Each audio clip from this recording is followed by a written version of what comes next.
This is the story of Seo Jun, the ultimate shut-in loser. One day, the world suddenly came to an end. The entire planet was thrown into chaos as buildings collapsed and people began dying one by one. Then a pandemic struck. In the beginning, everyone was in shock. The stock market crashed, plunging the world into panic. News spread like wildfire. The world is going to end. Wars broke out, and countries started fighting one another. Economies fell apart. Food shortages plagued the planet. And because of this scarcity, global conflict erupted. Even a small packet of noodles was sold for millions of won. Desperation filled the streets as people begged and protested. It was a disaster of unimaginable proportions. But it wasn't humanity's doing. Suddenly, one day, fantasy monsters appeared on Earth. And that was the true end of humanity. Just like in a typical novel, as soon as the monsters appeared, humans began awakening special abilities. They became metahumans, and system notifications started popping up, granting them tools to fight these creatures. Up to this point, it seemed like a classic setup. But here's the twist. Despite their newfound powers, the creatures that appeared were nightmares on hell difficulty. The so-called metahuman abilities were utterly useless. The monsters slaughtered humans like they were nothing. In just 3 days, the Earth was almost completely destroyed. Then, the scene shifts and the real story begins. The camera pans to a tall, untouched building amidst a sea of ruins. All the surrounding structures are destroyed. Everything is in ruins except for this one building. Not a single scratch mars it. Inside this building lives our main character, Seo Jun. The scene cuts to Seo Jun lounging in his messy room, casually eating chips from a packet. His appearance is shabby. He looks weak, dressed in an old, stained white t-shirt. Seo Jun munches on chips, sipping a nearly empty cold drink. He sighs and narrates. The world is almost destroyed.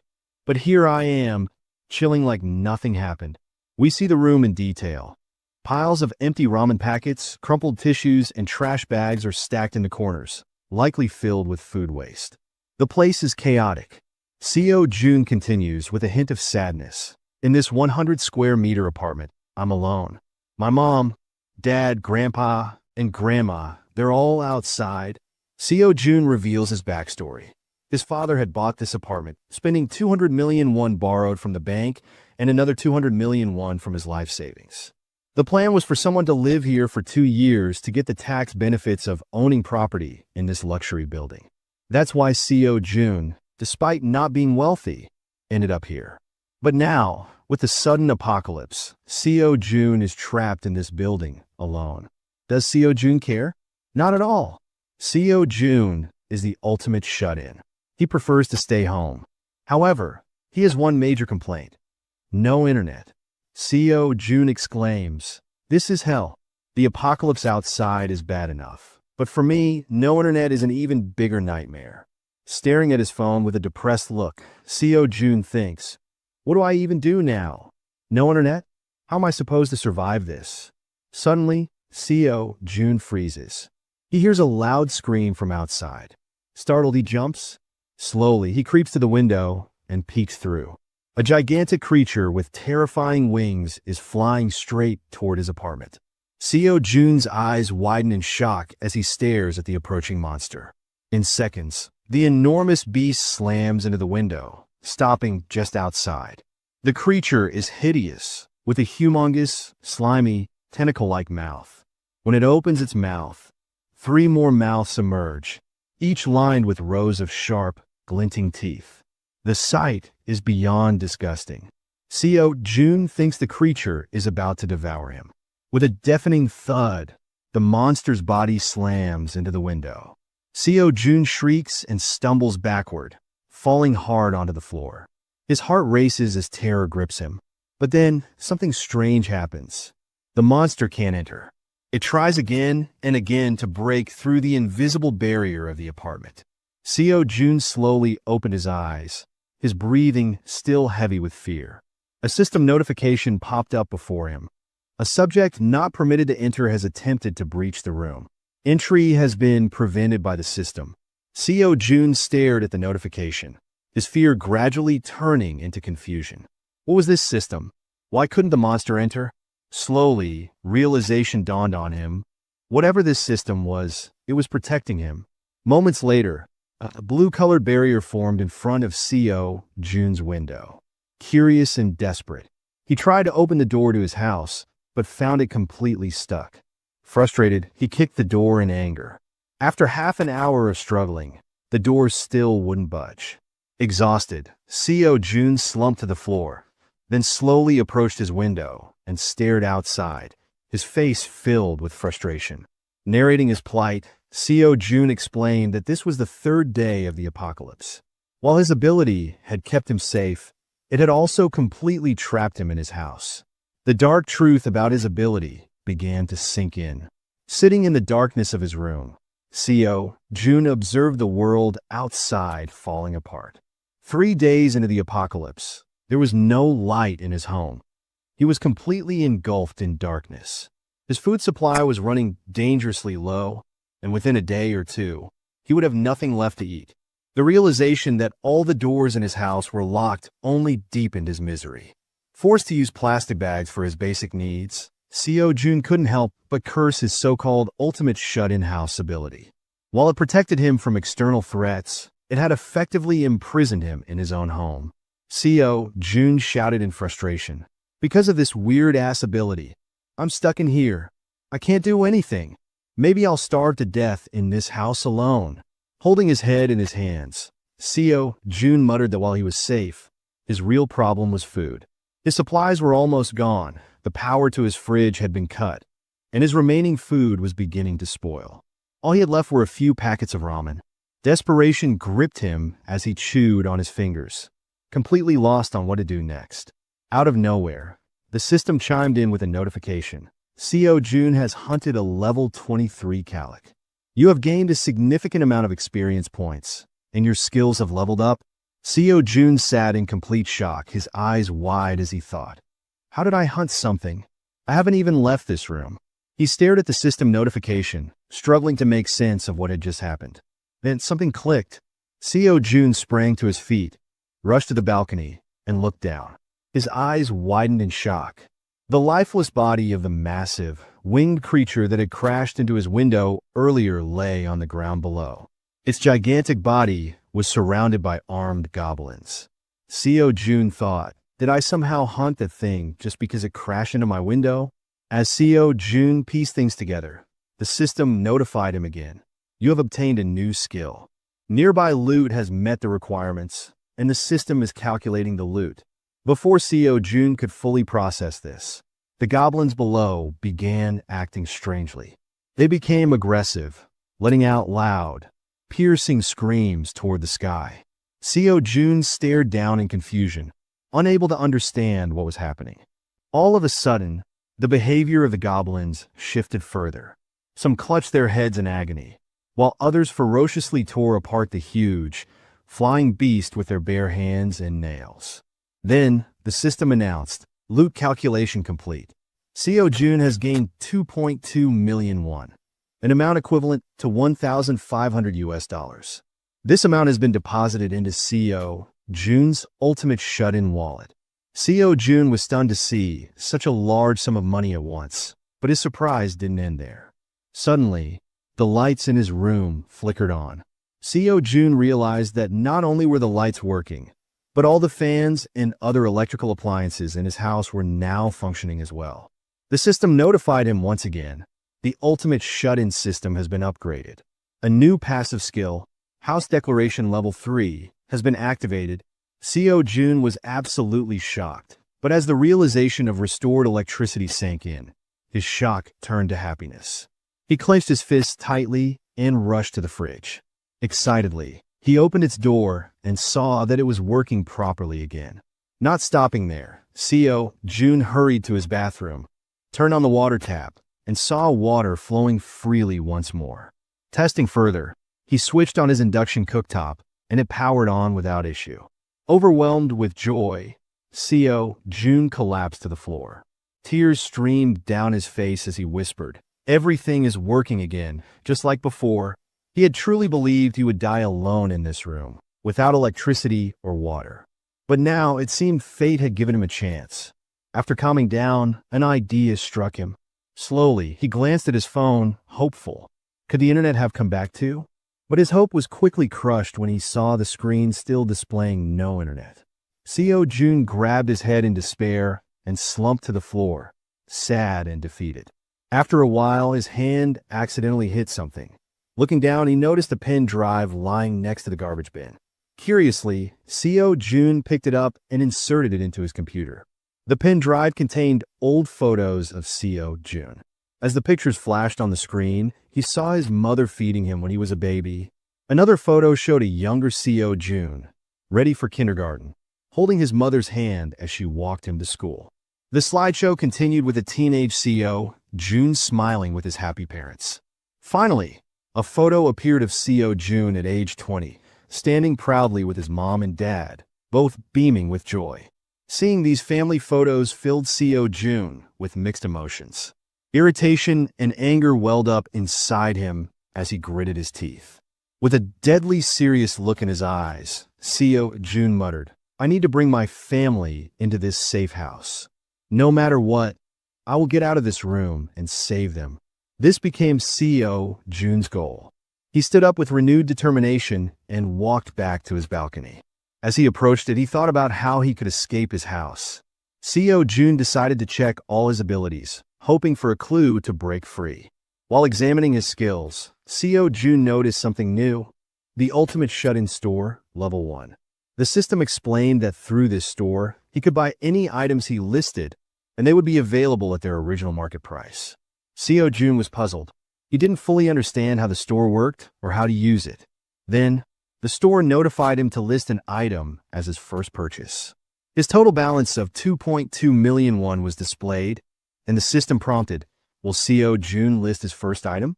In front of Seo Jun's eyes, the system notification blinked persistently. "Buy items listed in the store at their original price." Seo Jun stared at the message, confused. What is this store? What type of items can it even have? Despite his confusion, Seo Jun decided to click on the list icon. As soon as his finger touched it, 2 more notifications appeared. Seo Jun's ultimate shut-in wallet is a max-level wallet currently holding 2.2 million won. Would you like to list your first item? Staring at the notification, Seo Jun realized that the money he had earned from the flying beast was now safely stored in this wallet. Letting out a sigh, he reflected on the situation. Still deep in thought, Seo Jun walked over to his window. Slowly, he opened it and stepped onto his balcony, thinking, maybe this is my chance to finally leave the room. But just as hope flickered in his mind, the system interrupted with another notification. The ultimate shut-in cannot leave the house. A wave of disappointment washed over Seo Jun. He had hoped that leveling up might grant him freedom from the barrier, but those hopes were crushed. His hands tightened into fists as he faced the harsh reality. However, a new determination began to build within him. Clenching his fists tightly, Seo Jun resolved that if he kept killing monsters and leveling up, he might unlock a skill that allowed him to leave this room in the future. Seo Jun began to think that continued leveling could eventually grant him the power to escape. But another question lingered in his mind. If I cannot leave this room, how can I kill monsters?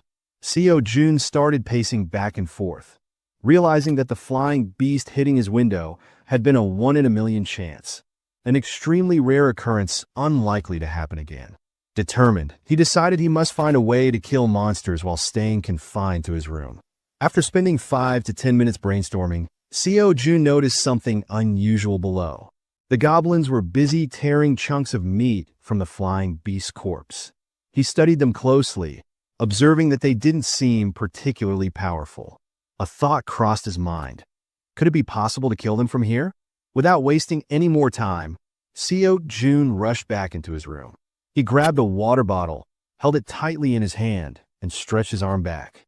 Using all his strength, he hurled the bottle off the balcony. The bottle whooshed through the air and landed far beyond the barrier. Seo Jun's eyes sparkled with realization. I can't leave my room, but whatever I throw outside can cross the barrier freely. This discovery excited him. His plan began to form. He would throw heavy objects at the goblins from his room, using their weight to crush the creatures and earn experience points. Seo Jun began searching his house for anything heavy enough to use as a weapon. After scouring every corner, he found a 5 kilograms dumbbell, a long-forgotten purchase intended for building his body. Holding the dumbbell in his hands, he smiled, feeling its weight. But as he stepped onto the balcony and looked down, his smile vanished. The goblins, now carrying large chunks of the flying beast's meat, were starting to leave the area around his house. Panic rose in Seo Jun's chest. If they leave, how will I kill monsters and level up? Without hesitation, Seo Jun stretched his arms and gripped the dumbbell tightly. With all his might, he hurled it toward the goblins. The dumbbell soared through the air, passing effortlessly through the barrier. Seo Jun watched anxiously as it descended, but to his disappointment, it landed on the flying beast's meat instead of hitting any goblins. The sound of the impact sent the goblins into a frenzy. They screamed and looked around, trying to figure out what had just happened. Frustration boiled inside Seo Jun. His face turned red with anger as he realized he had messed up. Now he only had one dumbbell left, and the chances of leveling up seemed slimmer than ever.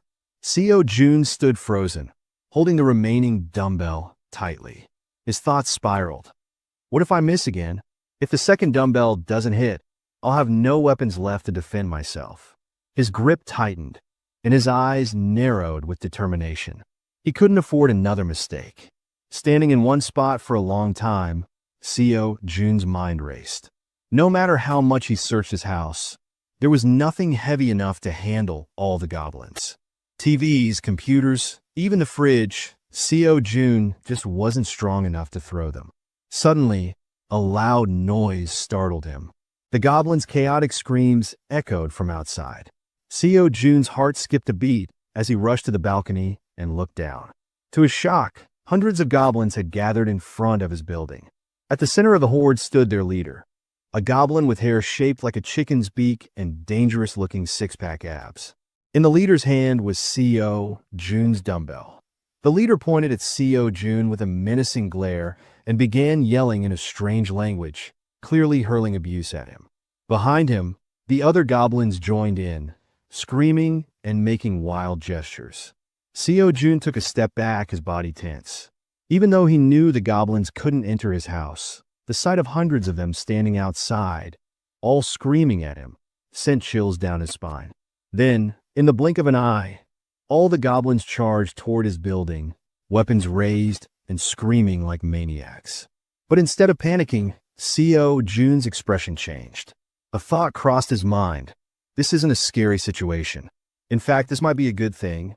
The goblins had been leaving his area earlier, but now more were gathering near his building.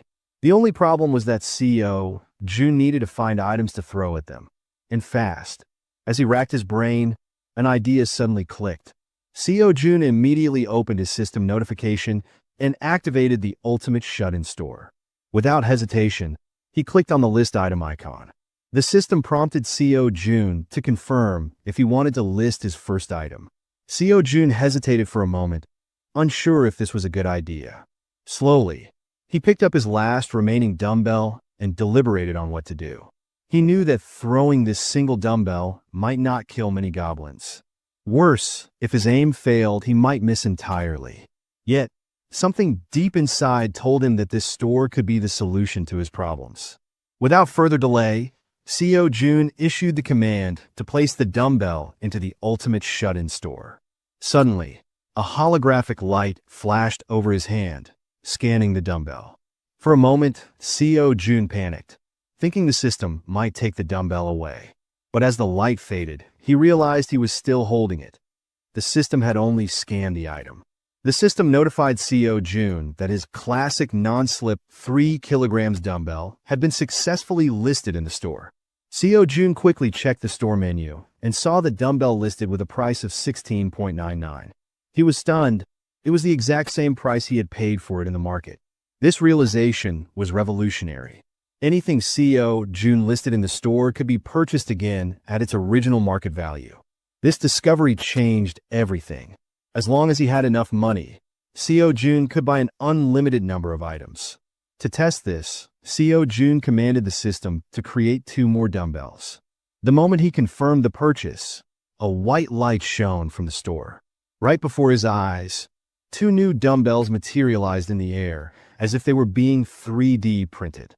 Seo Jun's face lit up with excitement. His eyes sparkled as he realized he no longer had to worry about running out of dumbbells.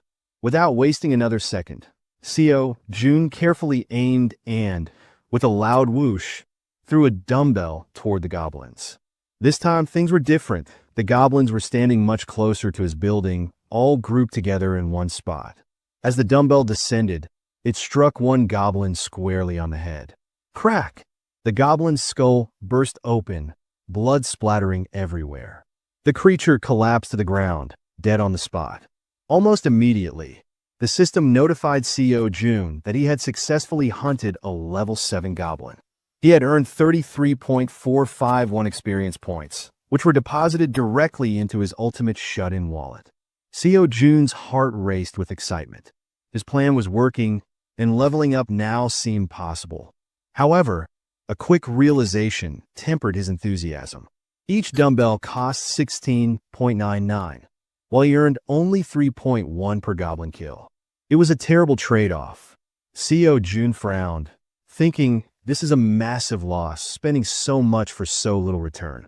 But despite the imbalance, Seo Jun felt a sense of happiness. He had managed to kill a goblin without leaving the safety of his house. Meanwhile, outside, the goblins were stunned. They couldn't understand how one of their comrades had suddenly died. Looking around in confusion, they gathered near the corpse, inspecting it. As the realization dawned that one of them was dead, the goblins became enraged. They screamed, their anger palpable, and glared up at Seo Jun's balcony. Some even began hurling insults in their strange language. Suddenly, another dumbbell came flying toward them. But this time, the goblins were prepared. With a loud bang, the dumbbell hit the ground as the goblins dodged it effortlessly. Their disdain was evident. They looked unimpressed, their reactions mocking. Seeing this, Seo Jun grew increasingly annoyed. Determined not to give up, he purchased more 3 kilograms dumbbells from the ultimate shut-in store. Seo Jun knew he was taking a financial loss, spending 16.99 per dumbbell with no guarantee of hitting a goblin.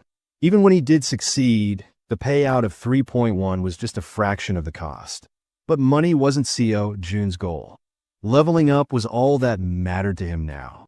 For a brief moment, Seo Jun considered listing larger items, like TVs or fridges, in the store. But the thought quickly faded. Those items were not only expensive, but also too cumbersome to use. The goblins would easily dodge them. With a deep breath, Seo Jun steadied himself, ready to continue his battle against the goblins. Seo Jun quickly abandons the idea of listing larger items and instead focuses on purchasing more dumbbells. Armed with a stockpile of these weights, he begins throwing them one by one in rapid succession. The dumbbells strike goblins with deadly precision, crushing their heads and killing them instantly. The system floods Seo Jun with notifications of his successful kills. Level 7, Level 8, and even Level 10 goblins. With each kill, Seo Jun earns rewards, 2.1, 3.001, and 4.01 respectively. However, true to his plan, his focus isn't on the money. After killing 4 or 5 goblins, Seo Jun receives the notification he was waiting for. He has leveled up. The system informs him of his new level and grants him a skill upgrade. Seo Jun's heart races with excitement. This was exactly what he had been aiming for. The system reveals that Seo Jun has acquired the ultimate shut-in storage system Level 1, an alternate dimension where he can store and retrieve items at will. Intrigued, Seo Jun immediately activates his new skill. A holographic, house-like interface appears before him. Curious, Seo Jun attempts to store his remaining dumbbells in the storage system. The system prompts him to confirm, and as he agrees, a bright light flashes over his hands. One by one, the dumbbells vanish into the system. Seo Jun checks the storage interface and confirms that all his dumbbells are safely stored there. Whenever he needs them, Seo Jun can summon the items instantly from this alternate dimension. His eyes sparkle with excitement as he experiments further. With a single command, he summons a dumbbell, and it materializes directly in his hand. A grin spreads across Seo Jun's face as he realizes the full potential of his new ability. His grin slowly transforms into an evil, psychopathic smile as his mind begins formulating a devious plan. Time passes, and an intense blue light begins glowing from Seo Jun's room. He has purchased hundreds of dumbbells and stored them in his ultimate shut-in storage system. Standing on his balcony, Seo Jun stretches out his hand and closes his eyes. He imagines all the dumbbells stored within the system and, with a single command, summons them all at once. Like a torrential rain, hundreds of dumbbells fall from the sky, crashing down on the goblins below. The goblins are overwhelmed, unable to dodge the relentless onslaught. One by one, they're crushed, their blood splattering everywhere as the dumbbells strike with deadly precision. The system continuously notifies Seo Jun of his kills and earnings. After 3 to 4 minutes, the massacre ends. All the goblins lie dead, and the system announces that Seo Jun has earned 56,600. Seo Jun has also been busy listing various items in the Ultimate Shut-In store. Alongside his dumbbells, he has listed groceries like classic non-slip dumbbells, priced at $16.99, ramen, sandwich of water, rice, special eggs, easy-to-digest milk, yogurt, canola oil, and even half-used tomato ketchup. Despite spending heavily to kill the goblins, Seo Jun discovers he has 2.1 million in his account. This surprising balance is due to his ingenious strategy. After killing all the goblins, Seo Jun sold his remaining dumbbells in the store, earning a 90% return on their cost. Although he spent 1,000 per dumbbell to kill each goblin, he still managed to gain a net profit of 2.11 per goblin. With all his groceries now listed in the store, Seo Jun essentially has unlimited resources at his disposal. However, he soon notices something strange. His money begins decreasing, 1 unit at a time. Initially, Seo Jun had 2.1 million in his account, but now it has decreased to 2.1 million minus 1. Every minute, another unit vanishes. Confused, Seo Jun starts analyzing the situation. He rules out the dumbbells and the listing of items in the store, since those expenses would have been deducted earlier. After careful thought, Seo Jun comes to a conclusion. The deductions must be related to his dignity preservation skill. This passive skill ensures that his house has electricity, water, and other essential facilities. The system must be deducting funds from Seo Jun's ultimate shut-in wallet to maintain these utilities. Seo Jun turns to look at his fridge, realizing that the electricity powering it must be part of the expense. Though irritated by the ongoing deductions, Seo Jun knows he needs a steady source of income to sustain his lifestyle. Looking out from his balcony, Seo Jun sees the aftermath of his attack. Almost all the goblins were killed by the torrential rain of dumbbells. The few survivors, terrified by the onslaught, have fled the area. Seo Jun smirks to himself, knowing that his efforts were not only effective, but also a step closer to leveling up further. The goblins nearby had fled, and those further away showed no intention of coming closer to Seo Jun's house. 3 to 4 hours passed, during which Seo Jun managed to kill only 1 or 2 goblins. Frustration began to creep in. When Seo Jun looked outside again, there wasn't a single goblin in sight. Seo Jun's irritation grew. If the goblins didn't approach his house, how would he level up? Without killing goblins, he couldn't progress. And if he couldn't progress, he would never gain the strength or ability to leave his house. The thought of being stuck in this stagnant state only made Seo Jun angrier. As he paced his balcony, brooding over his situation, something caught his eye. He glanced down and noticed the huge, slimy, crow-like flying beast from earlier. Its head remained intact, even though the goblins had harvested most of its other parts. Seo Jun paused, his gaze fixed on the grotesque creature. There are no goblins down there now, he muttered to himself, but I need a new technique. Something to help me level up and move forward. He leaned over the balcony, his mind racing with ideas. He wondered if he'd ever get lucky enough for another flying beast to crash into his barrier and die, just like before. Suddenly, his eyes widened in shock. The huge, slimy, crow-like beast began to stir. Slowly, it drifted towards Sayo Jun's building. As it got closer, Sayo Jun could make out more details, and the sight made his stomach churn. The beast looked even more grotesque and dangerous than before. Its gaping mouth opened, revealing a writhing mass of tentacle-like teeth. From its mouth emerged 2, then 3, twisting tentacles that seemed to have no end. The flying beast didn't appear to be attacking. It seemed to be passing by Sayo Jun's building.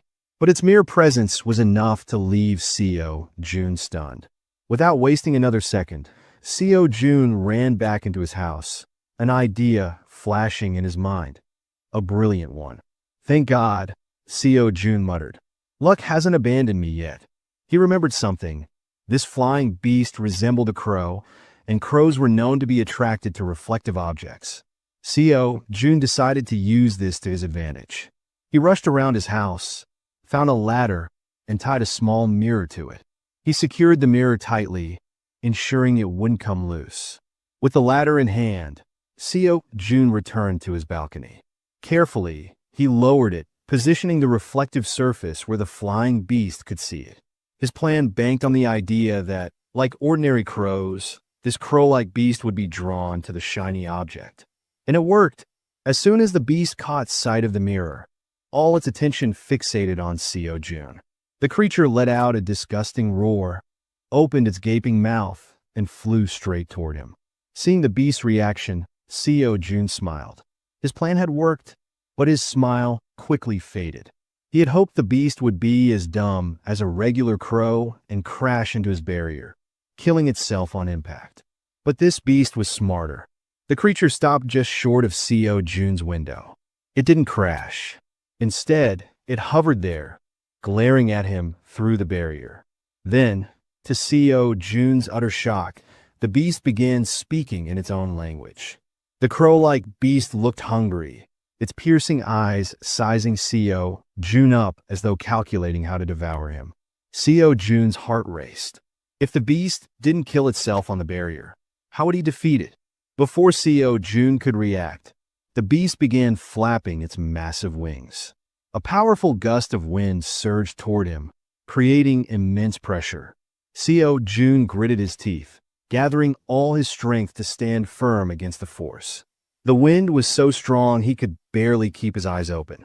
As the gust settled, a thick fog formed around him. For a moment, everything was eerily silent. When the fog cleared, Sayo Jun's heart sank. The beast was gone. Cautiously, Sayo Jun stepped back onto his balcony and peered over the edge, scanning the area for any sign of the creature. His nerves were on edge, his heart pounding in his chest. Then, with a sinking feeling, Sayo Jun realized the truth.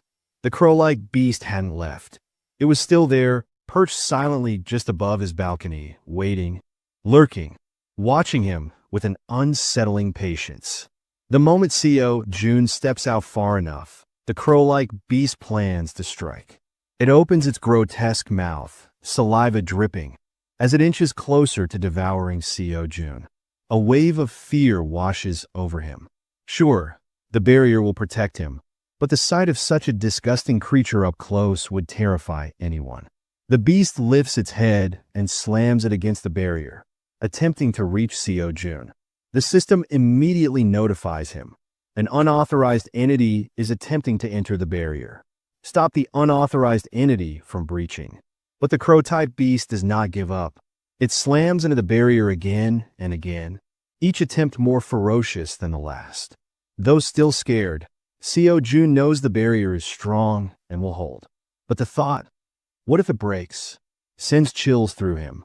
What if this dangerous beast somehow manages to breach the barrier?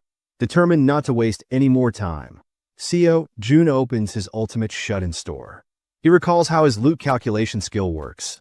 It only activates if a monster killed by Sayo Jun dies inside the barrier. If a creature's corpse ends up outside the barrier, the loot calculation skill won't trigger. Seo Jun reflects on his previous battles. Many of the goblins he killed had fallen outside the barrier, and he lost out on their loot. Even goblins that were dragged away before fully dying had cost Seo Jun valuable rewards. For the loot calculation to work, the crow beast must die inside the barrier. Not just that, it needs to stay inside for a while for the loot to register. This means Seo Jun can't afford any mistakes. He can't risk merely injuring the crow beast. Throwing a TV, a fridge, or even multiple dumbbells at once might injure it, but the beast might survive and flee. Seo Jun knows that if the beast escapes, he'll lose the chance to loot it entirely. And if the beast retaliates, it could cause even more chaos. Seo Jun realizes that throwing household items, whether it's a TV, a fridge, or dumbbells, is not an option. He will need a precise, well-executed plan to kill the crow-type beast in one clean strike.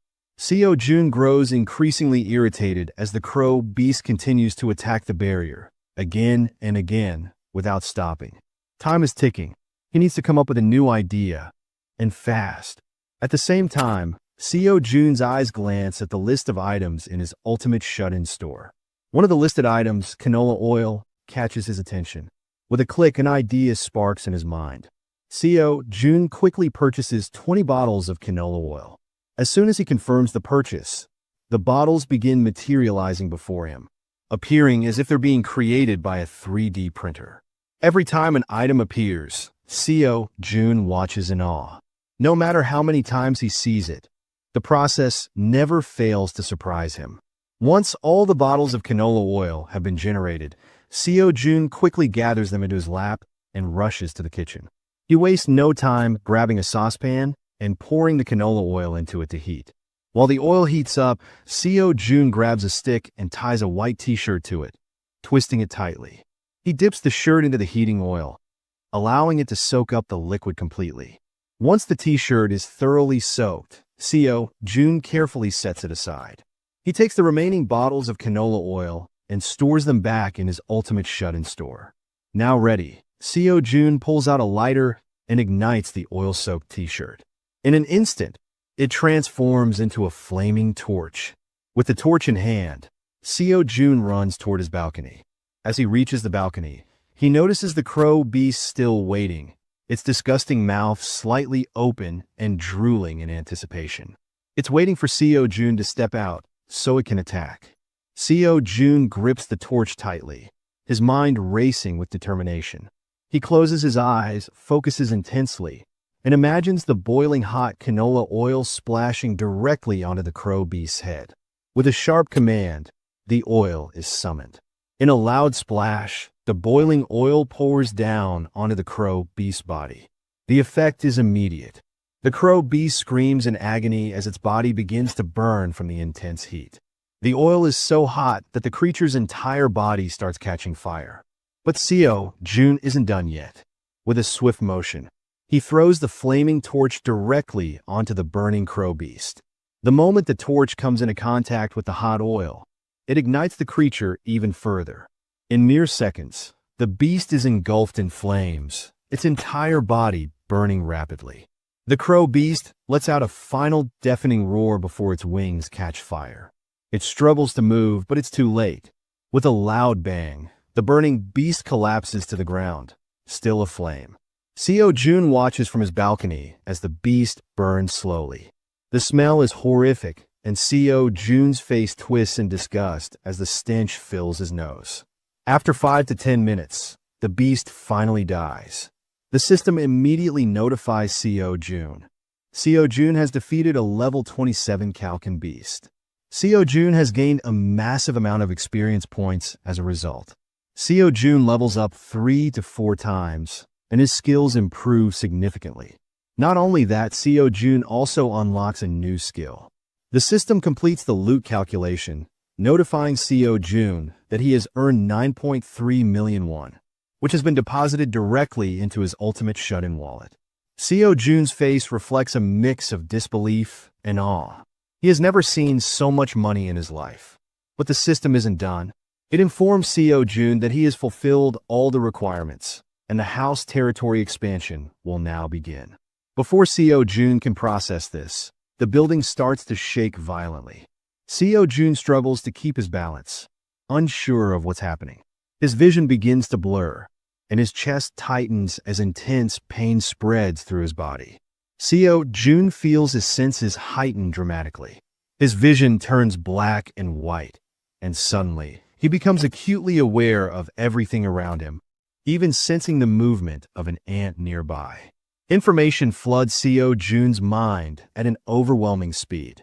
His vision expands rapidly, and he begins to sense something surprising.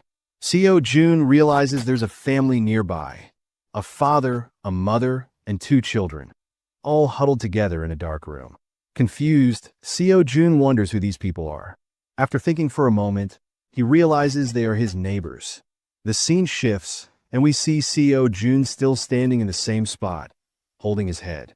His eyes remain black, and his vision continues to reveal everything happening within a limited distance. Seo Jun is overwhelmed. So much information is flooding his mind at once. Despite the confusion, Seo Jun's eyes fixate on the family he sensed earlier, the husband, wife, and their 2 children, all appearing tense and worried. The tension builds so much within Seo Jun that in a sudden act, he deactivates his skill. As soon as he does, the black fog lifts from his eyes and disperses throughout the room in a shockwave. In that moment, Seo Jun unlocks a new skill, Domain Expansion, X-ray Vision. Seo Jun had already possessed the Domain Expansion, Ultimate Barrier, but now, with the addition of X-ray Vision, he can see everything happening inside his building in detail. Back to the story, Seo Jun is shaken by this experience. He starts laughing uncontrollably, not from joy, but from sheer disbelief. So much information is buzzing in his head. The first piece of information that comes through is about Choi Yun, a 30-year-old man who is the husband Seo Jun sensed earlier. Then comes Park Han, the wife, also 30 years old. Finally, information floods in about their 2 children, a 6-year-old and a 3-year-old. Suddenly, the system notifies Seo Jun that he has discovered beings who meet the requirements to become citizens of his barrier. It asks if Seo Jun wants to grant them citizenship. Seo Jun pauses. He doesn't understand what citizenship means or what will happen if he doesn't grant it to these 4 people. The system explains. If Seo Jun doesn't grant them citizenship, they will be forced to leave the barrier. Initially, Seo Jun's barrier only covered his room, but with this recent expansion, his barrier has tripled in size, now including his neighbors' rooms as well. Seo Jun realizes the weight of his decision. If he doesn't give citizenship to the family, they'll be expelled from their rooms and left defenseless against the monsters outside. Seo Jun knows what will happen if that occurs. They'll be killed without hesitation. With that in mind, Seo Jun grants citizenship to the 4 people. The system registers their citizenship, and Seo Jun's new citizenship skill becomes active. With determined eyes, Seo Jun begins exploring this new ability. He discovers that his skill is called Ultimate All-Seeing Eyes, Level 1. With this skill, nothing inside Seo Jun's barrier can escape his sight. He can concentrate his vision on any part of the barrier and view it as if watching TV. Seo Jun opens the system window and notices a new icon, Citizenship Management. As soon as he clicks on it, the names of the 4 family members appear, the husband, wife, and their 2 children. The system provides detailed information. The husband is level 9, the wife is level 5, and the children are level 2 and 3, respectively. Additionally, their trust levels are displayed. The husband's trust is at 24, the wife's trust is at 18, and the children's trust levels are 32 and 42, respectively. However, what shocks Seo Jun the most is when he notices the current population limit. The system reveals that Seo Jun's citizenship skill can support 600 people, yet only 4 are currently registered. Seo Jun is stunned. He now has the potential to take in 600 citizens under his barrier, but he still doesn't fully understand the benefits of granting citizenship. Curious, Seo Jun explores further. When he clicks on the husband's profile, a new window opens, revealing more details. It shows that Choi Yun's awakening ability was none, experience distribution rate was 0%, and money distribution rate was 0%. Finally, the system shows that Seo Jun can adjust these rates. He can assign quests to Choi Yun and even expel him from the barrier if needed. Seo Jun thinks for a moment, analyzing the experience and money distribution rates. A theory begins to form in his mind. Seo Jun believes these options mean that whatever monsters the citizens kill in the future, he can decide how much of their experience and earnings he will receive. If Seo Jun's theory is correct, this means he can earn XP and money effortlessly by simply managing his citizens. He wouldn't even need to leave his house. His citizens would do the work for him while he reaped the rewards. Realizing this, Seo Jun's lips curl into a smirking smile. The possibilities of his new skill excite him, and he begins to see how this could change everything. After that, Seo Jun notices a gift quest icon in Choi Yun's system window. As soon as Seo Jun clicks on the gift quest icon, a new system menu opens. Here, Seo Jun realizes that he can give quests to his citizens. At this rate, Seo Jun doesn't even need a system to get stronger. He is the system, the administrator of his own domain. Seo Jun decides to create a new quest for the husband. He writes the details. The husband must kill a goblin within 168 hours. The reward, a small amount of XP. The penalty, none. But Seo Jun gets curious. Can the penalty be edited? How far can he push it? Seo Jun wonders if the system will accept something as extreme as a death penalty. With a daring thought, Seo Jun types death as the penalty for failure. To his shock, the system accepts it. This means that if Seo Jun assigns this quest and his husband fails, the husband will die. Seo Jun immediately cancels the quest. The realization hits him. At any moment, he has the power to kill his citizens. Seo Jun sits on the ground, deep in thought.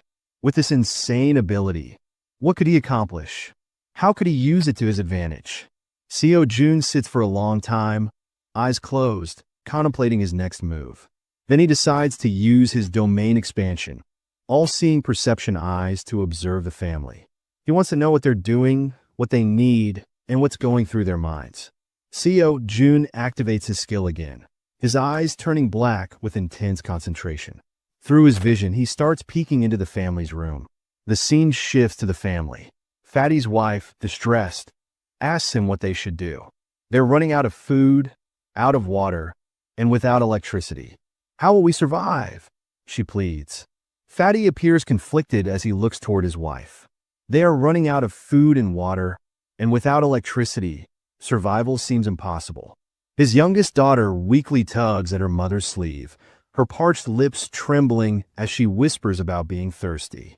Fatty's gaze shifts between his daughters. If he were alone, he could endure the suffering, but the sight of his children hungry and thirsty is unbearable. His mind races as he tries to think of a way forward. He knows he must go outside to find water. The supermarket nearby is their only chance, but stepping out into the chaos could mean never returning. His wife's worried glance reveals her fear. She knows how dangerous the outside world has become. The silence in the room is heavy, filled with despair. The family's collective fear and uncertainty. We focus on Seo Jun as he watches, unable to take in anymore. Seo Jun deactivates his ultimate all-seeing eyes, and the vision fades, but the emotional weight of what he witnessed lingers. Seo Jun opens his system notifications, searching for answers and solutions. Navigating through his ultimate shut-in store, Seo Jun discovers the upgrade section.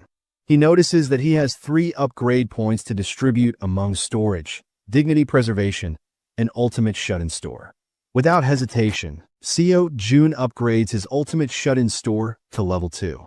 A bright light flashes as the upgrade completes. Now, instead of storing just 10 items, Seo Jun can store 20 items. Additionally, he can purchase all items at a 10% discount. Seo Jun pauses to strategize. After careful thought, he upgrades the ultimate shut-in store to level 3 and the dignity preservation skill to level 2. Another burst of light signifies the completion of these upgrades. Seo Jun sits back, satisfied with his decisions. With the level 3 ultimate shut-in store, Seo Jun can manage a significantly larger inventory, and by upgrading dignity preservation, he can now provide electricity and other facilities to the family. Seo Jun realizes that this is a critical move. Extending resources to the family will increase their trust in him, and that trust will allow Seo Jun to use them strategically for his future plans. Seo Jun smiles faintly, feeling the shift in his control. He knows the power he now holds isn't just immense, it's limitless. But that's not all.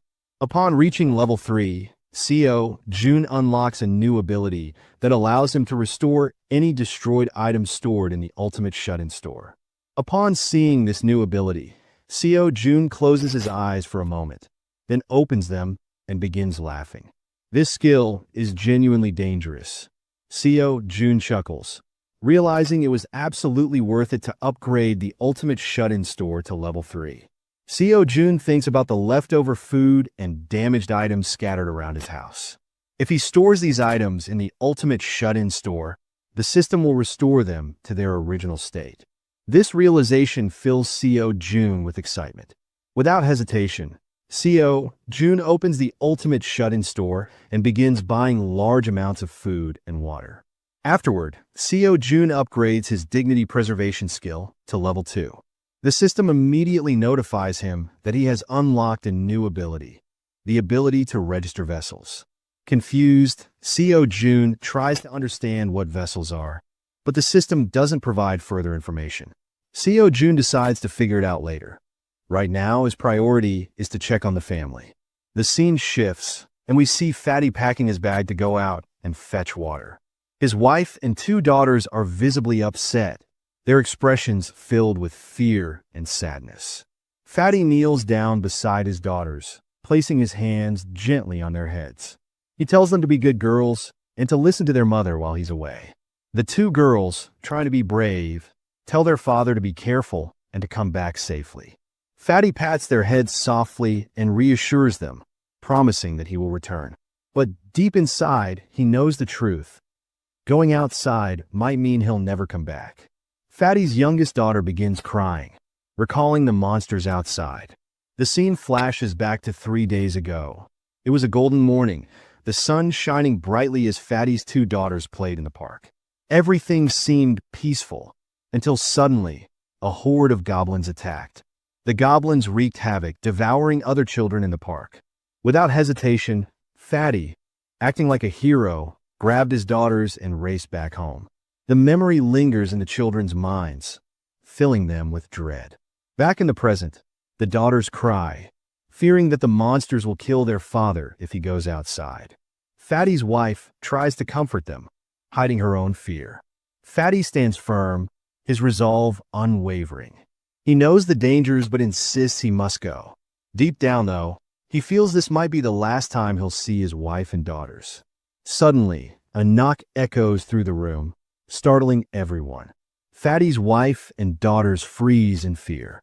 Fatty grabs a baseball bat from his bag, his heart racing. From the other side of the door, a deep, creepy voice calls out, asking if anyone is inside. Fatty tightens his grip on the bat, wondering if the voice belongs to a monster pretending to be human. His wife keeps her daughters silent, covering their mouths to prevent them from making a sound. The knocking persists, and Fatty steps cautiously toward the door. His grip on the bat tightens as he prepares for the worst. With a loud bang, the door bursts open. Fatty's instincts kick in. He immediately runs back to his wife, shielding his daughters and promising he won't let anything happen to them. Tears stream down his face as he hugs them tightly. From behind him, a warm and kind tone interrupts the tension. A voice reassures him that there's no need to be scared. Fatty turns around slowly, his body still trembling. To his surprise, it's not a monster standing there, but a human. The man introduces himself kindly, saying his name is Seo Jun. He explains that he lives in the next room and has brought food and water for Fatty's family. He asks if they could talk. Hearing about the food and water, Fatty feels both surprised and confused. His wife looks at Seo Jun skeptically, but doesn't sense any immediate danger. Although Fatty has lived in the apartment for years, he has never seen Seo Jun before. However, Something about Seo Jun's demeanor feels genuine. Fatty's gut instinct tells him that this person isn't bad. After a moment of hesitation, Fatty decides to trust Seo Jun. The scene shifts, and we see Fatty's two children hiding behind their dad, their suspicious eyes fixed on Seo Jun. Both children don't trust him at all. Meanwhile, Fatty, his wife, and the two kids are sitting together at the same table. Seo Jun is peeling oranges, thinking about how to break the tense atmosphere. He watches them quietly, wondering if he has given them too big of a shock. As Seo Jun looks around the room, he notices it is completely bare. They have no food, no water, and no light. The curtains are drawn tightly to prevent attracting monsters from outside. Seo Jun nods to himself, acknowledging that keeping the curtains closed was a smart move. Had they been left open, the crow beast would have surely attacked. Deciding to help further, Seo Jun concentrates on the ceiling light. His eyes begin to glow blue, and with a single blink, the room's light flickers to life. Fatty glances at the suddenly illuminated room, his face etched with confusion. He wonders how the light turned on, but before he can think too much, Seo Jun slides a bottle of water across the table. Seo Jun gestures for Fatty to give the water to his children first. Fatty nods, passing the bottle to his kids. The moment the children receive the water, they grab it eagerly and start drinking quickly.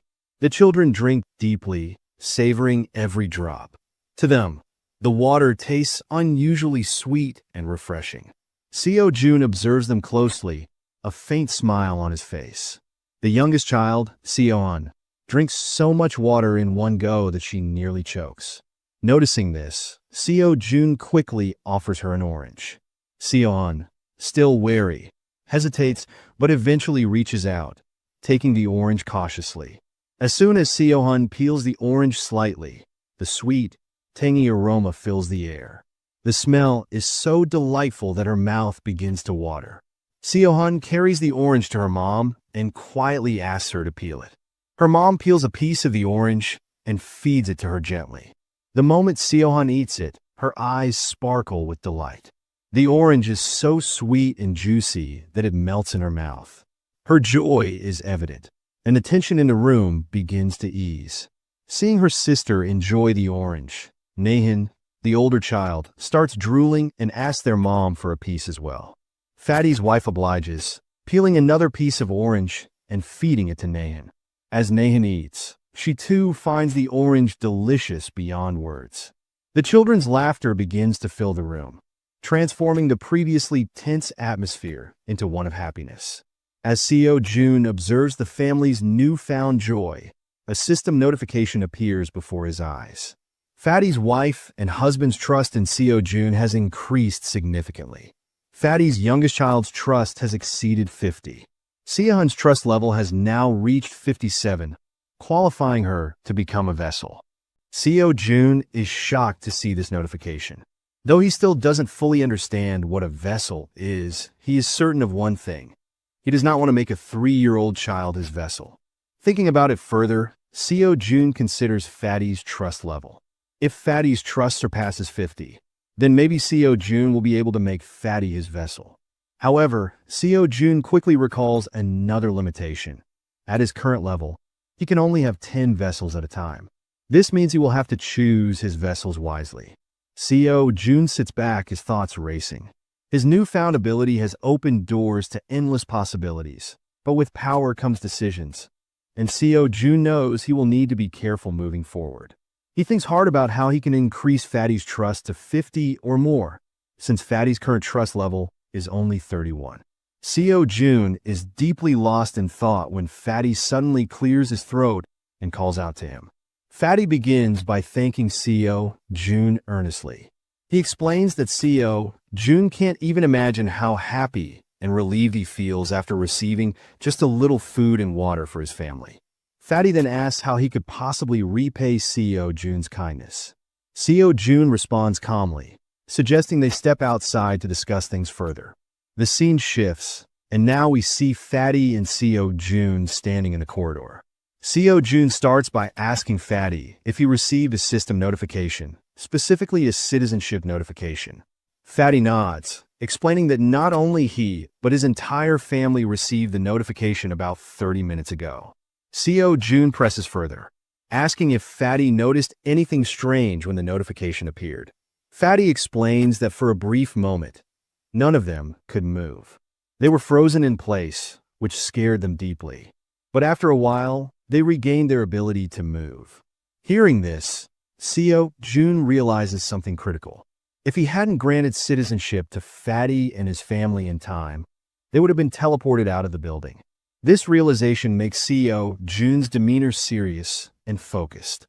With a clear and confident tone, Seo Jun tells Fatty that if he helps him, Seo Jun will provide food, water, shelter, electricity, and most importantly, protection. Seo Jun assures Fatty that no monster will be able to come near them. Their safety will be guaranteed. Fatty looks shocked by this bold promise and asks how such a thing could even be possible. However, Seo Jun doesn't explain further. Instead, Seo Jun states firmly that if Fatty wants food, water, and safety, he must trust Seo Jun without question. Seo Jun also assures him that he will never ask him to do anything that puts his life at risk. Fatty closes his eyes for a moment, trusting his gut feeling. Despite everything, Fatty feels that Seo Jun is not a bad person. However, Fatty raises a valid point. There's nothing free in this world. So, what does Seo Jun want in return?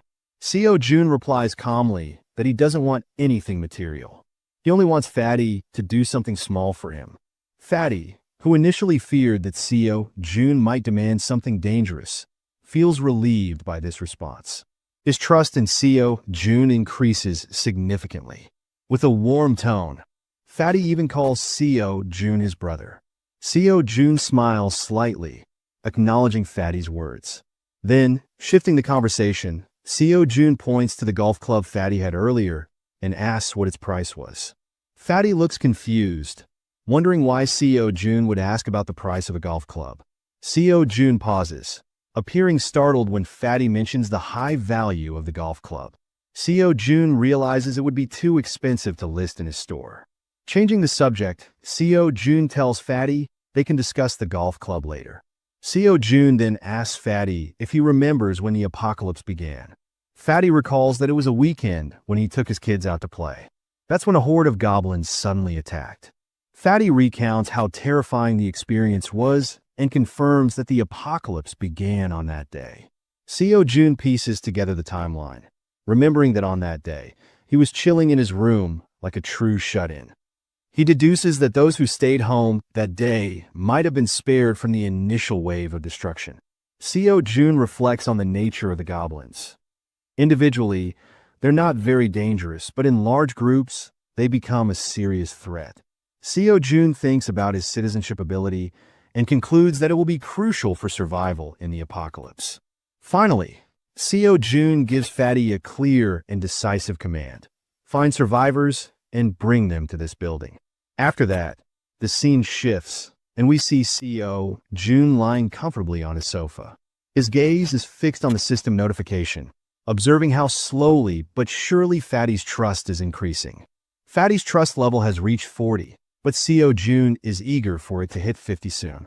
Meanwhile, Seo Jun is lost in deep thought, wondering when he will be able to level up and finally leave his barrier to meet his family. He contemplates whether continually granting citizenship to others and leveling up will eventually allow him to reunite with them. As Seo Jun muses over these thoughts, a very loud voice suddenly startles him. The sound pierces through the silence, and Seo Jun instantly recognizes it as a zombie's groan. But alongside this familiar noise, there's another unknown sound that catches him off guard. Seo Jun rushes to his window and peers outside. His eyes widen as he realizes the second voice belongs to a human. Looking down, Seo Jun spots a group of 6 to 7 people fighting against a horde of goblins. For a moment, Seo Jun feels a pang of worry observing the struggle. He concludes that these people won't survive. The goblins will kill them all. Seo Jun notices that the group is too far from his building. This means he won't be able to use his summoning ability to drop dumbbells to kill the goblins. Seo Jun starts to panic. However, To his surprise, one of the fighters, a teenager, hurls a baseball with incredible force. The ball shoots through the air like a bullet, hitting a goblin squarely. The goblin collapses and dies instantly. But this is not the end. Another teenager, wearing a purple tracksuit and wielding a bow and arrow, steps forward with great accuracy. She launches 2 arrows at once. Both arrows hit their targets, and the 2 goblins die immediately. Finally, a third teenager with a large build steps into view, holding a baseball bat. He jumps high into the air, and with a thunderous bang, he crushes a goblin's head with ease. This teenager, with his commanding presence, exudes main character energy. He seems to be the leader of the group. The remaining goblins, realizing the danger, begin to run for their lives. Suddenly, a sharp noise startles the girl in the purple tracksuit. She turns quickly, thinking a goblin is behind her. But to her surprise, she finds only a ramen packet lying on the ground. She picks it up, puzzled, and wonders where it came from. Just then, a strange noise catches her attention. Looking up, she notices a black shadow on top of the building. It's Sayo Jun trying to call her inside the building. Seeing this strange man waving at her, the girl looks confused. On the other hand, Sayo Jun is determined, trying his best to get the group to enter his building. As Sayo Jun watches the group, he suddenly hears a knock on his door. Turning around, he notices it's Fatty. Sayo Jun calls Fatty to come inside, but when Fatty tries to step into the room, the system blocks him. A notification appears, stating that Fatty is not permitted to enter. This revelation surprises Sayo Jun, confirming that no one can enter Sayo Jun's room, even if he allows them. Sayo Jun begins to wonder, will a vessel be able to enter? But he sets the thought aside for now. Sayo Jun steps outside his room to check the box, then instructs Fatty to gather all the cheap items from his home that could act as weapons. After checking the weapons, Sayo Jun immediately opens his ultimate shut-in store and summons 5 packets of ramen and 5 bottles of water. Within seconds, the items materialize in front of Fatty, as though created by a 3D printing machine. Fatty looks astonished, his eyes wide with amazement.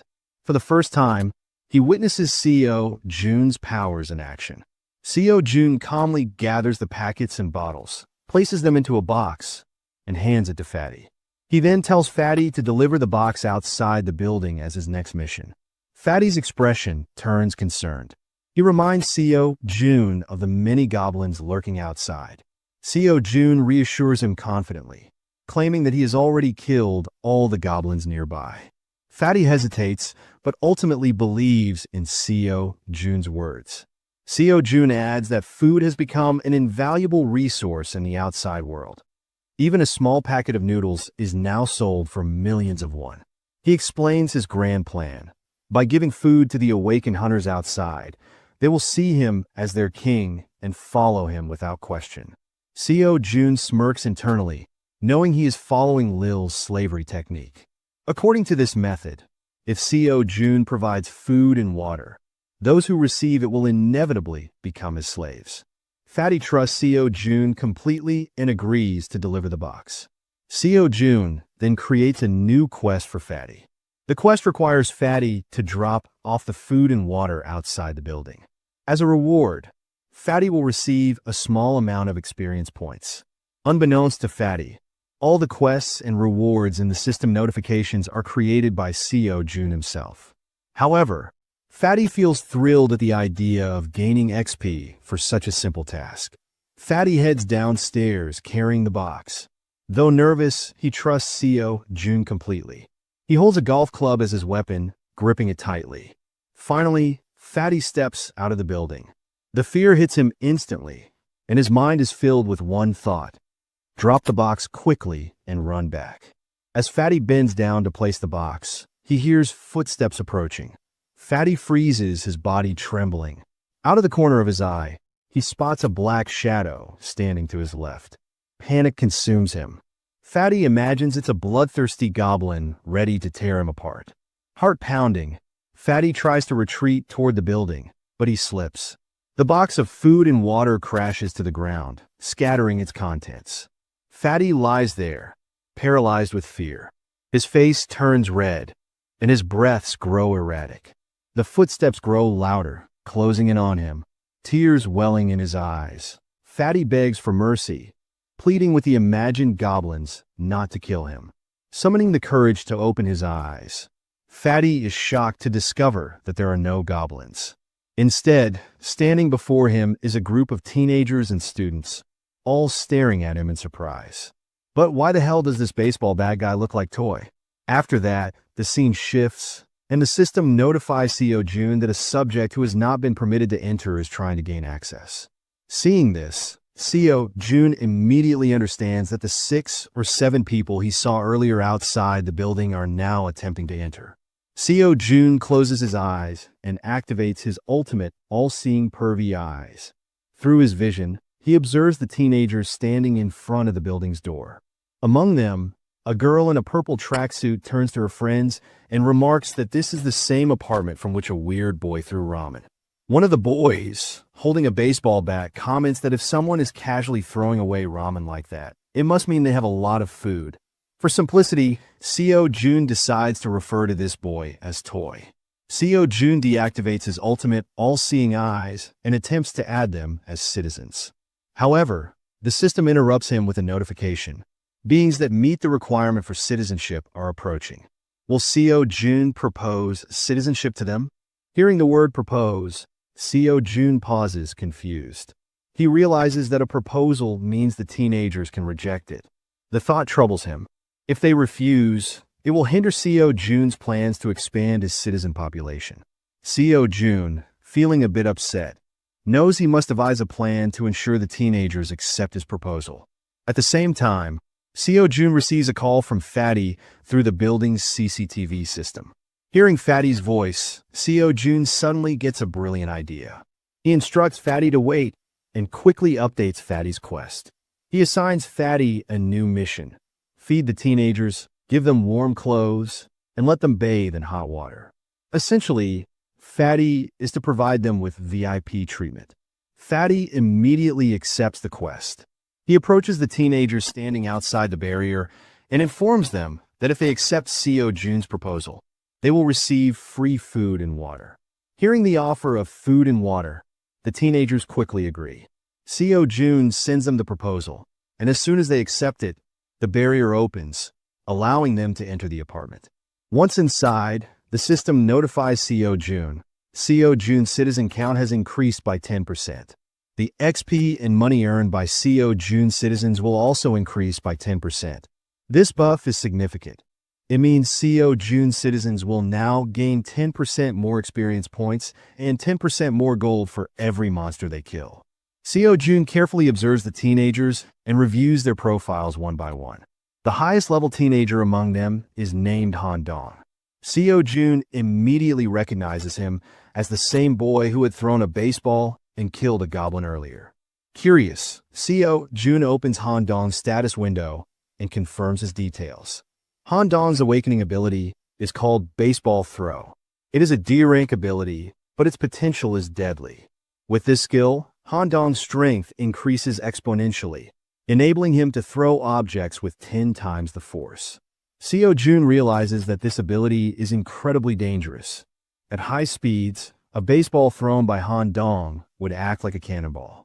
Sayo Jun concludes that all these teenagers are metahumans. He decides to set their XP distribution rate at 70%, meaning the teenagers will keep 70% of the experience points they earn, while Sayo Jun will receive 30%. Satisfied with this arrangement, Sayo Jun confirms the settings and begins strategizing. He realizes that if he continues recruiting more citizens in the future, they will essentially become his auto-hunting team. While his citizens hunt and earn XP, Sayo Jun will passively grow stronger and wealthier. This realization makes Sayo Jun feel like he's in a real-life auto-hunting game. Sayo Jun knows his next step is to build trust with these new citizens. Surprisingly, even without much effort, he notices that their trust in him is already increasing. Sayo Jun is confused by this sudden shift, but decides to observe further. Meanwhile, the scene shifts to Fatty, who has brought all the teenagers into his apartment. Fatty's wife, seeing the group of strangers, is understandably confused. She hesitates, but listens as Fatty apologizes for the inconvenience and explains that they need food and warmth. Fatty asks his wife if she could cook hot food for the teenagers. Though worried about the situation, Fatty's wife agrees to help. She quietly begins preparing a meal for the group, deciding to trust Fatty for now. Sayo Jun watches all of this unfold through his ultimate, all-seeing eyes, pleased with how smoothly the situation is progressing. The foundation of trust is being laid, and Sayo Jun feels confident that this is just the beginning of something much greater. After a while, Handong asks Fatty what kind of person Sayo Jun is. Fatty explains that even he doesn't know much about Sayo Jun. This surprises the entire group. Fatty elaborates that he only met Sayo Jun recently and knows him as a neighbor. Fatty describes Sayo Jun as a weird person, but emphasizes one thing. Sayo Jun is kind-hearted and has a helping nature. Fatty mentions that, thanks to Sayo Jun, he now has electricity, water, and food. Hearing all this, Handong becomes a little worried. His gaze shifts to the jacket where the ramen packet Sayo Jun gave them is stored. Handong thinks that Sayo Jun must be a very dangerous and powerful metahuman. Handong silently resolves to impress Sayo Jun by any means necessary. His trust in Sayo Jun increases significantly as he believes that someone with the power to provide electricity and food must be an extremely powerful being. Handong knows better than to upset someone like that. Meanwhile, Fatty asks the two girls in Handong's group if they want to take a shower while the food is being prepared. The moment Fatty mentions shower, the girls' eyes begin to sparkle. It had been 3 days since they last bathed, and their bodies were reeking. The mere thought of a shower excites them. Handong is also taken aback. He suddenly realizes that if the apartment has electricity, the shower must also be functional. Fatty confirms this and adds that there's even hot water. The girls' jaws drop open. Fatty further explains that the hot water is also a part of Sayo Jun's abilities. At this moment, Sayo Jun is like an electrician, a plumber, and a water provider. Our all-around god, Junny Bro. One of the girls quips that Sayo Jun seems like their god of all trades right now.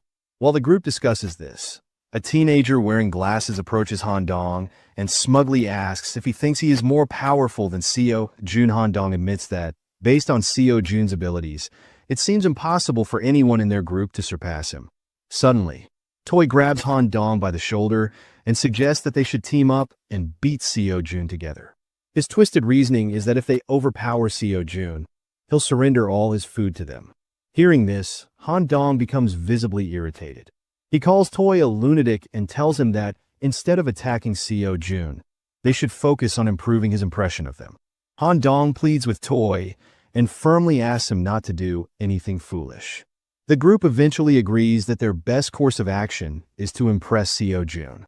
The scene shifts, and we are introduced to a sad, weak, and innocent boy whose name is still unknown. However, Handong walks over to him and introduces him as Bayugan. Handong apologizes to Bayugan, acknowledging that his sadness might stem from Handong's past actions. Handong explains that during his housewarming party, he invited all his friends over, including Bayugan. At that very moment, the apocalypse began. Bayugan's grandmother, his only remaining family member, was left behind at his house. This is why Bayugan is so upset. Bayugan quietly mentions that he had no choice but to attend the party, so it's not Handong's fault. Handong assures the group that after eating, they'll plan to rescue Bayugan's grandmother. However, Bayugan remains deeply distressed. Biting his lip, he quietly thinks to himself that his grandmother might no longer be alive. He fears the goblins have already killed her. The group collectively begins brainstorming ways to rescue Bayugan's grandmother when suddenly the door slowly opens. The atmosphere grows tense. Handong instinctively grabs his baseball bat, convinced a goblin has entered. But instead of a goblin, Sayo Jun walks in, carrying 2 black bags in his hands. Sayo Jun is wearing a plain t-shirt and shorts. The group immediately senses a powerful aura radiating from him. In that moment, Handong realizes that Sayo Jun is the only one who can solve all their problems. Seo Jun steps inside with a dead serious face and looks at the group without hesitation. He confidently states that he will help them. A few minutes pass, and they sit around the table in silence. The tension is thick until Ha-won speaks up, feeling stressed. She apologizes for how cramped it is in the room. Han Dong, trying to be polite, says it's fine. They had come without notice, so it didn't bother them. Just then, Seo Jun arrives and announces that the food is ready. One by one, Seo Jun places bowls of rice in front of them. They can hardly believe they're having real food and begin to wonder when they last had a proper meal. Ha-won, feeling embarrassed, hesitates before commenting that she wasn't sure if the food she had made would suit their taste. What seemed like a simple meal to Ha-won left the archer of the group frozen, staring at the dishes before her. She couldn't hold back her amazement. She told Ha-won that the food was incredible and admitted it had been a long time since she had eaten something so good. Ha-won shyly brushed off the praise and explained that this was all thanks to the food Seo Jun had given her. She admitted that if not for Seo Jun's help, she would have only been able to serve rice and tangerines. Meanwhile, Seo Jun noticed that Ha-won's trust level had reached 50. He smiled to himself, reminded of his mother, who always lit up with joy when guests praised her cooking. However, as the thought settled, he realized with some surprise that Ha-won's trust had reached 50 before Jun's. Moments later, they all began to eat, thanking Ha-won for the meal. Ha-won and Seo Jun watched as their guests enjoyed the food, eating as if they hadn't had a proper meal in ages. The archer couldn't stop raving about how amazing the egg roll was, while another girl pointed out to Ha-won that the style of the egg seemed Japanese. Ha-won smiled warmly, agreeing with the observation and politely encouraging her to enjoy the meal. Just then, Ha-won's youngest daughter called out to her, drawing her attention. She wanted to eat the egg rolls too, but Ha-won gently told her that she would make them again later after the guests had left. This left her daughter feeling a bit sad. Noticing this, the archer called out to Ha-won's daughter and asked if she wanted to share the egg rolls with her. Her face lit up instantly at the thought, her excitement making the room feel a little brighter. She quickly ran over and climbed onto the archer's lap, her excitement clear. The archer couldn't help but smile, delighted to have such an adorable little girl with her. The daughter eagerly said she was ready, and the archer picked up a piece of the egg roll, gently asking her to open her mouth. As the archer fed her, the daughter beamed with joy, her smile lighting up the moment. Kim then suggested that Ha-won and Seo Jun join them, saying there was enough food for everyone. The two exchanged a hesitant glance at first, but eventually smiled and agreed, happy to be part of the gathering. As they all ate together, laughter and chatter filled the room. Kim took a moment to reflect on the warmth of the scene. The lively noise reminded him of how long it had been since he had shared a meal like this. His thoughts drifted to his mother and the care she had always shown him. A soft smile spread across his face as he silently hoped that his family was safe and well. Time had passed, and all that remained were empty dishes where the food once was. Ha-won's youngest daughter, now feeling tired, commented that she wanted to rest. Ha-won gently picked her up and asked her eldest daughter to follow her to the room for bedtime before leaving the table. Moments later, Kim decided it was a good time to get down to business. He turned to the guests and suggested they finish the conversation from earlier, questioning why they couldn't reach the grandmother's house, especially since it was so close. Han, with a serious expression, explained that it was due to the goblins. Kim raised an eyebrow, questioning if it was really goblins, recalling the hardships he faced when he first encountered them. Han nodded, confirming that it was true. He explained that the goblins had found an underground car park and turned it into their base, hiding themselves there. Kim's curiosity grew, and he asked if they knew how many goblins were down there. Han replied with a grim expression, stating that there were a few thousand goblins in that underground area. Kim paused, thinking carefully. He realized that his class only worked from ground level to level 30, meaning his skills couldn't be used effectively in the underground car park of the building they were in now. It made sense how the goblins could have gotten in. Han continued explaining that the underground car park was connected to the entrance of the apartment building they needed to reach. The goblins had turned it into their base and didn't dare leave it. Kim, recalling the side roads, questioned Han about them, remembering there were alternative paths. Han agreed, saying their original plan had been to use the side roads to get out, but they had discovered something far worse than the goblins. Kim, now intrigued, asked what could be more dangerous than a group of goblins. Han recalled a massive shadow, commenting that it looked like a bear. He explained that they were able to escape the apartment because the bear had been fighting the goblins, giving them the chance to leave quickly. Kim, thinking about how to deal with the large monster, asked Han for more details. Han admitted he wasn't sure if it was actually a bear, as it had been too dark to get a good look. Kim then stated that they would have to confront both the goblins and that shadow at some point. Han agreed, but, looking down, added that their group had limits, making it clear they weren't in the best position to fight both threats. Kim, curious about the limits Han mentioned, asked for more details. The archer spoke up, explaining that both she and Han relied on things like baseballs and arrows for combat, but they would eventually run out of things to throw or shoot. Han, however, remained calm and suggested he could solve that problem. He then asked if he could take a look at the weapon, the arrow, and the baseball.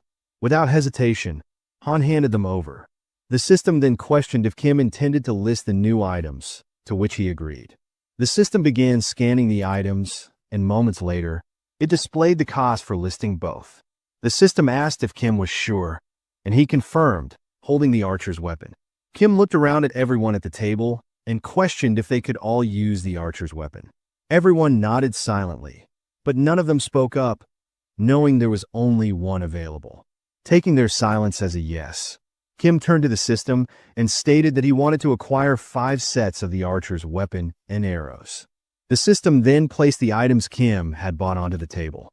He turned to everyone, telling them that if they couldn't use a weapon, they should take this chance to learn, as it would be their main weapon from now on.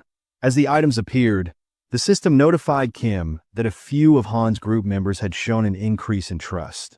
Meanwhile, Moon's attention was locked onto the weapons on the table. He thought to himself about how amazing Kim was and realized that if they worked together with him, they might actually be able to save his grandmother. The system then confirmed that Moon's trust in Kim had increased significantly. Han spoke up, commenting that with Kim's help, their hunting speed would increase considerably. The other girl added that with Kim's assistance, they wouldn't have to put themselves in danger to collect arrows anymore, making their tasks safer and more efficient. Just then, Kim got everyone's attention and stated that before they could do anything, they needed to reduce the number of goblins in the area.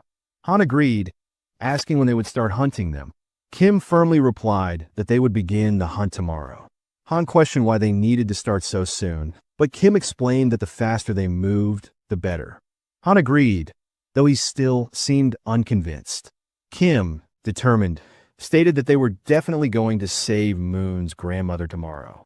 Moon's face lit up with joy at the thought of being able to see his grandmother soon. However, Han still had doubts and questioned how they were going to manage that with all the obstacles in the way. Kim smiled confidently and answered that they would use a bait strategy to draw out the goblins. After Ko Jun spoke, everyone at the table turned their attention to him, waiting for more details about his plan. Han and the archer girl remained pensive, wondering if the idea could truly work. The boy with glasses voiced his concern, saying the plan would only succeed if everything went exactly as planned. As they deliberated, the system notified Ko Jun, revealing that the mission previously assigned to Fatty had been completed. Along with the notification came a reward of 30,000. Upon reading the message, Ko Jun was surprised. He hadn't realized that payment was given for every completed mission. To be certain, he read the notification again, and it was confirmed.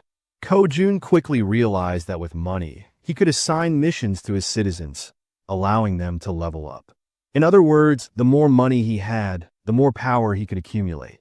Closing his eyes, he thought about how, while this seemed like a strong long-term strategy, he hoped not to rely on it too heavily for now.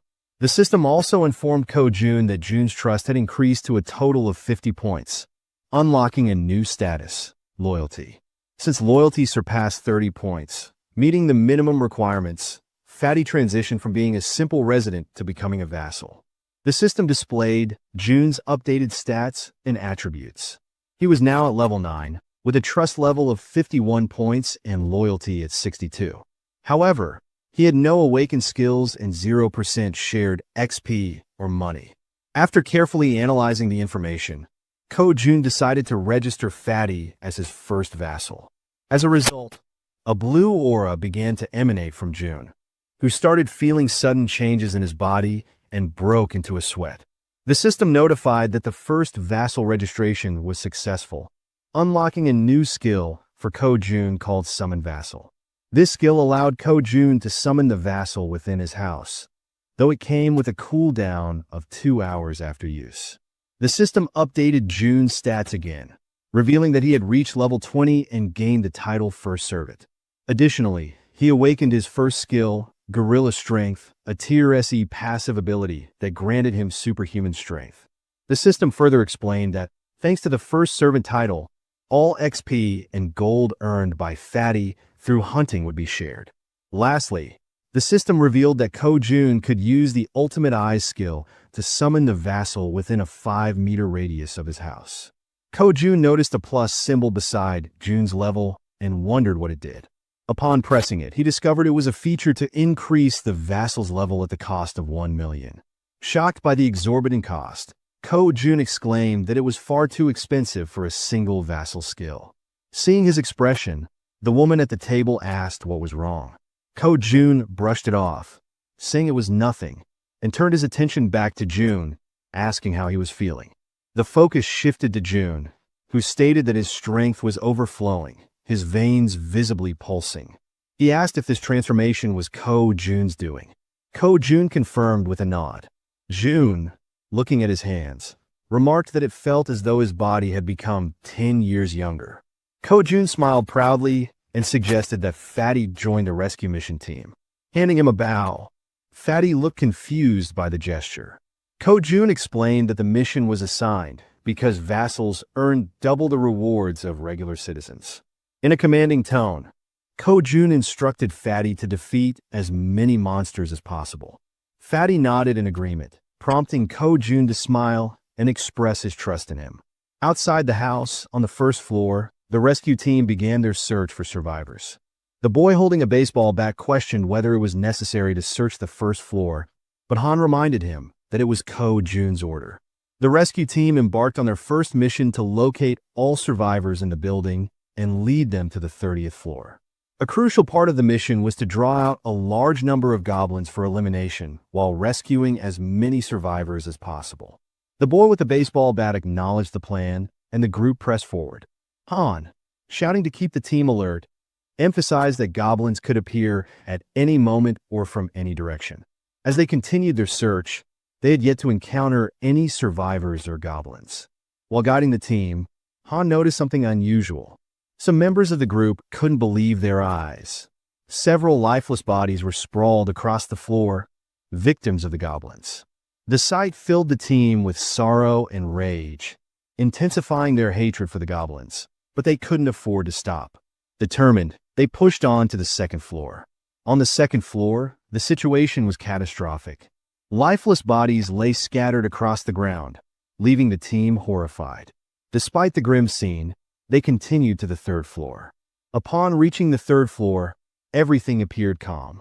The team leader knocked on the doors, calling out to see if anyone was inside. The rest of the team followed suit, hoping to find survivors. After several unsuccessful attempts, the team lowered their heads, burdened by a sense of sadness. However, the boy with the baseball bat refused to give up, encouraging the team to press on to the next floor.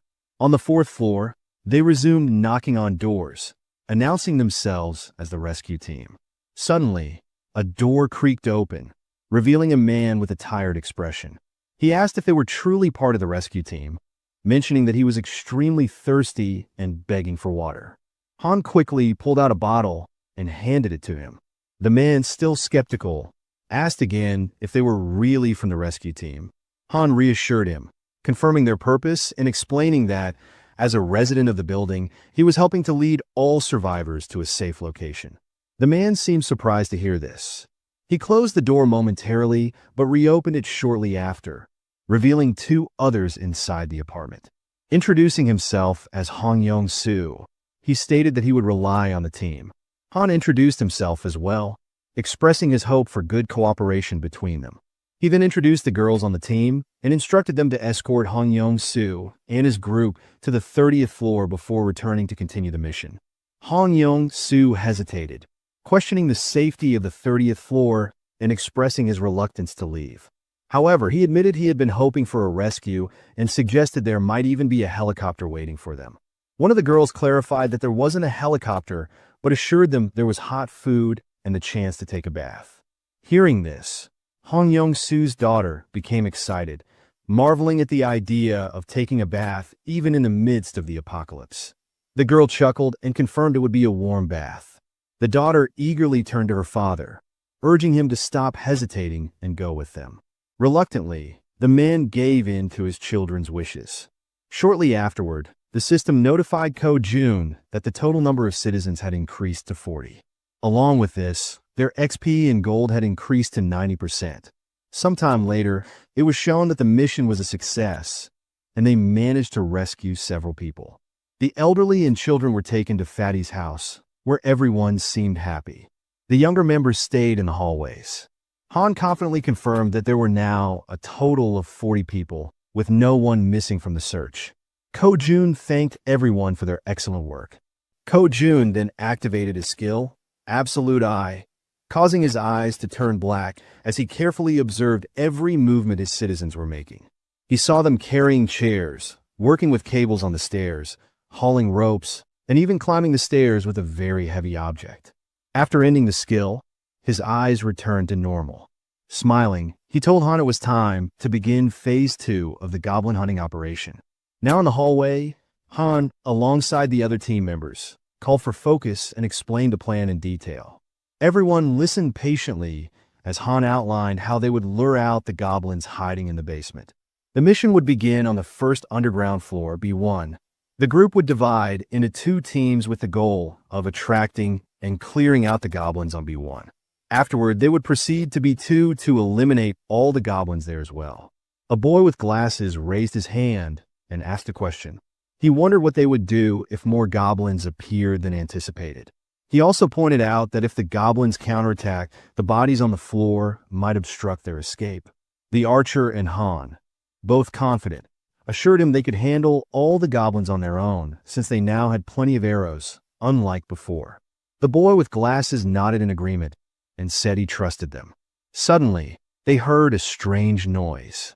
Turning toward the source of the sound, they noticed a small group of 3 goblins ready to attack.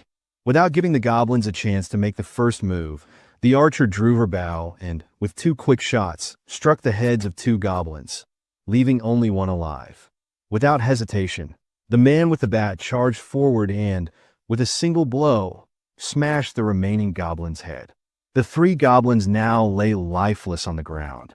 The boy with glasses questioned the man with the bat, asking why he was still using a bat when he had previously said he would need a bow to defeat goblins. The senior admitted they were right and promised to switch when necessary. Meanwhile, the archer pointed to the goblin bodies, noting that they were disappearing shortly after being defeated. The newcomer wondered aloud if this phenomenon was another skill of Ko-jun's. Han declared the mission on that floor complete and announced they would now proceed to B1. The newcomer, still lost in thought, remarked that he had expected Ko-jun to have some solution for dealing with the goblin bodies. The system then alerted the group that the citizens' trust was increasing. The scene shifted to Ko-jun, sitting calmly and opening a bottle as a series of system windows appeared before him. He found the moment quite enjoyable, remarking that it wasn't intentional, but reassuring himself that he was still keeping an eye on everyone.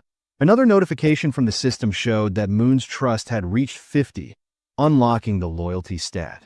The loyalty stat had surpassed 30, meeting the conditions for registration. Ko-jun was surprised by how quickly he had achieved these stats, though he noted that the faster this happened, the better it would be in the long run. Sitting on the floor and staring thoughtfully at the system window, Ko-jun reviewed Moon's stats: 55 in trust and an impressive 88 in loyalty, along with other attributes. He was surprised by the 88 loyalty, but remained calm, considering it a positive outcome. With an ironic smile, he pressed a button on the system window, declaring that the time for retention registration was complete. Back in the basement on B1, the entire group was fighting fiercely against the goblins. Suddenly, the newcomer began to emit a blue light similar to what Fatty had done before. Holding his Balmoon, the newcomer was stunned as lightning surrounded him. The other group members were equally shocked, questioning what was happening. Even the goblins seemed confused, unable to see due to the intense glow radiating from Moon. As Moon revealed his red eyes in the darkness, it became clear that the goblins couldn't withstand the brightness emitted by him, leaving them momentarily blinded. Han shouted that he didn't know what was happening, but it was an opportunity they couldn't afford to miss. Part of the group quickly ran to create distance, while others stayed behind to eliminate the goblins using their bows from long range. Both archers displayed deadly accuracy, aiming only for the goblins' heads. The archer, visibly furious, performed a swift maneuver that took down several more goblins. Seeing what had just unfolded, the remaining goblins became enraged and charged forward to attack. Despite the number of goblins they had already killed, their numbers only seemed to increase. While running, the group realized the sheer aggressiveness of their opponents and remarked on how they hadn't expected them to be so relentless. The archer shouted, ordering everyone to retreat to the emergency stairwell, while the man with the baseball bat speculated that all the goblins from the B2 floor had likely converged on their current location. Reaching the emergency stairs, the group ascended frantically without daring to look back. To slow the goblins' advance, Han held the door shut. One of the goblins managed to wedge its hand through the gap and sarcastically asked if Han was holding the door by himself. Hearing this, the boy with glasses and the man with the bat joined Han, pushing against the door to keep it shut. The goblins, however, were slowly forcing the door open. As the group struggled, they admitted it was becoming increasingly difficult to hold it shut due to the overwhelming number of goblins. Suddenly, a voice from behind reassured them of help.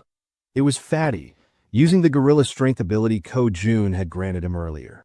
Channeling the ability, Fatty single-handedly held the door, managing to block the goblins' advance. Han asked if he would be okay, and Fatty urged them to hurry up the stairs.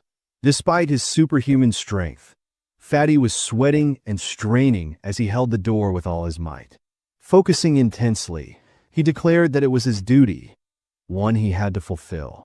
Finally, Han called out to him, letting him know everyone was safe and urging him to come up the stairs as well. Without hesitation, Fatty turned his back to the door and began running up the stairs. However, midway up, he tripped on a step and fell to the ground just as the goblins were about to catch up to him. Lying on the ground and almost within the goblins' reach, Fatty shouted at his friends to leave him behind and continue the evacuation. While Han hesitated, trying to decide what to do, someone suddenly and without hesitation rushed down the stairs to help. It was the boy with the baseball bat. With a single powerful swing, he smashed the goblin, threatening Fatty. He called out to Fatty, urging him to hurry, and extended a hand to help. Still on the ground, Fatty tried to crawl closer to his rescuer, but one of the goblins managed to grab his leg. Before he could react, Fatty vanished without a trace, leaving his savior stunned and speechless, unable to comprehend what had just happened. Looking ahead, however, the goblins continued advancing in an unrelenting horde. Suddenly, one of them leaped toward the boy with the bat, but he swung his weapon and struck it down midair. Meanwhile, the other group members provided support with their bows, urging Daiku, the boy with the bat, to move faster. Running in desperation as the goblins closed in, Han and the archer shouted frantically, pleading with him to hurry. Clutching his bat and without looking back, Daiku pushed forward, racing up the stairs. Outside, under a full moon, a gruesome scene unfolds. A monstrous, bear-like creature with glowing red eyes effortlessly devours a goblin, whose agonized screams pierce the night. With every passing second, the creature exudes a sinister aura. Finishing its gruesome meal, its sharp fangs and blazing eyes make it clear that its hunger is far from sated. It growls, declaring its bloodlust once more. From behind the beast, eerie screams echo, a sound that shouldn't exist in the stillness of the night. Turning around, The creature notices that the noise is coming from a massive building behind it. Coincidentally, the top floor of the building is still illuminated. The creature's bloodlust intensifies as it snarls, proclaiming that it will devour everyone inside. Suddenly, Fatty is seen falling from a swirling purple portal. But don't worry, our Fatty didn't die. Instead, he was teleported to safety using Ko-jun's ability. Ko-jun, who had been observing from afar, pulled Fatty out of danger just in time. Fatty lands on the ground in a clumsy hero's pose, feeling relief despite his confusion about what just happened. Ko-jun, standing nearby, remarks, "That was close." Fatty rubs his eyes to make sure he's not imagining things, and sees Ko-jun offering his hand to help him up. Ko-jun explains that, just in case, he had kept an eye on the situation using his absolute eye ability. He's glad to see that the vessel summoning ability worked perfectly. As Fatty tries to stand, he notices a sharp pain in his leg. It's then that he realizes a goblin managed to cut him when it grabbed hold of him earlier. He hadn't even noticed how fast it happened during the brief struggle.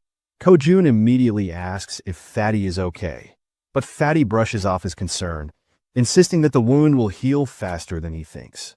Ko-jun, however, notices a shortage of medical supplies in his inventory and mentions that he should register some medicine into the system as well. He asks Fatty not to overexert himself and to wait for a moment. Though confused, Fatty agrees. Inside, Ko-jun searches for medical supplies and finds a first aid kit. Looking at it, he recalls how essential medicine is in situations like this.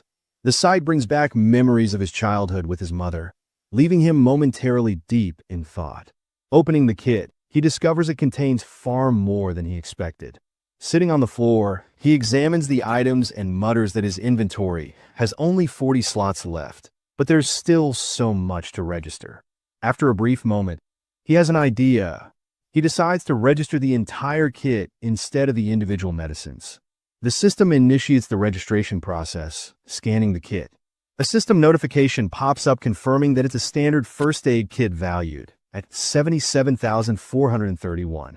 Without hesitation, Ko-jun accepts.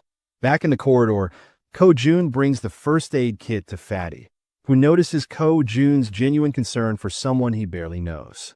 Kneeling down, Ko-jun asks to examine the goblin-inflicted wound. Fatty rolls up his pant leg, revealing a cut near his calf. With a pair of tweezers and a cotton ball in hand, Ko-jun warns, "This might sting a bit. I'm going to disinfect the wound first." Carefully dabbing the cotton onto the cut, Ko-jun works meticulously. Fatty winces in pain, but reassures Ko-jun that he can endure it. The system promptly notifies Ko-jun that Choi Hyang-jun's, Fatty, trust level has increased, along with his loyalty. After partially cleaning the wound, Fatty thanks Ko-jun for his care.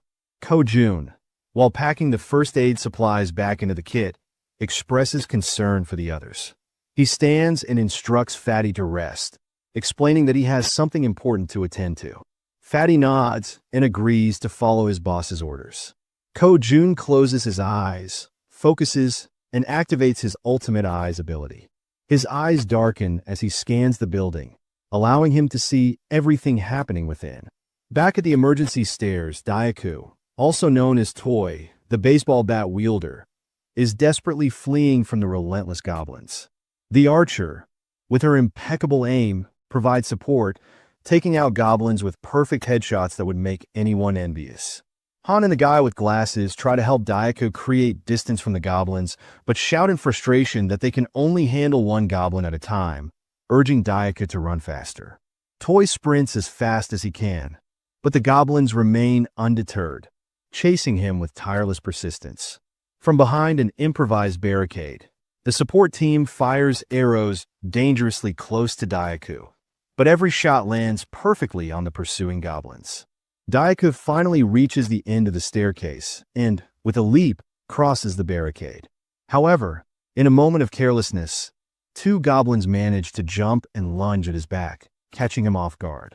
Instinctively, the rookie Moon charges forward with a shout, determined to protect his comrade.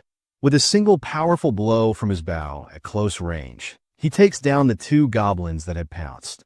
Moon stands with a serious expression, his eyes glowing blue and filled with determination. Without hesitation, he leaps back into the stairwell, plunging straight into the swarm of goblins. Han is left speechless. Delivering rapid, precise strikes, Moon significantly thins the goblin horde as Han and Toy watch in awe. The rest of the group, witnessing the scene, asks in disbelief if Bango Moon had always been this skilled in combat, remarking that his actions are utterly insane. From afar, Ko-jun observes everything and comments, "The rookie is doing exceptionally well." The system screen appears, displaying Moon's status for reference. His full name is Moon Bango, and he holds the title of second vessel. His confidence level is 55, and his loyalty is 88. He possesses a teleportation ability that consumes mental energy to move within his line of sight. The mental energy cost increases with the number of companions and the distance traveled. With a sly smile and darkened eyes, Ko-jun remarks, "Registering Moon as a vessel was a brilliant decision." Back at the stairwell, goblins are being decimated by Moon, each of his blows striking their heads with deadly accuracy. Han asks Jan, the guy with glasses, if the extension cord is ready. Jan, holding it firmly, replies that it is. Han then checks if the water tank is prepared. The archer and the baseball bat wielder confirm its readiness. Moon, realizing he has to retreat, sprints toward the barricade as Han yells at him to hurry up. With a swift jump, Moon lands safely behind the barricade. For a brief moment, the goblins believe the group has simply fled, but moments later, a massive water tank appears above the barricade. The tank is tipped over, drenching the goblins and flooding the emergency stairwell with water. Initially confused, the goblins think it's merely a stalling tactic. Han shouts, "Now's the perfect opportunity." Jan flips the switch. An electrical surge travels down the now-soaked stairwell through the wires they had previously laid, electrocuting all the goblins pursuing them. Ko-jun's system screen notifies him that he has hunted numerous goblins of varying levels, including some at levels 6 and 7. Another notification pops up confirming that Ko-jun has gained significant XP and earned a total of 334,001, which has been deposited into his account. Additionally, his skill level has increased and a new ability has been unlocked. While using his Ultimate Eyes ability, Ko-jun suddenly feels a strange pressure. A sharp pain begins to spread through his body, causing him to writhe in agony. Upon closer inspection, a purple wave expands outward from him, covering an increasingly large area. The purple energy travels through the building, the stairwell, the parking lot, and even the goblins chasing his friends. The wave appears to function as a scanning mechanism because Ko-jun's ability screen indicates that hostile entities have been detected. After the scan, the system declares that the hostiles will be eliminated. As the energy wave dissipates, the goblins begin to deform, screaming in agony. In an instant, their bodies explode, vanishing in the blink of an eye. The system notifies Ko-jun once again, confirming that he has defeated numerous goblins, including several at levels 6 and 7. In a dimly lit building, a group of goblins makes its way toward the stairs, their steps loud and chaotic, echoing off the cold walls and highlighting their collective movement. They march with purpose, their numbers creating a symphony of noise that reverberates through the darkened space. Yet, amidst their confident stride, a single gremlin lags behind, his pace faltering as an uneasy sensation washes over him. A shadow looms overhead, stretching out like a dark omen. Curiosity and dread take hold, compelling the gremlin to cautiously glance over his shoulder to identify the source of this foreboding presence. His eyes widen in shock and fear as he beholds a massive, fearsome monster with burning red eyes. The creature releases a guttural roar, its sound slicing through the air and freezing the gremlin in place.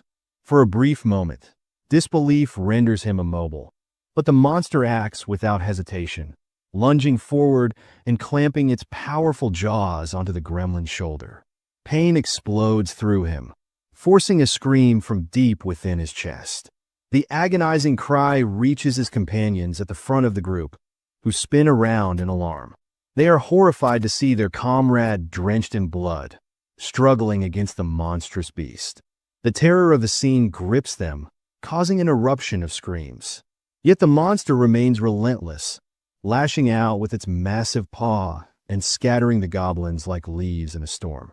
One gremlin, determined and courageous, leaps onto the creature's back, wrapping his limbs tightly around it in a desperate attempt to subdue the beast. The others continue their chaotic yet fierce attempts to fend off the monster, though its overwhelming strength pushes them to the brink of defeat. Despite the odds, the gremlin on the beast's back refuses to let go.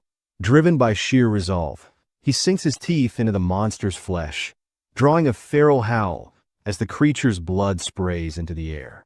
Realizing that their opponent is finally weakening, one goblin charges at the monster's nose while another targets its neck. The coordinated attack crescendos into a brutal onslaught, painting the scene in the creature's crimson blood. In this climactic moment, the system unexpectedly announces that the monster has been granted citizenship. Its body twists and bends backward, signaling its defeat. As silence falls over the aftermath, a remarkable transformation begins. The terrifying beast, which had once towered over the group with an imposing, grotesque form, begins to shift. Its jagged and monstrous features ripple and twist, as though the very fabric of its being is unraveling. The oppressive presence that had so terrified the goblins begins to dissolve, the creature's massive body shrinking and reshaping into something entirely different. Slowly, its horrifying appearance fades away, revealing something unexpected, an incredibly beautiful woman. The transformation is nothing short of miraculous, as the monster's intimidating and grotesque exterior melts into the delicate features of a human woman. She collapses to the cold floor in tense battle, weighing heavily on her fragile body. Tentatively, Jaehyun freezes as if unsure of what to do or how to react. His eyes remain fixed on the woman as, trying to make sense of the events that have just transpired. The system, in its usual mechanical fashion, announces her status with an impersonal tone, confirming that she holds trust level 9. However, the system doesn't stop there. It goes on to reveal that she possesses an extraordinary gift, one that sets her apart from many others in this strange world. Her unique ability is that of Aware Best, a rare power that allows her to transform at will into a fearsome beast, much like the one she had been moments ago. The news is both astonishing and puzzling. The fact that she can change between a fearsome monster and a beautiful woman at will is a game changer. Her ability to transform makes her a force to be reckoned with, but there's more to it than just raw power. Oyeonju, though beautiful in her human form despite her A-level ability, she remains at level 33, a detail that both puzzles and impresses him. Additional notifications follow, informing him that Ha Dongin and Yu Hiren have achieved trust level 50, while Kang Daeksu has ascended to level 30. Recognizing the importance of these rankings, Jaehyun swiftly commands the system to register Kang Daeksu as a vassal. With this new role secured, the protagonist's body becomes encased in an iron suit as the system bestows upon him the title of Third Servant. Contemplating the responsibilities and implications of vassal registration, he reflects on the diverse abilities among his allies. Choi Hyeongjin, for instance, boasts the strength of a gorilla, while Kang Daeksu possesses a power akin to iron. Moon Byung-go, despite being only at level 30, has the rare and remarkable ability to teleport. Jaehyun begins to question how awakening ranks are determined. He wonders whether they are assigned randomly, given that Choi, despite his loyalty, is only at C rank, while Daeksu holds a B rank at level 31. The inconsistency frustrates him, prompting a desire to uncover the process of rank elevation, as it would offer strategic advantages in registering higher-ranking vassals. Yet complications arise when metahumans are involved. Registering them as vassals could introduce unforeseen difficulties. The system notifies him that metahumans are now permitted to navigate corridors and staircases freely. Seizing the chance to test this update, he places his hand on the elevator panel and watches as it ascends swiftly to level 30. Upon reaching his destination, Daexa contacts Choi, instructing him to bring Yeonju down to the B2 floor. Meanwhile, a group of men stationed on the ground floor monitor the unfolding situation, bewildered by the sudden goblin attack. As they attempt to piece together what triggered the assault, the scene shifts back to the upper floors, where Daesu and his companions engage in a lighthearted discussion about Jaehyun's abilities to provide warm water and food. These resources have become vital, lifting everyone's spirits amid the tense circumstances. Downstairs, Daesu and others assist in cleaning up the area. They reflect on Moon Byung-go's transformation from a quiet, introverted individual to someone more open and engaged after meeting Jaehyun. Jaehyun's formidable abilities have left a profound impact on those around him, earning their admiration and respect. As the group discusses survival tactics, a sobering realization dawns upon them. To endure in this world, they must be chosen by Jaehyun, as his decisions hold the key to their survival, shaping their fate in a world fraught with uncertainty and danger. With this conversation being held, the elevator opens and Daesu runs to help others in the basement. A flashback is revealed, showing a small toy car. A child was playing with it in a park, his laughter echoing as he ran around with joy. He called out to his mother, excitedly asking her to watch what he could do. The woman from the parking lot, Yeonju, was his mother. She smiled at him genuinely, encouraging him with warmth in her eyes. As the child stood up and waved to his mother, something sinister appeared behind him. The genuine smile on Yeonju's face twisted into an expression of pure horror. She froze, overcome with terror. A group of 3 vile goblins surrounded the poor boy, who was still innocently waving at his mother. She tried to act, summoning all the strength she had, but she wasn't fast enough. The goblins attacked the boy, and all she could do was watch in helpless despair. His agonized screams pierced the air. Yeonju's legs gave out as she collapsed to the ground, weeping uncontrollably. The sight of her son's final moments burned into her memory, haunting her endlessly. When the chaos subsided, all that remained was the toy car he had been playing with, lying abandoned on the ground. Suddenly, Yeonju woke up from the nightmare, her body trembling as painful memories flooded back. She looked to her side and saw Seo Jun, who softly called her by name. He watched her with concern as she sat up on the bed, clutching her head, which throbbed with lingering pain. Seo Jun extended his hand toward her. "It's a pleasure to meet you," he introduced himself calmly. Ignoring his introduction, Yeonju's gaze hardened. "Was it you?" she asked, her voice filled with urgency.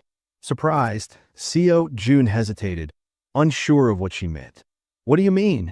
he asked cautiously. Yeonju's eyes narrowed. "You know exactly what I mean," she clarified. "The thing that made the goblins' heads explode? Was that you?" Seo Jun froze for a moment, his hand beginning to tremble. Gripping his hand tightly to steady himself, he took a deep breath and admitted yes. "It was me." Yeonju stared at him in awe, her mind racing. How powerful is this man? She wondered. Someone with such a calm, neutral expression had wiped out an entire horde of goblins in mere seconds.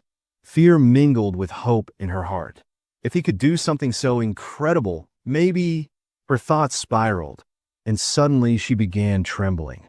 Finally, with tears streaming down her face, she dropped to her knees and begged him. "Please save my child," she pleaded, her voice breaking. "Just one day. Give me just one day to bring him back." Through her tears, she cried out desperately. "I miss him so much. My beloved son." Seo Jun clenched his jaw, anger boiling inside him as he realized the full extent of her pain. Her child had been taken from her by those wretched goblins. The grief and despair in her voice tore at his heart. Yeonju sobbed uncontrollably, trembling so hard that her words became incoherent. Seo Jun stood there, frozen in thought. Is there truly nothing I can do? He wondered, the frustration gnawing at him. Then an idea struck him. He accessed the system interface and issued a mission. Hunt down 1,000 goblins. There would be no time limit and no penalty for failure. The reward? The resurrection of her child.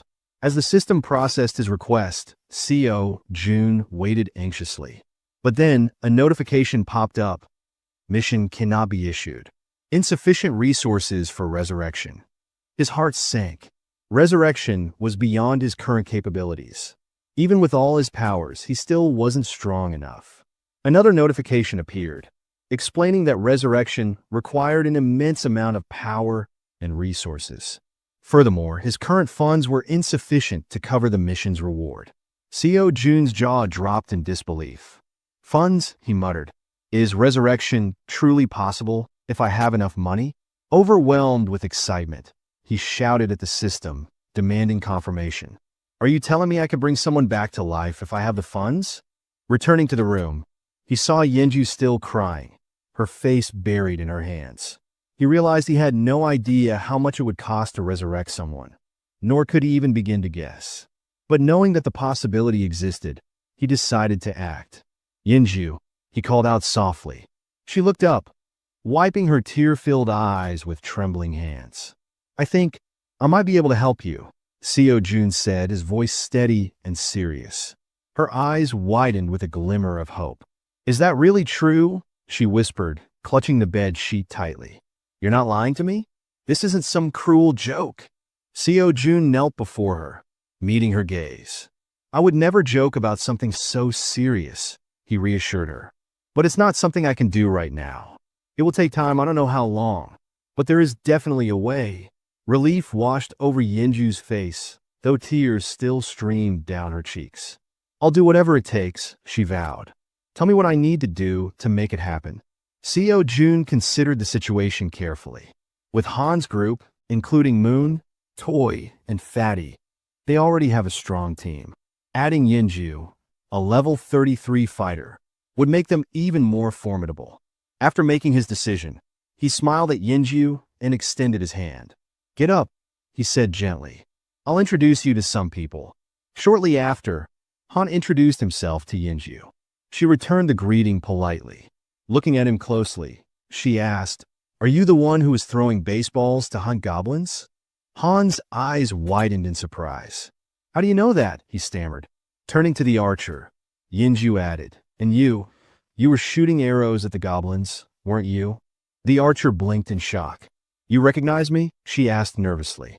Yenju chuckled softly, mimicking claws with her hands and baring her teeth playfully. She growled, You really don't recognize me?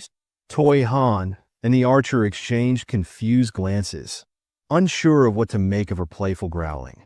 Cute cartoon bears appeared in the background, emphasizing the oddness of the situation. Deciding to clarify, Yenju began to transform. Brown fur started to spread across her body as her snout elongated. Her bare form slowly became evident. The archer pointed at her in disbelief. Wait, is this actually happening? You're the beast we saw in the alley earlier. Laughing awkwardly, Yenju corrected her. I'm a bear, not a beast. The archer blinked, dumbfounded. Yenju explained that she had helped them deal with goblins before, though they hadn't realized it.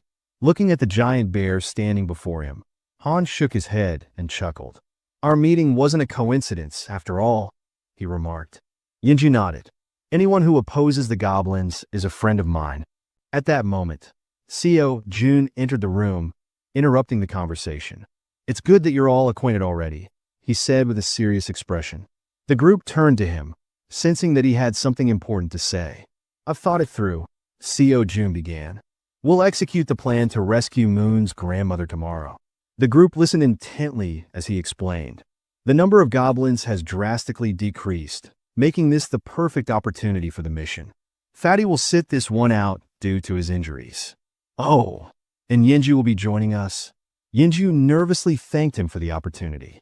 It's a pleasure to meet you all, she said, bowing politely. Concluding the meeting, Seo Jun instructed everyone to prepare for the mission. The group, filled with determination, agreed without question. Afterward, Seo Jun called Toy and Moon aside for a private conversation. Standing under the full moon in the hallway, he asked, Do you know why I called you here? Both Toy and Moon exchanged startled glances, unsure of what he was referring to. Though, deep down, they had a feeling they might know. The two were caught off guard by the sudden question and visibly startled. Toy hesitated and admitted he wasn't sure, while Moon spoke up, asking if it had something to do with the powers they had recently acquired. June smirked sarcastically and replied, "Yes, it's about your powers." He went on to explain that both of them had awakened abilities, leaving them shocked at how perceptive their leader was. June explained further, revealing that Moon's newly obtained ability was teleportation. This excited Moon, who was eager to learn how to use it. As for Toy, his ability was called Knight of Steel, which left him curious about what it could do. June's expression shifted to one of seriousness as he considered the situation. He realized he needed to understand how both of their abilities worked before they embarked on the mission the next day. Deep in thought, he opened the system screen to analyze their progress. He then issued a mission to both of them: demonstrate their newly awakened abilities within 1 hour. The reward for success was increased strength, while the penalty for failure was having to sleep in the corridor. The system confirmed the mission parameters, and June found himself intrigued by these team-oriented challenges. As June mulled over the situation, Toy, unable to contain his enthusiasm, called out, asking if it was true that he had awakened a new ability. June confirmed with a nod. Toy's excitement was palpable. Snorting with exhilaration, he exclaimed how great it was, but then quickly asked about the specifics of the Knight of Steel ability. June explained that it allowed Toy to summon a steel suit of armor and a halberd. Before Toy could ask further questions, since he was used to wielding a baseball bat, a blue light suddenly materialized beside him. The light was Moon's teleportation ability activating. In an instant, Moon vanished, leaving Toy stunned by how quickly he had picked up the skill. For a few seconds, June and Toy exchanged wide-eyed, speechless glances, both trying to process what had just happened. Moments later, Moon reappeared in the corridor, slightly wobbly as he landed. Looking down at his hands, his face lit up with excitement as he marveled at the functionality of his power. Clenching his fist, he declared, "With this power, rescuing my grandmother will be a breeze." The system notified June that Moon's confidence had increased, along with a rise in his loyalty. Overcome with gratitude, Moon bowed deeply to June, thanking him for everything he was doing. The gesture took June by surprise. After a moment, June urged Moon to pause and carefully assess the situation. "Even though you've managed to use your powers," June explained, "going to your grandmother's house right now is impossible." Moon, puzzled, asked why that was the case. June patiently elaborated, "There's no guarantee you can fully control your ability. Even though it worked once, it's possible you just got lucky." His words caused Moon to lower his head in disappointment, realizing that rescuing his grandmother would have to wait. June reassured him, saying, "For now, we'll figure out the maximum range of your teleportation and determine if there's any penalty for using it multiple times." Moon nodded silently in agreement. As the conversation continued, they noticed something unusual happening down the corridor. Turning to investigate, they saw a knight clad in gleaming steel armor, wielding an enormous halberd. Toy's eyes widened in amazement as he realized the sheer magnitude of his power. Ecstatic, he couldn't help but comment on how well the ability suited him. The system then notified June that Toy's confidence and loyalty had also increased. Meanwhile, Toy celebrated by swinging the halberd to test its weight. June called Moon over, pointing toward a nearby building. He then asked, "Can you test your teleportation by attempting to reach it?" Moon studied the building carefully, gauging the distance and calculating the effort it would take to make such a leap on only his second try. Finally, he turned to his leader and said, "I'm not sure I can make it, but I'll try." The system presented a new mission: teleport to the rooftop of Building 113 within 3 minutes. The reward was an improvement to Moon's teleportation ability, while the penalty for failure was having to sleep outside. Focusing intensely, Moon positioned his hands in a stance resembling a Kamehameha, channeling his energy for teleportation. In the background, Toy cheered him on enthusiastically, offering words of encouragement and telling him he could do it. After aligning his thoughts and gathering his energy, Moon opened his eyes. In that instant, he vanished once again, enveloped by a burst of blue light. The force of his ability was so intense that Toy instinctively shielded himself from the shockwave. Moon reappeared on the rooftop of the other building, landing in a dramatic superhero pose. However, his face contorted in pain, and his eyes turned completely white. From his new vantage point, Moon felt a wave of relief, knowing that the teleportation had worked. Looking across at his friends, he waved to ensure they saw him and shouted that everything had gone as planned. The system notified June, confirming that Moon had successfully completed the mission. June let out a sigh of relief and smiled, praising Moon for his impressive and quick mastery of the ability. Moon, still waving happily, basked in the moment. But suddenly, without warning, his strength gave out. His eyes rolled back, and he collapsed unconscious on the rooftop, leaving him vulnerable. Both June and Toy froze in shock, their previous excitement quickly replaced by concern. Everything had been going so well until it hadn't. Acting swiftly, June used his ability to summon a servant, bringing Moon's unconscious body back to their corridor.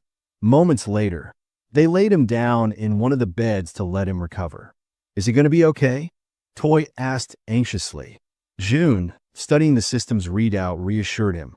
"Guess he's just unconscious. The teleportation ability took a lot out of him." He explained that with enough rest, Moon would be fine. The system confirmed that Moon was healthy and in a deep sleep. "This probably happened because he's not used to using the ability yet," June added. Relieved, Toy sighed. "Glad to hear it." June then shifted the focus. "Now it's your turn," he said, surprising Toy with the sudden declaration. "Wait, my turn?" Toy asked, caught off guard. The system displayed Toy's mission: perform 100 push-ups and 100 squats while wearing the steel armor. The time limit was 10 minutes. The reward was increased strength, while the penalty for failure was sleeping outside. Without hesitation, Toy began the exercises, starting with the push-ups. Clad in his heavy steel armor, every movement required an incredible amount of effort. Sweat poured down his face and dripped onto the floor as he pushed himself to the limit. Determined, he moved on to the squats, completing the second half of the mission with gritted teeth and unwavering resolve. When he finished, Toy stood tall, exhausted but triumphant, shouting, "Mission accomplished. I did it!" The system confirmed his success, notifying June that Kong Toy had completed the mission. Breathing heavily, Toy leaned against the wall to catch his breath while June observed him, impressed. With a body like his, so athletic and resilient, it's no wonder he has such endurance, June thought to himself. Suddenly, the system displayed a new message, something June had never seen before. "What's this?" June muttered, his eyes narrowing at the unexpected notification. As he studied the screen, Toy asked, "Is that really all for the mission?" June nodded, smiling warmly. "Yes, great job. You can go rest now." The system finished calculating and displayed a notification. Toy's strength had slightly increased. Turning to June, Toy expressed his gratitude. "Thanks for taking the time to help us. I really appreciate it." June, surprised by the sudden notification and watching Toy feel the changes in his body, noticed a new sense of energy radiating from him. Looking at his own hands, Toy clenched them into fists, feeling the power coursing through his veins. "This reward changes everything," he said with a confident smile. The next day, a dark alley in Busan Han screamed in desperation, urging everyone to run. The group scattered, fleeing for their lives as a ferocious horde of goblins pursued them. Toy, however, stopped running and turned around, his fury evident. Assessing the situation, he decided to act. The goblins, focused on their chase, were suddenly blinded by a brilliant light shining in front of them. As they adjusted their vision, they saw a towering figure, clad in a steel suit of armor, wielding a massive halberd. Without hesitation, Toy charged forward and struck the nearest goblin, impaling it in one swift, powerful motion. Then he unleashed a flurry of diagonal strikes in rapid succession, cutting down goblins one after another. But the goblins, fueled by rage, refused to give up. They surged forward, launching a determined attack. Expecting a direct assault, Toy braced himself, but the goblins cunningly outmaneuvered him, slipping past to target the more vulnerable backline. In an instant, Arrows struck the goblins' heads in swift succession, ending their rampage permanently. Toy turned to see what had happened and spotted Moon, wielding a bow and arrow. "Don't worry," Moon called out confidently. "I'll handle any goblins that get past you. Focus on the ones ahead." Gripping his halberd tightly, Toy turned back to the remaining goblins. A smirk spread across his face as he responded, "Got it." Seeing Toy's renewed focus, the goblins hesitated. One by one, they began to retreat, turning back to where they came from. Frustrated, Toy yelled at them to come back and face him. As the goblins retreated, terror gripped them when a massive shadow appeared before them. It was the bear girl, her glowing red eyes piercing through the chaos. This was her dramatic first appearance, emerging from an ambush prepared for the retreating goblins. The goblins had no choice but to surrender to their fate, collapsing in despair and lamenting their past misdeeds. The group showed no mercy. Moon's arrows flew with precision, Toy's halberd struck powerfully, and the bear girl slashed through the goblins with her razor-sharp claws. Together, they defeated the goblins one by one. Seizing the opportunity, Han shouted to Moon, "Now's your chance. Go!" Moon, understanding the urgency, broke into a sprint toward his grandmother's house. "Thank you, Han," he called back as he ran, grateful for the opening created by his comrades. Meanwhile, the system notified Ko Jun that the citizen Moon had completed his mission. A pop-up appeared, stating that it was now evaluating the missions Moon had completed. Back in the comfort of his room, Ko Jun sat with his ultimate eyes ability activated, observing the system screen while slurping on cup noodles. The system pinged again, declaring the evaluation complete and awarding him 132,133. The system chimed once more, confirming that Moon had completed all the missions available to him for the day. It also announced that it would begin evaluating the rewards for Moon's completed tasks. The assessment concluded instantly. Still savoring his noodles, June grinned and said, "All right, let's see what the reward is." The system congratulated him for hitting the jackpot. For those unfamiliar, it clarified that a jackpot is the maximum prize accumulated in games of chance, like slot machines or lotteries. Reading this, Ko Jun froze momentarily, stunned. Paralyzed with anticipation, he stared at the screen, waiting to see what incredible reward the jackpot would bring. Still staring at the system notification, Jun remained frozen in shock, his cup noodle stuck in his throat as he tried to process what the jackpot could possibly be. Then, the system displayed the reward, a skill point granted as part of the jackpot. Upon reading this, Ko Jun's lips curled into a satisfied smile. This was perfect. He could choose exactly where to use the point. Back on the streets, Moon sprinted toward his grandmother's house at an incredible speed, a faint blue aura trailing behind him. As he drew closer, exhaustion crept in, sweat dripping down his forehead. His mind raced with anxious thoughts. What if something had happened to her? Upon arrival, the house came into view, a small, simple home, completely unprotected against monster attacks. There were no barriers, no fortifications, just an ordinary house standing vulnerably amidst the chaos. Moon didn't hesitate.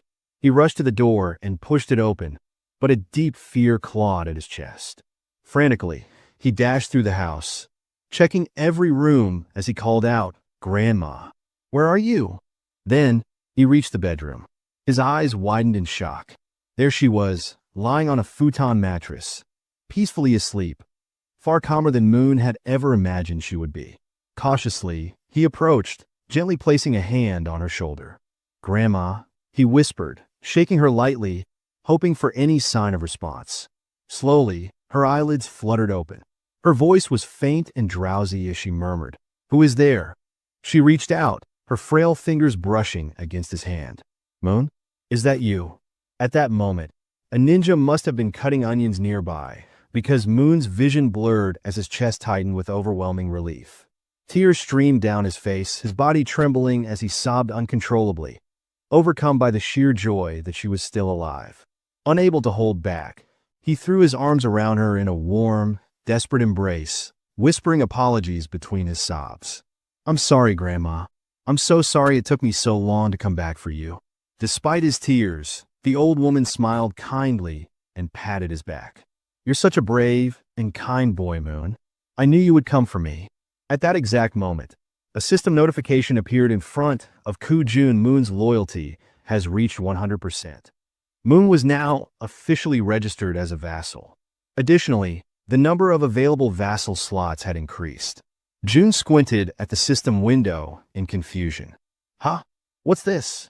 Apparently, reaching a certain level of trust unlocked an additional vassal slot. The system then displayed his current vassals. Choi Hyen, aka Fatty, level 20 Moon, level 30 Kong Daiku, aka Toy, level 25 scratching his chin. Jun was taken aback. "Wait, so I can level them up too?" Curious, he decided to check how much it would cost to upgrade Moon's level. He tapped the plus symbol next to Moon's name. A new notification popped up. Insufficient funds to level up. Then, another window appeared displaying the required amount. 100 million Korean wons needed to upgrade Vassal Moon to the next level. Jun's jaw nearly hit the floor. His hands clenched into fists. 100 million won? His face twisted in frustration as he rubbed his temples. "That's insane. Just for one vassal?" With a sigh, he ran a hand through his hair and lightly punched the table. "I'm sorry, Moon," he muttered under his breath. "I'll make it up to you by assigning you missions every single day." At that moment, a noise snapped Jun out of his thoughts. His senses went on high alert. The elevator was moving. His brow furrowed. Who the hell could that be? His comrades were still out in the streets, fighting goblins. Narrowing his eyes, he activated Ultimate Eyes. His pupils darkened as his vision extended, scanning the entire building. Two people stood outside one of the apartment doors, a man and a woman. The man carried a box on his shoulder, while the woman knocked on the door, asking if anyone was inside. Something fell off. Their expressions weren't exactly friendly, and the dark circles under their eyes hinted at exhaustion, or something more sinister. Jun immediately recognized the apartment. Inside was Fatty's wife. She hesitated, hearing the knocking and voices outside. Cautiously, she called out, "Who is it?" Assuming it was urgent, she made a quick decision and opened the door. Standing there was a young woman who greeted her with a bright smile. "Hello," she said cheerfully. "I'm Kim Dabin." Then, she gestured toward the man beside her. "And this is my younger brother, Kim Miho," she continued, mentioning that they lived in Unit 1701. Intrigued, Fatty's wife asked what brought them there. The girl sighed, explaining that she had only come because she desperately needed help, leaving Fatty's wife wondering what kind of help she could possibly need. Then, with a sudden burst of desperation, the girl blurted out, practically shouting, "Would it be possible for you to let me take a shower?" Fatty's wife was completely caught off guard. Her jaw dropped. Of all the things she had expected to hear, this was the absolute last. Still trying to process it, she blinked in disbelief and asked, "Did you really just ask to take a shower? And that's all you need?" The girl nodded eagerly. "Yes, that's all. I just want to shower." Relieved that the request wasn't anything too complicated, Fatty's wife let out a small chuckle and waved them inside. "Well, that's easy enough. Come in." The two entered, expressing their gratitude. The man, still carrying the box on his shoulder, also thanked her before asking where he should put it. Curious, Fatty's wife asked what was inside. As he placed it down on the floor, the girl, still grateful, explained, "It's just canned food and some miscellaneous supplies." The man opened the box, revealing various types of canned goods, exactly as she had said. Seeing this, Fatty's wife smiled and thanked them, mentioning that they really didn't have to go through all that trouble. The girl waved it off. "It's nothing really. If you think about it, I just walked into a stranger's house and made a pretty weird request." Just as she finished speaking, something caught her attention from the corner of her eye. She turned her head slightly, her gaze landing on a collection of bows lined up against the wall, alongside Toy's baseball bat. Curious, she couldn't help but ask, "Do these bows and that bat belong to the owner of this apartment?" Fatty's wife hadn't expected that question. Still, after a brief pause, she shook her head. "No, actually, These don't belong to the apartment's owner. The real owners live in another unit, but it's kind of a complicated situation to explain in just a few words. The girl nodded in understanding. I see. Watching everything unfold, Jun deactivated his ability and thought to himself that, so far, they didn't seem like bad people. He then shifted his gaze toward the window and murmured, I'll go check it out later. After a brief moment of thought, he added, I also need to talk to them. I want to ask if they'd be willing to help rescue other survivors from the nearby apartments. Before he could dwell on it further, a sudden system notification popped up. Jun blinked in surprise as the message appeared before him. You have successfully hunted a red tiger. A second notification followed immediately after. You have gained a large amount of XP. Then another. 39,718,318 EXP gained. Some abilities have reached their limit. Despite the strain, the battlefield outside was far from calm. Han the archer and the guy with glasses were both lightly wounded.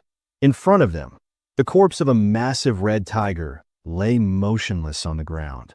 Next to it, the werbear was also severely injured, struggling to move. The rest of the group stood frozen, unsure of what to do next. Jun observed everything, but a strange feeling crept up on him. His stomach twisted, and his chest tightened as a wave of unease washed over him. What the hell just happened? Suddenly, a sharp pain shot through his body. His muscles spasmed, cold sweat dripping down his face as an overwhelming pressure gripped his chest. He groaned in agony, barely able to keep himself upright. Then, the system sent another notification. You have discovered individuals who are eligible to receive citizenship. Jun barely managed to process the message. There were still people who weren't citizens yet. His breathing was ragged, but he forced himself to speak. System, grant them citizenship. A new notification appeared instantly. A list of names flashed across the screen. Citizenship has been granted. Then, another alert followed. You have officially reached 50 citizens. An additional message appeared right after. The amount of XP and money that citizens can earn has increased by 100%. But the surprises didn't stop there. A final notification popped up, revealing something unexpected. As the number of citizens has reached a specific threshold, all citizens have unlocked a new ability, Power of Trust. Jun stared at the words, his mind racing. Power of Trust? What does that even mean? Despite his lingering confusion, his thoughts drifted back to the battlefield. He clenched his jaw. Did anyone get seriously hurt? Back on the streets, Moon was slightly injured and gasping for breath, making a tremendous effort as he carried his grandmother on his back. Everyone else was wounded as well, running desperately while providing cover for Toy, who was carrying the injured werbear woman. Observing this, Jun quickly realized that the situation outside was far worse than he had imagined. And of all people to be seriously hurt, it had to be the werbear. As the group raced to escape, a horde of goblins suddenly appeared right in front of the two carrying the wounded. The team members covering them from behind immediately let loose a volley of arrows, striking down goblins to clear a path. The archer, watching closely, was startled by the precision of the man with glasses. How the hell did you pull that off with a single shot? She asked, eyes wide. The man looked just as confused. I honestly have no idea. As they continued running, the archer suddenly realized something. For some reason, my body feels lighter. Han, running beside her, nodded in agreement. Yeah, and I just noticed I'm not even out of breath anymore. Meanwhile, back with Jun, the system finally provided an explanation. The ability Power of Trust is a passive skill that increases all stats by X%, where X equals the trust level of each citizen. Jun stared at the message in disbelief. This skill didn't even exist before. How the hell is it so strong? Then, another realization hit him. Every single member of his group had at least 50 trust points or more. That meant all their stats, including stamina, strength, reflexes, and more, had naturally increased by 50%. At that very moment, Moon's expression shifted, as if something suddenly clicked in his mind. He had a hunch. This must be another one of Jun's new abilities. The system then notified Jun of something else. Both of the girls have now surpassed 30 loyalty points. As a result, they are now eligible to be registered as vassals. Without hesitation, June immediately commanded the system to register both of them. The moment it happened, the two women suddenly stopped in their tracks, their bodies tingling as an overwhelming power surged through them. The system followed up with an update. Kim Gang, now at level 20, has acquired the ability Piercing. Yuyan, now at level 25, has awakened the skill Poisonous Mist, now brimming with newfound power. The two turned back, ready to face the goblins chasing them. The archer steadied herself, drawing her bow. She fired an arrow straight at the goblins. Normally, her shots always landed as headshots every single time. But this time, something was different. The arrow didn't just pierce through one goblin. It ricocheted off and struck several others, piercing through them effortlessly. Confused, the archer furrowed her brows. What the hell? What just happened?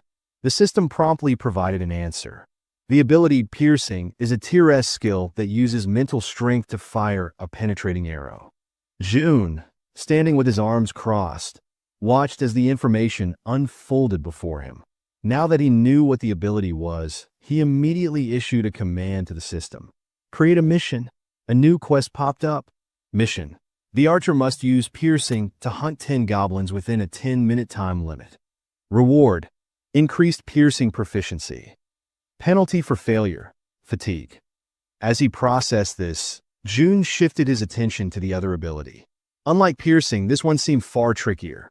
Poisonous Mist was a deadly attack, and while it was classified as a B-rank skill, using it incorrectly could endanger the entire team. June exhaled sharply, deciding to deal with it later. I'll figure it out when the time comes. Just then, the system sent another notification. The archer has successfully completed the mission. 10 goblins eliminated. A new message followed. The maximum number of missions available for today has been reached. Evaluating the rewards, June sighed, unimpressed. The rewards weren't that great this time, but now that the battle outside had settled, he decided it was time to check on the citizens living on the lower floors. Activating Ultimate Eyes, he scanned the corridors. His gaze locked onto the silhouette of a man walking calmly through the halls, his hands tucked into his pockets. June watched as the man headed toward the bathroom, likely to collect water. Smart. June noted that this man had good survival instincts. He was gathering water before supplies ran low. Shifting his focus elsewhere, June spotted another pair, a man and a woman sitting together, preparing to eat. He observed them for a moment, realizing something important. They're already capable of gathering food and water on their own. Then in another part of the building, something unexpected caught his eye. A woman. She was lying motionless on the floor inside a room. Without a second thought, June bolted toward her. The system immediately provided an update. Kim De-young, trust level, 18 ability. Healing, awakened. June's heart pounded in his chest. Healing? His eyes darted between the system message and the unconscious woman on the floor. He quickly read the ability description. She can heal wounds. A surge of urgency flooded through him. She was the first healer they had found, and they desperately needed her. Without hesitation, June sprinted forward. He had to help her, no matter what. After sprinting through the hallways, June finally arrives in front of the door to the room where the woman had collapsed. His breathing is still heavy from the run, but he quickly composes himself and reaches for the doorknob. Slowly, he tries to turn it, hoping to gain access without any trouble. However, to his surprise, the door is locked from the inside. A deep frown settles on his face as he realizes there is no way for him to open it from the outside. The sudden obstacle causes his shoulders to slump slightly, and he takes a step back, frustration creeping into his thoughts. But just as he starts to contemplate another course of action, something unexpected happens. His eyes widen momentarily as a new notification from the system appears before him.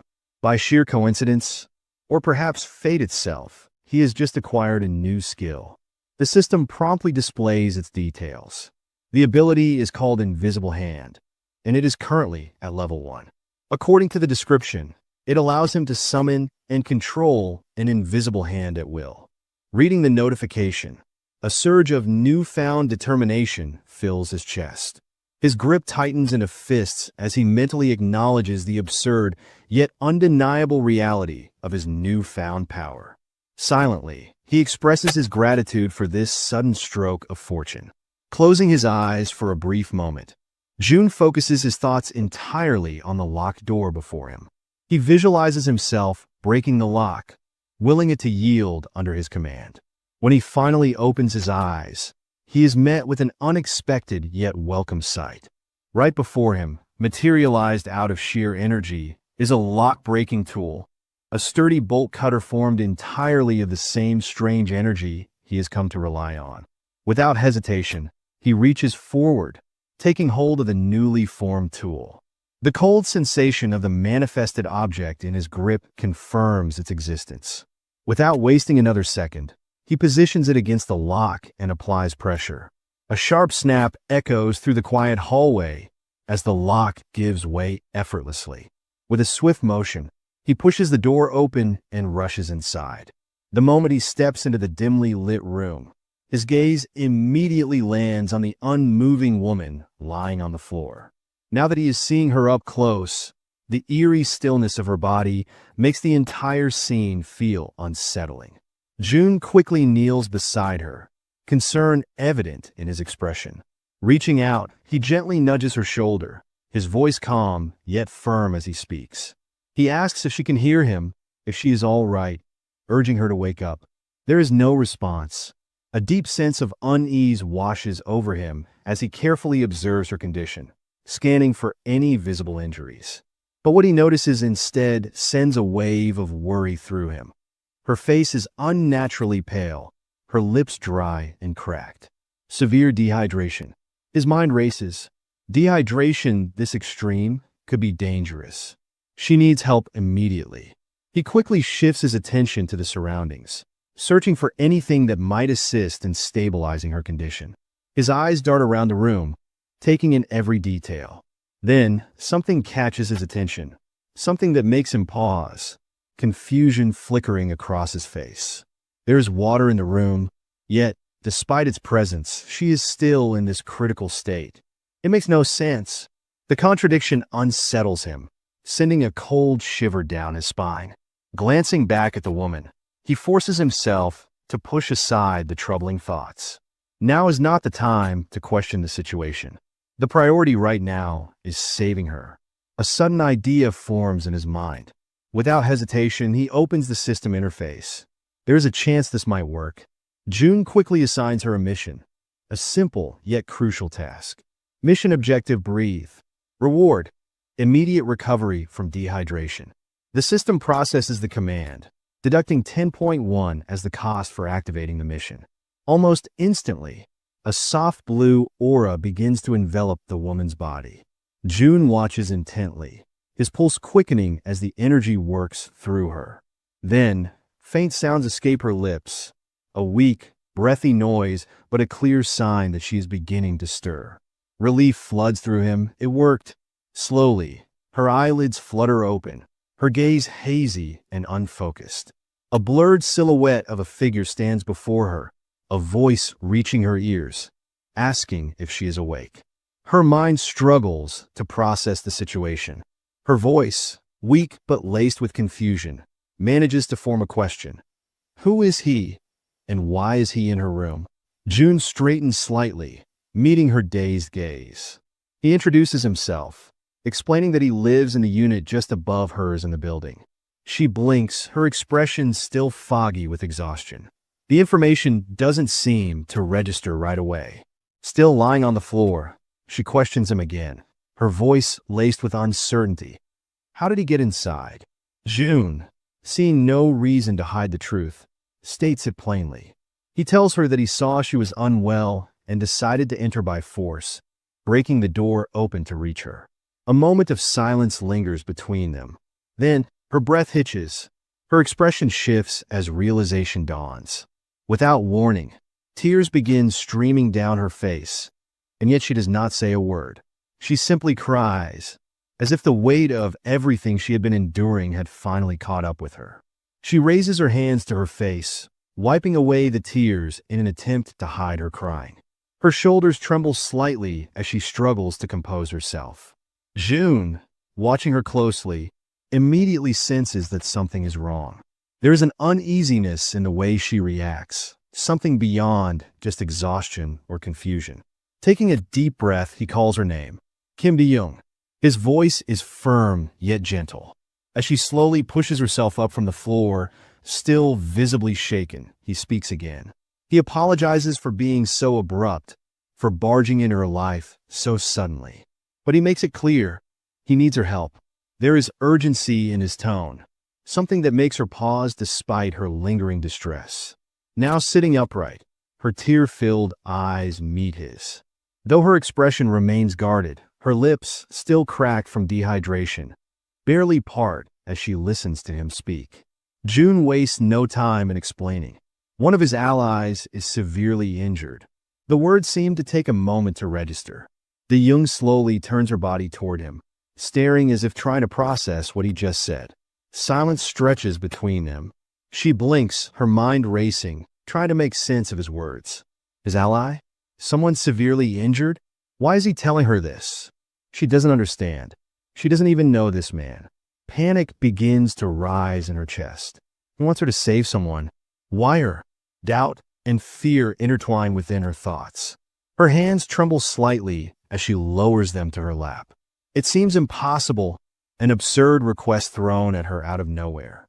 He's putting his faith in the wrong person. And then another realization strikes her like a bolt of lightning. How does he know I'm a nurse? Her breath catches. She has never told him that. No one in this building should even know. A wave of unease washes over her. And yet, at the same time, something about the way he speaks, the way he asks for help, doesn't feel threatening. There is no malice in his words, no ill intent in his eyes. Still hesitant, still uncertain, she makes a decision. She has to see for herself. Slowly, she turns to face him completely. Though suspicion lingers in her gaze, she swallows down her doubts and agrees to help. Her voice, though weak, carries a firm resolve as she asks where exactly she is supposed to go. June doesn't answer right away. Instead, he opens the system interface, his fingers moving swiftly across the translucent screen in front of him. He asks her to wait just a moment. He assigns her a mission, one that instructs her to use healing magic to cure the wounded werbear. The mission comes with a 1-hour time limit, a reward labeled as improved, and, to his relief, no penalties. His eyes flicker with determination as he reads the details. He must save the werbear, no matter what. Turning back to De-young, he tells her that, for now, she should rest. He will personally bring the injured person to her. He then instructs her to find something to help with her own dehydration. But De-young, already overwhelmed, barely has time to process his words before something utterly impossible happens. From seemingly nowhere, oranges begin to materialize in midair. Her eyes widen in pure shock, her breath hitching as she watches several bright oranges fall from the void and land in front of her. For a long moment, she simply stares, her mouth slightly open, completely stunned. Then, snapping out of her daze, she frantically raises a shaking finger, pointing at the fruit on the floor. What is this? Her voice trembles as she demands an answer. June, realizing how bizarre this must seem to her, quickly apologizes. But De-young isn't satisfied. Her heartbeat pounds in her ears as she watches more oranges drop into existence. Where are these coming from? How is this happening? What kind of person is this man? Before she can demand further explanations, June simply turns his back to her. A slight smirk plays on his lips as he tells her he'll explain everything later, once things have calmed down. And with that, he walks away, leaving her still kneeling on the floor, still staring in disbelief. As he exits the room, he gives her one final request. He reminds her that she is still weak, that her body needs to recover, and he insists that she prioritize her own rest. As soon as June is gone, De-young lowers her gaze to the scattered oranges. Slowly, she reaches out, picking one up. The texture, the weight, the coolness against her fingertips, it all feels real. She squeezes the fruit gently, expecting it to vanish like an illusion, but it remains solid in her grasp. A shiver runs down her spine. What is this? Still overwhelmed, she hesitantly mutters to herself, wondering if she's dreaming, because never in her life has she seen anything like this before. Meanwhile, June wastes no time. He rushes back to his shut-in apartment, moving with quick, determined strides. His mind is already focused on helping his allies outside as fast as possible. The system chimes with a notification. The healer's trust level has increased. He stops for a brief moment, narrowing his eyes at the message. She hadn't trusted him before. That much was obvious.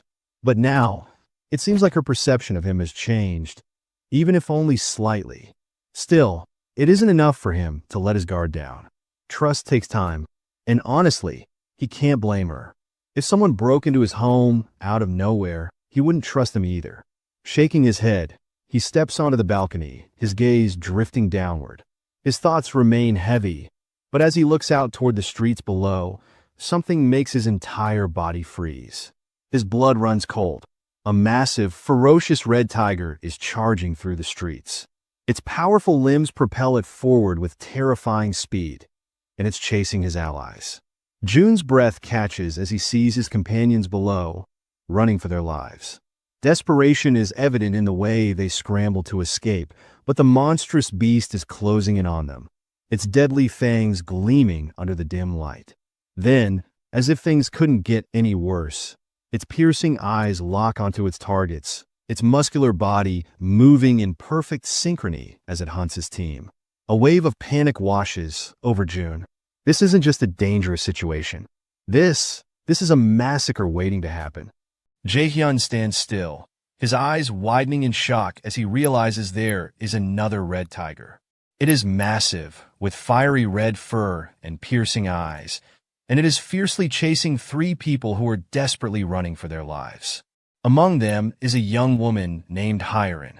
She runs as fast as she can, but suddenly, her foot twists the wrong way. A sharp pain shoots through her ankle, and she collapses to the ground. She struggles to get back up, her face contorted in pain. The 2 people with her turned back, their expressions filled with worry. They want to help, but the red tiger is already too close. Its powerful legs pound against the ground as it closes the distance in mere seconds. Then, with a deep, rumbling growl, it opens its massive maw, revealing sharp teeth. Its intent is clear. It is about to devour her. Hyren's heart pounds in her chest. She knows she won't be able to move in time. But just as the red tiger is about to lunge at her, something unbelievable happens. In an instant, Hyren vanishes. One moment she is there, lying on the ground, helpless. The next she is gone, disappearing into thin air. Even the red tiger, who is used to being the hunter, is stunned. Its eyes dart around, searching for its prey, but there is nothing left of her. Meanwhile, Hyren suddenly finds herself in a completely different place. She blinks, disoriented, as she realizes she is now inside a room. The air is still, a stark contrast to the chaos she just escaped from. Her breathing is heavy, her chest rising and falling rapidly as she tries to process what just happened. Jaehyun stands nearby, watching her. He knows that was a close call, too close. If she had stayed there for even a second longer, she would have been killed. But at the very least, her sudden disappearance has bought some time for the others still being chased by the red tiger. Then, Jaehyun receives a notification asking if he wants to grant citizenship to those who meet the requirements. Just then, a young man appears with his grandmother, pleading with Jaehyun to take care of her. Jaehyun, however, asks him to wait. Jaehyun shifts his attention back to the red tiger, knowing he must find another way to kill it. The creature remains a serious threat, and its relentless pursuit of the fleeing people makes it clear that a different approach is necessary. His mind calculates the best course of action as he watches the events unfold. The red tiger, with its massive frame and burning eyes, charges forward, its focus locked onto the terrified survivors. Among them, a young man with an athletic build suddenly stops running. Instead of fleeing, he turns to face the beast. His grip tightens around the long tennis ball in his hands, and with all his strength, he swings it toward the red tiger, using it as a desperate weapon. The force behind his strike is immense, but the attack misses. The red tiger remains unharmed, undeterred, and now it fixes its gaze solely on him.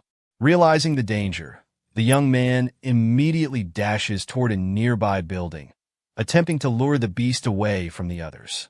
The red tiger, its powerful muscles rippling beneath its fur, does not hesitate to give chase. Each of its massive strides brings it closer to its prey, ready to strike at any moment. Just as the tiger is about to pounce, a sudden change occurs. A thick, rope-like substance appears out of nowhere, coiling tightly around the tiger's neck. The powerful creature thrashes and roars in frustration, struggling against the force that now restrains it. Its movements become restricted, its speed slowing as the mysterious rope continues to hold firm. Meanwhile, a young woman with a bow, Gaeong, stands at a distance. In front of her, a glowing system interface suddenly appears, displaying new information. Her eyes scan the text, quickly processing the details presented to her. Jaehyun observes everything from the safety of his building, his expression calm and composed. He knows there is no need for him to intervene personally. Gaeong is more than capable of handling the situation, and with her taking down the red tiger, he will still receive 4 times the loot. His strategic thinking reassures him that this is the most efficient course of action. Gaeong, her focus unwavering, raises her bow. With practiced precision, she knocks an arrow and releases it. The arrow soars through the air and finds its mark, piercing the red tiger. The massive beast lets out a final, earth-shaking roar before collapsing to the ground, completely defeated. A notification immediately appears before Jaehyun, confirming the successful hunt. His experience points increase significantly, and along with it, his in-game wallet is instantly credited with roughly 62 million won. The rewards are substantial, making this battle a highly profitable one. At the same time, Jaehyun notices another change. Byunggo, Gaeong, and Hyeon's trust in him has increased. Another notification arrives, catching Jaehyun's attention. It informs him that the young sportsman, Dongin, has surpassed 30 in loyalty. This means that Dongin has now met all the necessary requirements to be officially registered as a vassal. Jaehyun feels a wave of excitement at this development. The vassal registration for Dongin is now complete. Dejung is seen kneeling beside the elderly woman, her hands glowing with a faint, warm light as she channels her healing ability. Jaehyun watches this with a sense of relief, realizing just how fortunate they are to have found Dejung. A capable healer is invaluable, and her presence alone significantly increases their survival. Jaehyun turns his attention to Dongin, eager to understand the full story behind the red tiger attack. Dongin explains that the house where the elderly woman had been living was actually within red tiger territory. Initially, they had managed to kill one red tiger, believing the threat was eliminated. However, to their shock, another red tiger appeared, forcing them into a desperate struggle for survival. As Jaehyun listens, he recalls a previous suspicion he had. Something had felt off before, and now everything made sense. He remembers noticing the absence of goblins in that area. If goblins had been living nearby, they would have likely built nests there. But considering that Byunggo's grandmother had been staying safely in the same location, it was clear that no goblins had established themselves in that zone. The presence of red tigers must have been the reason for this, as they had unknowingly occupied the territory. As he pieces everything together, Jaehyun receives another system notification. The system evaluates Gaeong's completed quest, deducting approximately 73,000 won as the necessary cost for its execution. This expense, while not insignificant, is well worth the benefits gained. Dejung, having finished healing the elderly woman, politely asks if she can return home. However, Jaehyun instructs her to wait. He gathers everyone's attention, preparing to lay out the next course of action. His first directive is to establish new living arrangements. He assigns a group to move into Unit 2901, which is currently empty. He assures them that electricity, water, and all other necessities for daily living will be provided, making it a stable and safe place for them to reside. Next, he turns to Dabin and informs her that Units 2101 and 2102 are also unoccupied at the moment. He states that he will restore electricity to those units so that additional survivors can take shelter there. However, he quickly notices that Dabin seems downcast. Understanding her situation, Jae-hyun makes an exception. He tells her that she and her brother can live in one of the units together, while the remaining survivors will share the other unit. But before finalizing the arrangement, he attaches a condition to it. Curious, Dabin immediately asks what the condition is. Jae-hyun wants her to act as a messenger between him and the other survivors. He asks her to spread the news that the team who kills 100 goblins the fastest will be rewarded with an empty house, along with unlimited electricity, water, gas, and food. Additionally, if the team accepts 10 survivors, those survivors will also receive the same benefits. He does this to ensure that those who prove their worth will be properly rewarded. Suddenly, the system interface appears, displaying a new quest to hunt 10 goblins. In a time limit of 168 hours, the rewards will be a small amount of experience, but the penalty for failure is to be prohibited from using shared facilities. After that, another notification with an option asking if he wants to grant it or not. Sungmin runs with all his might, chased by multiple goblins roaring fiercely as they close in on him. The entrance to the building is just ahead, and with a desperate leap, he dives inside, immediately shouting for the others to act.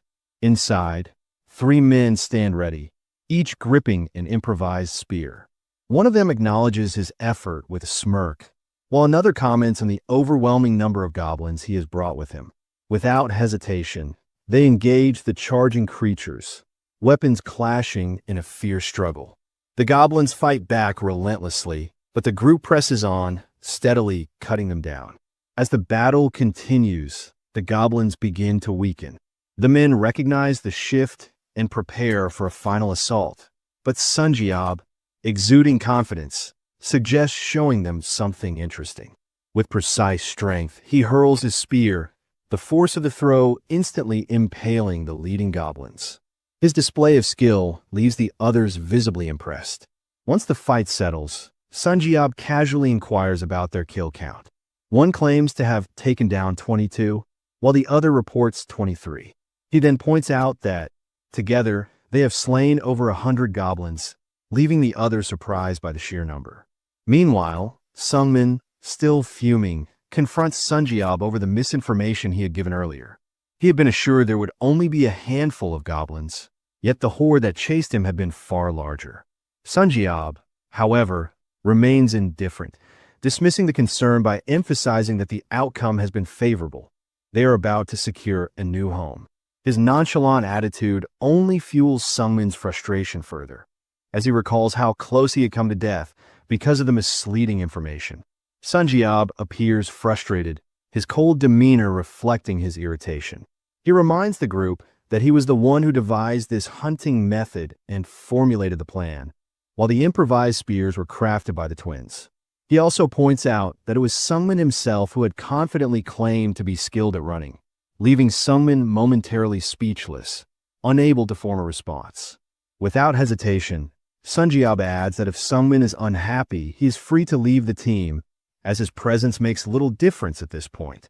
Before tensions escalate further, one of the twins immediately steps in, attempting to calm Sunjiob down while also offering words of praise to Sungmin for his efforts. The other twin follows suit, reassuring Sungmin that he did an excellent job baiting the goblins and emphasizing how his speed played a crucial role in their success. Sunjiob, however, continues to voice his irritation, complaining that Sungmin always manages to get under his skin. At this, the first twin urges Sungmin to apologize, which he reluctantly does, effectively defusing the conflict. With the matter settled, Sunjiob shifts focus back to their objective, stating that it is time to move on to the 21st floor and secure their new home. However, upon arrival, they are met with unexpected news from Dabin. Another team has already claimed the reward. Shock washes over Sunjiob and his group as they struggle to comprehend the possibility of another team having slain 100 goblins even earlier than they did.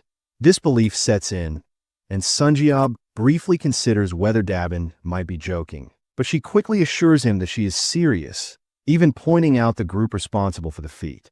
To their surprise, the team consists of a young, fit man accompanied by an elderly man and his wife. As Dabin inquires about the house, the young man explains that, in exchange for forfeiting the new home, Mr. Jiho's household will be supplied with electricity, food, and other necessities. Furthermore, Mr. Jiho's daughters will no longer be required to undertake quests. When Dabin raises a concern about the daughters being underage, Mr. Jiho swiftly clarifies that they are already adults. His wife chimes in, playfully adding that their daughters merely appear younger, much like herself. She then goes on to reveal that their daughters are proficient archers, just like her, though their father tends to worry about them excessively. The young man acknowledges this, mentioning that the couple will also receive bows and arrows as part of the arrangement. Dabin, curious about their next move, asks if they intend to continue hunting goblins. Without hesitation, the young man confirms, explaining that Jaehyun has requested the extermination of nearby goblins, as the creatures keep appearing no matter how many are slain. Sunjiab's frustration reaches its peak as he claims that the other group is receiving unfair special privileges. In response, the young man calmly explains that to address any concerns of inequality, Jaehyun has arranged for the second and third teams to receive rewards on the 30th floor. Dabin then turns to Sunjiab, pointing out that things have actually worked out in their favor and instructing him to take his team to the 30th floor, where Jaehyun will be waiting for them. As they ascend in the elevator, Sunjiab discusses his observations with his team, noting that Jaehyun appears to be younger than them. Yet Dabin shows him an unusual level of respect. One of the twins chimes in, remarking that Jaehyun is no god, more like a cult leader. However, Sungmin interjects, arguing that since they are benefiting from Jaehyun's abilities and protection, it isn't right to speak of him in that manner, especially when they are all trying to win his favor.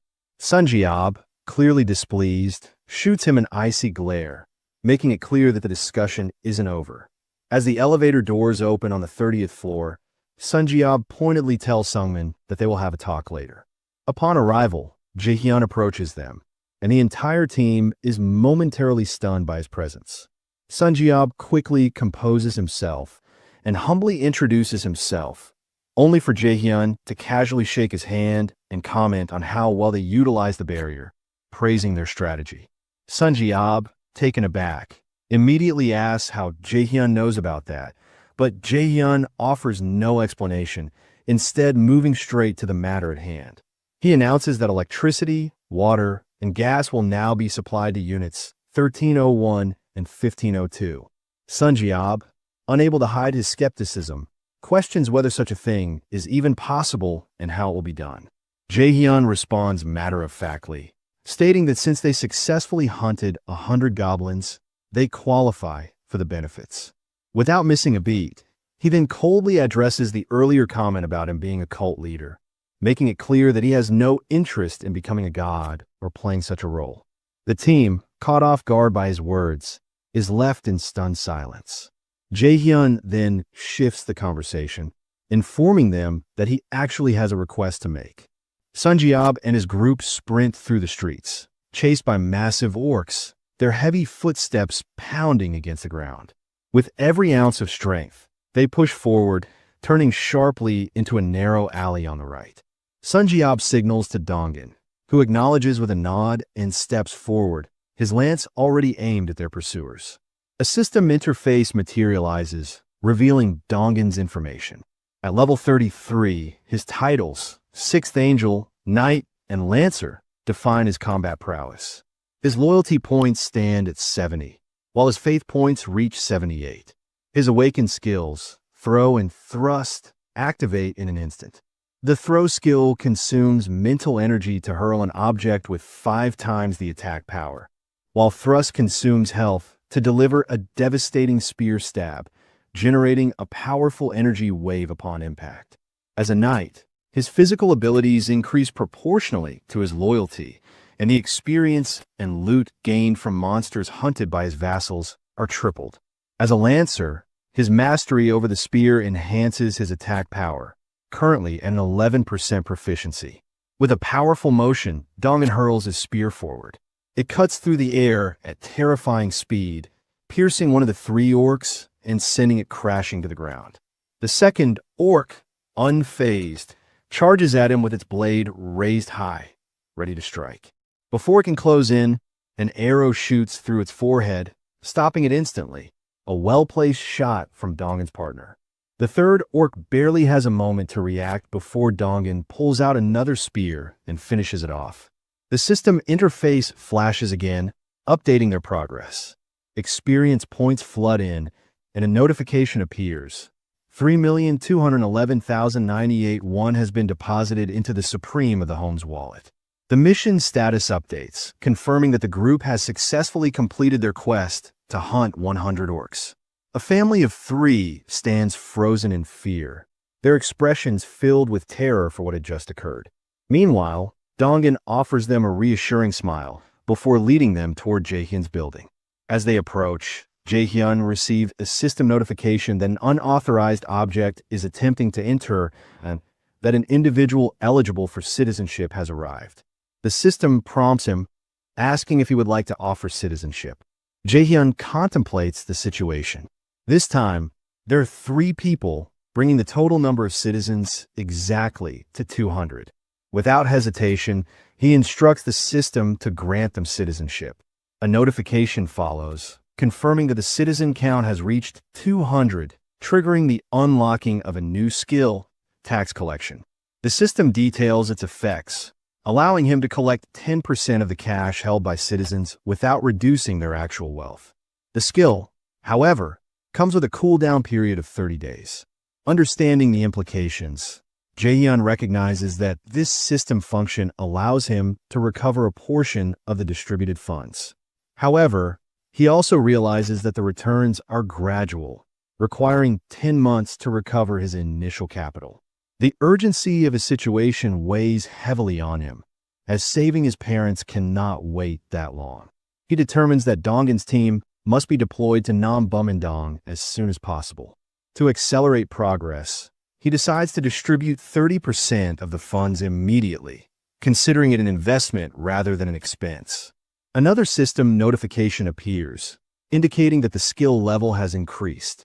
Proclamation of the Home has reached level 10, and Jaehyun has gained 3 skill points. Suddenly, a massive dome of dark aura expands, engulfing the entire building. The system acknowledges the event, notifying Jaehyun that he has successfully proclaimed the home throughout an entire apartment building. A final message follows, stating that 1 billion won has been deposited in subsidies and that the construction function has been activated. The system displays a list of facilities available for construction. The solar generator requires an investment of 133 million, the store 219 million, and the gym 300 million, while the total subsidy stands at 1 billion. The projected annual production is only 30 million won, leaving Jaehyun dumbfounded at the realization that he will be earning just 30 million per year. This means that recovering the cost of the solar generator alone will take at least 5 years of continuous operation. The system prompts him to confirm whether he wants to install the solar generator. He hesitates, recognizing the immediate financial strain and considering that leveling up Dongan might be a better choice for now.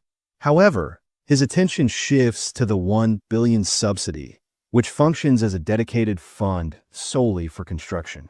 The realization excites him, as it means the money is entirely separate from his personal funds. Without hesitation, he selects the option to install the solar generator.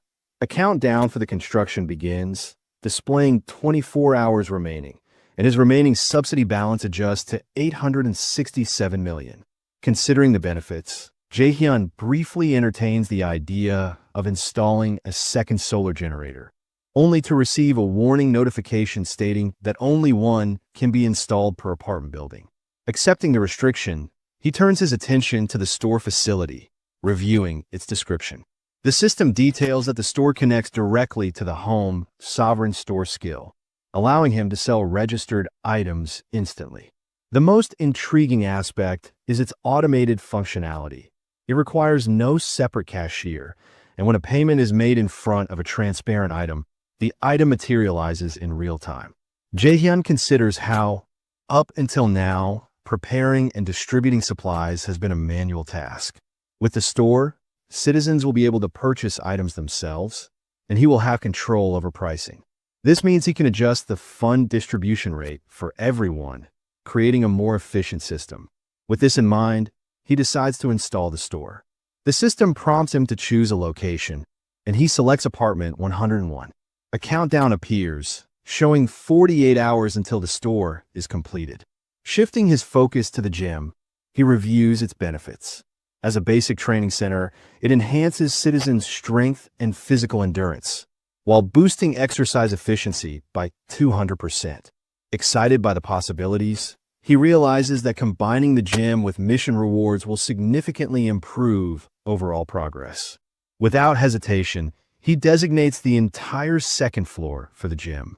The system begins the countdown, displaying 72 hours until construction is complete. The system then updates him on his available skill points, which have now reached 3. The Home Sovereign store has leveled up to 5, increasing the number of registrable items to 500. Additionally, a categorization function has been introduced, allowing products to be purchased individually or in bulk, while similar items can now be grouped together. Curious about the available products, he clicks on the water option, revealing a list of different brands. Although not everything is available, he notices a much wider range of choices than before. Checking other categories like noodles, he sees a variety of options and recognizes the potential of this feature, remarking on how useful it will be moving forward. Deoxys, dressed in full knightly armor, battles fiercely against an orc, delivering a powerful slash that cuts it cleanly in half. As the creature collapses, Dongan calls out to him with a curious question about what would happen if he were to throw Deoxys' weapon. Caught off guard, Deoxys questions the sudden inquiry, but before he can press further, Dongan asks him to hand over the weapon, claiming he wants to test something. Taking the spear, Dongan carefully aims before launching it with incredible force. Deoxys watches in shock before shouting at Dongan for recklessly throwing away his weapon. However, Dongan remains calm, instructing him to simply cancel the summon and call it back. Hesitant but intrigued, Deoxys attempts it, and to his amazement, the weapon instantly reappears in his hand. Stunned, he can't help but ask if Dongan is some kind of genius. Dongan, maintaining his composure, dismisses the praise, insisting that Deoxys is just overreacting. Meanwhile, the female archer, observing the scene, informs them that she needs to leave as she is running low on arrows. However, just as she is about to depart, a fresh set of arrows suddenly materializes on the ground before her. Eyes widening in disbelief, she hesitates, trying to comprehend what just happened. A shocked expression crosses her face as she processes what just happened. The system interface appears, displaying information about a skill called multitasking, which allows other skills to be used within the observed area of the absolute eye. Testing the new ability, she fires an arrow, successfully taking down another orc. The system immediately registers their victory, notifying them that a level 19 orc has been defeated, granting experience points and depositing 2,100,388 won into the absolute ruler of the house's wallet. The system then updates with additional information, revealing the female archer's name as Kim Gaon. Along with Deoxys, Dongan, Byongo, Hyerin, and Jian, she has completed the quest. The quest cost of 2,332,581 is deducted, and Gaong's level increases. Jaehyun watches the system notifications, processing the information. He acknowledges that it is indeed possible to increase stats through quest rewards. A serious expression settles on his face as he finally starts to see some hope. Mentally calculating the distance, he estimates that traveling from their current location to the main house spans approximately 10 kilometers, requiring around 3 hours on foot. Determined, Jaehyun enters the elevator and ascends to the highest point of the building. From the rooftop, he surveys the surrounding area, taking in the total ruin of the cityscape. A sense of urgency washes over him. They need to move quickly.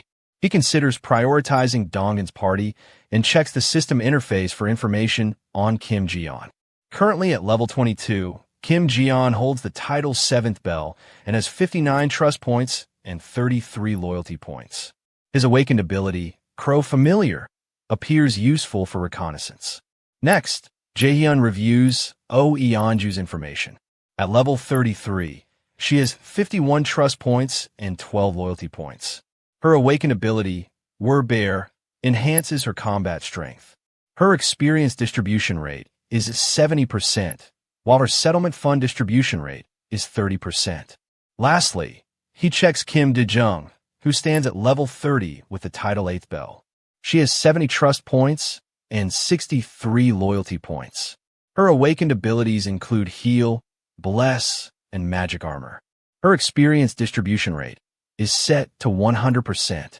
Jaehyun considers the composition of the mission team, including Oh Yeonju and Kim Dejung, makes sense given their abilities, but he remains cautious about Oh Yeonju's relatively low loyalty. The system displays additional details about Kim Dejung's awakened abilities. Bless consumes mental strength to temporarily boost a target's physical abilities by 70%, while Magic Armor uses mental strength to generate protective magical armor. From this information, Jaehyun recognizes the sheer efficiency of these abilities from the outset, considering them overwhelmingly strong. However, his thoughts drift toward another possibility, the resurrection of Sun. Checking the system, he attempts to activate the resurrection function, but an alert notifies him that the available funds are insufficient, instructing him to increase his balance and try again. He decides to set this aside for now and instead focuses on maximizing the quest difficulty. Entering the quest details, he selects a target, hunting a monster of level 40 or higher. A level 40 monster would undoubtedly be formidable, and the rewards would be substantial. The system outlines the quest conditions, a 24-hour time limit, with failure resulting in death. Before he can proceed, another system notification appears, once again indicating that his funds are insufficient. Realizing his current balance is nowhere near enough, he momentarily hesitates. Just then, a new system message arrives, informing him that the recent level 19 orc hunt has been processed, depositing 2,788,221 won into his wallet. Stunned by the sudden income, he wastes no time and immediately re-enters the quest details. The conditions remain the same. Hunting a monster of level 40 or above with a 24-hour time limit. The reward is confirmed as the resurrection of Sun, and the penalty for failure remains death. Without hesitation, he selects yes, fully aware that his first priority must be securing Oh Yeonju's complete loyalty. Shortly after, he hears frantic knocking at his door.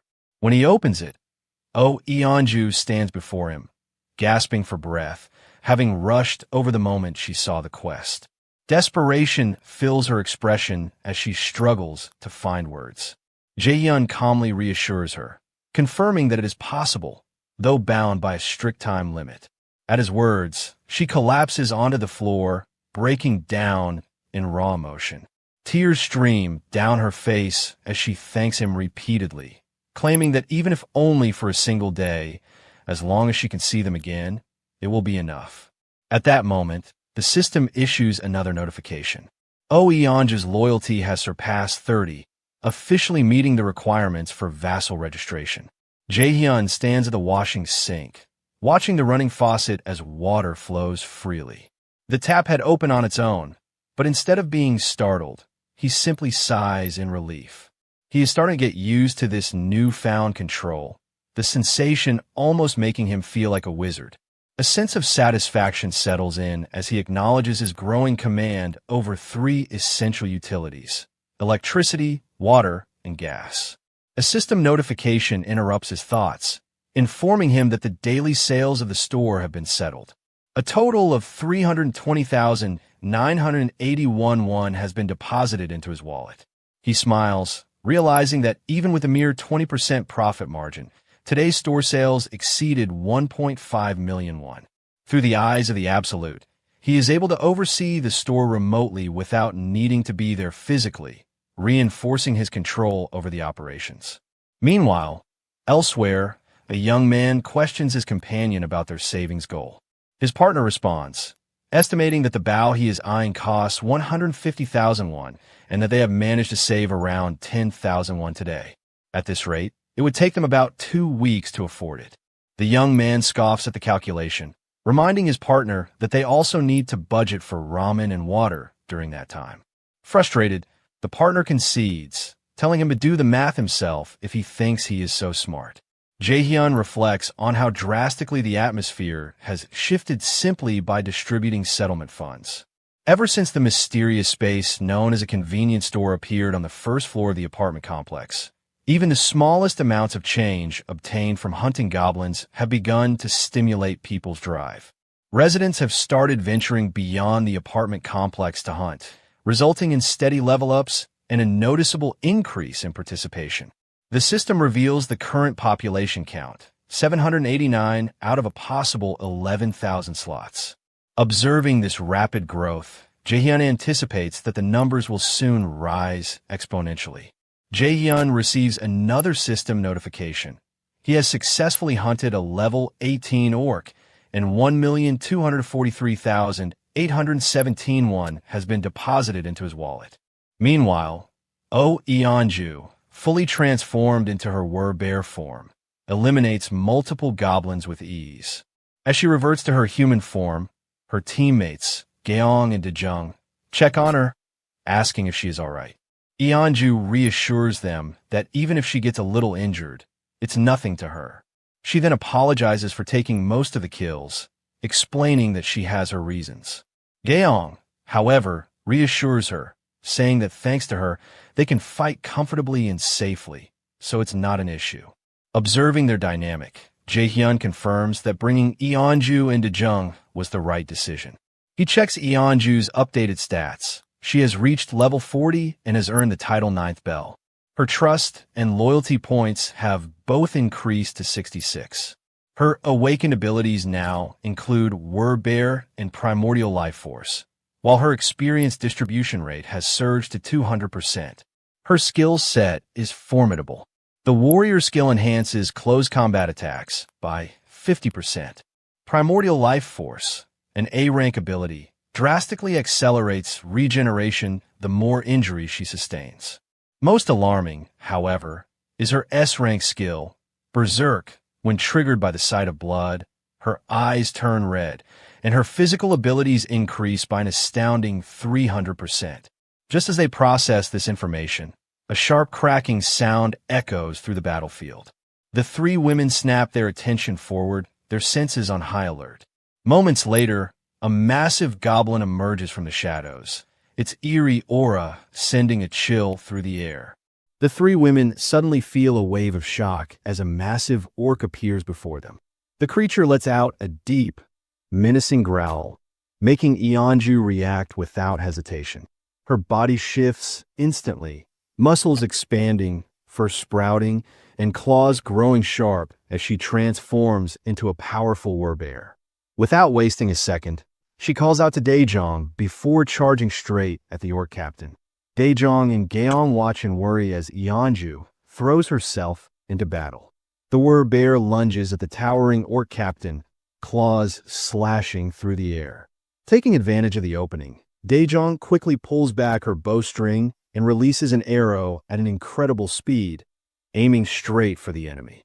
However, the orc captain reacts swiftly, raising its weapon and deflecting the arrow with surprising force. Undeterred, Yeonju roars and pounces again, knocking the orc captain to the ground. With immense strength, she pins the monster down, her powerful jaws clamping onto its throat. The struggle ends as the werebear's maw drips with the blood of its defeated foe. At that moment, the system interface appears, displaying a notification. It confirms that they have successfully hunted the orc captain, a level 28 monster, and gained valuable experience points. The screen also shows that 72,263,099 won has been deposited into the ultimate shut-in wallet. Additionally, a special message reveals that Yeonju has defeated the boss of Jeonpo Station, fulfilling a critical condition. As a result, an outpost has now been added to the list of constructible structures. The system then provides more details about this new outpost. It states that a safe zone can be established outside the ultimate shut-in domain. When activated, this safe zone temporarily extends the same protective influence as a declared shut-in area. However, its activation depends on at least one citizen with a knight title or higher residing within it. The system further explains that if an unauthorized entity invades and remains inside the outpost for more than a day, the structure will be automatically destroyed. The screen also displays the outpost's worth, 1.3 billion won. Jae-hyun, upon seeing the figure, feels a moment of surprise before smirking. Since they have wiped out all the orcs in the area, the account balance looks solid. He considers the investment and acknowledges that despite the high cost, it might be a worthwhile opportunity. The system then presents a question. The construction of the outpost requires 3 citizens with a knight title or higher to stay there for a full 7-day period. It asks if Jae-hyun truly wants to proceed with the building. He takes a moment to think about the implications. If he agrees, Yeonju, Daejong, and Dongin will have to remain at Jeonpo Station for an entire week. The biggest issue here is time. 7 days is too long to waste. Moreover, most of the monsters in the area have already been cleared out thanks to Dongin's party and the local citizens. This makes the idea of an outpost less necessary. Realizing this, Jae-hyun ultimately selects the option to decline the construction. He understands that it could have been a valuable addition, but only if he were able to build it at the main house. If that were possible, he could rest assured, knowing his family would be protected under the safest conditions. However, he also acknowledges a harsh truth. Bringing his grandfather and grandmother to the main house will not be easy. He can only hope that they are still alive and safe. Given the current situation, he decides that sending Dongin's party to the main house tomorrow will be the best course of action. Back at the underground subway, Kim Ji-yeon watches in awe as the battle unfolds before him. The scene is brutal. Yeonju, in her werbear form, tears through the orcs with raw, unstoppable power. The way she rips them apart with her claws and fangs is almost surreal. Ji-yeon can't help but wonder how a human could possibly tear apart an orc with their bare hands. But then, he reminds himself, Yeonju isn't just human right now. She is transformed into a werbear.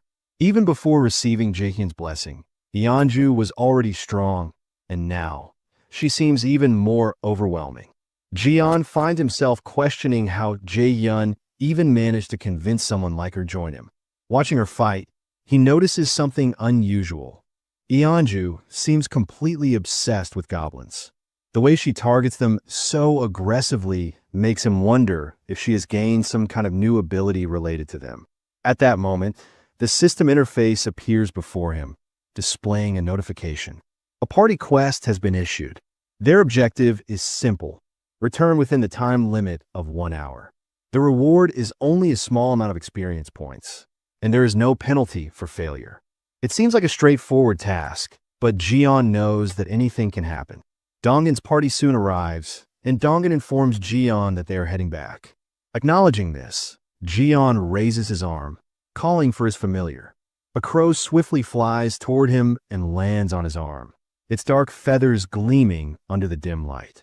Ji-yeon gently pats the bird, referring to it as Kami. Before they move out, Dongin turns to Ji-yeon and asks if he can scout ahead. Ji-yeon nods, giving a silent command. Kami spreads its wings and takes flight, soaring high into the subway tunnels. Through his connection with the familiar, Ji-yeon sees the area ahead. There are no immediate threats in sight. He relays this information to Dongin, confirming that the path is clear. With that, the party begins to move. As they make their way through the underground, Ji-yeon suddenly notices a small movement near the floor, a rat scuttling across the ground. His eyes follow its movement, but when he glances back a second later, there is nothing there. He shakes his head slightly, dismissing it as just a normal rat. But something feels off. As they start climbing the stairs to leave the subway, Ji-yeon glances back once more. This time, his breath catches for a brief moment. In the darkness, 2 faint red glows flicker. The rat he saw earlier suddenly leaps forward. It moves unnaturally fast, heading in the exact direction where Dongin's party is going. Jaehyun bows humbly before Donggin's group, hoping for their assistance. They remain silent for a moment, exchanging glances among themselves. Still in his bowing position, Jaehyun acknowledges that his chances are slim. Donggin considers his words before shifting the conversation, inquiring whether Jaehyun's family members are inside the apartment complex. Jaehyun responds cautiously, unable to guarantee anything. Byongo suddenly voices his willingness to help, prompting the group to turn their attention to him. Realizing the weight of his words, he reframes his statement into a request, urging the others to assist as well. After a brief pause, Donggin agrees, reasoning that Jaehyun's actions have allowed them to survive up to this point. Turning to Jaehyun, he assures him of their support and asks him to explain what needs to be done. Relief washes over Jaehyun as he expresses his gratitude. He outlines the situation, explaining that the orcs at Jeonpo Station have already been dealt with. Their task now is to follow the subway tracks to Siamayan Station. He further clarifies that Jigaoki Station is the closest to his home and suggests taking exit 2. Once outside, he will provide more detailed directions. Acknowledging the enormity of the request, he reassures them that he is not expecting everything to be done at once. For now, the priority is securing Siamayan Station. Donggin gives a firm nod, signaling his understanding. Jaehyun thanks them once more, bowing before advising them to rest for the day and prepare to begin the operation in the morning. Yeonju speaks up, drawing everyone's attention. She hesitates for a moment before questioning whether Jaehyun can use his ability to bring his family over. A tense silence follows as Jaehyun remains still, knowing he has already attempted it. A system reward once promised teleportation of a target, which had fueled his excitement over Byongo's awakened ability. He had believed that if used properly, it could allow him to relocate his family instantly. However, the system deemed the quest reward impossible, leading to a complete failure. Jaehyun had suspected that Byongo's grandmother might be outside his sphere of influence. If that were truly the case, then his parents, too, would be beyond his reach should they perish. He finally breaks the silence, admitting that he cannot do everything. There are limitations to his power, things within his control and things beyond it. However, he reassures Yeonju not to dwell on it, reminding her that the promise he made to her is one he intends to keep. At that moment, the system notifies him that Yeonju's trust level has increased. A small smile forms on her lips as she thanks him for his honesty. He reciprocates, expressing his appreciation for their trust. With that, he encourages everyone to get some rest. One by one, they take their leave, preparing for what lies ahead. At that moment, Jaehyun receives a notification from the system, informing him that an unauthorized entity is attempting to enter.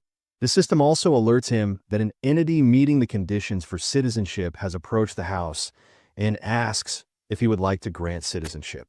As soon as he sees the message, his eyes change, and he gives his consent. Immediately after, the system confirms that Sayo Yejin has accepted the offer. Her current level is 31, and her trust level is still at 0. Her awakened ability is identified as Queen of Mice, but both her experience distribution rate and settlement fund distribution rate are at 0%. Jaehyun realizes that she is an awakened one. A rat suddenly lets out a sharp squeak, catching Jaehyun off guard. He is stunned by its presence.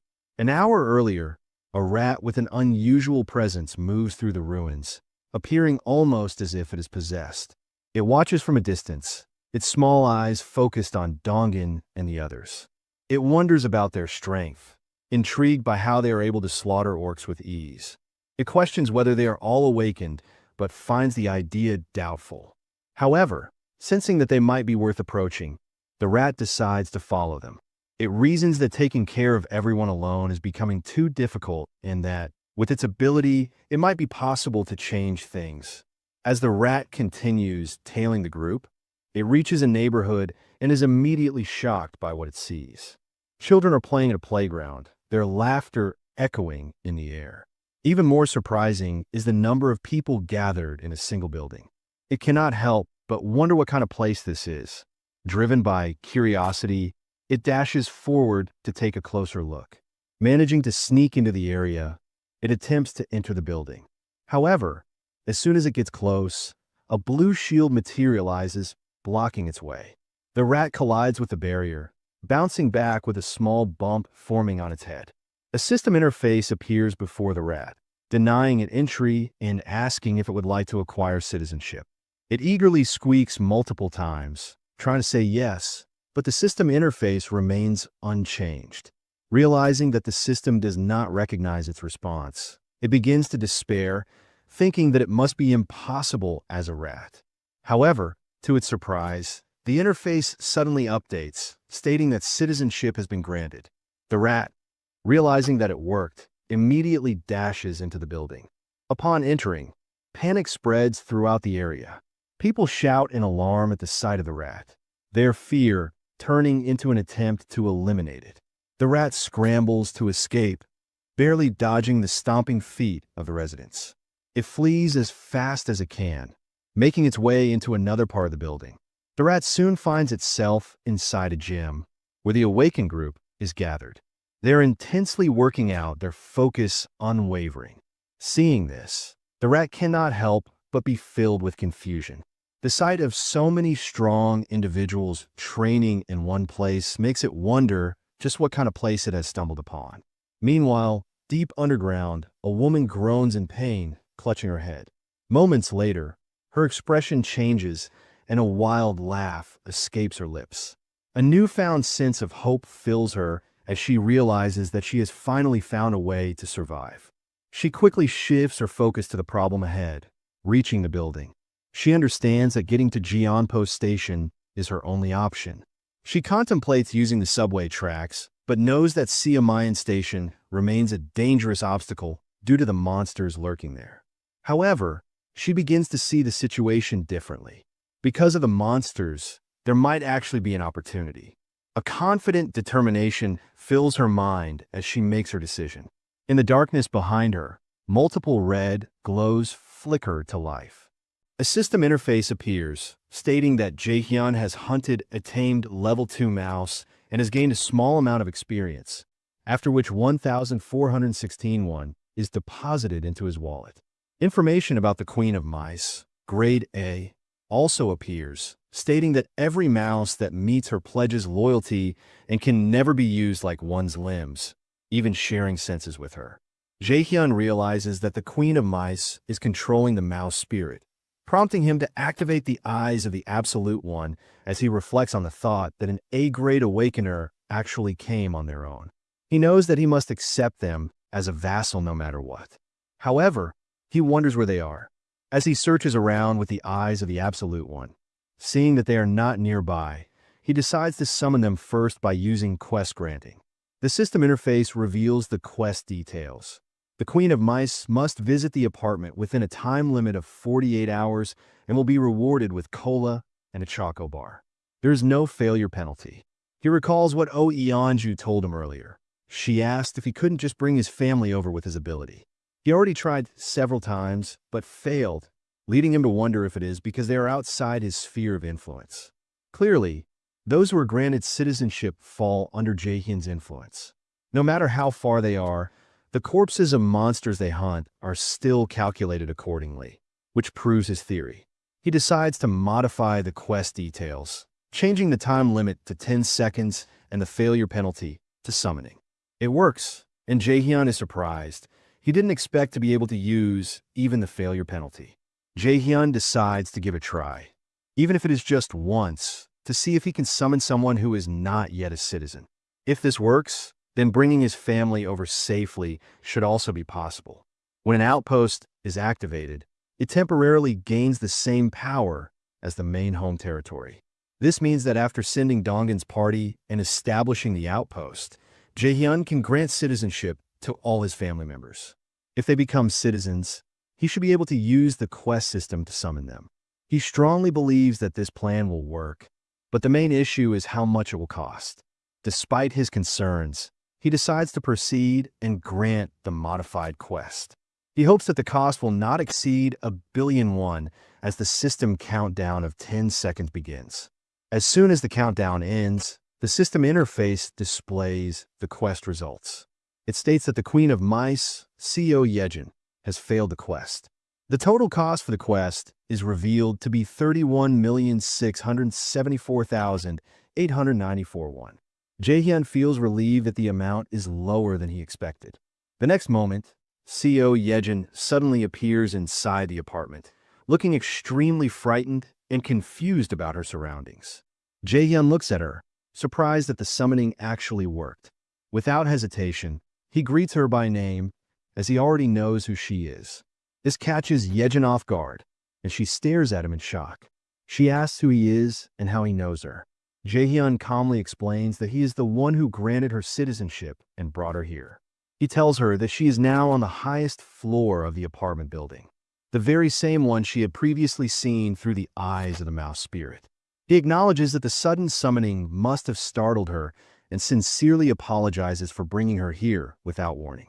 To ease the situation, he hands her a cola and a choco bar as a welcoming gesture while introducing himself. Yejin takes the items from him, seeming to process everything quickly. She then speaks, confirming her suspicion that Jaehyun was the one who summoned her through the quest system. Jaehyun nods, acknowledging that it was indeed his doing. Yejin's expression shifts from shock to excitement. Without hesitation, she tells him that she understands it may be asking for too much, but she is responsible for other people and wants to know if he can bring them here as well. Jaehyun is taken aback by her request. She goes on to explain that getting everyone to safety has already been extremely difficult, and she was just about to take a huge risk when she was summoned. Jaehyun listens carefully and then asks how many people she is talking about. Yejin answers that there are 35 people in total. Jaehyun falls silent for a moment, processing the unexpected news. He did not anticipate that she would have others with her.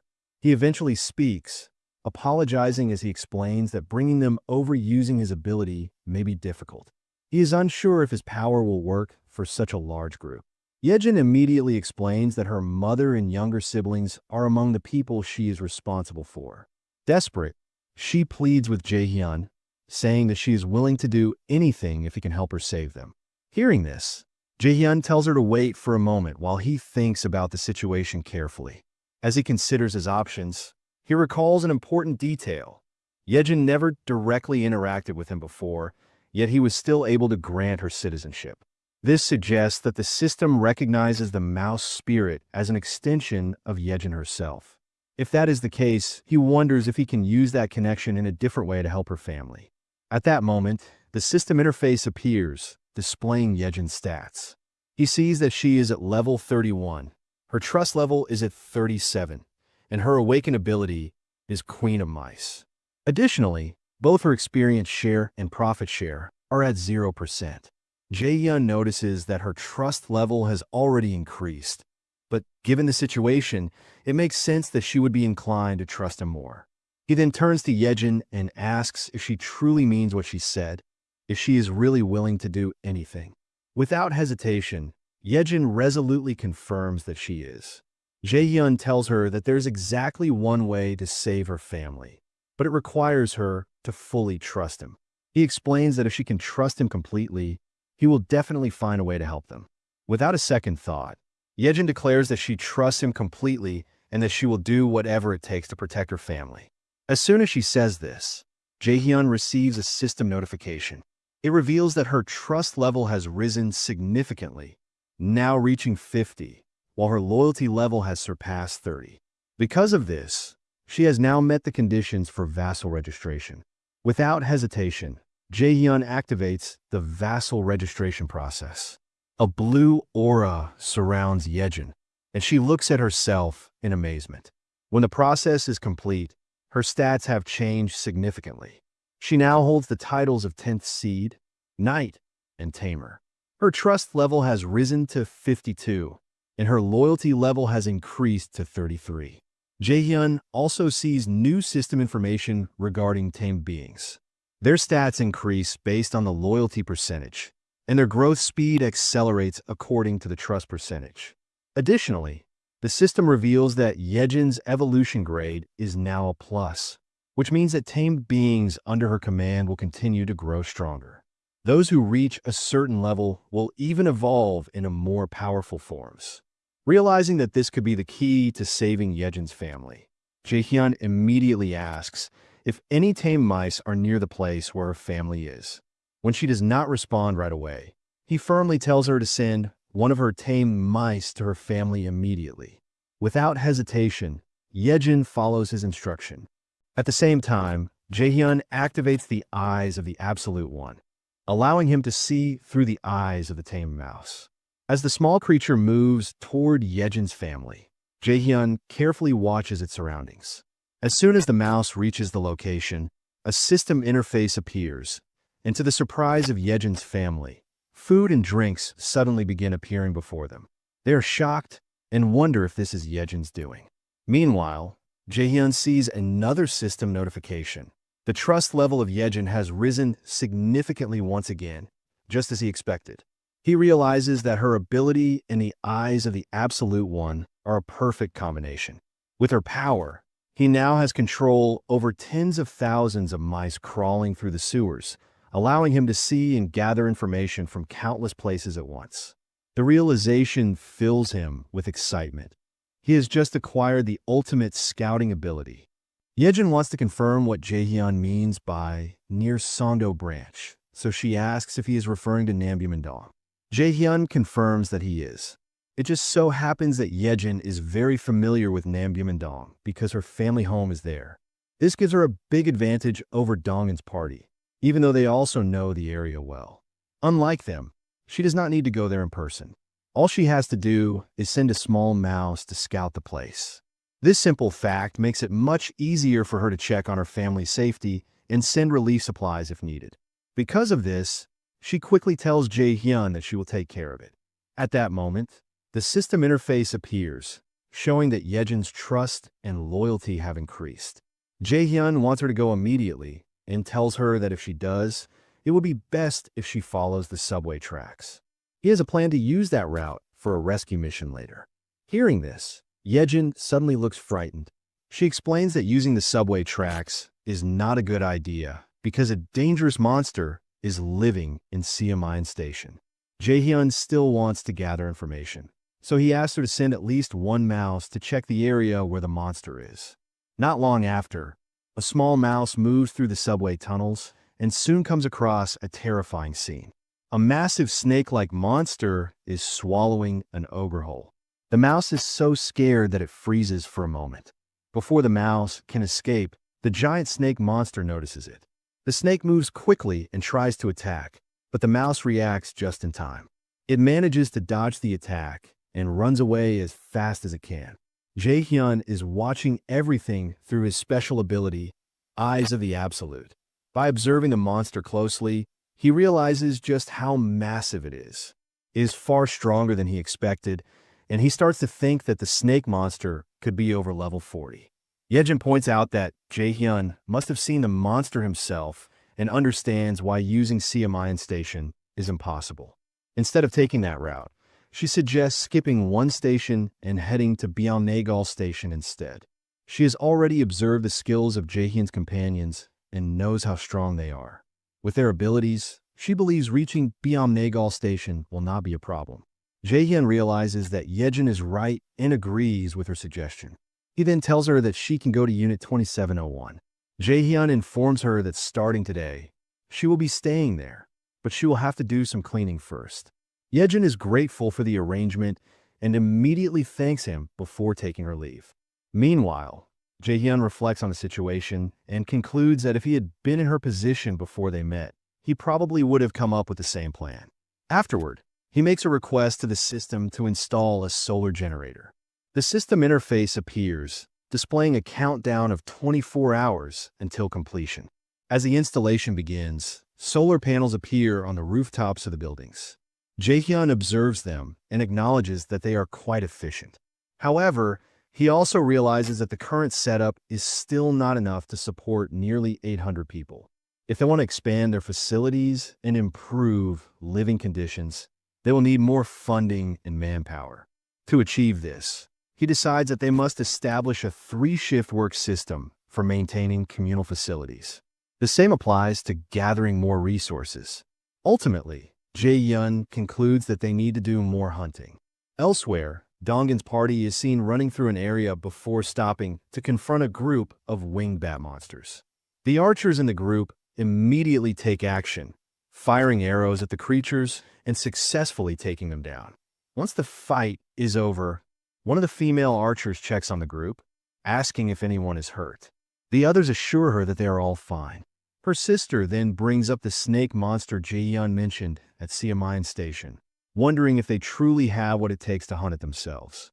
The female archer responds that it should be fine, since Jae-hyun can summon them if anything goes wrong. Dongin agrees and reassures them that there is no need to overthink it. With that, they continue making their way down the station. As they proceed, they soon come across a ruined train surrounded by the brutal remains of multiple goblins. Dongin encourages everyone to keep moving, but suddenly, his expression turns grim. He spots something ahead and immediately orders everyone to stop. To their horror, they realize that they have encountered the massive snake monster. Fear grips the entire party as they take in its enormous size and terrifying presence. Before they can react further, the snake unleashes a powerful, deafening sound wave. The impact is overwhelming, and Dongin instinctively shouts for everyone to get down. A deep rumbling spreads through the area as the wave passes. At that moment, the system interface appears, displaying a new mission. The objective is to defeat the giant snake within a 10-minute time limit. The reward for success is a large amount of experience, while there is no penalty for failure. Donggin's party stands still as they feel the tremor, wondering what's going on. Suddenly, a system interface appears before Dongin, granting him an Yeonju party quest to finish off the giant snake. He stares in shock, and they spot the giant snake looming before them. Dongin quickly decides to attack, hurling a spear at it. The weapon lands with a terrific blow to the snake's head. The giant snake is notorious for eating its prey alive, and that's no small matter.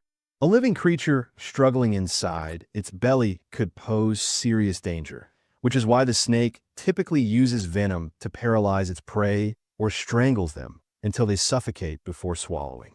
However, this only applies to prey of a certain size. Something tiny, like a mouse, barely registers as a threat, so the snake swallows it alive without hesitation.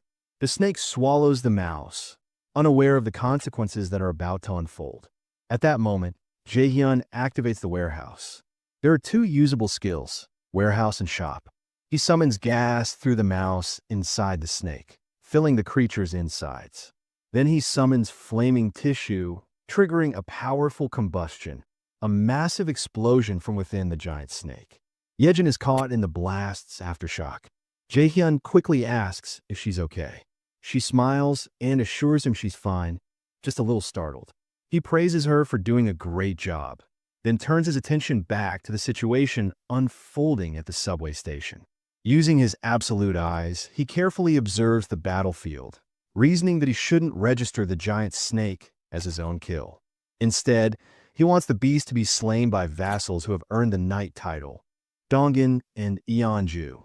That way, he'll gain 6 times the experience and rewards. Dongin throws his spear with great force, hitting the giant snake directly on its head. The attack causes a devastating impact, shaking the massive creature. At the same time, Yeonju activates her transformation ability. Her body changes, and she moves quickly, striking the snake multiple times with powerful blows. Together, Dongin and Yeonju work as a team, combining their strength and skills. Eventually, their efforts are enough to bring the giant snake down. The monster collapses, defeated. As a result of their victory, they gain a large amount of experience points. In addition, Jae-hyun receives a deposit of 1,812,043,879 won into his home wallet.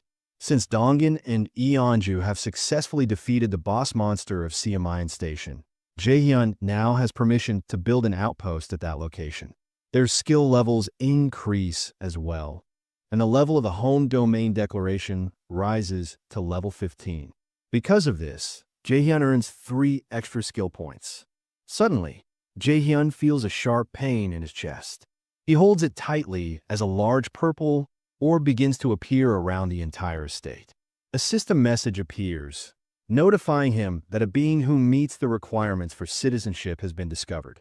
Jaehyun quickly realizes that the number of people involved is around 200. With this knowledge, he gives permission for them to receive citizenship. The system updates again and shows that the total number of citizens has now reached 1,000. Because of this milestone, all citizens unlock a new benefit called the base pay skill. This special skill gives every citizen an extra 100% experience and profit from their actions. Jaehyun studies this new effect and understands that it will apply even if someone has a low or even zero share set by him. To confirm this, Jaehyun checks the stats of Kim Miho. He sees that Miho is now at level 17. His trust point is at 57, and his loyalty point is at 13. Miho does not have any awakened ability yet. His experience share is currently set at 70%, and his profit share is 30%. However, due to the base pay effect, the total gain is increased by an additional 100%. Jaehyun now fully understands what the base pay skill means. Even if a person's share is set to 0%, they will still gain full experience and profit equal to what they earn. At that moment, Yejin reaches out to him and asks if her group can be brought over. Jaehyun agrees to her request, and this makes Yejin feel very happy and thankful. Then, he checks if Yejin is able to control the mouse again. She responds with enthusiasm and confirms that she can. With this in mind, Jaehyun tells her to guide the group by leading them with the mouse. Yejin takes control of the mouse and begins to direct his group so they can safely follow it to their destination. Donggin's party follows the small mouse through the underground subway tunnel. As they move forward, they come across a strange sight, a group of orcs lying lifeless on the ground. The area is filled with the stench of blood and the quiet stillness of recent battle. Yeonju quickly points out that she didn't fight them. She says she found them already dead, just like that. The group looks around and begins to realize that the place was once in orc territory, possibly a small settlement or patrol route. They decide to keep moving. Although the giant snake has already been taken down, Donggin warns the others not to relax. He says that it's too soon to let their guard down, as there could still be hidden monsters waiting nearby. The tunnels are dark and vast, and no one knows what might be lurking deeper inside. The mouse stops for a moment, turning to look at them. It lets out a few squeaks and waves its tiny paw, motioning for them to keep following. Donggin watches the mouse closely and remarks that it's surprisingly smart. The group begins to wonder whether the mouse is part of Jaehyun's abilities, perhaps a summoned creature or something linked to one of his special skills. Elsewhere, Jaehyun continues to observe the group through his absolute eyes ability. His vision stretches across the distance, allowing him to watch them clearly. He scans the area and thinks that there are no major threats nearby, for now. With a bit of relief, he shifts his focus to the system interface in front of him, where 3 unused skill points are waiting. He begins to consider where to invest these points. Since their activities and territory are expanding, he decides that the first priority is to strengthen the eyes of the Absolute One skill. This skill works especially well with Yejin's abilities, so improving it makes their teamwork more effective. As soon as he selects the upgrade, a sharp pain runs through his head. He grabs his temples, trying to stay steady. At the same time, Donggin's party encounters a group of goblins. These goblins are about level 8, and they live in packs. They're not as mindless as they seem. They have enough intelligence to use tools like spears and clubs. They're fast, dangerous in numbers, and have surprisingly sharp vision. Even in the dark caves of the subway tunnels, they can spot movement from far away and recognize objects with ease. Watching this unfold, Jaehyun realizes that this kind of visual ability would be incredibly useful for exploration and survival. He begins to think about hunting similar monsters himself, perhaps to acquire a related trait or skill. He also reflects on his current plans. Since he wants to reduce the cost of resurrection, he needs to start giving quests to others, allowing them to handle more of the work while still growing stronger. This will not only save resources, but also build experience across his group. Then, he turns his attention to another important skill: dignity maintenance. As he meets more people and the population grows, trust and loyalty become even more important. Their opinions of him will affect morale, cooperation, and even performance. With that in mind, he decides to spend another point to level up dignity maintenance. Just as he finalizes the upgrade, a sudden sound echoes through the air, a sharp, loud gunshot. It rings out in the distance, cutting through the quiet. Jaehyun's attention snaps toward the sound, his expression turning serious. Jaehyun immediately realizes the gunshot doesn't come from the building, but from the underground subway, where a group of goblins is gathered. He tries to make sense of the situation, unsettled by the fact that the goblins are using firearms. As the goblins open fire, Dongan quickly signals the others to get down, prompting them to dodge the incoming bullets. He knows they can't win a direct confrontation, except for Byongo, who launches a surprise attack on one of the goblins. Two goblins respond by leaping at him, but he cuts them down in a single, fluid strike. A goblin with a pistol prepares to shoot, but an arrow strikes its hand before it can pull the trigger. In that same instant, two team members close the distance, and Eonju transforms into a massive bear, charging into the goblins and preventing them from using their weapons. The system interface displays the registration of a firearm, the S&WM 60, valued at 476,320, along with .38 caliber bullets. 100 rounds priced at 158,400. Jaehyun knows he cannot display the gun in the store, even though doing so would have many advantages. If people see that firearms are available, they would become more eager to hunt monsters.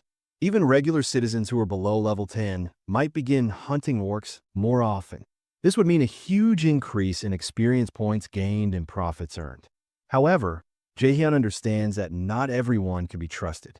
Up until now, he has been accepting citizens without any screening or restrictions. He has taken in everyone, believing that no matter what kind of people they were, he could keep them under control.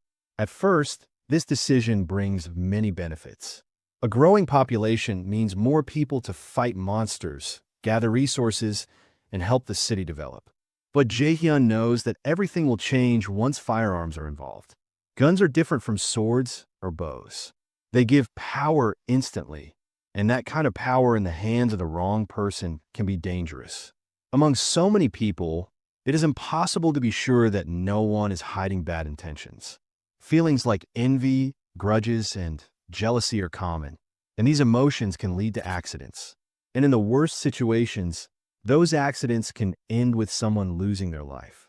Because of that, Jaehyun decides that he can only give firearms to people who have been verified and proven to be trustworthy. Only those with high loyalty will be allowed to carry guns. He already knows exactly who the first person to receive one should be.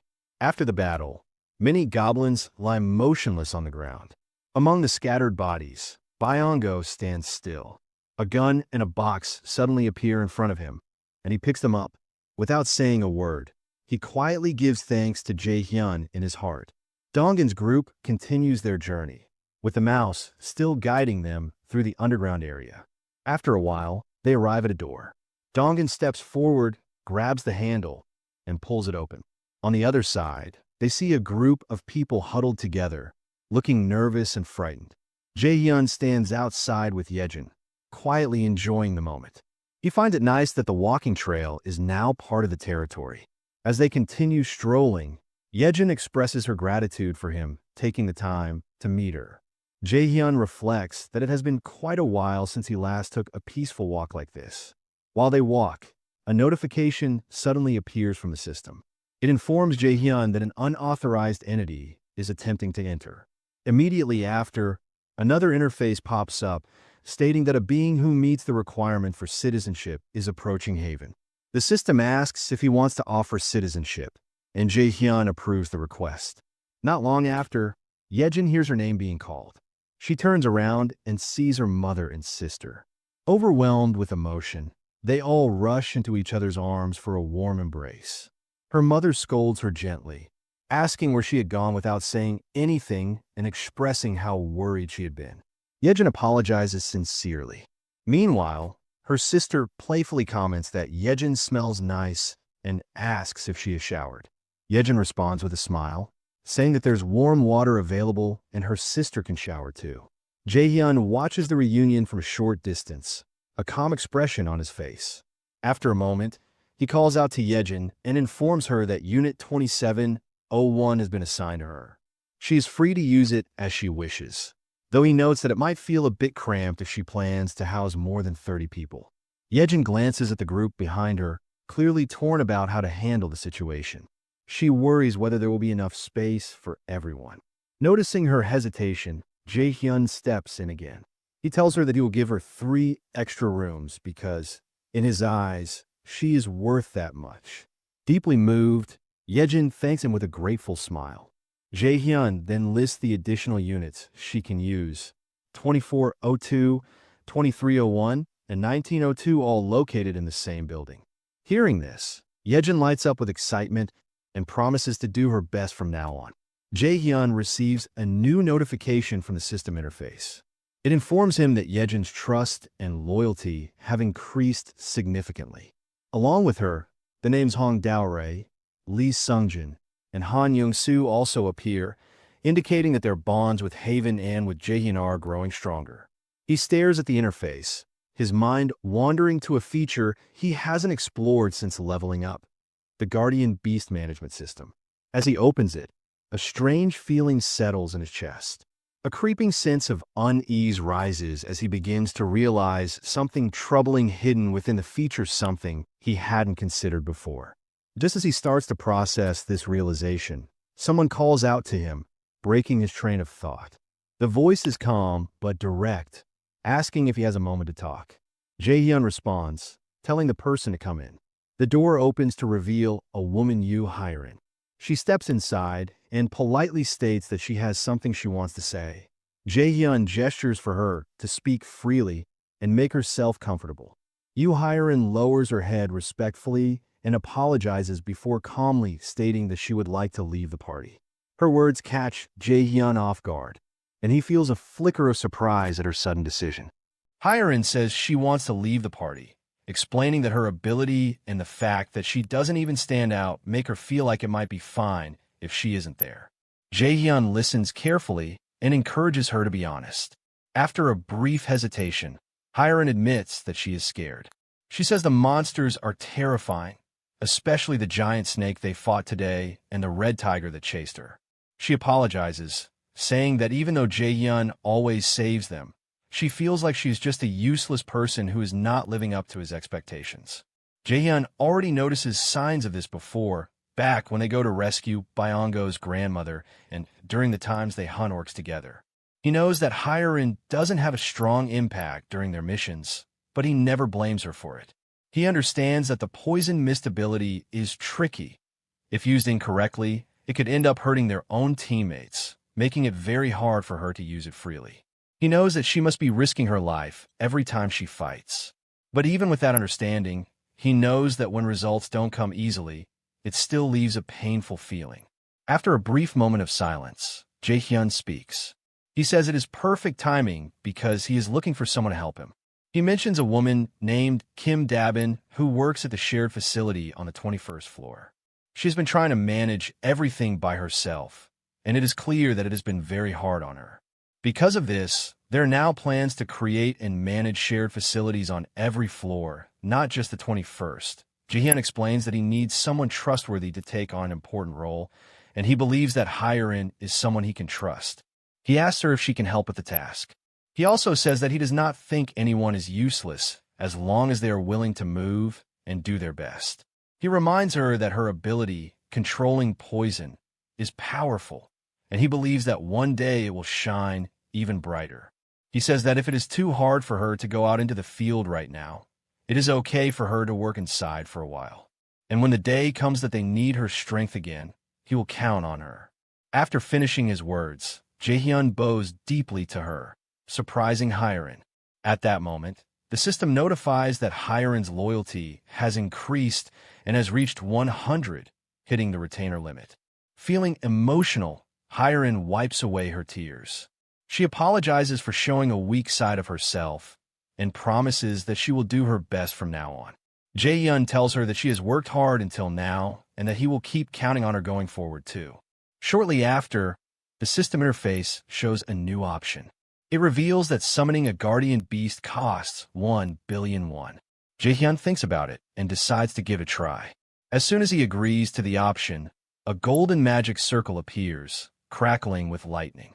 From the center of the magic circle, a crystallized egg forms. The egg quickly begins to crack, and a blinding golden light shines out, so bright that Jae-hyun has to cover his face with his hand. When the light fades, he sees that a small black bird has appeared from inside the egg. Curious, Jae-hyun uses the Absolute One's eyes to check the bird's information. He finds out that it is called a Samjoko crow, currently at level 1. It is a divine beast with 3 legs, born with the power of the sun. However, because it is still a baby, it needs to be protected and must grow by being bathed in quality sunlight. Jae-hyun wonders what he should name the little bird. Because of its beautiful jet black feathers, he decides to name it Kami. To his joy, the bird reacts excitedly to the name, making him realize that it likes it. However, Kami keeps waving her small wings, and Jae-hyun guesses that she must be hungry. Wanting to help, he quickly gives her a bag of chips. After eating happily, Kami falls asleep right away. At that moment, Jae-hyun receives a notification saying that the bird's level has increased and the solar generator's efficiency has risen by 100%. The solar generator is a facility that creates electricity using solar energy. Normally, it produces about 80,000 to 100,000 won worth of electricity every day, and any extra energy is converted directly into the Absolute One's home wallet as money. Jae-hyun immediately thinks about the 10 new buildings he recently acquired. None of them have solar generators installed yet because he had already used up most of his available funds. Before, it felt like a waste to spend 130 million won to build a facility that only earned back around 30 million won each year. But now, the situation is completely different. Thanks to the sudden rise in the bird's level and the improvement in solar generator efficiency, the earnings would now reach around 90 million won a year. The solar generator's efficiency had nearly tripled in an instant. Realizing this, Jae-hyun feels there is no reason to hesitate anymore. He quickly makes the decision to install solar generators in all 10 buildings. The system interface immediately updates and shows that the construction of the solar generators will be finished in 24 hours. After making the arrangements, Jae-hyun heads to Unit 3001. He visits the occupant there because he needs to ask for a favor. Jae-hyun calmly explains that he would like the man to hold onto his money for a while. Hearing this, the man suddenly shows a shocked expression, clearly surprised by Jae-hyun's unexpected request. Jae-hyun thinks about the tax collection skill. He realizes that if he gives money to a trustworthy person and lets it sit, he can make a profit. There's a 10% fee when he gives the money, but after that, it earns 10% profit every month. So he thinks about who he should trust with the money. He decides to choose the man living in Unit 3001, Choi Hyung-jun, also known as the First Bell. Hyung-jun has 89 trust and 98 loyalty points. His special power is Gorilla's Might. Jae-hyun picks him because his trust and loyalty are very high. The system shows that Jae-hyun gives Hyung-jun 1 billion won. The quest takes a total of 100,030,000 won. This includes the 10% fee and a base cost of 30,000. Because of this, Hyung-jun's trust goes up and his loyalty reaches 100. Since he is already a retainer, the number of retainers Jae-hyun can have also increases. Hyung-jun asks if he should just keep the money and not spend it. At first, Jae-hyun planned for him to only hold it. But now that Hyung-jun has 100 loyalty, Jae-hyun says he can use a little of the money. Hyung-jun happily thanks him. After Jae-hyun finishes handling the money with Hyung-jun, Dabin appears and speaks to him. She wants to know if she can really choose anyone she wants for her team. Jae-hyun agrees and gives her permission.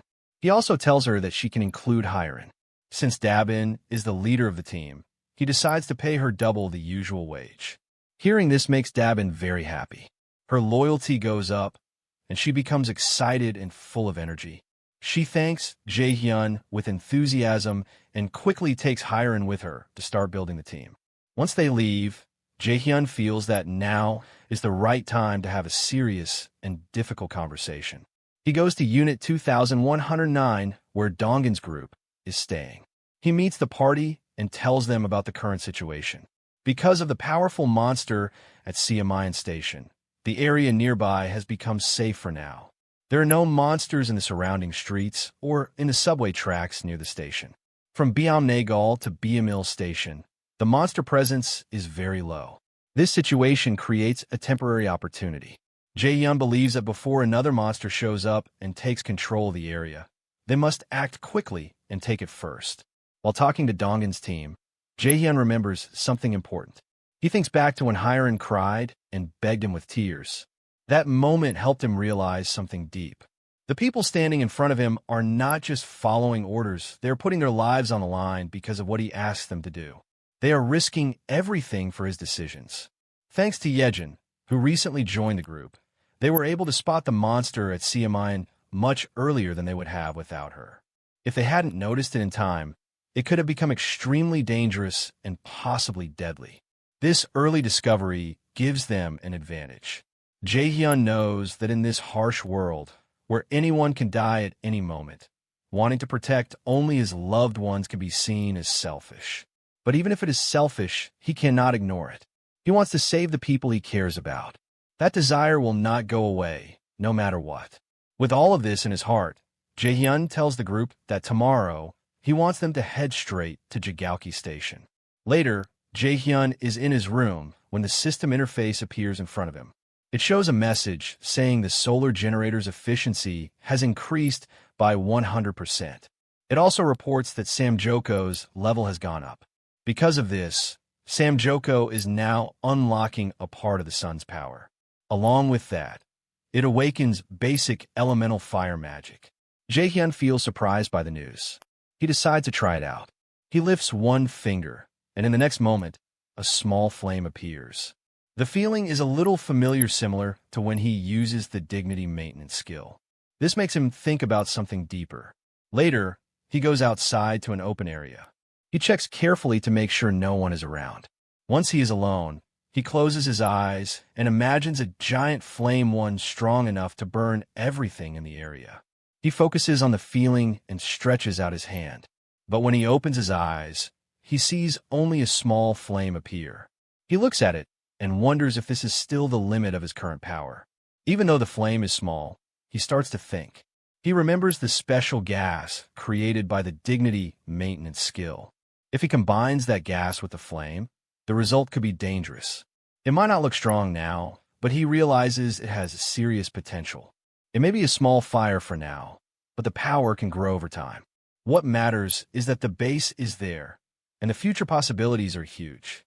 Now that the solar generator works so well, it can provide enough electricity for everything he needs and even has extra. That extra power can be turned into money. That money can go directly into his wallet, giving him more stability and freedom. While he is still outside, Yejin comes to find him. She thanks him for giving her the time she needed to rest and recover. Jaehyun responds with calmness. He believes that she deserves the treatment because of her high-level ability. After all, thanks to her, the range of their skills has increased a lot. He knows he must support her, especially when her efforts help the whole group move forward. Jaehyun then tells Yejin that he will need her help again soon. Donggin's party is currently waiting at Siamayan Station, and he wants her to guide them quickly and safely. Yejin calmly responds, letting him know that she has already sent her mice to scout along the subway tracks. According to her, they can reach Koryang Station without any problems. However, Jaehyun is cautious. He asks what happens beyond Koryang. Yejin explains that the real problem begins at Busan Station. She says it is better if he sees it for himself. Yejin sits down and activates her power. At the same time, Jaehyun uses his eyes of the Absolute to observe the situation through her mice's vision. What he sees is troubling. The path forward is completely blocked. Large piles of rubble cover the way, making it impossible to move through. Yejin gives more details. She says she sent one of her mice even farther ahead but there are no intact buildings left in the area. Everything nearby is in ruins. Hearing this, Jae-hyun starts to wonder what kind of disaster could have caused such destruction. Then, using the shared vision with the mice, he spots something strange and terrifying, an enormous footprint. Now becomes clear, the destruction is not just from random collapse. Something massive passed through the area. This explains why the roads are destroyed and the buildings are completely wiped out. Just as this realization hits him, a loud sound shakes the ground. A deep, thunderous boom echoes through the air. The tremors grow stronger with each passing second. It feels like something giant is walking nearby. The ground quakes beneath them, and Jae-hyun starts to worry that the house they are in might not survive the impact. The entire building shakes from a tremor, prompting Jae-hyun to ask Yejin if she's okay. She replies that she is, but questions the cause of the tremor. Just then, someone calls out to Jae-hyun from the elevator, urging him to come see something. Jae-hyun tells Yejin they should head outside first. Once outside, he asks Hyeonjin what's going on, but Hyeonjin insists they go to his apartment.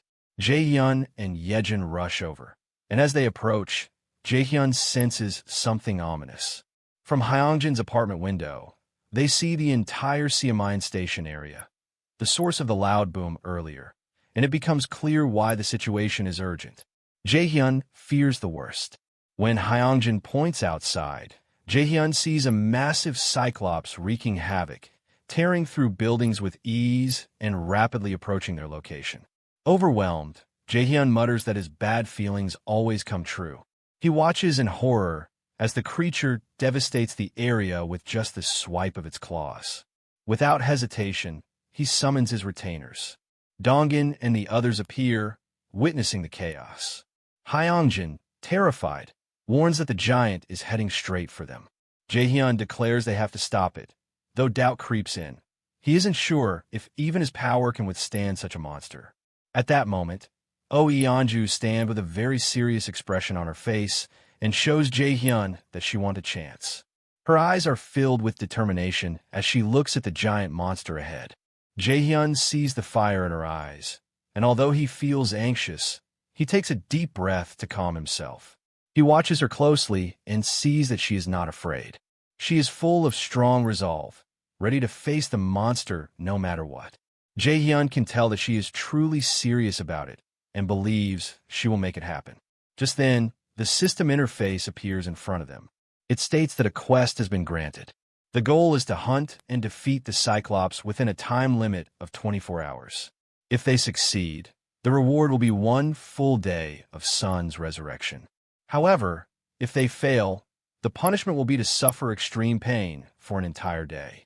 Without wasting any more time, Jae-hyun begins to give a short but clear briefing to everyone. He tells them to listen carefully, and they all focus on him. He announces the team assignments. The first team will consist of Yeonju, Jeon, Daejong, and Deoksu. The second team will be made up of Gaeong, Byongo, and Kim Jeon. The third team will be himself and Yejin. He explains that he will cover the current area alone while the others move quickly to their designated positions. He makes it clear that he is counting on every one of them. As soon as he finishes speaking, everyone starts to move without hesitation, following his orders exactly as given. Soon after, Hyeon arrives to report to Jae-hyun. She says that, as he requested, the people with military experience are now stationed at the front gate. The other residents have been safely guided to the underground parking lot. Jae-hyun nods and thanks her for her work. He then tells her to hurry down to the underground parking lot as well. But Hyeon hesitates. Even though she's clearly scared, she says she wants to help, even if it is only in a small way. Jae-hyun notices the fear in her eyes, but also sees that she is trying to be brave. She admits honestly that she is frightened, but she still wants to try. Hearing this, Jae-hyun gives her a soft smile.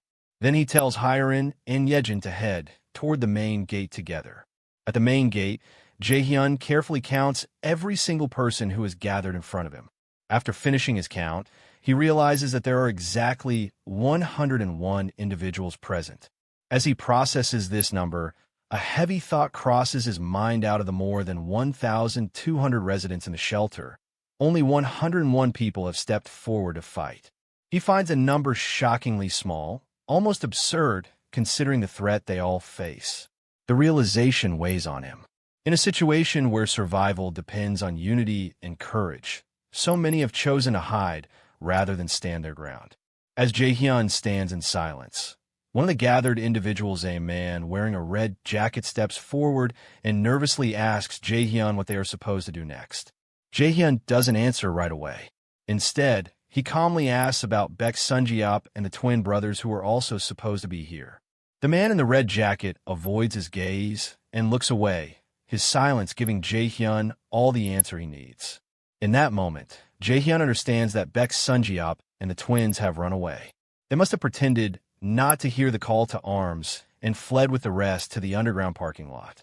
A wave of quiet disappointment washes over Jaehyun. He knows that hundreds of people, including Baek Sunjiap, have chosen to ignore the danger and save themselves. They chose comfort over courage. He sees them as cowards, people who turned away from responsibility and pushed their fears onto the shoulders of the few willing to fight. But even in his frustration, Jaehyun does not forget the people who did choose to be here. These 101 people are not fools.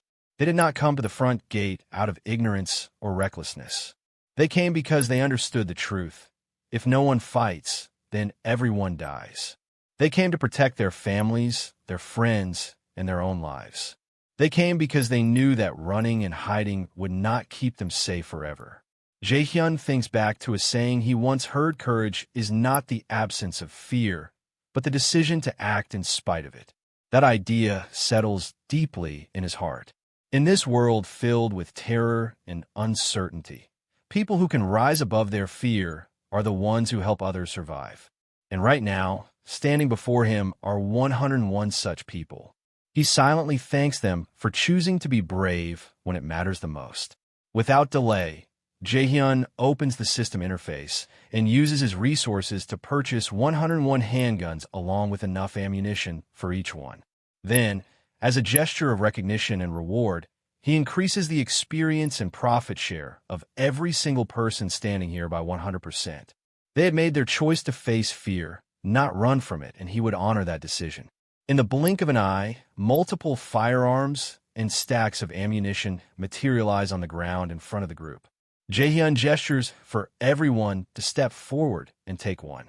The people move with hesitation at first, but as they lift the weapons and feel the cold weight in their hands, a new feeling begins to grow among them: hope.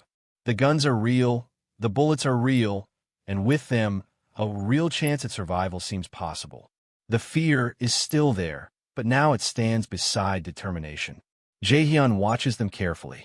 In his heart, he makes a promise: those who choose to face fear will be rewarded. Those who decide to fight for something greater than themselves will not be forgotten. Then, with a steady breath, Jaehyun activates the power known as the Absolute One's eyes. His vision sharpens, and the world seems to slow for a brief moment. He knows now that everything has begun. The giant Cyclops stands tall and terrifying, letting out a thunderous roar that echoes through the surroundings, shaking the nearby buildings. Not far from the monster, Dongan hides inside a damaged building, keeping low and gripping a long spear tightly in his hands. He narrows his eyes, takes careful aim at the back leg of the monster, and with all his strength, hurls the weapon. The spear cuts through the air and strikes the Cyclops deep in the hind leg. The creature lets out a loud growl of pain, its body tensing as it reacts to the injury. Its gaze quickly shifts toward the direction the spear came from, and it spots Dongan, who freezes in shock for a moment. Realizing he has been seen, Dongan feels panic rise in his chest.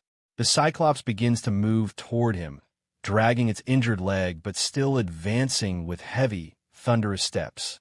Just before it gets any closer, a large bear, already transformed into a beast of war, charges from behind the monster. The bear slams its sharp claw into the same injured leg, adding more damage and forcing the Cyclops to drop to one knee with another painful roar. In retaliation, the monster swings its massive arm down toward the bear. The powerful strike lands directly on the creature, slamming it to the ground with such force that the bear is unable to get back up. The Cyclops turns its attention to the bear, leaning in close, preparing to deliver a final blow. Before it can act, a voice blares through a megaphone from another direction. Someone insults the Cyclops, yelling loudly enough to draw its attention. The monster stops and turns its head toward the sound. Its eyes then fall on the spear still lodged in its leg. It recognizes the weapon, realizing it belongs to the person now holding the megaphone, a knight who clearly matches the style of the weapon. A sudden change comes over the monster's expression. Its face tightens, and its eyes narrow with cold focus as it locks onto the knight.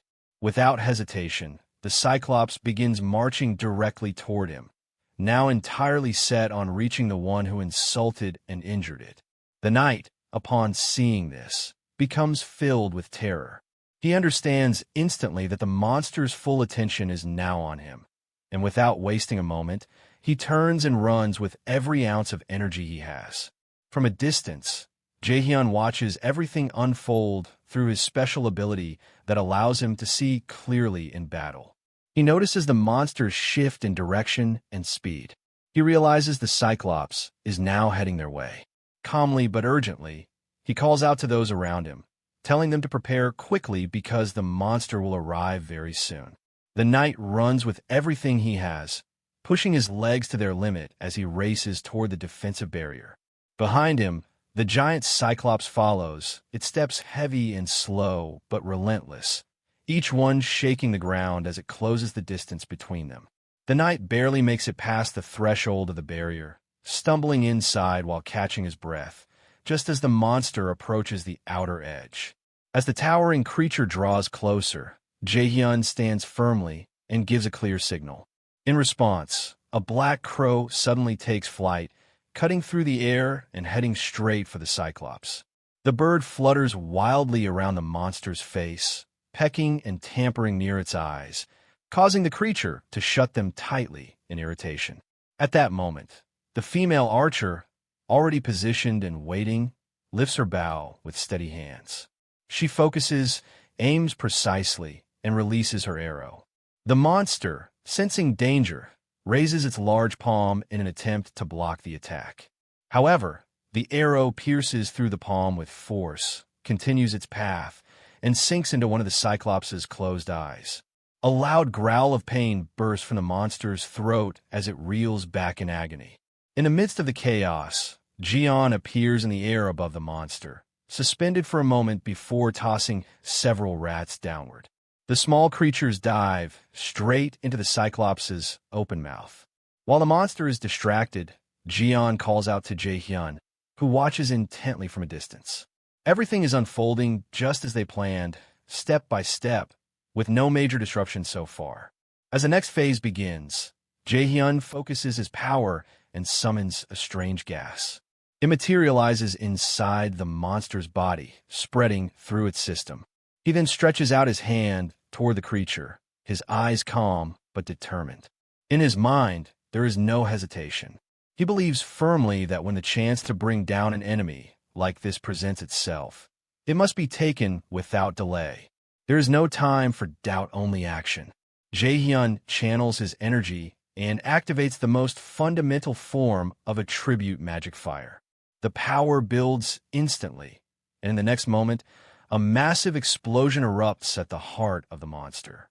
Flames burst outward in all directions, and thick black smoke rises into the sky, darkening the area and making it difficult to see. The force of the blast echoes for miles, shaking the earth and causing a wave of heat to roll across the battlefield. When the smoke begins to clear, the enormous figure of the Cyclops is seen leaning forward, its weight pressing against the outer edge of the defensive barrier. Its body is scorched and wounded, and for a moment, the people watching believe it might collapse. Fear and tension ripple through the citizens, many of them gripping their weapons tightly, uncertain whether to stand their ground or flee. But Jaehyun remains composed and instructs them to hold their positions. His eyes remain locked on the giant as he reassesses the situation. In his mind, everything is proceeding close to perfectly. The trap is working. The monster is weakened and partially over the wall, its head exposed. This is the chance they've been waiting for. If the citizens concentrate their firepower now, they can damage it even further. Ideally, he hopes one of the vassals can deliver the final blow. It would be a symbolic victory and a morale boost. Dongan or Oyeonju would be ideal for that role, but neither has arrived yet. Even Yejin, who carries the title of knight, would be a suitable choice if she reaches the scene in time. Suddenly, a citizen near him shouts for his attention, urgency in their voice. Jaehyun turns his head briefly, responding calmly at first, believing that everything is still under control. He assumes the Cyclops is simply toppling over the barrier like expected. But then, as he looks fully behind him, his confidence fades. The monster is not falling. It is still standing. Despite the full force of the explosion, despite the fire and the damage, the Cyclops remains on its feet. Its muscles tighten. It lets out a deep, guttural growl filled with fury. With its single, uninjured eye locked on the defenders, it raises its massive fist high into the air. And then, with terrifying power, it brings the fist crashing down onto the defensive barrier, causing a massive shockwave. The system interface shows up, clearly displaying a warning that an unauthorized entity is trying to enter the area. Jaehyun stands in place, his eyes fixed on the enormous Cyclops in front of him. It towers above the defenders, and everyone nearby focuses their attacks on its large eye. The Cyclops lets out a loud cry as it struggles to shield its vulnerable eye with its massive hands. Jaehyun observes the situation carefully. He understands that while they are able to block the monster for now, they cannot afford to be hit too many times. A single successful attack from the Cyclops could destroy the barrier and lead to disaster. Knowing this, Jaehyun activates a skill called Invisible Hand. The skill manifests suddenly, and it is huge in size. This powerful ability is one that Jaehyun unlocked by spending his saved skill points, and he intends to use it in case the battle turns worse. At the same time, the Cyclops lifts its heavy fist high into the air and brings it down with great force onto the protective barrier. The barrier holds, still strong enough to withstand the powerful strike. The people do not stop their attacks. They continue to fire at the monster with all their weapons. Jaehyun keeps watching closely. He starts to think that their efforts are actually working. The mouse bombs and the citizen handguns are gradually causing damage to the Cyclops. He believes that if they continue at this pace, they may be able to bring the creature down. However, he also knows that they will need a powerful and critical blow to truly finish it off. Just then, something unexpected happens. A lance suddenly appears and shoots through the air at incredible speed. It pierces the body of the Cyclops with great force. Jaehyun gives a small smirk because he recognizes this attack. It is the work of Dongan, which means that the rest of the party has finally arrived on the scene. Jaehyun mentally puts his trust in Dongan. He quickly summons several standard-issue spears for him to use.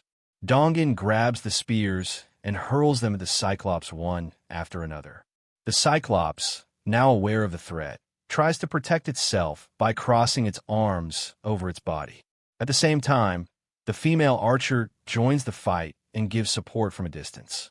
She fires her arrows at the Cyclops, adding more pressure to the monster as the battle continues. Meanwhile, the system delivers another notification. It announces that the level of Samjako, the legendary three-legged crow, has increased. Along with this, the system also reports that general solar efficiency has now risen by 100% and has reached the maximum possible level. Because of this, the power of the sun is being released, and Samjako inherits a part of the strength of the guardian beast. Its basic fire magic has now evolved into intermediate fire magic. The system also notes that Samjako has detected an enemy inside the territory and is requesting permission to release its full power. Jaehyun realizes that the enemy it speaks of must be the Cyclops. Even so, he finds himself wondering what such a small creature like Samjako can truly do in a situation like this. Despite his doubts, he gives his approval. As soon as he agrees, the system gives him another update. It informs him that the cost of activating this power will be 300 million won. This amount shocks Jae-hyun completely. He never expected the price to be that high, and the number nearly takes his breath away. At the same time, the process has already begun. Beams of golden solar energy begin to gather, coming down from the solar panels positioned around the area. The energy flows together and forms into a glowing solar orb in the sky. Samjako, the three-legged crow, changes its form as it begins to grow in size, becoming larger and more majestic. The crow absorbs the gathered solar energy and then unleashes it all at once. A thick, blinding beam of solar power bursts out from the orb, shooting straight at the Cyclops. The beam pierces the monster's body and comes out through the other side, leaving a massive, burning hole.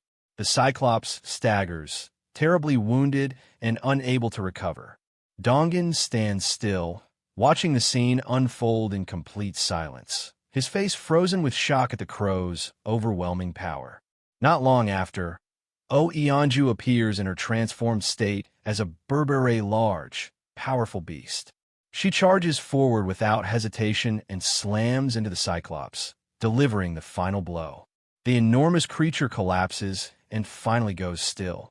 At that moment, the system interface appears in the air and shows an update. It confirms that the Cyclops has been successfully hunted by the team.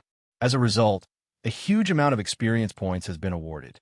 The system states that nearly 32 billion won has been deposited directly into the Absolute One's home wallet. Alongside this, several skill levels have increased significantly. Jaehyun is seen nearby as a sudden wave of pain flows through his body. Lightning crackles around him as his body reacts to the overwhelming energy. The system immediately congratulates him and announces that he has now declared the entire apartment complex one as a designated home haven. Because of this, a construction subsidy of 100 billion won has been successfully transferred to him. Overwhelmed, Jaehyun falls to his knees, breathing heavily as the energy settles. Samjako flies down and lands gently in front of him. It has now returned to its normal, smaller size. Jaehyun looks at the crow. Though confused about why it spent 300 million won on its own to release such a powerful attack, he cannot deny that the final hit was a major success. He pats Samjako on the head, silently acknowledging the crow's achievement and expressing approval for a job well done. Jaehyun begins to realize something more. Within the newly created home haven, certain activities are now restricted, but the value of what just happened is undeniable. He reflects that spending 300 million won has just brought in 30 billion in return. That level of profit makes him wonder if he should stop holding back. With performance like this, he begins to seriously consider summoning all 10 guardian beasts in full. As he prepares to move forward with that idea, the system interface activates again. It reveals that the cost of summoning the guardian beasts has now risen to 10 billion won. However, it also reports that the summoning function is currently inactive. Jaehyun is caught off guard by this, surprised that the price has increased so dramatically. As he processes this new information, he looks ahead and sees Oh Eonju standing on top of the defeated Cyclops. The system gives another notification. It confirms that Oh Eonju has completed a quest, and the system displays the reward cost, 324,576,089 Eonju is seen with tears running down her face, crying quietly as she stands atop the fallen monster, overwhelmed by the emotion and weight of the battle just fought and the victory just earned. A survivor is seen quietly, carefully conjures water from the air, using his limited ability to provide at least something to drink. As he performs this small task, his mind is heavy with worry. They have completely run out of food. His powers allow him to create water, but he cannot produce anything to eat. The meat they managed to collect earlier from fighting nearby monsters is nearly gone. This is truly the limit. They have reached the point where staying here any longer is impossible. Eventually, they will be forced to leave this place behind. Just then, a powerful tremor shakes the entire area. The ground rumbles beneath them, nearly causing them to fall over. Dust shakes loose from the ceiling as panic spreads through the group.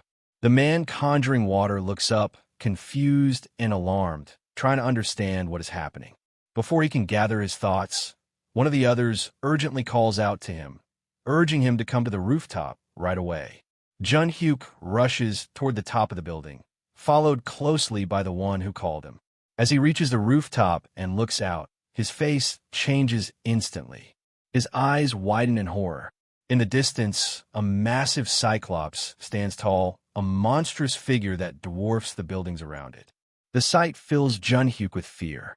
Without hesitation, he tells the other man to warn everyone and get them to hide in the basement immediately. The man with him, whose name is Hyun-chan, looks around in a panic. His voice shakes as he wonders aloud what they are supposed to do now. But Jun-hyuk cuts him off. There is no solution, nothing they can do.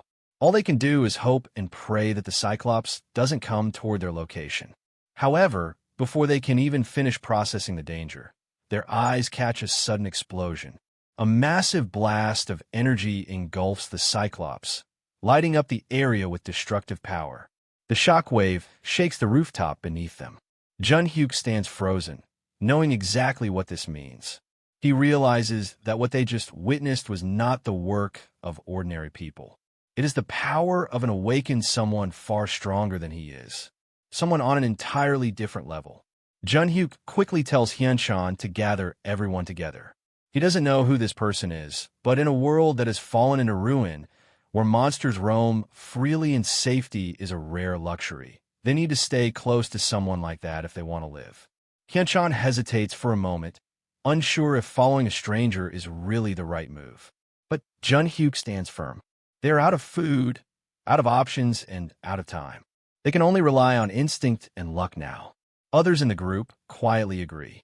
Jun-hyuk is right. There's no other choice.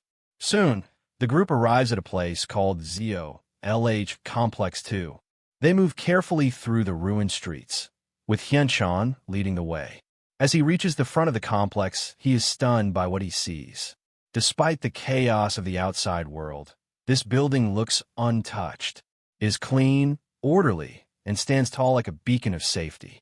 Hyun-chan approaches the entrance and suddenly bumps his head into an invisible barrier. He steps back in confusion as a system interface appears in front of him. The message is clear. Entry is not allowed. Then the interface offers an alternative. It asks if they would like to obtain citizenship. Without hesitation, the group agrees. The system responds by assigning them a party quest. Their objective is to find Building 114, 30th floor, within a 1-hour time limit. The reward is only a small amount of experience, and there is no penalty for failing. Jaehyun eventually comes face to face with Jun-hyuk and his group. Jun-hyuk immediately realizes that Jaehyun must be the one responsible for bringing the giant Cyclops to its knees. Standing in front of him, he feels a heavy pressure, an overwhelming presence that makes his heart race. Despite his nervousness, Jun-hyuk steps forward and reaches out his hand, offering a respectful handshake. He introduces himself politely, knowing deep down that this is a rare and vital opportunity, one he must never lose. Meanwhile, inside her apartment, Eonju sits at a small table with a young boy. They eat together in quiet warmth. She looks at the boy, Sayo, with a gentle smile and watches as he happily enjoys the meal. Sayo responds cheerfully, his small voice filled with genuine joy. The seaweed soup, the simple dishes, it all tastes good to him. As they continue eating, it becomes clear that Sayo is her son. The boy wonders aloud why there's seaweed soup today, thinking it must be someone's birthday. But Eonju softly explains that it's not a special day.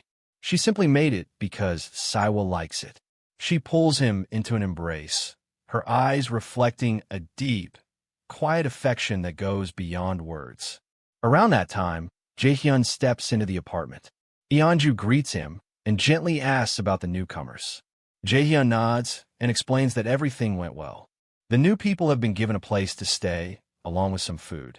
Then he pauses, apologizing that due to unexpected restrictions, they can't leave their home zone.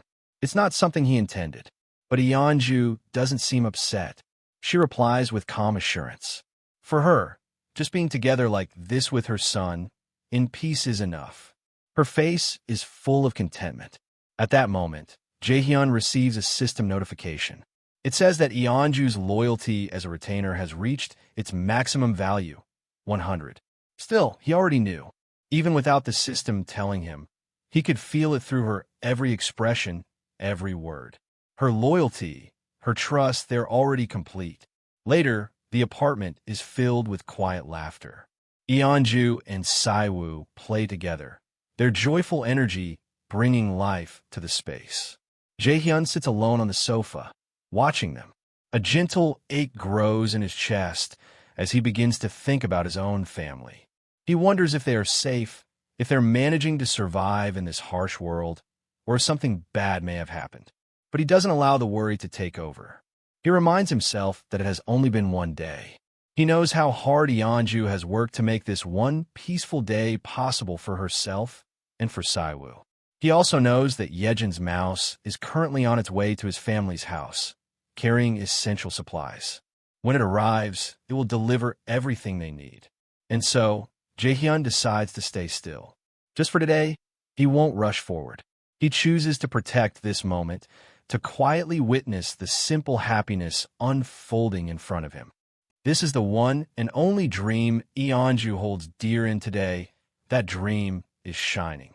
Jaehyun allows Yeonju to spend the night with Sayo in the master bedroom, insisting on it despite Yeonju's suggestion that they could sleep outside. Grateful for his kindness, Yeonju bows in appreciation alongside Sayo before they head into the room. Jaehyun sleeps on the sofa while the gentle sound of Yeonju's lullaby for Sayo drifts out from the bedroom. Through the narrow crack of the door, her voice softly echoes for a long time. Though it has been years since lullabies were meant for him, the sound stirs something familiar in Jaehyun, and his eyes begin to close as thoughts of his mother surface. The following day passes quietly. They share a meal prepared by Yeonju, enjoy watching Sayo's favorite cartoons together, and later, Sayo chases after Kami, who tries to sunbathe but becomes annoyed. Eventually, they all nap together and spend the afternoon playing with the toys Jaehyun had bought from the store. During that time, moments pass slowly, as if time no longer holds any meaning. Hours slip by without anyone truly noticing, but the day eventually reaches its end. The time Jaehyun is able to give them lasts only for that single day, and that day now draws to a close. Yeonju holds her son, Sayo, tightly in her arms. Sayo begins to understand that his mother is crying, even though she shakes her head and pretends she is not. Tears continue to fall freely down her face, and Sayo gently reaches up to wipe them away, trying to comfort her in his small way. Yeonju speaks with trembling fear, expressing how scared she is of a world without her son in it. Sayo, with a voice as warm as the sunlight, tries to reassure her and give her strength. But her sorrow is too strong, and she breaks down again. Still, Sayo softly tells her that he will always be by her side. As he begins to step away, Yeonju cries harder. She calls out to his fading figure, saying there are still so many things she hasn't done for him, so many meals she still wants to cook, so many of his favorite things she wants to give him. Sayo looks back at her one last time with a gentle, loving smile, and then disappears while expressing his love for her. Yeonju smiles through the tears, whispering back that she loves him too. Her face carries both pain and warmth as she clings to that final moment. She stays still, unable to lift her head, as the warmth that Sayo left behind slowly fades away. In that quiet moment, Jaehyun watches. He thinks to himself that hope is like a flower that blooms only in despair. That is why, perhaps, people who carry hope must stand in the darkest places of sorrow. Jaehyun gently speaks to Yeonju, telling her not to lose heart, not to think this is the end. He tries to breathe new hope in her heart. He tells her that if there is even a small chance, they will try again and again, as many times as it takes. Yeonju cannot speak, but she listens. That fragile hope reaches her. At that moment, a system interface appears, announcing that Yeonju's trust has reached 100, and she has gained something new: primeval vitality. Elsewhere, Sunjiop explodes with anger, cursing loudly. The twins stand beside him, their faces dark with worry and regret. All their gear and savings are gone. One of the twins speaks up, explaining that many others also lost everything, and the only thing they seem to have in common is that none of them went when people were being gathered at the front gate for military duty. Even those who went and returned seem to be fine. The other twin, frustrated, mutters that he should have just gone with them back then. Sunjiap turns to him sharply, asking if he's trying to say it's all his fault. He reminds him that they all agreed on their decision and argues that following those kinds of orders without question would have been foolish. The twin, caught off guard and scared, quickly apologizes and nods, unsure of what else to say. Sunjiap stands in silence, deep in thought, as a cold realization settles in his mind he might actually get expelled. The idea isn't just a paranoid fear. It's something with a real precedent. He remembers the rumors floating around before. A single known case where someone crossed the line by trying to mess with a minor. The act was discovered quickly, and that person was kicked out of the safe zone without hesitation. Not long after, the same individual was found dead on the street. No one knew exactly what happened, but everyone believed it was the natural outcome of being cast out in a world this brutal. Sunjiap feels a chill run down his spine. Even after the intense giant hunt, he sees that many survivors continue to gather around Jaehyun's apartment complex. The number of people has grown, and a small, structured community is starting to take shape. In a place like this, where survival depends on unity and order, he understands all too well that if he keeps going against Jaehyun challenging him or showing disrespect, he could easily become the next one to be thrown out. And in this world, being expelled is as good as being sentenced to death. His thoughts drift to his younger brother, Sungmin, who chose to go alone to the gathering at the front gate while he stayed behind. Sungmin ended up having a good experience there. He met strong survivors, got to talk to people, and was even gifted a firearm. That one decision had clearly worked out for him. Compared to that, Sunjiap now feels the weight of regret sinking deeper into his chest. At the same time, Jaehyun watches the three of them closely, Sunjiap and the twins from a distance, using the ability known as the Eyes of the Absolute. Through those eyes, nothing is hidden from him. He already knows every struggle Sunjiap has faced so far and understands that it's only the beginning. For Jaehyun, this isn't just about punishing someone for stepping out of line. This is a test, one that will determine what kind of treatment Sunjiap and his group will receive going forward. In a community that's slowly forming structure and leadership, how they endure consequences now will shape their roles in the future. Suddenly, a system interface flickers to life behind Sunjiap, invisible to others but clearly present for him. A new quest appears on the screen. Hunt 20 goblins within 24 hours. The reward is minimal, a small amount of experience points, but the punishment is brutal. Failure will result in 1 minute of extreme pain. A warning that this world has its own rules and its own justice. For Sunjiap and the twins, this isn't just a task, it's a message. If they want to continue living in this safe zone, if they want to avoid being cast out into the dangerous world outside, they must prove their worth.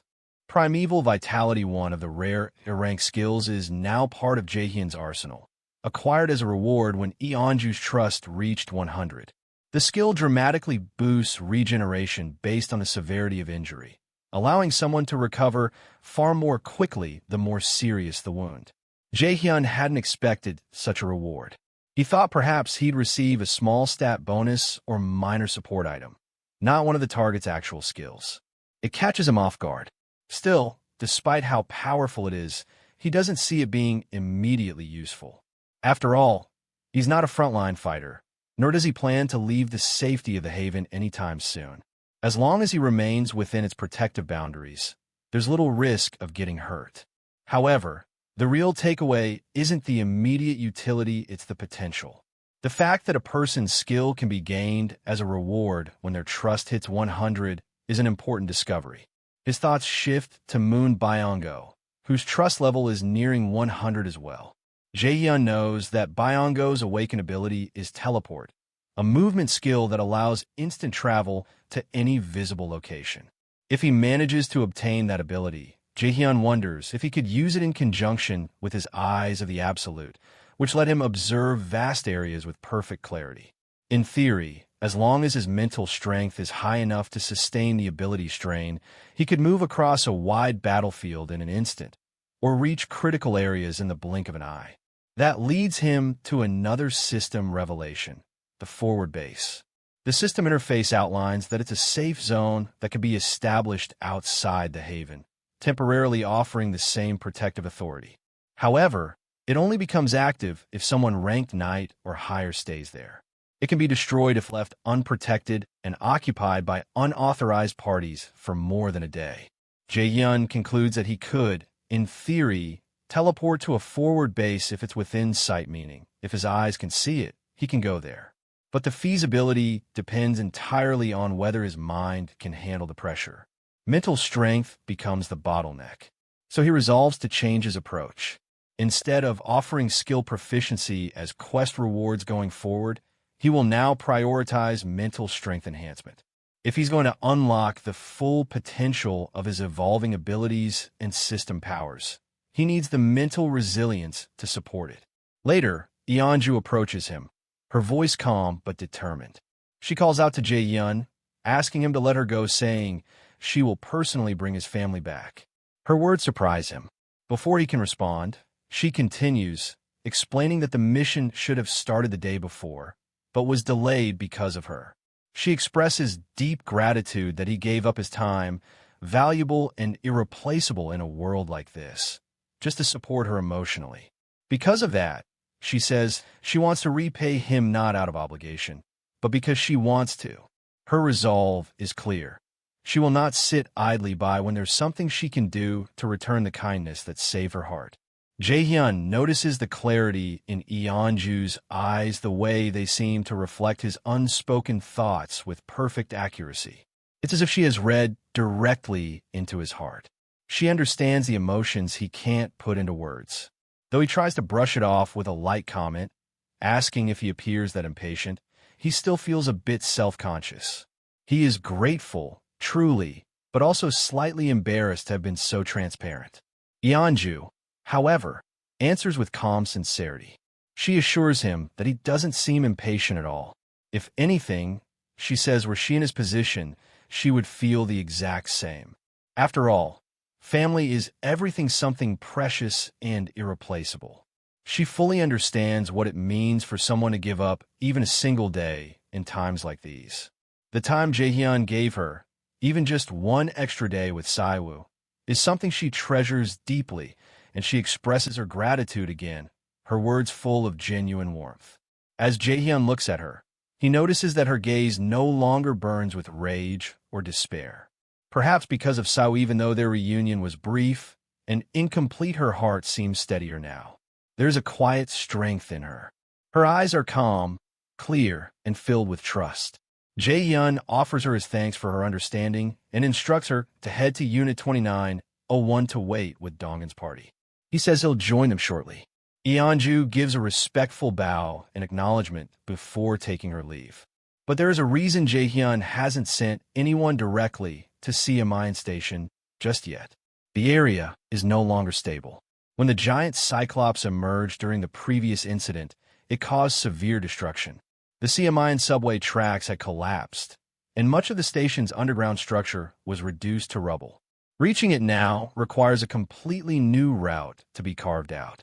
To solve this, Sayo Yejin had been working tirelessly since yesterday, sending scouting mice through the tunnels in search of a viable path.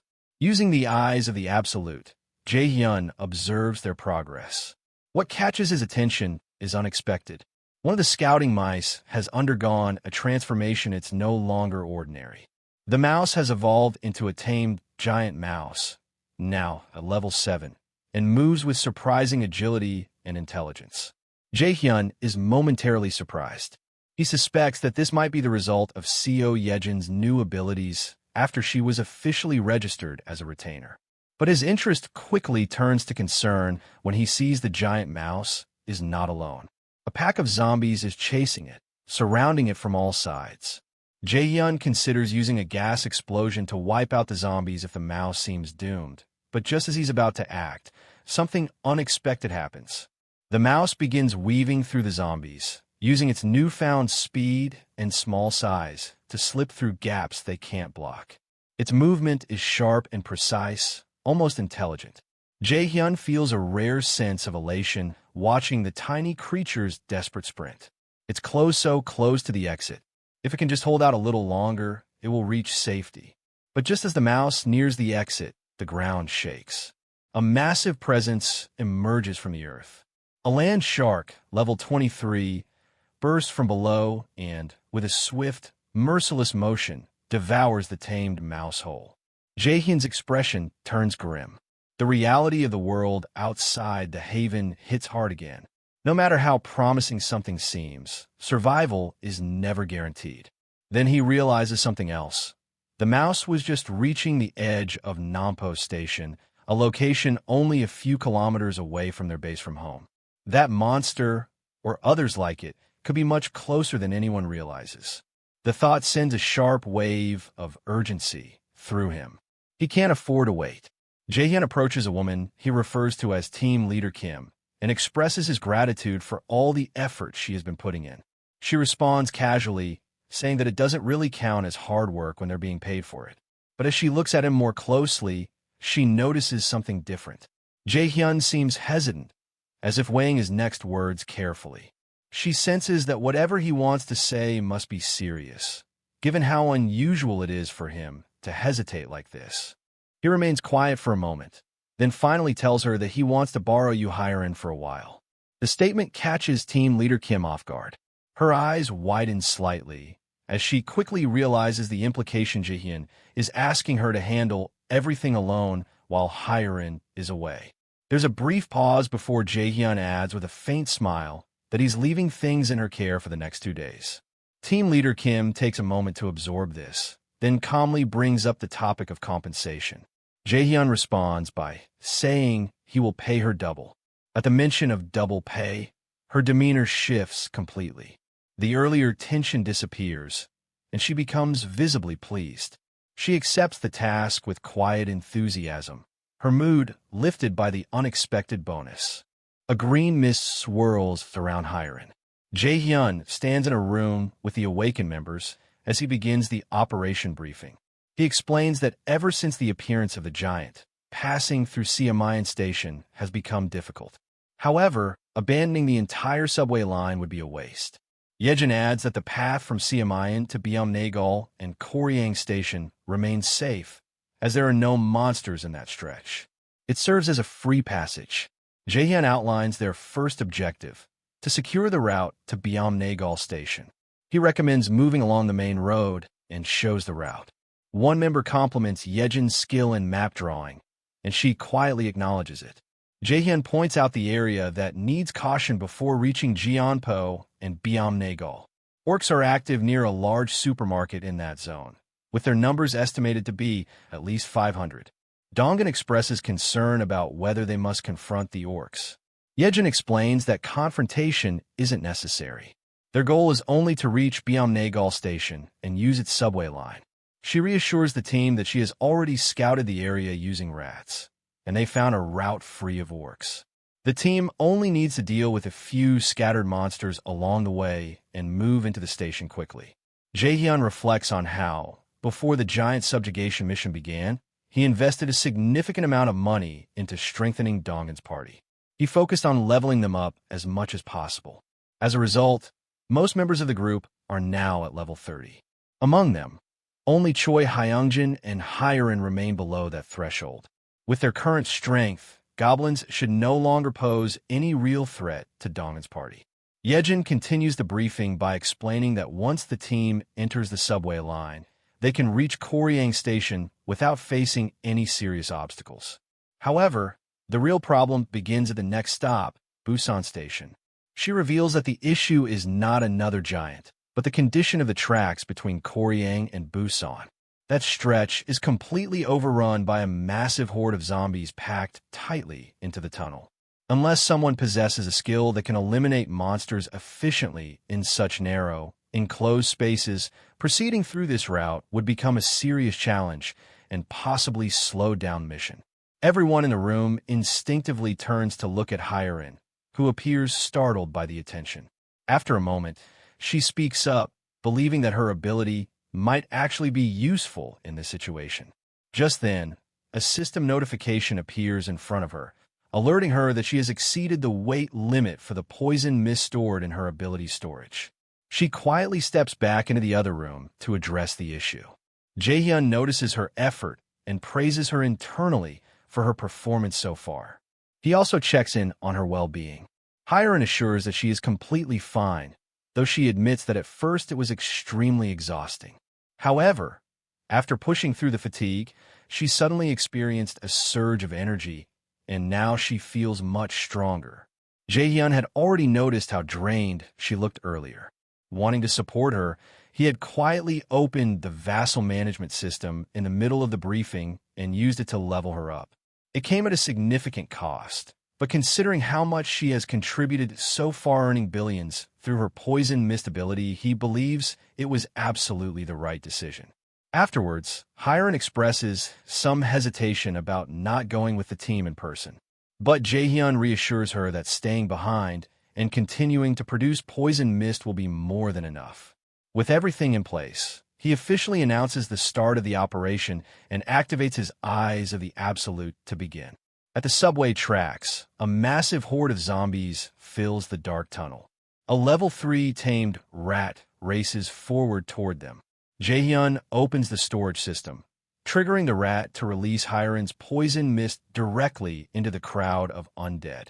Hiren's poison mist contains a strong paralysis effect. When living creatures inhale it, it slows their movements, disrupts motor control, and eventually paralyzes the diaphragm and chest muscles, leading to suffocation. However, since zombies are already dead and do not rely on breathing, the mist alone isn't enough to stop them. That's why Jaehyun has already prepared a backup plan. He signals Yejin to proceed. In response, she sends a wave of rats swarming toward the zombies. These rats begin to devour the paralyzed bodies, tearing through them quickly. The system interface soon displays a notification confirming the successful hunt of several zombies. But Yejin then informs Jaehyun that something is wrong. Her rats have become zombies themselves.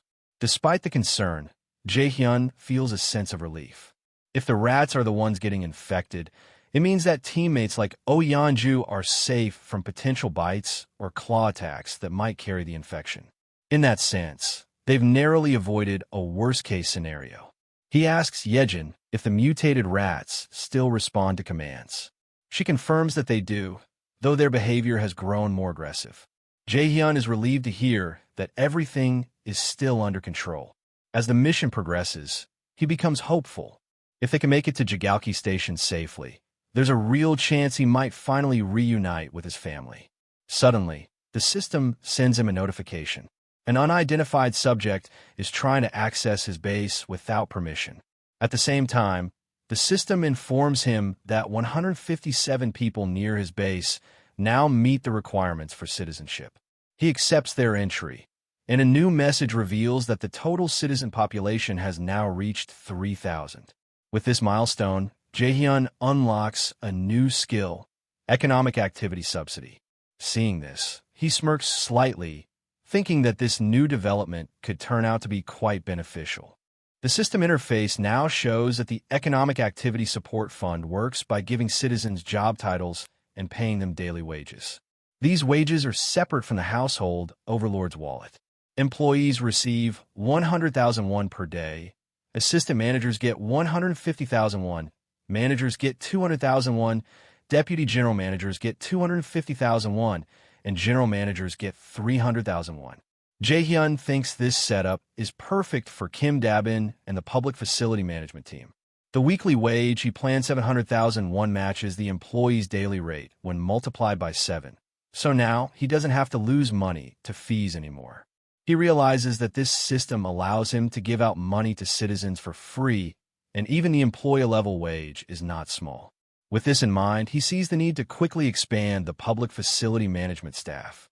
If 300 people receive the employee wage, that's 30 million won spent in a day. If all job positions from employee to general manager are filled, The total daily payout reaches 50 million won. Jaehyun feels satisfied, knowing that as this spending continues, the money flowing back through the tax collection skill will increase. That money also gets spent at stores, and a portion of it returns to him, making the entire system profitable. He begins to think about what other job titles would be suitable besides facility management. He decides that facility maintenance, cleaning, and security would work well. For security, he considers recruiting mainly from the group gathered at the front gate. Jaehyun decides to officially appoint Kim Dabin as the general manager of the public facility management team. The members she chooses to work with her are Choi Hyungjin and Yoo Hyerin, both of whom she had already acknowledged as part of her team. Right after this decision, Jaehyun receives a system notification informing him that Kim Dabin's loyalty has now reached 100. As a result, she is automatically registered as a retainer, and the maximum number of retainers Jaehyun can have increases. He then realizes something important, that once a person's loyalty hits 100, they instantly become a retainer. This also seems to mean that they awaken a special ability the moment that happens. Wanting to immediately check what kind of ability Kim Dabin has gained, Jaehyun looks around but notices Hyerin, who had fallen asleep on the sofa. Before he can move forward with checking Dabin's ability, Yejin, who is nearby, gently asks if they should wake Hyerin. However, Jaehyun decides against it. He believes Hyerin has already fulfilled her task and deserves to rest. Though she tried to act like everything was fine, he could tell that she had pushed herself to the limit and probably went through something difficult. Seeing her so exhausted, he feels she has earned a proper break. Without waking her, he uses the invisible hand ability to carefully move her from the sofa to a bed and covers her with a warm duvet so she can rest comfortably. After making sure Hyerin is settled, he shifts his focus to Yejin and asks how she is holding up. Yejin replies with confidence, saying that she is completely fine and not tired at all. She informs him that they have already entered the Nampo station tracks. Jaehyun praises her for her hard work and tells her to continue tracking the path forward. Yejin is about to respond when, all of a sudden, her face turns pale with fear. She tells Jaehyun that something is wrong, the link isn't connecting anymore. It seems that the distance has become too far for the signal to maintain a connection. Jaehyun, confused, asks if the link had been working normally before. Yejin explains that the link was stable earlier, but only because it had already been connected. Apparently, if the link is established first, it can stretch a little beyond its usual range. However, the actual range limit of the link only goes up to somewhere around Central Station. Beyond that, it can no longer connect. Hearing this, Jaehyun feels a wave of frustration rise inside him. Just beyond Jigalki Station lies his family's home, a place he has been longing to check on. He had planned to use Yejin's mouse to quietly scout the house and confirm if everything was still intact. But now that the link can't reach, his plan is delayed. Still, he forces himself to stay calm. Instead of letting frustration take over, he tells Yejin to try her best to re-establish the connection once they reach Central Station. Yejin agrees, knowing how important it is. They both silently hope that until then, the rest of the group will remain safe.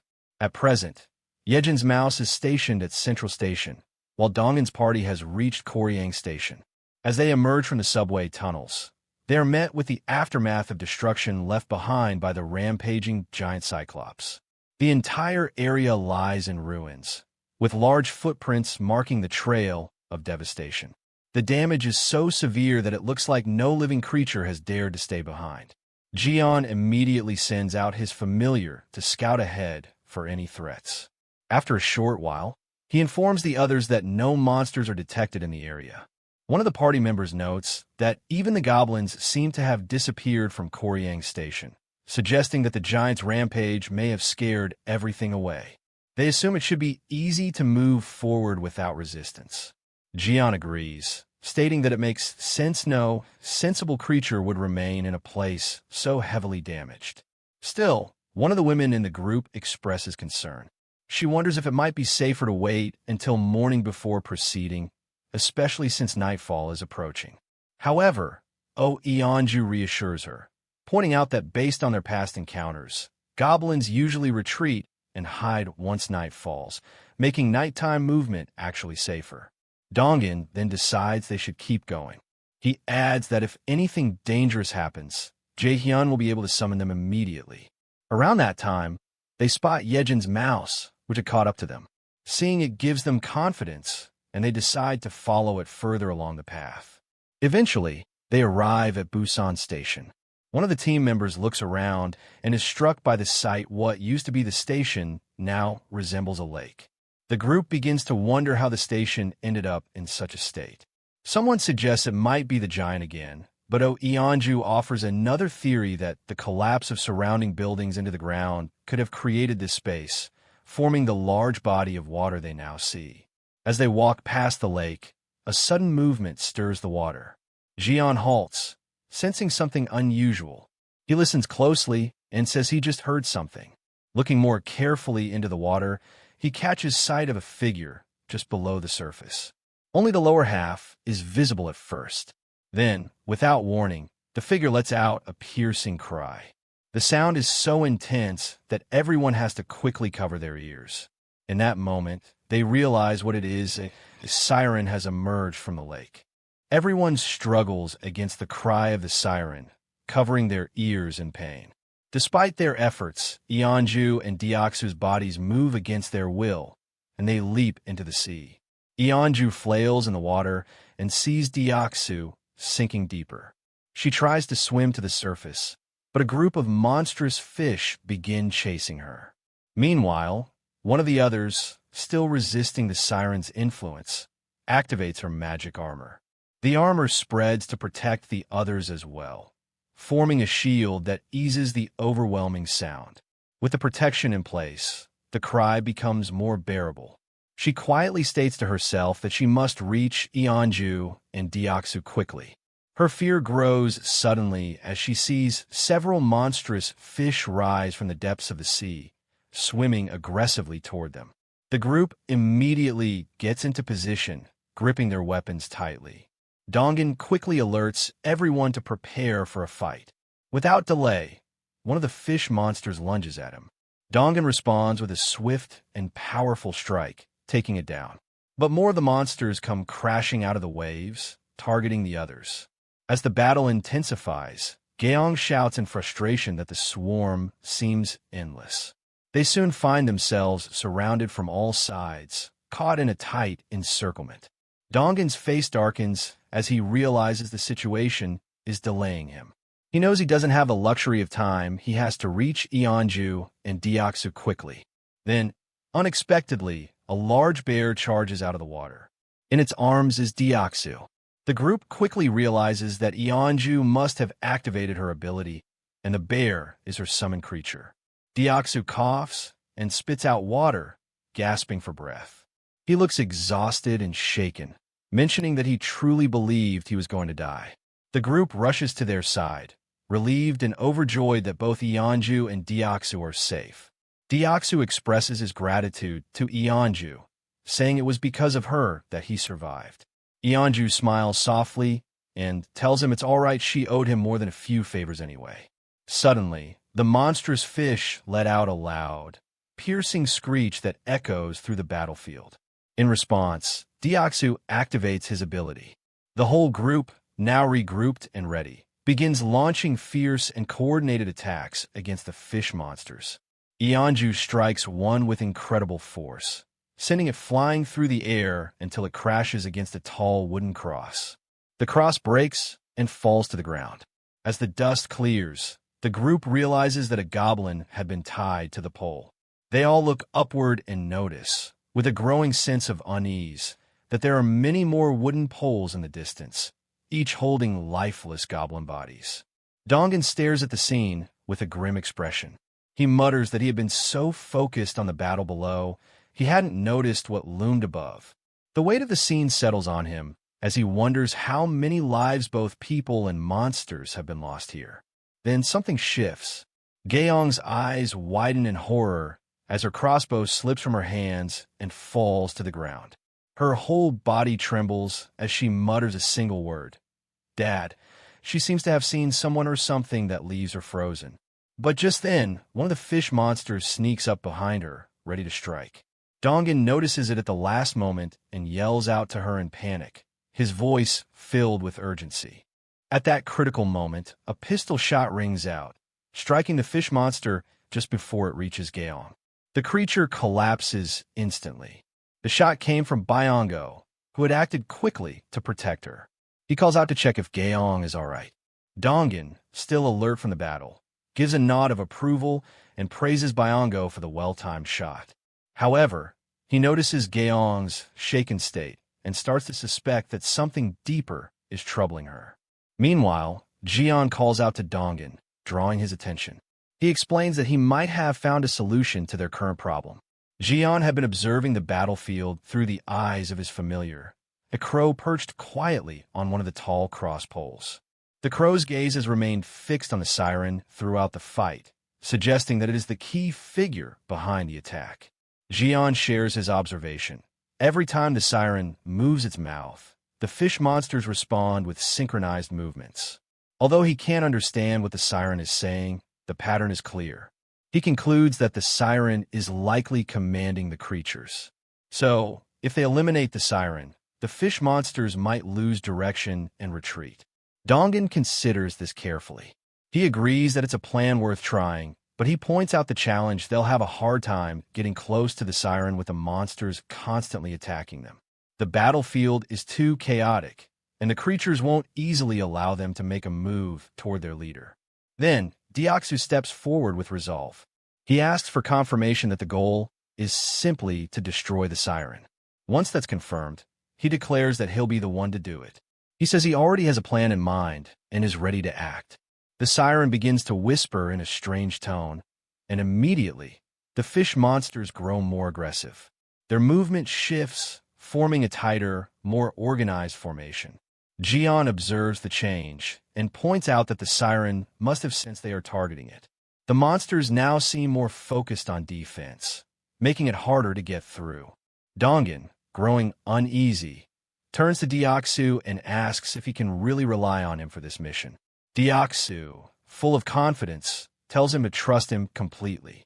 He explains that it's actually better if he draws the monster's attention, giving the others a chance to break through.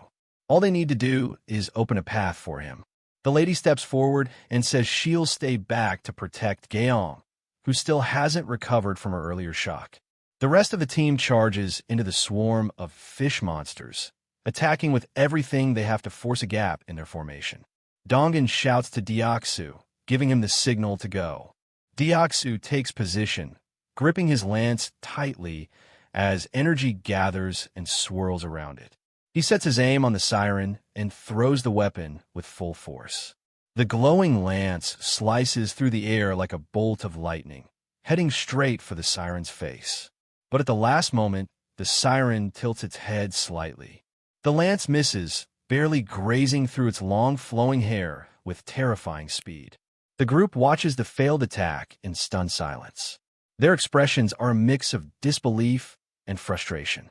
The siren, seemingly unfazed, begins muttering again, and the fish monsters respond immediately with even more energy and eagerness in their eyes. Dongan, watching the situation shift rapidly, mutters bitterly to himself that Deoxys had said he could be trusted.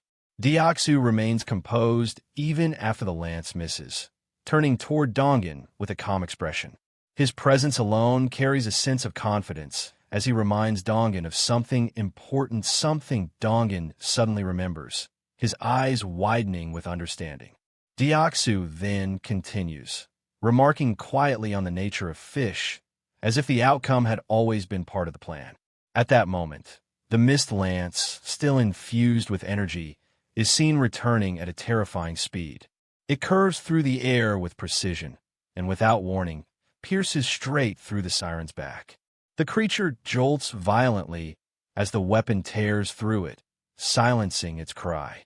Deoxys, unmoved by the chaos, completes his earlier thought, as if delivering the final line to a performance long in the making.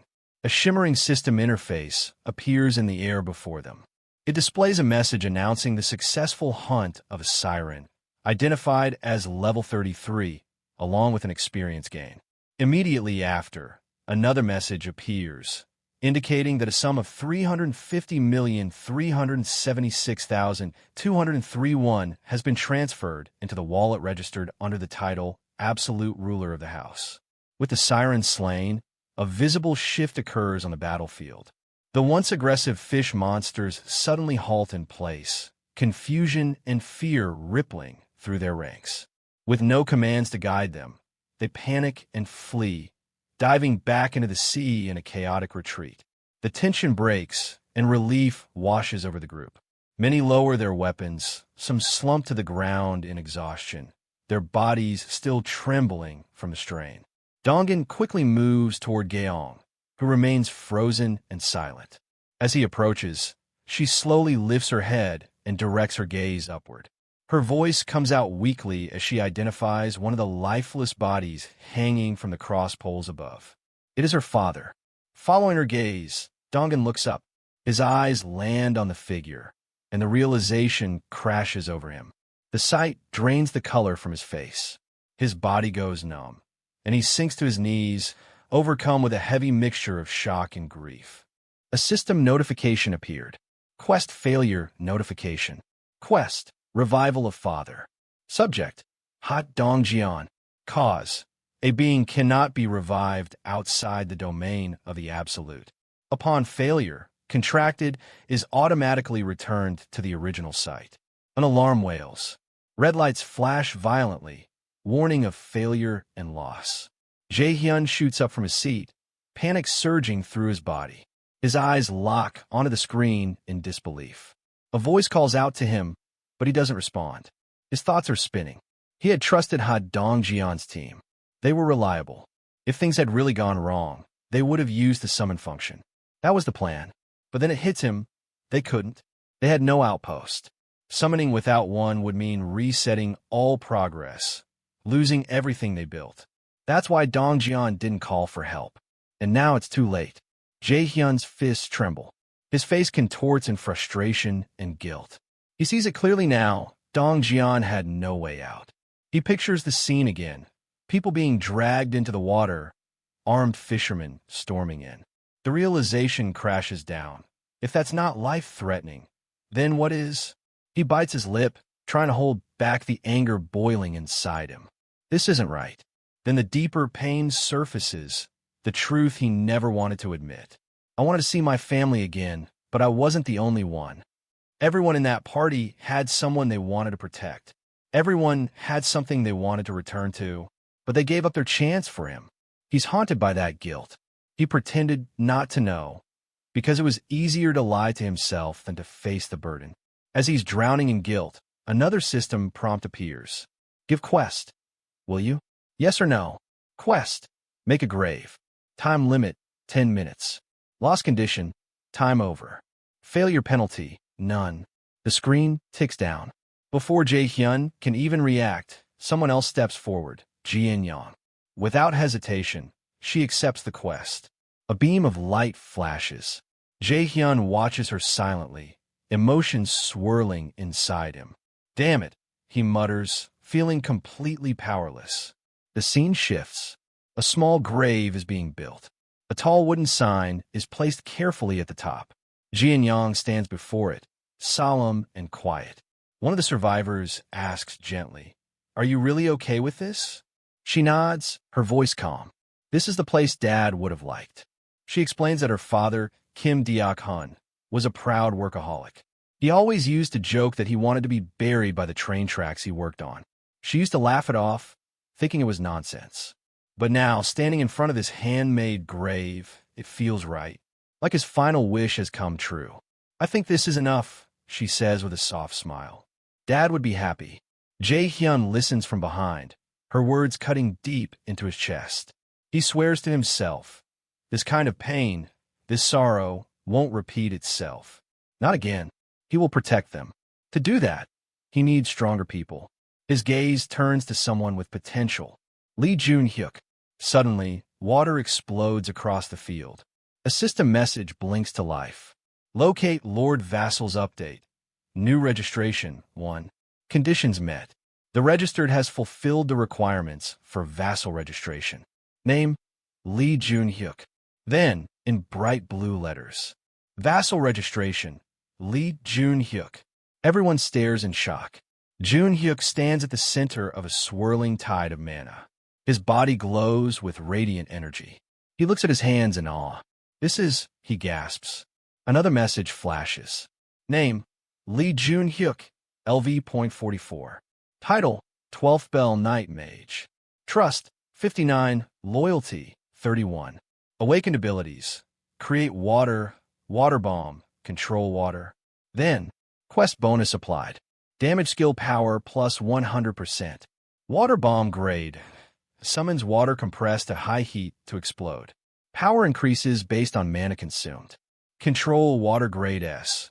Uses mental energy to freely manipulate summoned water. And then another quest granted. Objective. Try using water bomb and control water. Time limit, 10 minutes. Reward, mental power boost. Failure penalty, mental fatigue. He was surprised he knew it's from Jehyun. Back at the ruins, someone watches the transformation in awe. He speaks. Are you okay, Junhyuk? What just happened? Junhyuk doesn't answer right away. His eyes are focused. There are plenty of targets, he says. He lifts his hand. A sphere of water spins rapidly, glowing brighter and heavier with compressed energy. He launches it forward. Water bomb. The blast is overwhelming. The impact crushes everything in its path. Goblins are flung into the air as the wave crashes down with merciless force. The battlefield is soaked and trembling under the pressure of his attack. Lee Junhyuk stands at the center of it all, no longer the hesitant boy in the shadows. He's awakened, and the war is only beginning. As the water orb fades, Junhyuk raises his hand again, this time with calm control instead of raw power. Droplets lift and swirl gently in the air around him like he's conducting an orchestra. With a quiet voice, he speaks the command, control water. Tiny spheres of water float and dance through the air around him. He stands in the center, surrounded by shimmering droplets, a master of this newfound power. Below, his comrades can't believe what they're seeing. Wow, one of them gasps. Junhyuk, you did this? Another stammers, completely stunned. Junhyuk slowly turns around, eyes wide and glistening. This power is just... His voice trails off into a soft, shaky laugh. Then suddenly, he throws his head back and bursts out laughing uncontrollably. He laughs louder and louder, overwhelmed by joy, disbelief, and maybe just a little madness. He raises both arms to the sky. Thank you. I won't forget this grace. His party watches nervously from behind. What's with him? He's suddenly losing it. Yeah, maybe there's something in that light. One of them wonders. A soft ping rings out as a new system message appears. Notice, Lee Junhyuk's trust and loyalty increases greatly. Notice, Lee Junhyuk has completed the quest. Quest cost 79.2511 has been consumed. Back at the center, Jaehyun watches calmly. I didn't expect an S-rank ability to awaken, he mutters to himself. He reflects on what just happened. This makes Junhyuk the second person to awaken an S-rank ability after Eonju. And considering that Junhyuk started with only a B-rank ability, this development is more than just luck. His original skill, Create Water, was a B-rank ability that used mental energy to produce water. But now it's evolved far beyond that. Jaehyun wonders, was it Junhyuk's high level, his potential, or something else? Either way, the result is excellent. Jaehyun visualizes the chessboard of survivors in his mind. Now the question is, how do I make use of him? Should he assign Junhyuk to Dongjian's party? It's a tempting thought, but no. That party is already well balanced, and pulling Junhyuk out of his original group would only weaken the bond they've formed. His group came into the domain together, tightly knit and reliant on one another. Removing Junhyuk would likely turn them into a disorganized mess. Instead, Jaehyun considers another option. A system panel appears before him, calculating. Tips provided. It's probably best for now to keep Junhyuk operating with his group. You have hunted Goblin level 6. You have gained experience. 7150 and 6921 has been deposited into Homebound Absolute's wallet. He lowers the screen and makes his decision. It's quite late, but aside from Junhyuk's party, there are still others diligently continuing to hunt. But just as he settles back into thought, something strange happens. A chill shoots through his body. He suddenly jolts as dark energy erupts around him. A glowing panel appears. It's quite late, but aside from Junhyuk's party, there are still people diligently continuing to hunt. Skill level has increased. Homebound Declaration has reached level 20. You have obtained 3 skill points. You have learned a new skill. Due to use of paid-for administrator privileges, your area's territory is rapidly expanding. Territory is expanding. His eyes go wide. What? He screams in agony as the power surges through his body, lightning-like energy crawling over his skin. His body contorts violently as the system forces expansion through him. He collapses to the ground, thrashing in pain. From afar, someone screams in panic. Jaehyun. After a grueling confrontation, Jaehyun collapses. Still lying on the floor, disoriented and aching, he hears a panicked voice calling out to him. It's Choi Inri. She rushes to his side, frantically checking on him. Jaehyun, still dazed, internally notes how strange this pain feels. Nothing like what he's experienced before. It's as if his entire nervous system had been scorched by a massive energy burst. As he struggles to get up, Inri starts panicking even more, unsure of what to do. Just as she leans in, he comes to, and the two awkwardly lock eyes in a close, almost romantic moment. Startled, Jaehyun pulls back and asks, "What are you doing? Get off." Inri jumps up, apologizing over and over again, clearly flustered. After catching his breath and reassuring her that he's okay, Jaehyun turns his attention back to his thoughts. That last encounter had a cost. His head throbs, and the sheer mental toll begins to weigh on him. At the same time, the Ultimate Eyes skill activates instinctively.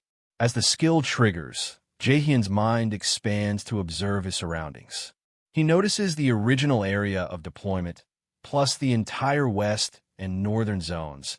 It swallowed up all the roads within a 1-kilometer radius centered around the apartment complex. Realizing that the battlefield has shifted to an even larger scale, Jaehyun sighs, tired and mentally drained. He wanted to sleep for 5 more minutes, but there's no time to rest. He opens his system interface and checks his stats. Upon reaching level 20, he gained 3 skill points.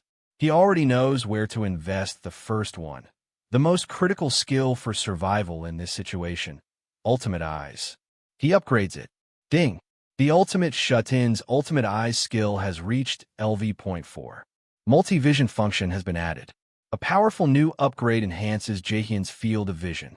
He can now simultaneously monitor multiple locations from a distance, something like an omnidirectional surveillance system. But while it's incredibly useful, it comes with a drawback. The constant vision drain is exhausting, chipping away at his mental energy. Despite that, Jaehyun doesn't stop. He's still got 2 more skill points, and he decides to invest the second one into Dignity Preservation skill. Ultimate Shut-In's Priority Preservation skill has reached LV.5. Mystic Draw feature has been added. Along with the upgrade, he receives a bonus reward, 300 crystals. He realizes these crystals are meant for the Mystic Draw, a kind of random gacha pull given to him to try. He said that there's no reason to refuse. He opens the draw interface and spins the 300 crystals. A blinding light erupts from the floor, catching both Jaehyun and Inri by surprise. The light intensifies as a glowing object materializes. A ring. Ring of communication. A rare item that delivers the voice of the Ultimate Shut-In directly to the vassals. Jaehyun examines the artifact. It's simple, yet elegant. Most importantly, it solves a major tactical issue, being able to communicate silently and remotely in dangerous zones. He slips the ring on, knowing full well this tool will help him lead and protect others, even if they're separated in future battles. After acquiring the ring of communication, Jaehyun begins to reflect on another potential asset, Kim Dabin. He remembers she was registered as a vassal, and upon checking her profile, he's shocked. Her awakened ability is telepathy, the perfect skill for remote coordination. With this, they won't just rely on the ring. They now have a full communication network. Excited by the discovery, Jae-hyun smiles. But his moment of calm is short-lived. A sudden commotion outside draws his attention. A group of people is gathered, loudly complaining about their poor living conditions. Apparently, 50 people have been forced to share a single unit. Tensions are rising. One of the more aggressive survivors steps up and starts questioning the girl in charge authority, accusing her of hoarding space and being unfair with the allocations. The girl remains calm but firm. She responds that their space is limited and not everyone can be accommodated freely. The man then makes it personal, accusing her of cowardice and labeling her the one who selfishly took over an entire apartment. And if she thinks they're chickens, he angrily continues saying that they saw plenty of vacant homes earlier, they've already checked around, and what she's talking about. And if she should at least make it so that everyone can sleep together, and she should let the kids sleep comfortably at least. They all then start to shout, please, just give us a few empty rooms. We'll only use them to sleep. The girl hesitant said that they're sorry, but their policy doesn't allow it. Jae-hyun watching checked the system. Ultimate Shutton's door was at level 1. He can now connect doors within declared territory. A new skill appeared when he hit level 20. He didn't think he'll use it so soon. While the door opened, the man still angry shouts, still aren't you guys basically trespassing in someone else's home? In an emergency like this, we should be helping each other. What are you acting so entitled for? Then to the man's surprise, GHYUN specs, it's me, the one who supposedly trespassed. Everyone was shocked to see him. He then says if they don't like his rules, they're free to leave. As the argument heats up, Yunsik, one of the original troublemakers, steps forward with a smug expression. But before he can escalate things, Jae-hyun shuts him down with a deadly glare. The atmosphere turns tense. Jae-hyun asks them if anyone has any complaints, but we're quiet. He then makes a bold announcement. They will be shutting off the block entrance and restricting unit access to their original group. The crowd erupts in protest, asking if he's serious. Firm Jae-hyun said he's the one should be asking what they think is going on here. Asking with a deadly look if it's a coincidence that they all showed up after they defeated the giant. Since this is a place capable enough to take down a monster like the giant, they came here because they judged it to be trustworthy. He mentioned that every day hundreds of people come here with similar thoughts as them. He breaks down the issue plainly. The moment he accepts their demands, 3 problems will arise. First, the empty rooms will be consumed quickly, and eventually they won't be able to accept newcomers. Second, the existing citizens will become dissatisfied. And finally, if he given once, they will make endless demands. Jae-hyun raises his voice, drawing a clear line. The basic rights and welfare they expect, they don't exist here. He urged them to look around. The South Korean government has already collapsed, and he's not its representative. He thinks that they may see him as a tyrant abusing power, but the world they live in now is far too brutal for naive ideas, such as rights and welfare. He then tells them, if they want to enjoy these privileges, they should prove they're worth such things. He thinks that other survivors are enduring harsh conditions right now, trying to adapt. They even take turns sleeping in 3 shifts to make the most out of their space, and seek advice from citizens who've adapted earlier. Even in that discomfort, there are people who look out for the children and weak, striving to survive together, and yet these people chose to make demands rather than seek solutions.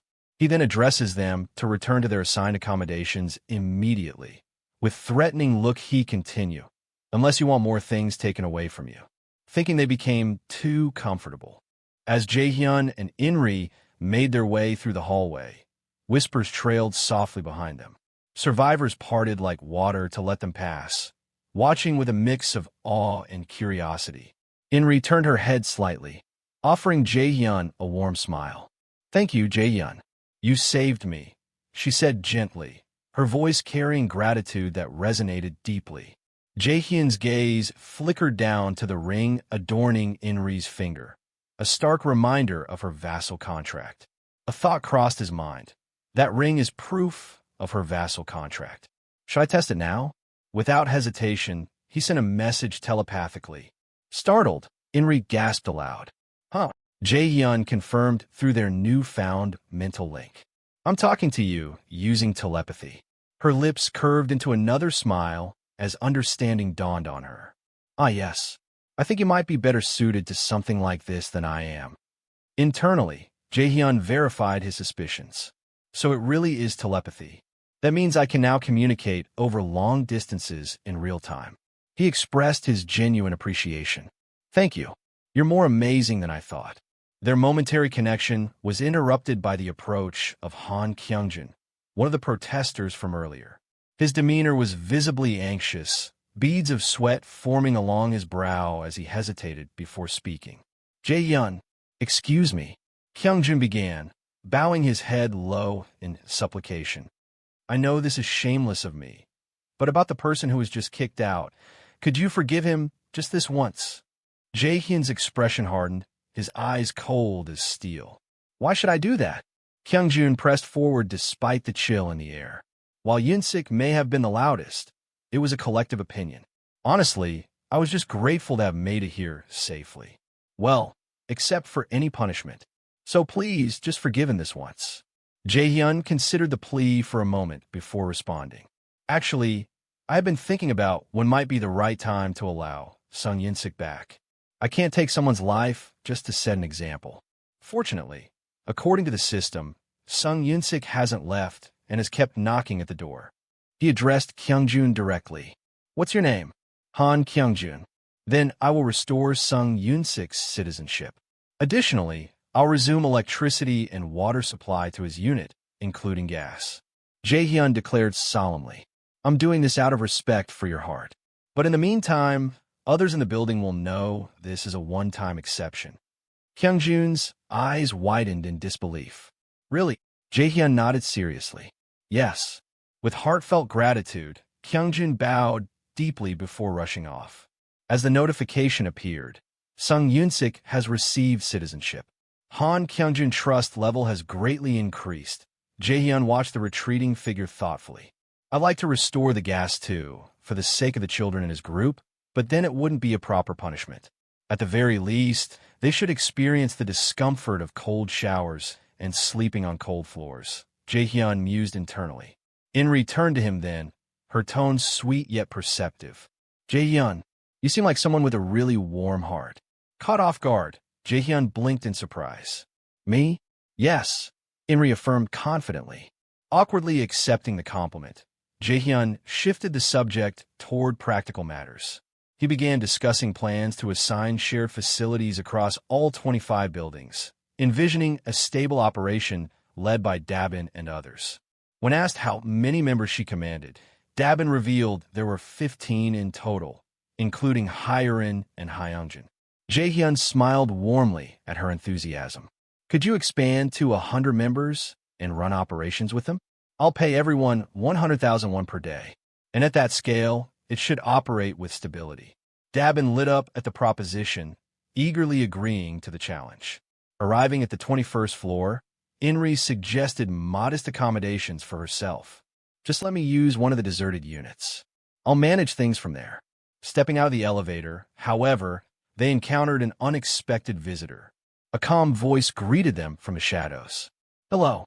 Both Jaehyun and Inri turned sharply, startled by the intrusion. Are you new here? Or did you come here for something? Jaehyun questioned cautiously.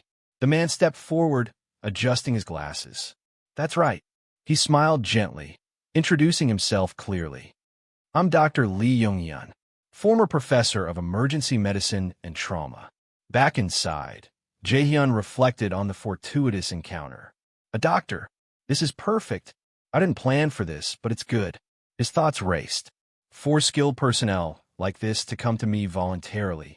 How about we recruit some people and turn this area into a hospital? Inri's eyes sparkled with excitement. That's a great idea. Jaehyun continued strategizing aloud. We secured a valuable asset. Now we need to make the most of it. If we search, we should find a good number of nurses too. Turning to Inri, he delegated responsibility. I'll leave the medical partnership and operations to you, Inri. She responded with unwavering confidence. Sure, leave it to me. Later, Jaehyun retreated to his private space. Another survivor observed him curiously. Oh, Jaehyun, did everything go well?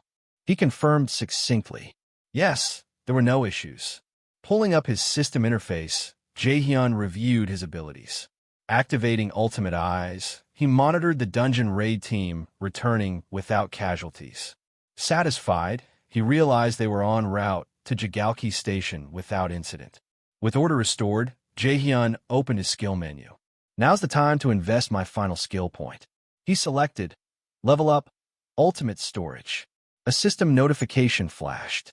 Ultimate Shut-in's ultimate storage has leveled up. The storage capacity has increased to 200 kilograms. Passive skill preservation acquired. The next window elaborated. Preservation. Passive items stored in storage will maintain their physical state at the time of storage. Jaehyun marveled at the doubled capacity and tested the preservation feature with a bullet casing. Confirming its functionality, he drew his handgun and shouted to Yane, who flinched nearby. Yane, please cover your ears for a moment. Confusion spread across her face. It's going to be loud, he warned calmly. Startled, Yane screamed and covered her ears. Why are you firing a gun? Jaehyun executed the command smoothly. Store in storage. The ejected round vanished instantly. The system chimed. The round has been stored in the storage. Smiling faintly, Jaehyun tested further. Extending his hand, he uttered a single word. Summon. Multiple live rounds materialized in his palm, perfectly preserved, clattering together as they settled into his grasp. His eyes gleamed with exhilaration. This is it. This is perfect. Standing on a balcony overlooking the city, Jaehyun contemplated the implications of his upgraded skills. With each round summoned effortlessly from storage, he recognized the tactical advantage granted to him. A shut-in transformed into a force unmatched even by elite dungeon parties. Yet, as Jaehyun reveled in his newfound power, danger brewed elsewhere. At Jigalki Station, an ominous atmosphere enveloped the scene. Bloodthirsty monsters, goblins, and orc-like creatures charged forth in a relentless wave, their savage cries echoing ominously. Among them stood Dongan's party, ready to confront whatever horrors awaited. The leader narrowed his eyes, muttering under his breath. We're finally at Jigalki Station. Something big loomed ahead, and Jaehyun wasn't the only player wielding immense power. Jaehyun activates his telepathy skill, shadows of dark energy curling around him as he concentrates. His voice echoes in the minds of his allies. Hello, everyone. Can you hear my voice? The group is startled, with Dongan blurting out in surprise. Jaehyun. Confirming that the connection works, Jaehyun tells them they'll communicate like this from now on and instructs them to proceed through Exit 2. They quickly agree and follow his lead.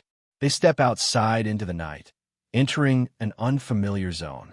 The air feels tense. Sayo Yejin tries repeatedly to re-establish a connection with the rear support team, but all attempts fail. This means they no longer have the advantage of scouting and clearing threats ahead of time. Jaehyun warns the group. From here on out, we're in uncharted territory, a completely unprepared zone. When asked where to go, he instructs. Follow the big road to the left for about 1 kilometer. That should get you near the destination. They move as directed, but the uneasy quiet shatters. Heavy thuds approach, and the ground trembles. One of the survivors freezes in confusion, then panics as massive shapes emerge from the shadows.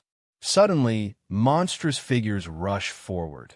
Jaehyun yells for everyone to step back as a gigantic, monstrous shark bursts into view, its gaping maw filled with razor teeth. They had only just escaped the relentless fishmen, and now an even deadlier predator looms over them. And now it's a shark? Dongan mutters grimly. The beast lunges. One of the fighters grits his teeth and blocks with his spear, struggling against the sheer force. Gunfire rings out as another ally shouts. Dongan, trying to draw the monster's attention and pepper it with bullets.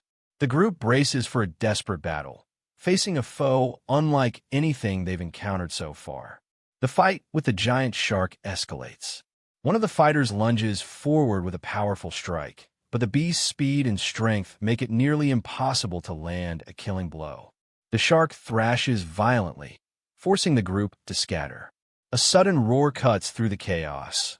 A massive bear-like monster, with crimson energy burning in its eyes, leaps into the fray. In a brutal clash, the bear tears into the shark, overpowering it and delivering the killing blow.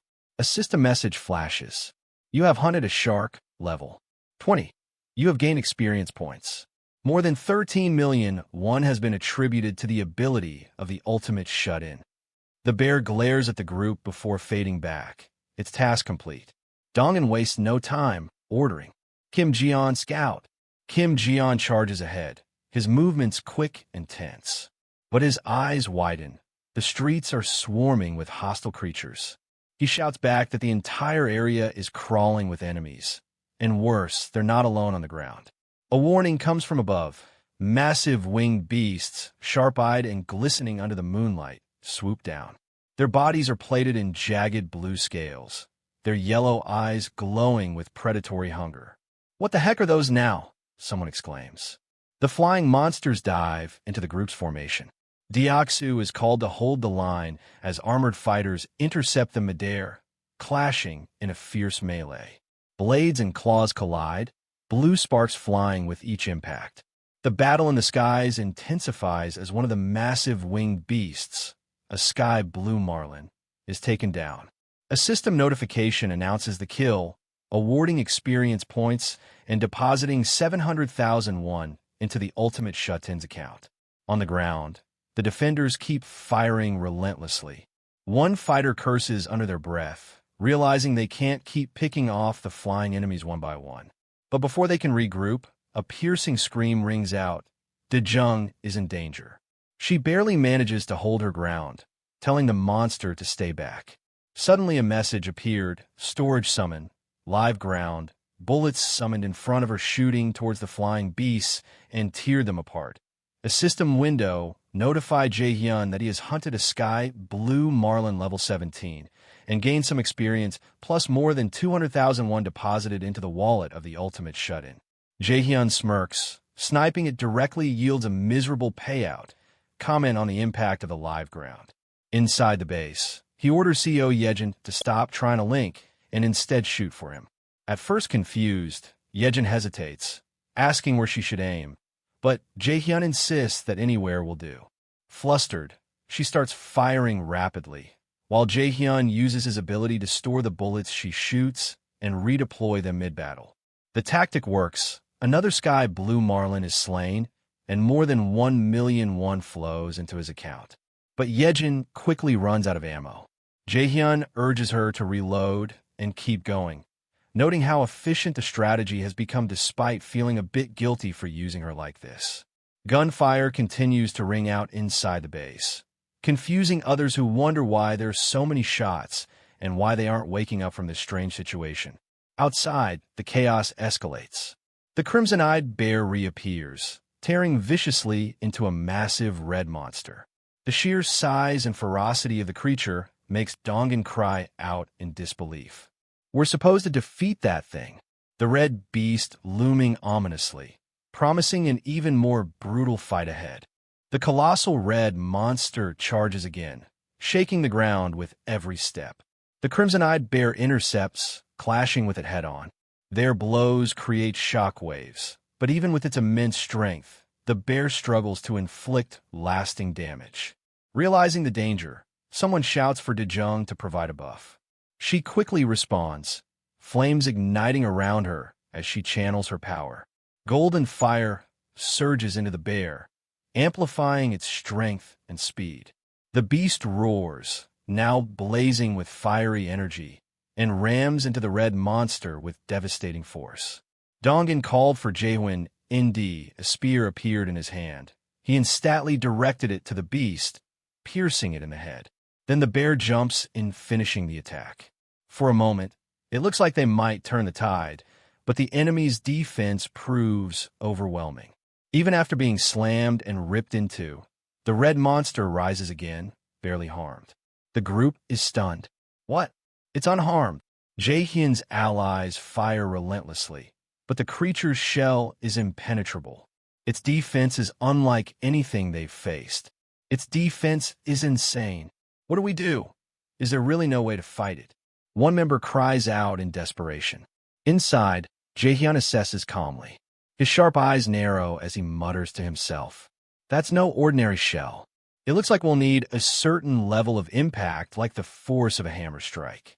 If sheer firepower won't work, then they'll need a weapon or technique capable of concentrated, crushing impact.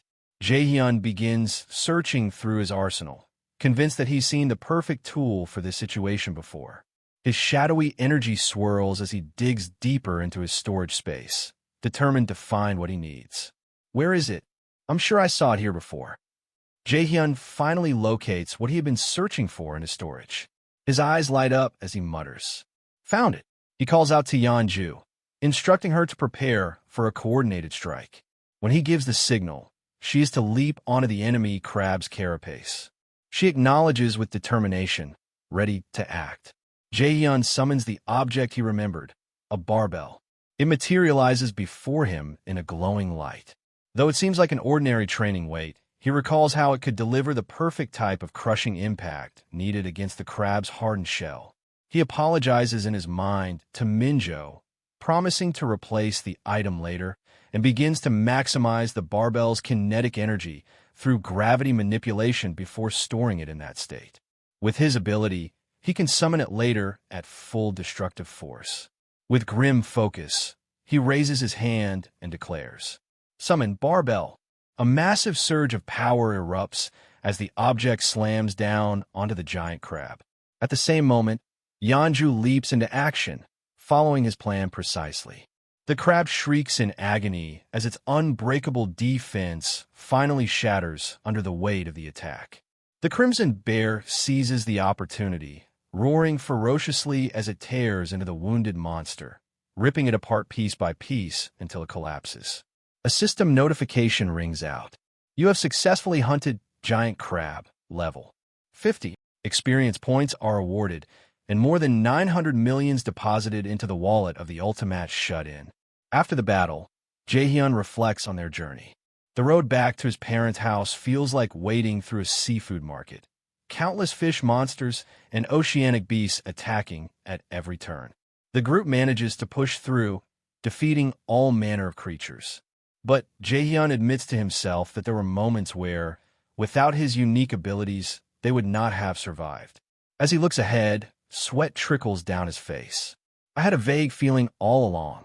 The narration hints at something larger, an ominous realization forming in Jaehyun's mind. As the group pushes forward, the narration reflects on their struggle. For Donghyun's party, the city itself feels overwhelming. Even with awakened ones armed with guns, the place is simply too much. After moving barely a kilometer, exhaustion already weighs them down. Jaehyun, observing everything, finally admits a painful truth. The probability that my family could have survived is close to zero. The closer he gets to his parents' home, the heavier the fear grows inside him. Yet even if there's only a 1% chance, he clings to that hope. While heading through the ruined streets, Jaehyun notices something unusual. Among the devastation stands a giant tree. At first glance, it looks almost normal, but he immediately realizes something is wrong. He urges the group to stop immediately. This is my city. I know exactly what's supposed to be here, and there were never trees along this boulevard. Even if there had been, the city would never have left one standing like that. The truth dawns on him.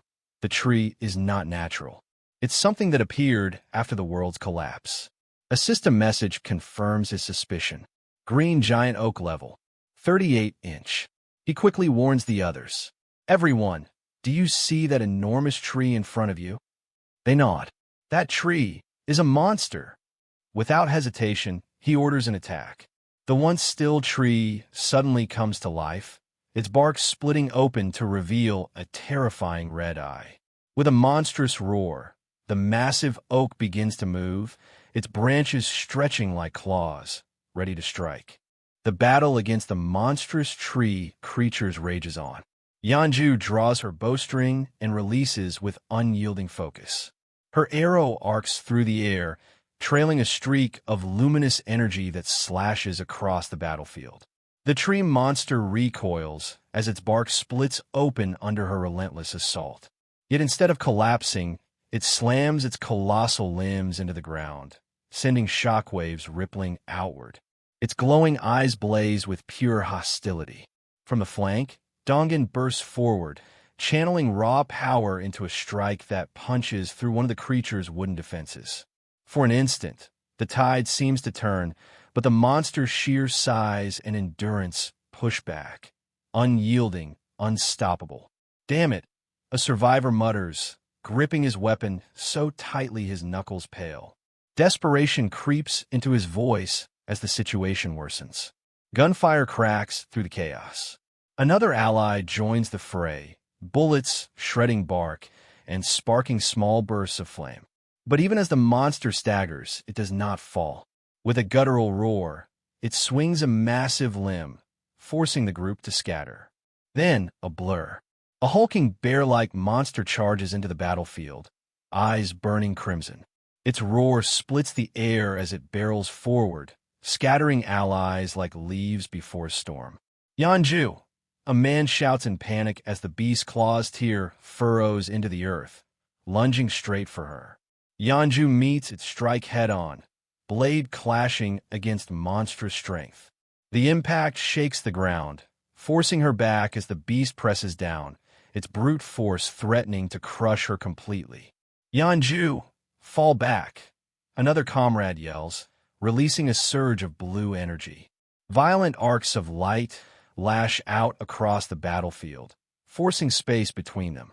He braces himself for the monster's retaliation, but the strike never lands.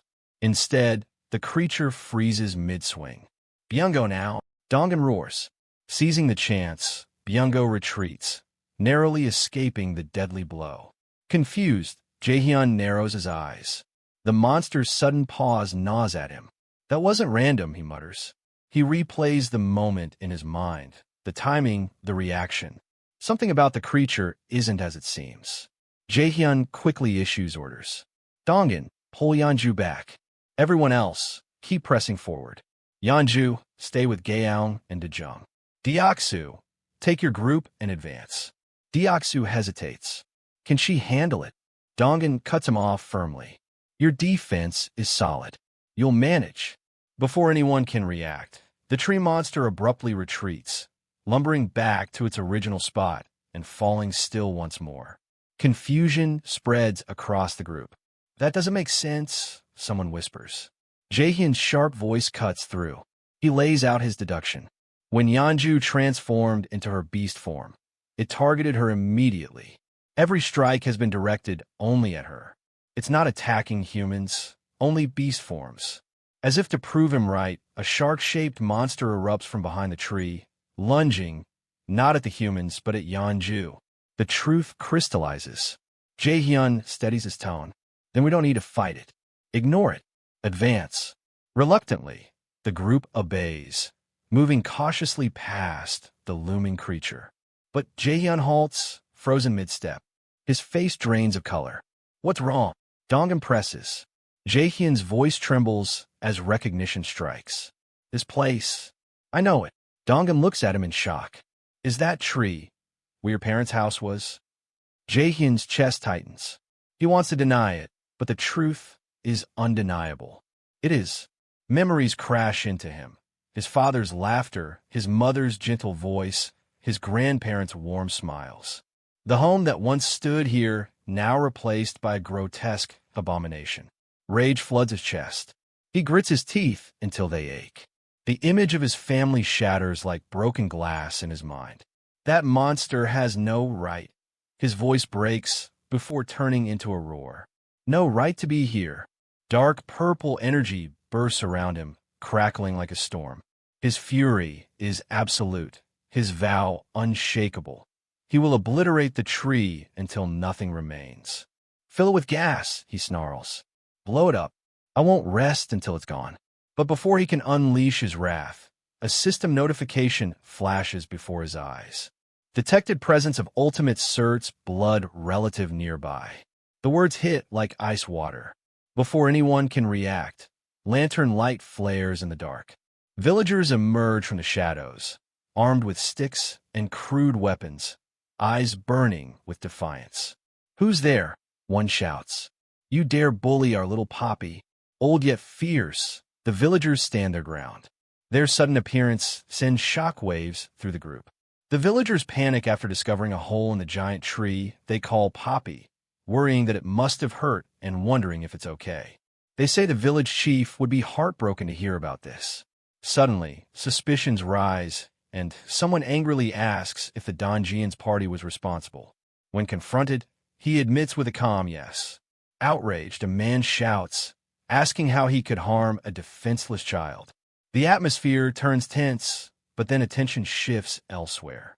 People gather around meat that is plumped up unusually well, though some comment it doesn't taste good. The old man scolds them, saying this isn't the time to be picky. If they don't like it, they shouldn't eat. The protagonist watches silently, realizing something crucial. His thoughts drift. Suddenly everything makes sense.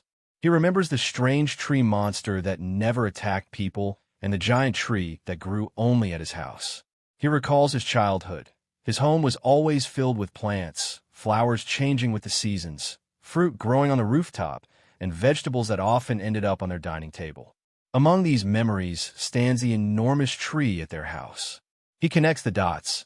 A tree that doesn't attack humans, a massive tree rooted where their home should be. His eyes narrow. This must be someone's awakening ability. He suspects that if someone awakened a power on par with his own, it could only mean one thing. His gaze turns sharp as he mutters, "So you've awakened, grandfather." Tears well in the protagonist's eyes as he admits, "I thought everyone was dead." Relief floods him. His grandfather is alive. But reality sets back in. Monsters of terrifying strength, ones in the high 20s, roam casually even now. Monsters crawl across the ground, and in the skies, creatures in their high teens move in flocks. Jaehyun observes silently, before letting out a dry smile. I wondered how people could survive in such a place. Yura, worried, asks, "Jaehyun, what's wrong?" He quickly shakes his head. "It's nothing. Everyone's safe." But inwardly, he resolves, "Then I need to check." His eyes sharpen, carrying a quiet determination. Later, Dongjian and the others finish cutting the monster's meat. He asked, "Will this be enough?" An elderly replied, gratefully, "Yes, it's more than enough. Thank you, young ones." Jaehyun instructs calmly from behind, "Write down Dongjian." "Ah, yes." The reply comes quickly. Then Jaehyun adds another order. "Please ask them about the village chief's name." One of them steps forward politely. Excuse me, sir. Could I ask what the name of the village chief is here?" The old man looks surprised. "Oh, HM, are you an acquaintance of our chief? Our chief goes by the name Lee Bongja." At this, Jaehyun's eyes widen. His body stiffens. "I knew it. It's grandfather." The villagers lead them onward. "Before going to see the chief, let's stop by here for a moment." The group enters a lively settlement. Dozens upon dozens of people move busily around them. Food is being prepared, stalls are set up, and the air is filled with the energy of a bustling market. The younger members look around in awe. "Wow." Jaehyun narrows his gaze, analyzing. "There are so many people. It looks like over 100 at least. It feels like the whole Jigaoki market has moved here." A loud voice calls out, "Hey, old man Park." The elder turns. The man approaches, speaking cheerfully. "I heard the rumor. They say Poppy pulled something off again." The old man scratches his head. "Don't mention it. It was so big that these young folks had to help prepare it." The man grins widely. "Then slice it up quickly. I want to serve these young folks a plate of sashimi." The elder agrees and soon returns, carrying a dish of freshly prepared fish. The group gathers together, smiling warmly as the plates are placed before them. For the first time in a long while, they share a meal in safety and peace.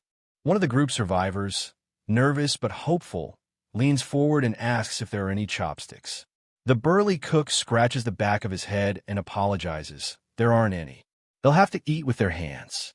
Suddenly, a faint blue glow appears in front of the women. Chopsticks materialize right into her hands. She gasps, calling out to Jae-hyun with trembling gratitude. Her eyes well up as she thanks him over and over. The others watch in awe as she takes the first bite. Her face lights up with shock and joy. "It's delicious," she cries, her voice trembling. The group hesitates no longer. One by one, they reach for the sashimi and begin to eat greedily, murmurs of delight filling the air. "Amazing. It tastes so good. It's been forever since I had sashimi." Their spirits, once crushed by despair, begin to rise with every bite. Then Jae-hyun casually conjures something else, a bottle filled with a dark, fizzy liquid. The glow fades, revealing a bottle of cola. The survivors freeze. One man stares in disbelief, his voice shaking. "Wait, that's cola. How is that possible?" Before the shock can fade, another bottle shimmers into existence, this time a green label. Sprite. The once starving survivors are now overwhelmed. Dongan gestures toward them with a calm smile. "Would you like some?" The elder nearly collapses, his voice breaking. "Really? Can I?" Glowing crates of drinks, snacks, and even rolls of paper towels appear in a dazzling blue light. Their mouths drop as the items pile higher. All this is for us?" The cook stammers. Dongan chuckles with joy, wiping his eyes. "Seems like it. Jae-hyun, he's giving it all as a gift to you." The entire group falls silent. Someone whispers in awe. "Is Jae-hyun some kind of god?" Another mutters shakily. We should bow and thank him." Before anyone can speak further, heavy footsteps echo. The survivors stiffen as a sharp, commanding presence cuts through the atmosphere. Why is it so noisy here? A chill runs through them all. Even Jae-hyun stiffens as his eyes lock onto the figure approaching from the shadows. His pupils shrink in alarm. The crowd turns. An elderly man with a solemn, almost divine aura steps forward. His presence alone silences the camp. Someone whispers in shock, voice trembling. "Chief!" Jae-hyun's breath catches. His gaze hardens. "Grandfather." A translucent system window flickers into existence before his eyes, filled with unfamiliar titles. Guardian of the World Tree, passive, mythic, chosen by the World Tree. World Tree's vitality. World Tree's blessing. World Tree's protection. The atmosphere turns heavy. The cheerful meal comes to an abrupt halt as an entirely new weight settles upon them. The chief advanced slowly, his steps surprisingly steady and powerful. His back was straight, and his presence carried a weight that none of them could ignore. Jae-hyun studied him carefully. The last time he had seen his grandfather, age and illness had weakened his body. Years of decline and a brain issue had left him frail, his strength fading. But now it was different. His movements were firm, confident, too healthy for the man he once knew. It was clear. This transformation could only be explained by the awakening. The chief finally stopped, his gaze settling firmly on the gathered survivors. The moment Jae-hyun's eyes fell on the man before them, his chest tightened. That was his grandfather. Unable to step forward himself, he asked the others to greet him in his stead. Dong-jian nodded quickly and stepped up with respect. "It's an honor to meet you, Chief." One of the elders near the chief told him, "These are the newcomers, and their abilities are truly amazing. They can create things out of nothing. Didn't they make all of this here?" The chief asked. Lee Bongja studied the crates of supplies and the bottles of water lined neatly at the side. His eyes narrowed in surprise. "Really? We already had issues with water." The elder reached out and clasped Dong-jian's hand. "Thank you so much for coming." Dong-jian bowed, but his voice carried hesitation. "Thank you, but those things didn't come from us." The chief blinked, startled. "What? Then where did all this come from?" Dongan exchanged an uneasy glance before finally answering. "Those are all Jae-hyun's ability." Shock rippled across the chief's face. His eyes widened, and his breath caught. "What?" Dogyeon continues. "We came here at Kim Jae-hyun's request. The man's voice trembled as he stepped forward, almost afraid of the answer. This Jaehyun you're talking about, is it the Kim Jaehyun I know? When they nodded, his composure broke. My grandson, his voice shook with emotion. Dong Jian smiled softly and reassured him. Yes, Kim Jaehyun, who lives in Sayo Giant Apartments. The elder's lips quivered, as though holding back tears. So you're saying my Jaehyun is alive? He straightened, resolve flooding back into his frame. Then you all, come with me. At his command, the colossal tree stirred. Branches thick as pillars extended and curled downward, weaving into a pathway that reached the ground. The villagers and newcomers looked up in awe as the chief led them along the living bridge. From a distance, Jaehyun watched, his heart pounding. Soon, he thought, I'll be able to meet my mom, dad, and grandmother too. But reality pressed against that hope. There was still no way to reach them yet. Even so, a smile tugged at his lips. Once the outpost is complete, I can use the shut-in absolutes game skill to go directly home. After confirming his grandfather's survival, Jaehyun's mind shifted toward building a stronger foundation for everyone's safety. A thought struck him. When he met his grandfather, the system had revealed a new buildable option. A glowing window appeared. NX 10 billion Korean wons. It was a facility that could be created outside the house, expanding the space into a fully functioning livable area. But there was a condition. It only activated when a direct blood relative of the shut-in absolute resided there. Jaehyun frowned slightly, weighing the cost. 10 billion won, but it doesn't mention that it can be destroyed. His gaze hardened. That alone made it more valuable than any simple outpost. He thought back to the enormous subsidy he had gained for taking over the apartment complex. Even after outfitting every building with solar generators, more than 7 billion still remained. If I invest just 3 billion now, without hesitation, he raised his hand. Build the annex. Blue energy surged from the ground, swallowing the area in radiant light. Circles of magic expanded outward, tracing the boundaries of a new domain. Jaehyun's eyes widened as the glowing framework of a massive complex unfolded before him. Is this showing me the full scale in advance? The holographic layout was nearly identical to the place he currently occupied, except far larger. The realization dawned on him. As he grew, so too would the annex. For 10 billion, its worth was immeasurable. There's no need to hesitate, he muttered firmly, selecting confirmation. The system flared. The annex will complete in 7 days. Jaehyun exhaled with relief. Good. While it's being built, I need to ask grandfather not to leave its range. But before he could take another step, another notification blinked before his eyes. The residents have encountered a blood relative of the shut-in absolute. His heart clenched. Grandmother. The group soon entered the great wooden chamber inside the colossal tree. Sitting gracefully within, aged yet dignified, was his grandmother. Grandmother? Jaehyun whispered under his breath, his eyes trembling. She lifted her gaze, wrinkled hands clasped in her lap. His grandfather gently took them in his own. He held her hand and said softly, Dear, listen to what they're saying. They claim our Jaehyun sent them here. Can you believe it? Tears welled in her weary eyes. Jaehyun, our grandson is alive. Jaehyun's own voice broke as he reached out instinctively. Everyone, please, ask grandfather what happened. One of his companions quickly relayed the words aloud. Elder, Jaehyun wishes to know what happened. The chief's expression hardened, sorrow and anger mixing in his eyes. Jaehyun? How would Jaehyun know? He turned slowly, as though realizing the truth. One of the group survivors informed him, he is sharing eyes with us. Inside the hollowed tree, Jaehyun's grandfather spoke gently, trying to calm the tension. It's all right, Jaehyun. Your grandfather is right here by Grandma's side. He placed a trembling hand over his wife's, her body lying still against the wooden bed. His voice lowered, filled with sorrow. Grandma is just a little too shocked in her heart. Jaehyun's chest tightened as he asked the question he already feared. Since when has she been unable to wake up? The old man's eyes darkened, memories flashing across his face.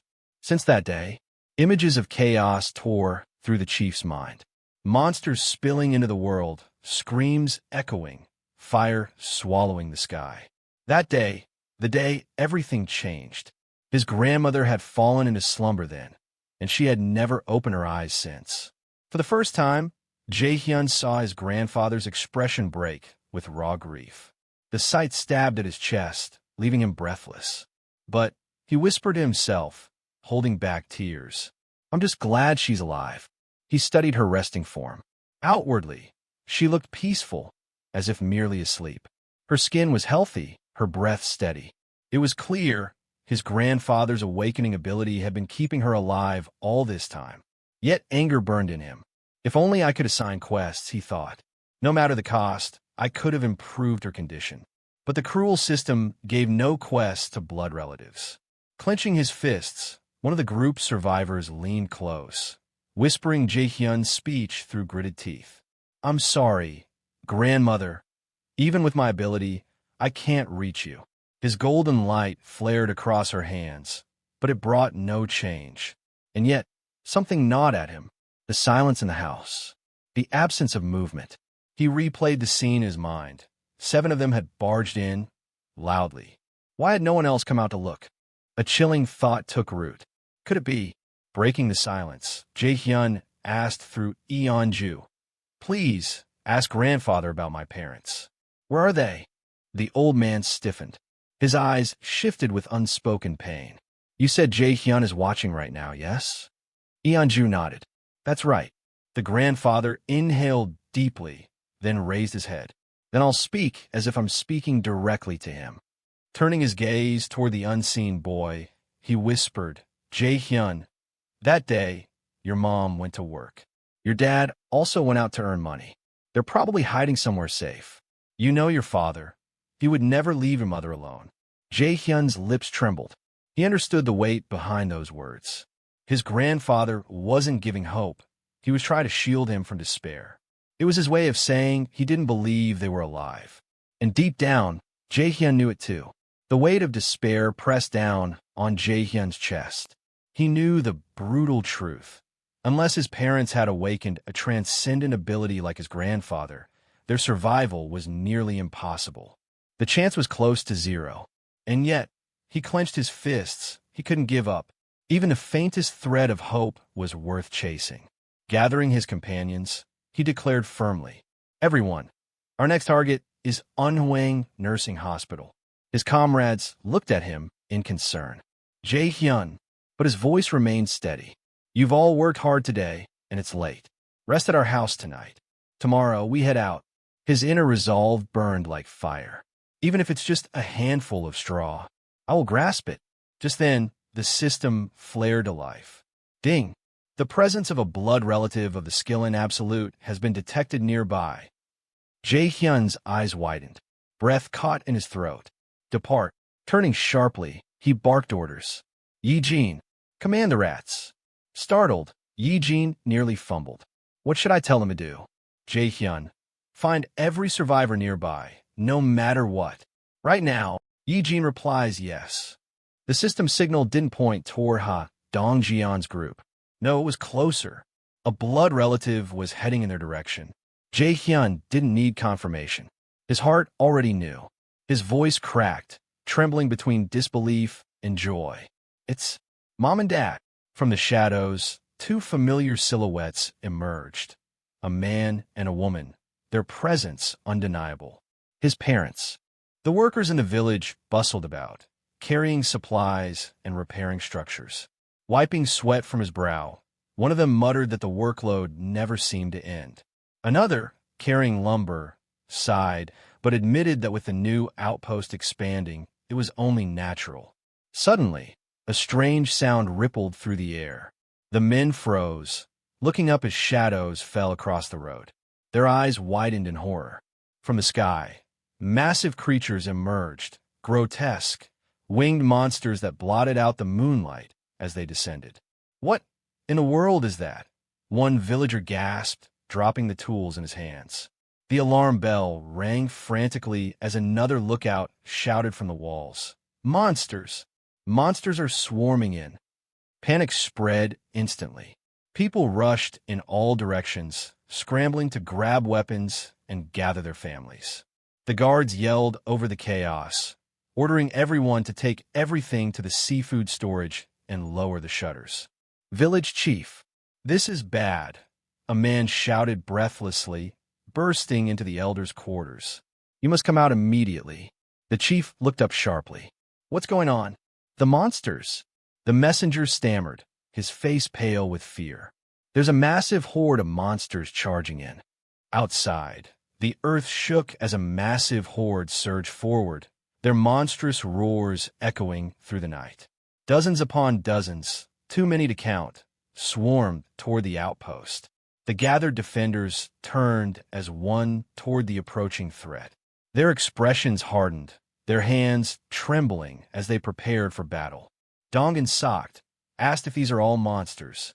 The elder raised his hand, voice steady despite the looming terror. Everyone, the monstrous horde charged forward, shaking the ground with their advance. Fall back, the chief murmured, summoning his living trees. One of them asked, why is Poppy so badly injured? Leaving the group of adventurers in shock. From the tree lean, eerie lights began to glow. A pair of young awakened stood ready, their abilities flaring up. We'll help you as well, they declared. The old man, Jaehyun's grandfather, stepped forward, calm yet stern. Stay back, their target isn't us. One of the men looked unsettled. Wait, what do you mean? Aren't the monsters here to attack us?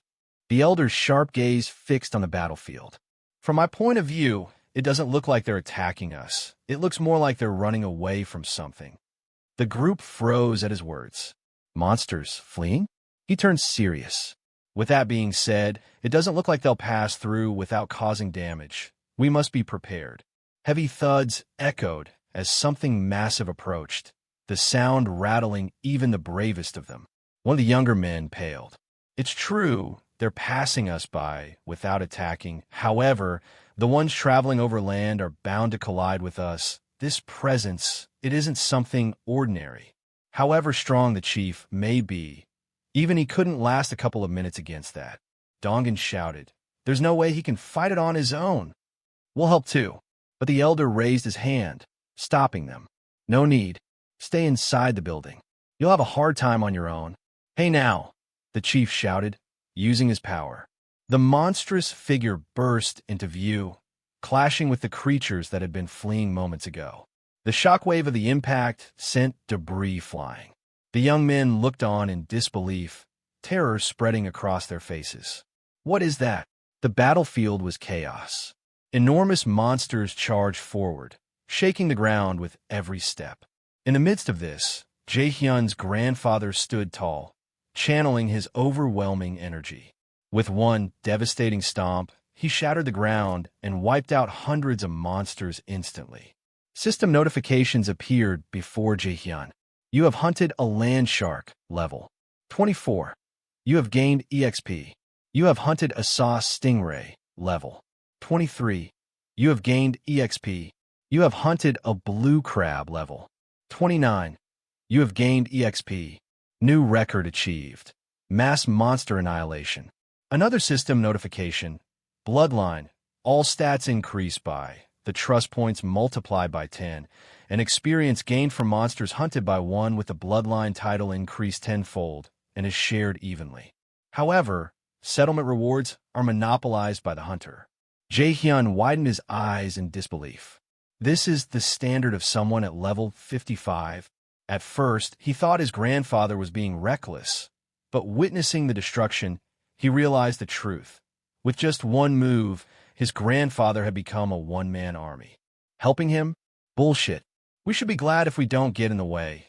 Right now, he's a monster in his own, Jaehyun muttered, awed by the display. Meanwhile, the slaughter continued, system messages raining down. You have hunted a giant crab orc, LV 31. You have gained EXP. You have hunted a giant lobster, LV 29. You have gained EXP. You have hunted a sawtooth crab, LV 30. You have gained EXP. Your level has increased. Jaehyun froze. Wait, level up already. Before he could prepare, power surged violently through him. His body convulsed, purple lightning erupting from every pore. "Wait, I'm not ready yet," he screamed as the energy burst outward, covering the city in crackling arcs. His body felt like it was being torn apart, his muscles burning, his vision distorted. Then came the explosion, pure energy ripping the skies. Jaehyun roared, his scream echoing across the battlefield. The world shook violently. From above, lightning split the heavens, striking the ground with destructive force. When the light finally subsided, Jaehyun collapsed to one knee, panting heavily. "Huff! Damn it, it felt like my whole body was thrown into a storm. Every motion slowed like time itself froze." Jaehyun reviewed the notifications flashing before him, his expression tightening. System message: "You've discovered beings that meet the requirements of being taken in as citizens. Would you like to give them citizens?" Jaehyun muttered with clenched teeth. "Among them, are my parents included?" The system displayed the truth. The newly registered citizens number far too many. It's impossible to check each one individually. Jaehyun's fists trembled. Judging from what happened with grandfather and grandmother, if my parents were within a range, the system wouldn't have shown the citizenship message. It would have been a bloodline message instead. That means they're outside this barrier. Meanwhile, Yijin focused on controlling her summoned beasts, working hard to track his parents' location. Once she finds them, he'll know right away. Grandfather, however, stood silently, a thoughtful look on his face. "Strange." The old man adjusted his glasses, replying firmly, "Don't you think you guys' treatment of me changed? It's not a big deal, but back then, the monsters I killed would vanish, leaving some remains. But now, not even bones remain. They just disappear completely." Others around them whispered nervously, speculating about Jaehyun's power and the barrier itself. One of the younger men commented with awe, "That must be because of Jaehyun's ability. Ever since we came under Jaehyun's influence, the corpses have stopped being left behind." The chief replies, "Is that so? Then these strange letters appearing in the air are also Jaehyun's doing." Dongan added with admiration, "Yes, that's correct. A peculiar ability indeed." The elder then, since the situation is under control, he said he'll head to the warehouse and bring some people. The group wondering for the reason. He replied that if they're going to eat that meat, someone has to kill the monsters for fresh flesh to remain. The group nodded, confirming they'll bring them right away. As the tension rose, Jaehyun himself took a deep breath, his gaze sharp. "I never thought there would be this kind of inconvenience. After all, I never thought of eating monsters before." His eyes glowed as dark energy gathered in his palm. "Shall I try it?" He stretched out his hand, declaring with resolve, "Item registration." Jaehyun successfully registers the monster's head as an item, his system window confirming. Item registration successful. Relieved, he exclaims that it worked, that even he price is a bit steep, but with this alone, it could feed 100 people. Just then, Yijin rushes in, telling him she's found something. She points out a group of survivors, and Jaehyun quickly turns his gaze in that direction. His system immediately confirms their presence. Sayo Yejin has encountered the bloodline of the ultimate shut-in. The group stands astonished, staring at an apartment complex that looks completely intact amidst the ruined city. One survivor gasps, "Our apartment is completely fine." Another adds in disbelief, "You're right." The system confirms their status. New registered residents detected.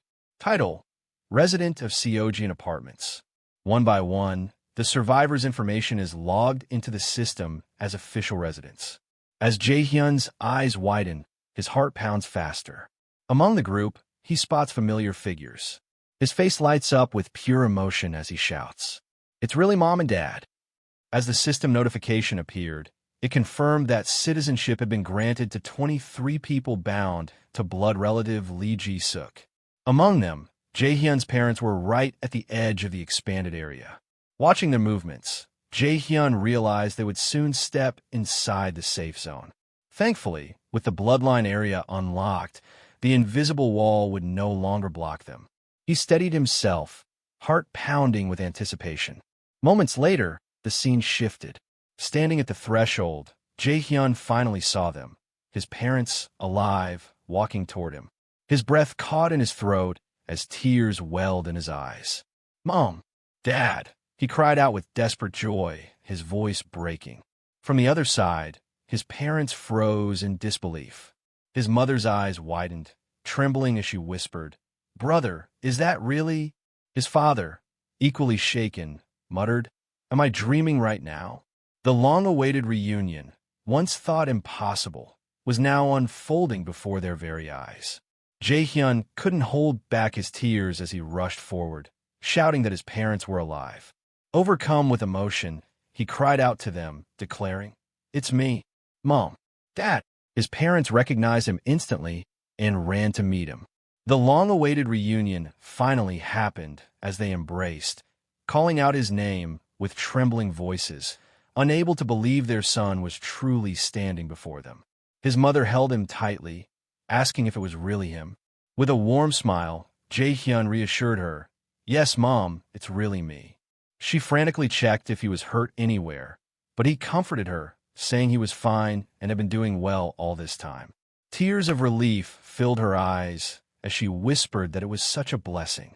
Around them, the other survivors began to gather. Jae-hyun noticed that most of the group were nurses from the hospital where his mother used to work. He realized that all 23 people with them were now awakened, or rather, they were granted abilities by his mom to survive in this new world. Jae-hyun suddenly noticed something odd. The two dogs were barking furiously at the barrier, unable to step through.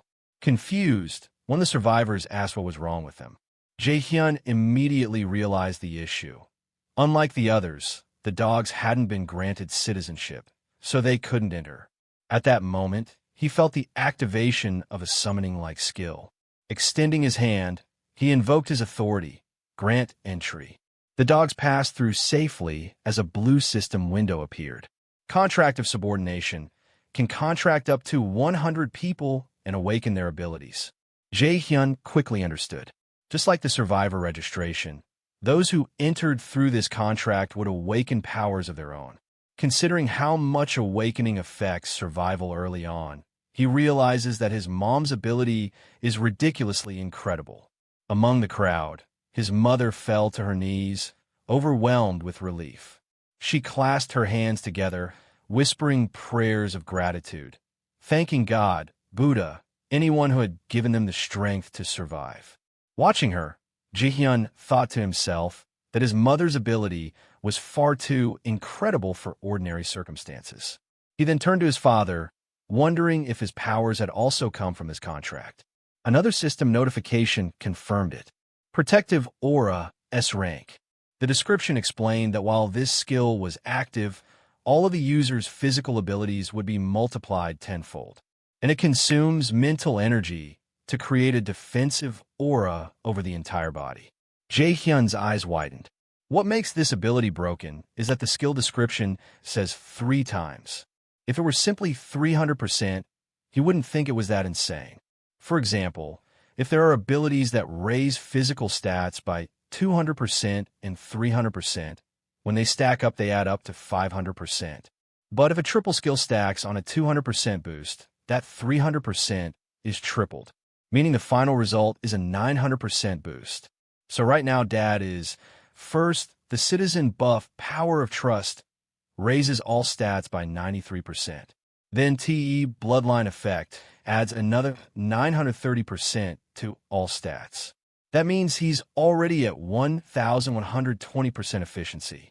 And if he activates Protective Aura, his physical abilities would be strengthened to a total of 3,369%. Jae-hyun was amazed. That's insane. That's enough to skip several levels of difference with ease. He turned to the 23 Awakeners his parents lead and said they're mostly B and C rank, but they're still leagues above the unawakened. Thanks to that, they were able to make it here safely. Jae-hyun looked at the exhausted group and decided it was time to take care of them. Well, that doesn't matter now anyway. I'll take all these people who must be tired from the long journey back. Extending his hand, he promised, I'll allocate 5 units to all of you. If you need rice, ramen, or anything else, please ask as much as you want.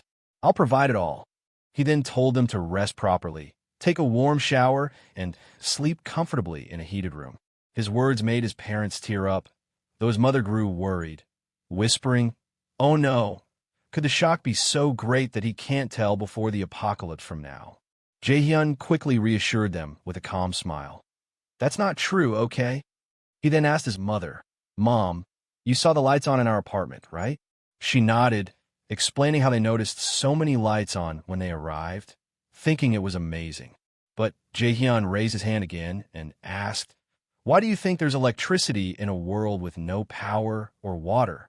Snapping his fingers, he said, "Watch closely." In an instant, lights came alive across the building, shocking everyone. His father stammered, "Teach, this is what?" His mother gasped, "Oh my." Then Jaehyun pulled out something that left them completely speechless, a bottle of Coca-Cola. "Is anyone thirsty?" he asked with a grin. The crowd gasped in disbelief. "Huh? Cola! It's cola!" The survivors couldn't believe it. One asked timidly, "Can we really drink this? Something so rare?" Jaehyun handed the bottle over with a reassuring smile. "Of course." Their gratitude poured out. "Thank you."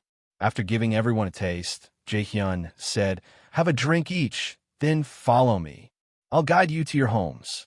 After using the shut-in Absolute's gate to move to the apartment complex, he first guided his mother's subordinates to the houses they'd use. He stocked them with ramen, rice, eggs, milk, and all the other supplies they needed. But his mom hesitated, asking, "But Jaehyun, these are other people's homes. Are we really allowed to use them freely like this?" Jaehyun, unfazed, replied with a grin, "We'll have to return them if they come back. But no one has returned yet." He pushed them gently forward. "Well, don't worry about that. Just go in quickly." Later, Jaehyun brought his parents into another home. As soon as they entered, they were greeted by 2 girls bowing deeply. "Mother, father, hello." The parents froze in shock. His mother stammered, "Son, don't tell me this is your girl." His father's face turned stiff, but Jaehyun quickly denied it. "It's not what you're thinking." The girl, flustered but sincere, said, "With all our sincerity, we will serve you well." Jaehyun immediately scolded her. "No, no. Why would you be the one serving my parents?" Smiling awkwardly, he dismissed the 2 girls, telling them they had worked hard and could return now. "Ah, yes," they replied before leaving. With only family remaining, Jaehyun sat them down and began asking questions about what had happened to them until now. They explained everything. How his father had kept working as a taxi driver, always picking up and dropping off his mother. And that day, too, his dad went to pick Mom up after work as usual. And when the monsters appeared, they protected each other. And as a result, they were both able to survive. As Jaehyun expected, the one who had awakened was his mother. After their story, Jaehyun shared his own, about the abilities he gained, how he had survived until now, and even about Grandma's situation with his grandfather watching over her. The night grew late as they continued sharing stories. Even though there were still problems left to solve, Jaehyun felt something he hadn't in a long time. Sitting at the table with his parents, he thought, maybe because I was with my family, the house felt warm for the first time in a long while. A storm rages over Japan's Nagasaki prefecture. In the midst of the heavy rain, soldiers on patrol suddenly freeze in fear. Their eyes widen as a massive shadow looms before them. One of them stammers in disbelief, asking what on earth that creature could possibly be. His comrade, sweat dripping down his brow despite the cold rain, mutters that it's insane, like some kind of monster straight out of a nightmare. Lightning splits the sky, illuminating the beast's form. An enormous, dragon-like creature with glowing blue eyes and a terrifying presence. Its very existence makes the earth tremble beneath their feet.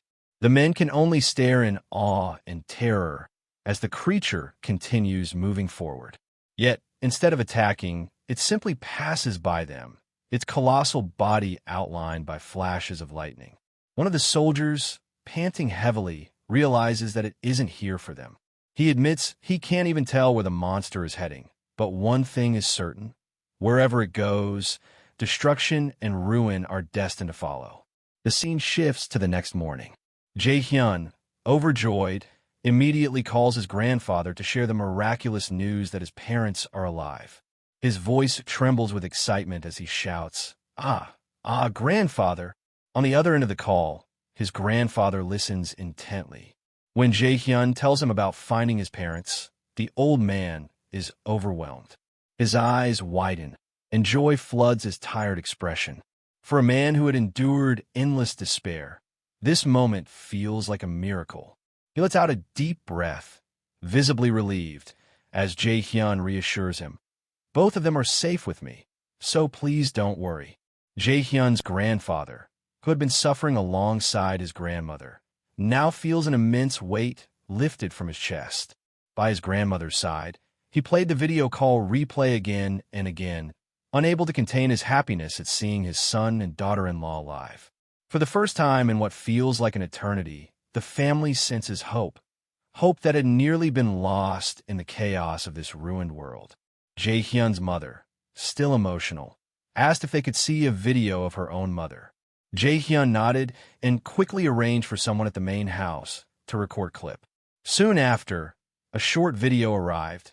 It showed grandfather faithfully staying by grandmother's side, caring for her even in her unconscious state. The moment she saw it, Mom couldn't hold back her tears.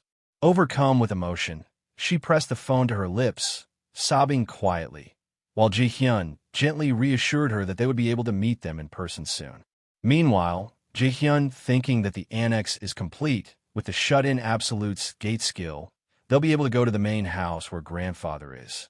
He temporarily assigned Dongjeon's party to the main house so they could hunt monsters nearby while construction continued. Because 3 retainers with a rare title knight were stationed there, construction efficiency had shot up by 50%. Just having H.A. Dongan, O.H. Yeonjae, and Kim Dae-jeon there raises construction efficiency. What should have taken a full week would now only take a few days. And after the previous night's monster wave, the monster population near the main house had surged, making it an ideal hunting ground. Back at the Haven, hunting was becoming almost impossible. To even find monsters, one had to walk a kilometer or more outside. Since the territory had expanded, citizens' hunting frequency dropped sharply. Some who didn't realize the R has expanded wandered around their old grounds in confusion. But those areas were now part of the Haven, and the goblins that once roamed there had all been wiped out during the level up. Jae-hyun decides it's time to make an official announcement to the people about the recent changes. He asks Dabin to step forward and take on the role of communicator, instructing her to explain clearly to everyone that the territory has expanded. From now on, they'll need to go beyond Siamayan Station to hunt. This information is vital, since many citizens have been wandering outside without realizing that those areas are already part of the newly claimed land. Dabin nods seriously, fully aware of the responsibility placed on her. Jae-hyun continues, and please establish a relief team. We need people to rescue survivors inside the territory. Also include those who came yesterday, asking for a medical team. They'll definitely help. Dabin nods, understanding the command.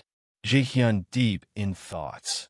In a newly expanded area, there are thousands of survivors, and most of them are in very dire conditions. Even inside the safe haven territory, more than 10 people died.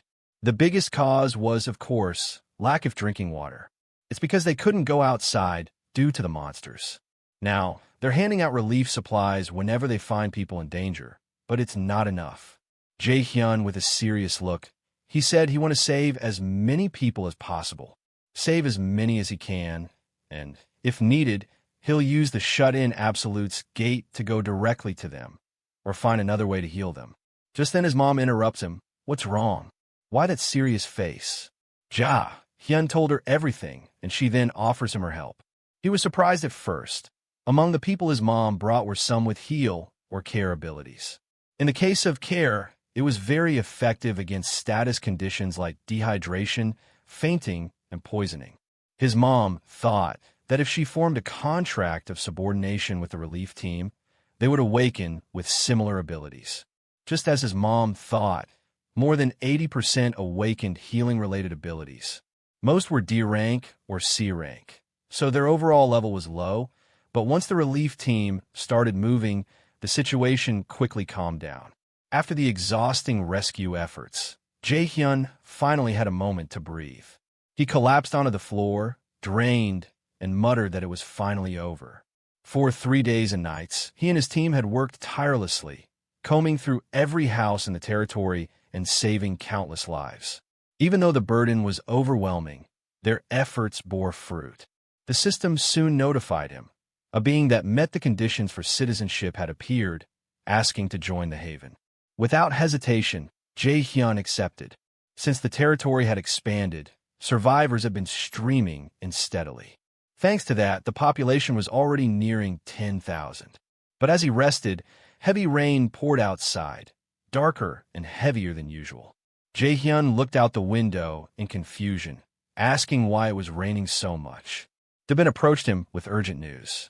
Survivors had been found outside the haven's territory, and the relief team wanted to go out and save them. Jae-hyun frowned, warning her that going beyond the territory was extremely dangerous. Dabin said Tashi tried to talk to them out of it, but they said it's the golden time and they must go. Hearing the golden time, Jae-hyun frowned.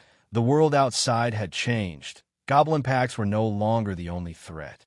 Monsters that should have been confined to the ocean had already made their way inland. It was no longer a place where ordinary people could survive. Still, the relief team insisted it was the golden time to act, and they couldn't abandon those lives. Watching them, Jae-hyun realized they were incredibly determined, perhaps because many of them had once been firefighters. Despite the risks, they were ready to put everything on the line to save others. Smiling faintly at their resolve, he admitted to himself, "I like it." He informed Dabin that he'll assign a hunting team as escorts, so the relief team must wait for now. Just then, he receives a system message. He hunted a giant crab level 33 and gained some experience. Jae-hyun thought that since no payout came in, that means his dad, as bloodline, hunted the monster. He was amazed by the fact that his dad went hunting in this heavy rain. After realizing his physical stats skyrocketed, he started enjoying his hunts. Smiling, he said that he's so strong there's not much to worry about.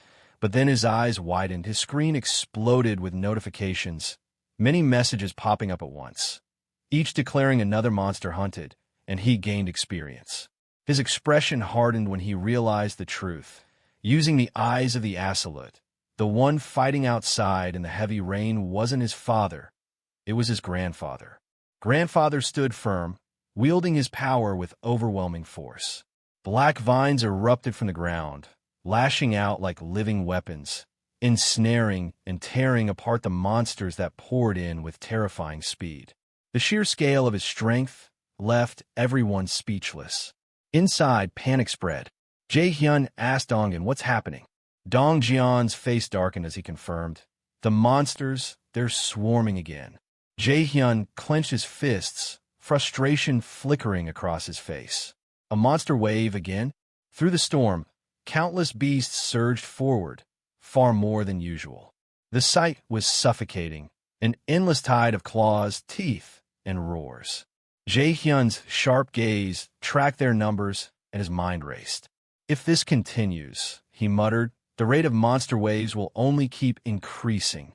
The elder braced himself. "Even this time, no matter how I look at it, it's strange. Those things since last time, why are they running like that, scared out of their minds?" The battlefield fell eerily silent for a moment, broken only by the heavy rain pounding the ground. Monsters that had been charging with relentless fury suddenly shifted. Their frenzied eyes widened in pure terror, their chaotic advance turning into a panicked retreat. Jae-hyun's eyes narrowed. Scared? From what exactly? A thunderous boom shook the heavens as lightning split the night sky. And then it appeared. A towering shadow pierced through the storm, its monstrous presence radiating dread. The hunters froze, their breaths caught in their throats. One of them screamed, pointing toward the massive silhouette. What is that? Even Jaehyun's heart skipped a beat as the beast revealed itself fully. Its glowing, otherworldly eyes cut through the darkness, its maw opening to unleash an ear-splitting roar that rattled the earth beneath their feet. The wave of fear that spread through both monsters and humans alike made one thing clear. This was not just another beast. This was a calamity. A deafening roar echoed as lightning tore across the sky. Suddenly, a massive white dragon revealed itself.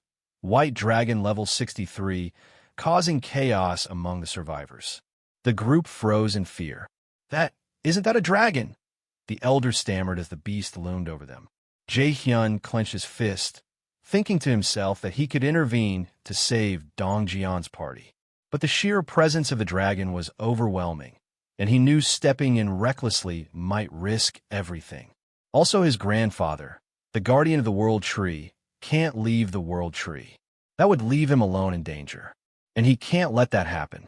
Still, he can't order Dongan's party to fight against the White Dragon. Telling them to face such a monster would mean sending them to their deaths. The system then displayed a chilling message. Time remaining until Annex building construction completion. 38 hours, 21 minutes, 19 seconds. Jaehyun's expression hardened. When the Annex building is completed, the territory will expand enough to cut off that monster's head, but even if efficiency is increased by 50% and construction progress 1.5 times faster. With 38 hours left, that means they'd have to hang in there for over a day. With a serious look, he declares that it's impossible. He starts thinking if there's another way to hunt that giant dragon and save the group. Then his eyes widened. Looks like our MC has an idea. The dragon's body pressed down with crushing force, shaking the ground. The elder addressing the group, he declares that even he would have problems taking that on alone. He decided to buy time, while the group take the people and escape. Dongjian, as other plans, shouted with resolve, "We'll fight together!" With weapons raised, his party members prepared to face the impossible threat. Grandfather's eyes widened at the resolve of the younger fighters. Their courage rekindled his own spirit. Gripping his weapon tightly, he took his stance and declared, "Fine then, let's do this." The ground shook as the colossal beast loomed over them, its presence suffocating. Grandfather shouted for everyone to strike first, leading the charge, but their attacks were futile. The monster's power was overwhelming. Fear and despair spread quickly through the group. Jaehyun's voice thundered across the battlefield, ordering everyone to stop immediately. The others looked at him in confusion. Jaehyun said it may sound strange. He wanted them to trust him for a moment and wait. He then called Byung-go, ordering him to tell his grandfather to not do anything. When Byung-go went to the elder, he got mad, shouting that it's important to strike first in a fight. The boy apologized, explaining that this was Jaehyun's message. Upon hearing this, the elder was shocked. What? At that time, Jaehyun explains that while he was searching for a weakness, the status window appeared.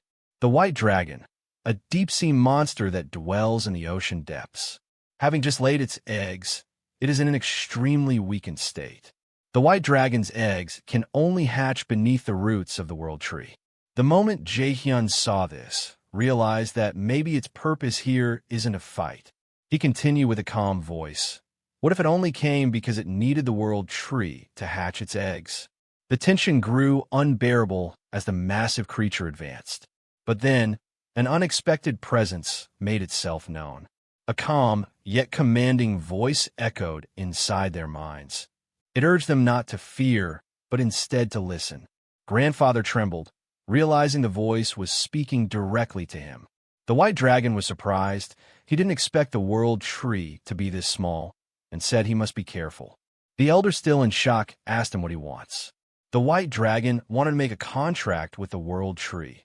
Until he regained his power, he will protect it. Blue energy surged into Grandfather's arm as the pact began to form, marking the beginning of an unexpected alliance. The dragon told him that when he's in danger, he should use it to call him. He will come whenever, wherever. A radiant core condensed into the Grandfather's hands, sealing the pact. With the last plea, the dragon asked him to take care of his child. while the dragon's massive wings unfurled. With thunderous beats, it soared into the sky, vanishing beyond the storm clouds, leaving those below trembling in awe and disbelief. In the aftermath, survivors could only acknowledge the truth. Had they dared to attack, they would have been wiped out instantly. One of them admits that they lived because they obeyed Jae-hyun's order to do nothing. While the elder is still amazed by what happened, notifications from the system began to flood in, announcing the expansion of Haven's population and a sharp rise in trust and reputation. Jae-hyun calmly observed the changes, with Kang Deok-soo, Kim Gaeong, and Ha Dongin all hitting loyalty 100 at once. His perception had grown sharper, his visual capacity increased by 3, that now totals to 18 vassals. At this pace, he'll eventually have over 100. It would be nice if he could register as vassals the people his mother turned into awakened. But after trying, he found it to be impossible. The moment they enter a contract of subordination, they fall under his mother's command and cannot be registered by him. He was wondering if there's a way to create Awakened himself, but naturally born Awakened are too rare. Then, a system notification appeared. Moon Byung-go's trust increased. It reached 100. With that, a rare alert appeared before him. Jackpot. A capsule shimmered in the air, carrying within it the power of teleportation. Jae-hyun was shocked. He even was scared of his luck. Holding it carefully, Jae-hyun pondered its best use. The purpose of the awakening pill is obvious. It awakens Moon Byung-go's teleport ability. He was wondering what the best option would be. After weighing the possibilities, he decided the most effective choice was his father. With resolve, he instructed Dabin to bring his father forward immediately. Later, when his father came, he was surprised and asked what is it. RMC simply responds, "It's a gift," and tells his father to just swallow it. While doing so, his father told him that he's so thoughtful, that he brings him supplements so he don't tire out. Upon swallowing it, blue energy surges from his body. He wonders what happened, asking Jae-hyun if he feeds him something strange. The MC, with a smile, told him to imagine teleporting from here to there in an instant. His father wasn't sure, but decided to try out. To his surprise, it worked, and they were both amazed. Jiun, with a winning face, thought, "For my father who belongs to my bloodline and fights with his body, what if he gained teleportation abilities? That would be like giving wings to a tiger."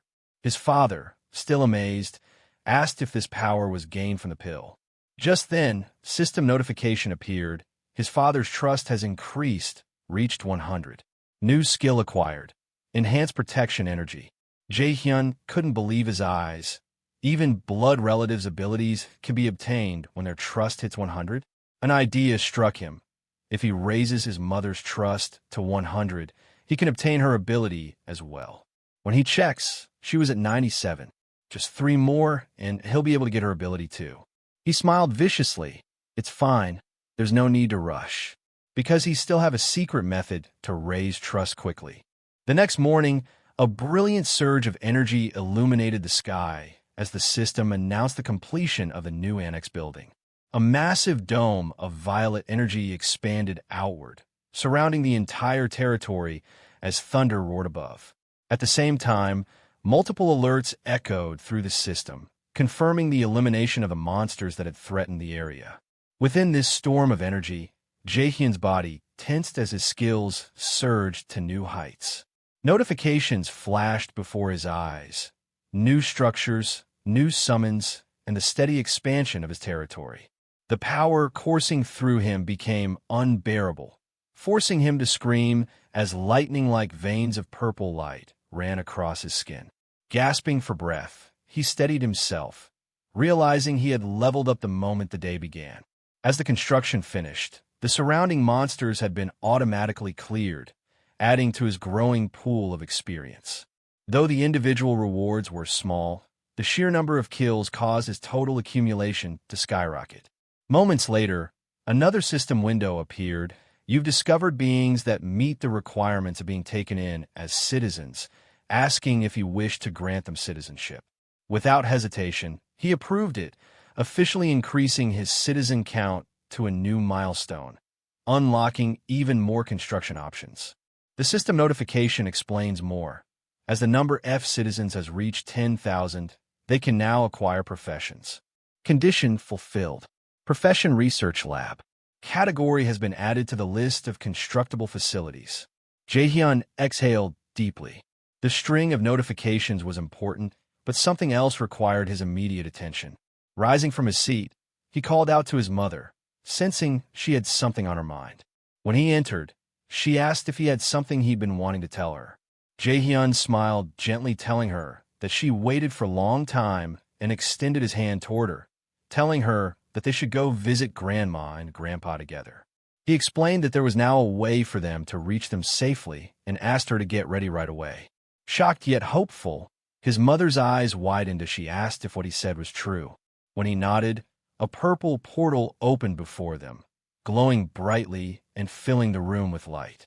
Moments later, they stepped through the gate, emerging into the familiar wooden hall of the Guardian's domain. Jaehyun's voice echoed as he called out, "Grandpa, I'm here." The old man, sitting quietly, turned in surprise, asking who was there. When he saw Jaehyun standing at the doorway, his expression shifted from confusion to disbelief. Jaehyun smiled softly and apologized for startling him. But before he could say more, rapid footsteps filled the room, his mother rushing forward with tears streaming down her face as she cried, "Dad!" Overwhelmed, her father rose from his chair, eyes wide, before she threw herself into his arms. "Jisuk," he called out, his voice trembling. The two clung to each other tightly, crying uncontrollably.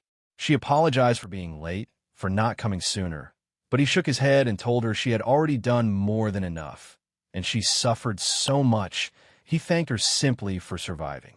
A system notification appeared before Jaehyun. His mother's trust level had reached 100, and her bond had officially formed into a contract of subordination. Watching them embrace, Jaehyun smiled quietly and explained that his father couldn't come this time since he was still out rescuing people with the relief team. So, he had hurried to bring his mother first. Jaehyun watched his mother and grandfather embrace, finally reunited after so long. Seeing the relief and warmth in their eyes, he smiled faintly and thought to himself that this was enough. For now, peace was all they needed. Later, the story shifted to a calmer morning scene. Jaehyun sat outside with his grandfather, discussing the area where the massive world tree now stood. The old man was still stunned by how the tree had suddenly appeared, recalling that the house had been swallowed by its roots overnight. Jaehyun confirmed he had seen it happen firsthand. He then asked about the state of utilities, water, electricity, and whether the structure was still functioning properly. The elder explained that power was running through a backup generator and that there was still some water left in the tanks. However, he pointed out that gas had long since run out. Thinking for a moment, Jaehyun told him he might be able to fix that. Surprised, his grandfather asked how, to which Jaehyun replied with a confident smirk, "Would you like me to show you?" He then walked to the water tank, and as he extended his hand, glowing energy flowed into it. Moments later, water began swirling and rising inside until the tank was completely filled. His grandfather, astonished, realized it had been nearly empty before. Jaehyun calmly explained that he had replenished the water, electricity, and gas supplies using his abilities. From now on, his grandfather and the others wouldn't need to worry about energy or monster attacks. Amazed, the old man asked if all that was really his doing, and Jaehyun nodded. He admitted that explaining everything, his powers, the citizen registration system, and how it all worked, would take time, so he planned to go slowly. His grandfather agreed and warned him to be careful as he climbed down the ladder. Jaehyun smiled back and replied, "Yes, Grandpa," before stepping away, preparing for what came next. Jaehyun activated his new ability, his body glowing with intense purple light as his eyes transformed. Ultimate Eyes. Curious to test it, he decided to experiment with its potential. "Let's see what this can do," he thought, focusing his gaze toward the space where his mother and grandmother were. Channeling his mana, he combined the new skill with another command, teleport. In an instant, his form disappeared in a flash of violet energy, reappearing inside the wooden hall where his family was gathered. He gasped slightly, realizing it had worked perfectly. So, I can teleport just by seeing the location through the ultimate eyes, he said to himself, impressed by the versatility of the ability. His mother, startled by his sudden appearance, asked, "Jaehyun, weren't you on the roof?" He smiled and replied that his grandfather was still up there working, then asked how his grandmother was doing.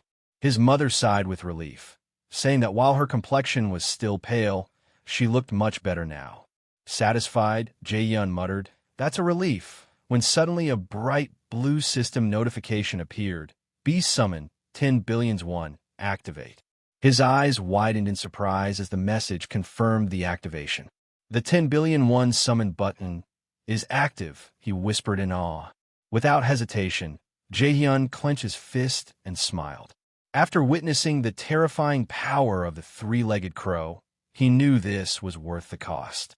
"There's no need to hesitate," he said, pressing the summon button. The system confirmed that 10 billion 1 will be consumed to summon the beast. A glowing green magic circle formed beneath him, pulsing with power. His mother backed away in shock as the air trembled. "Oh my, what is this?" she cried out, shielding her face. Jaehyun turned toward her and reassured her quickly, shouting over the roaring energy, "It's my ability. Don't be alarmed. Just close your eyes for a moment." The light grew even stronger, swirling around the room. His mother screamed, unable to resist the blinding glow as the ground beneath them shook violently. The glowing green magic circle pulsed wildly, filling the room with blinding light. Then something began to form within it, a large bud, wrapped in leaves and brimming with energy. The bud floated above the ground, cracking open as radiant light spilled from its center. From within emerged a small, winged creature with mint-green hair and gentle, glowing eyes. Jaehyun stared in awe as the system identified it. Fairy, level 1. The tiny fairy slowly opened her eyes, blinking sleepily before fluttering her wings and hovering in the air. His mother gasped, stunned by the sight. "Jaehyun, this is—" she whispered. Smiling proudly, Jaehyun replied, "She's like Blackie, a beast I summoned." Holding out his hand, the fairy landed softly on his palm, her wings shimmering in the light. "Oh, I see," his mother said quietly, still amazed. Just then, the door creaked, and Jaehyun's father stepped inside, clearing his throat. "Ahem," his mother turned to him, relieved. "Dad, you're back." He nodded, saying Jaehyun had already taken care of everything. Surprised, mother asked, "He did?" The father chuckled and replied, "Yep, that kid's something else." As he walked over to check on his wife, his hand glowed faintly green. Jaehyun watched in confusion as a strange power began emanating from the fairy, reacting to the old man's touch. "Wait, what's happening?" Jaehyun shouted as the fairy suddenly flew forward, releasing a bright pulse of energy. The grandfather flinched as the green light enveloped him. "Huh, what's this?" he exclaimed, while the fairy, floating nearby, seemed to channel more energy into him. A system message appeared. The fairy's level has increased. The natural recovery rate within the territory has doubled by 100%. Still glowing, the old man looked down at his hands in disbelief. "What is this?" he muttered. He shouted for the fairy to stay back, warning the unstable power. "Old man, what did I tell you?" a familiar voice barked. Then, before anyone could react, another shockwave of green light erupted from the fairy, and in the next moment, a weak but familiar voice broke the tension. The grandmother, who had been unconscious moments ago, slowly sat up. Her eyes opened, calm and clear. "How many times have I told you to wash your hands after going to the rooftop?" she said softly. Everyone froze in disbelief. The grandfather's mouth trembled as he turned toward her. "Huh?" She looked around, confused by their shocked expressions. "Why are you looking at me like I'm some kind of ghost?" she asked. The fairy fluttered beside her, smiling warmly as life returned to the old woman's face. Finally, the grandfather whispered, his voice cracking, "Dear?" And with tears welling in his eyes, he took a step closer. The impossible had happened. His wife had awakened. As the blinding green light faded, Jaehyun's grandmother suddenly began gasping for air. Everyone rushed to her side in shock. Her frail hands trembled as she clutched her chest, confusion flickering across her face. "Why am I so sleepy?" she murmured weakly before her eyes closed again. Her head tilted to the side, and within seconds she went limp. The grandfather froze for a heartbeat before panic struck him. "Darling," he cried out, shaking her shoulders desperately. "Darling, wake up!" His voice cracked with fear as he clung to her lifeless form. The fairy, startled by his shouts, hovered closer, her expression conflicted. "What did you do?" he asked, his tone uneasy. He turned toward her, his eyes filled with despair and fury. "If you can heal, then do it again. Use your magic. Anything," he yelled. The fairy hesitated, her glow flickering as she trembled. But the old man's voice grew louder and more desperate. "I said do it," he roared. "Grandpa," Jaehyun intervened, placing a hand on his shoulder. "Please calm down first." His voice was steady but heavy with sadness. The old man paused, breathing hard before slowly lowering his hands. Jaehyun's grandfather spoke softly. "Sorry about that. I lost my temper for a moment there." Jaehyun lowered his head, apologizing. "I'm sorry. For now, the fairy's level is still too low.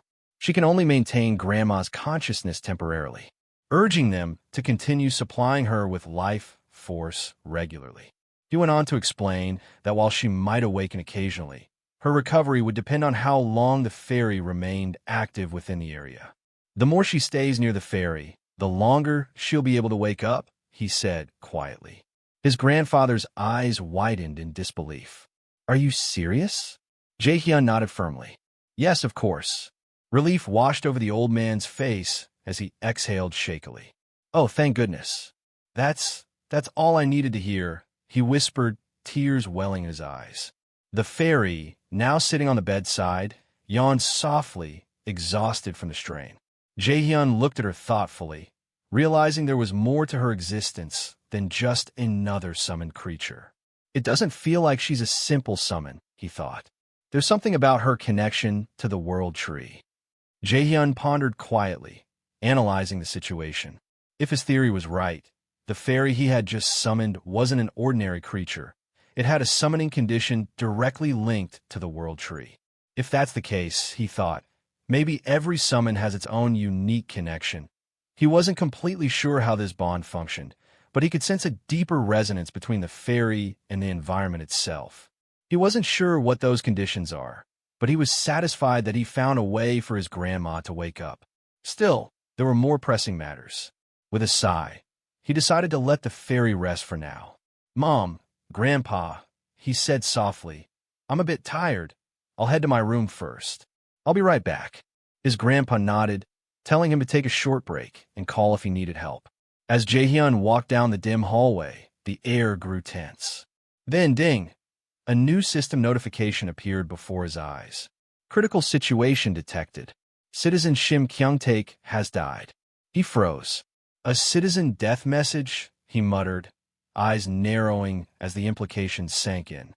The scene shifted to a distant part of the city where survivors were battling swarms of monsters. One of the registered citizens had been part of a rescue group working near the collapsed subway line. Despite their efforts, the monsters had overwhelmed them, leaving chaos in their wake. Hundreds more will die soon, Jaehyun thought grimly, clenching his fists. I'd love to bring them all over here if I could, but we're already too overwhelmed. Panic and screams echoed through the city. No matter where you are, people are dying. He concludes, where you were when all this began determines whether you live or die. The disaster wasn't localized anymore. It had spread across the nation, no, across the entire world. Reports flooded in. Major cities were falling, fortresses overrun, and guilds annihilated one after another. People are dying. To monsters, in battle, of hunger, even from being trapped in their own homes. They're dying in every way imaginable, Jaehyun whispered, staring at the floor. Some manage to survive by pure luck or by obtaining an overpowered ability, while others die helplessly without receiving an ability at all. And the ones who survive, they're barely holding on to their humanity. His hands trembled as he reflected on the cruel reality. He raised his head slowly, determination hardening in his eyes. While others lose everything, I can't allow myself to fall into despair. His mind echoed the familiar truth. With great power comes great responsibility. He knew that while others were collapsing under fear, he had to become the one to move forward. Looking at his family, his mother, grandfather, and even the small fairy resting nearby, Jaehyun made his decision. I don't know why monsters have appeared or why only my family received such powerful abilities. This world never gave me answers, so I always had to find them myself, he thought. His aura flared, power radiating around him. This time will be no different. I have a responsibility as someone who's been granted great power. I'll secure a future where my family can live in peace. With a firm gaze, he declared to himself, I will save this country. At the very least, as much of it as I can. That is the answer I've arrived at. The light around him pulsed brightly as his resolve solidified. And so, with a new sense of purpose burning in his heart, Jaehyun prepared to face the coming storm. Jaehyun sat silently before the glowing blue system window, deep in thought. The numbers displayed were staggering. His total population capacity had increased to 220,000, yet only 100,000 citizens have been registered so far. Out of those, he muttered, I've only filled less than half. He clenched his fist, determination flickering in his eyes. Let's start by reaching the limit. If I keep leveling up and continue building annex buildings, maybe, just maybe, I can save Korea. He began filtering through the citizen management interface, reviewing the list of survivors and their regions. Come to think of it, once he surpassed 10,000 citizens, it said something about professions being unlocked. It said citizens can now obtain professions, but I don't see any new tabs in the management interface. Familiar names flashed before him, each representing people who had endured the chaos under his protection. Maybe I need to build the professions research lab first. Switching into construction mode, Jaehyun opened the new facility options. The interface displayed a list of available structures, from defense fortresses to research facilities. Profession Research Lab, 2,500,000,000 won. Profession Research Lab, Level 1. A research facility where the professions of citizens are studied. Once research is complete, citizens can freely obtain said professions. Currently available professions. Hunter. Gains byproducts from hunting prey. Good, he murmured. This time, I'll focus on infrastructure. He scrolled further until he found the perfect plan. A large-scale underground base, capable of protecting thousands. Something like this could change everything. His gaze hardened. He already knew the location. The same place where he'd fought the gigantic ogre months ago. I'll rebuild there, he thought. On the ruins of that battlefield. Confirming his choice, he activated the construction process. The system warned him that it requires 30 citizens for a 7-day construction period. Each participating citizen will be paid a daily wage of 200,000 won. But Jaehyun didn't hesitate. Leaning back slightly, the glow of the screens reflecting in his eyes. All right, he said, I'll have Kim Dabin gather 30 laborers later. His thoughts shifted, echoing a proverb. Ruling the world starts with the self. Cultivate yourself, put your household in order, govern the state, and bring peace to all under heaven. His gaze softened as he looked at the holographic projections of his friends. If one must first set himself straight before he can save a nation, then the first thing I have to do is to find the families of my vassals. They've been risking their lives for me all this time, he whispered. Now it's my turn to move for them. His hands began to glow faintly as he activated one of his newer powers. Ultimate Eyes, he said, his voice calm but resolute. His irises shone purple as his vision expanded, revealing distant battlefields, survivors gathered in groups, still resisting monsters across Seoul and beyond. Ha Dong's party has advanced close to Jigaoki Station, he realized. They went to find Kim Gaung's mother, who is in Daishandong. His eyes tracked the routes of fleeing citizens and encroaching monsters. While the annex building was being constructed, they steadily pushed their way toward Daishandong. But due to the monster waves, The monster density has grown so high that even advancing by 1 kilometer has become difficult. Looking up toward the purple-tinted sky, Jae-hyun clenched his jaw. "So, this is as far as I can go now," he said quietly. He stepped forward, his expression unwavering. "All right then," he muttered, preparing for the next phase. "It's time to move." He then, using teleportation, addressing the gathered survivors with calm authority. "Everyone, please focus for a moment," he said firmly, his voice echoing across the area. The group quieted immediately, their expressions a mix of exhaustion and relief. Among them, a man stepped forward surprised.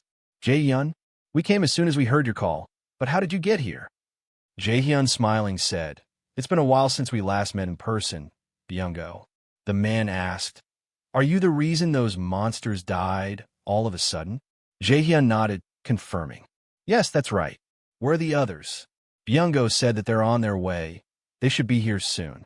Later, when they meet, Dongan, looking for confirmation, asked, "So this is now part of your territory, right?" Jae-hyun nodded yes. Dongan continues, "If the safe zone has expanded this far, our operations will go a lot smoother." Jae-hyun said, "That's not all. The reason he stationed Ha Dongan's party here wasn't just to speed up the construction of the annex building. With the monster waves, it's far too dangerous to reach Daishin-dong. Even the subway tunnels that might have been our best bet are blocked off by dense monsters. But now that the annex building is Complera, the situation has changed." He then smiled, addressing the group. "We'll be able to reach Daishin-dong, where Gaong's family is, by the end of the day." The female archer shocked. "What? Is that really possible? Even with the new safe zone, Before finishing, Jae-hyun interrupts, "Don't worry, we have a way now." With the focused expression, he adds, "And there's one more thing. I have a suggestion I'd like to make to everyone." The crowd leaned in, waiting. His calm, yet commanding tone carried a quiet certainty, one that made even the most doubtful hearts believe something extraordinary was about to begin. After the annex was completed, the purple barrier expanded once more, extending the territory all the way to Jigaoki Station. This new connection granted them direct access to the subway network, allowing movement between key locations without exposure to outside dangers. Once Sayo Yejin was transferred to this area, she could resume the poison gas refinement through the rats with greater efficiency. Meanwhile, Kim Dabin was instructed to restart operations at the Profession Research Lab, ensuring future advancements in their infrastructure. With every piece now in place, Jae-hyun looked over the city from the elevated platform, the faint glow of the barrier reflecting in his eyes. "I'm counting on you, Sayo Yejin," he said firmly. "Yes, sir," she replied, determination lighting her expression. Now, with preparations complete, only one thing remained: action. Later, Sayo Yejin, closing her eyes, said, "Currently, from Jigaochi Station to Sagatsen Station," she murmured, calculating the distance. "We're scouting the connecting railway." Moments later, the tunnel trembled as a deep growl echoed from below. Shadows moved, grotesque creatures crawling through the darkness. "But," she muttered, her eyes narrowing, "it would have been a disaster if you'd just sent them unprepared." What appeared before him was far worse than expected. The monsters that should have been gathered on the surface were instead infesting the underground, a teeming nest of abominations waiting to strike. Still, Jae-hyun didn't waver. His aura flared, dark energy twisting with a faint, venomous green. "It doesn't matter," he said coldly. In the confined tunnels, an emerald cloud began to expand. The rats he commanded scurried through the cracks, carrying the mist forward. In moments, everything within that enclosed space, every creature, every monster, was engulfed by Yeo Hiren's poison mist. System notifications flooded in. "You have hunted an ironclad EL, level 32. Experience gained, plus more than 600 million won. You have hunted a darkness octopus, level 27. Experience gained, plus more than 200 million won." The poisonous haze spread relentlessly, marking yet another successful strike under Jae-hyun's command. He looked at the glowing blue screen, smiling faintly. "It's a total gold mine," he murmured. "The settlement value of monsters killed by Yu Hyrian's poison mist increased. As the mist dissipated, Hiram's form emerged from the green haze, exhausted but radiant. A new system window appeared before her. The ability she inherited from her mother, it enhanced poison-based attacks and multiplied efficiency. Her stats had risen sharply. She had awakened. Jaehyun watched her with quiet approval. Upon forming the contract of subordination, Yu Hiren obtained the title of knight, increasing her settlement rewards, he said softly. But you're not the only one. He turned toward another screen. This time, it showed Sayo Yejin, sitting cross-legged as an aura of blue energy surrounded her. Her old knight title had evolved into Baron, and the notification displayed her new ability. Queen of Scent. Effects. Greatly increases strength, stamina, and mana efficiency. Grants enhanced durability and improved technique retention. In Jaehyun's mind, the analysis was simple but striking. Her power increase now affected all stats equally, not just her physical strength. The multiplier had doubled, and she'd even unlocked a hidden ability, Enhanced Summons. Down below, her summoned rats shimmered with blue light. Their forms had grown larger, faster, and more aggressive. Enhanced, Jaehyun muttered with a satisfied grin. The creatures darted through the tunnels, moving at incredible speed. Enhanced rats can run faster. He paused as the ground trembled, and are now very hard to kill. Moments later, Sayo Yejin reported in. We've cleared the subway tracks, she said, catching her breath. Jaehyun gave a short nod. Good work. Thank you. But as the others regrouped, he was thinking. Of course, he said. They weren't just the only ones who formed a contract of subordination. Everyone quieted as he addressed them. There's one thing I'd like to propose to all of you. The leader of the rescue squad frowned. A proposal? Yes. Jaehyun replied with a faint smile. It's nothing difficult. He turned his gaze toward the horizon, where the purple light of his territory's barrier shimmered faintly. Everyone, he announced, his voice carrying the weight of command, preparations are complete. Under Jaehyun's command, the entire squad mobilized at once. Move out, Jaehyun ordered, his voice carrying across the newly fortified base. Yes, sir, the others replied in unison, their armor clanking as they rushed forward with precision and discipline. The narration explained that each of them had undergone rapid stat upgrades through the contract of subordination, binding their powers directly to Jaehyun's command. Their strength, loyalty, and efficiency had all improved drastically under his rule. Among the squad, the most notable were Hot Dong-gun and Kim Daejin. Through their achievements, they had both ascended to the Baron rank, while Oh Yeon-ju herself earned on rank higher, earning the rare Viscount title, a position usually reserved for only the most exceptional subordinates. Kwon-ju's stats appeared before him. Name, Oh Yeon-ju, level 45. Title, Knight Viscount Vanguard. Trust and Loyalty, 100. Awakened abilities, Whirlbear, Primal Vitality, Berserk. EXP distribution rate, base 100%. The newly upgraded Viscount rank came with extraordinary privileges, not only enhancing her power, but also expanding her follower registration limit by 3 slots. Thanks to that, the maximum number of registered followers increased to 21. All right then, let's head out, Deok-soo declared confidently. Next, the system revealed his updated status. Name, Kong Deok-soo, level 42. Title, Knight Sergeant Commander. Trust 93, Loyalty 100. EXP distribution rate, base 200%, plus 100%. As his armor gleamed in the light, Hot Dong-gun raised his blade high and shouted, Rise! The ground trembled, and from the swirling blue energy around him, armored figures began to emerge one after another. Awakened ability, Steel Knight Order. Dozens of steel-clad knights assembled, their movements synchronized, their eyes glowing with faint azure light. This unique army skill had manifested as a result of his upgraded knight class. Now, Hot Dong-gun could summon not just 1 or 2 golems, but a fully equipped legion of armored soldiers. With his command echoing through the battlefield, he roared, Charge! The newly formed Steel Knight Order thundered forward, their blades raised high as they stormed into formation. The battle erupted into chaos as the armored knights clashed against monstrous creatures. Steel met flesh. The clang of weapons echoed through the ruined streets. A giant red-scaled beast lunged forward, its massive jaws crushing one of the Steel Knights. But the golem army didn't falter. More knights stepped over the fallen, driving their blades deep into the creature's hide.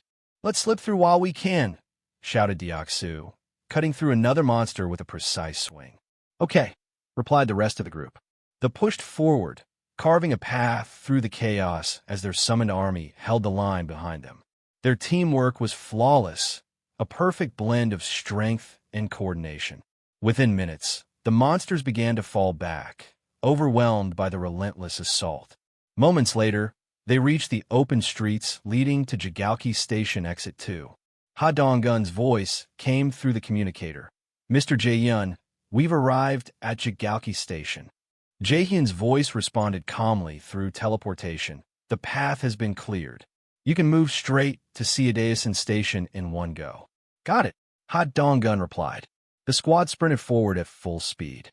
Jae-hyun monitored their movement remotely, muttering as he tracked their signal. The railway to Seodaesan Station is about 3 kilometers long, but with their enhanced stats, they'll cover it in 10 minutes.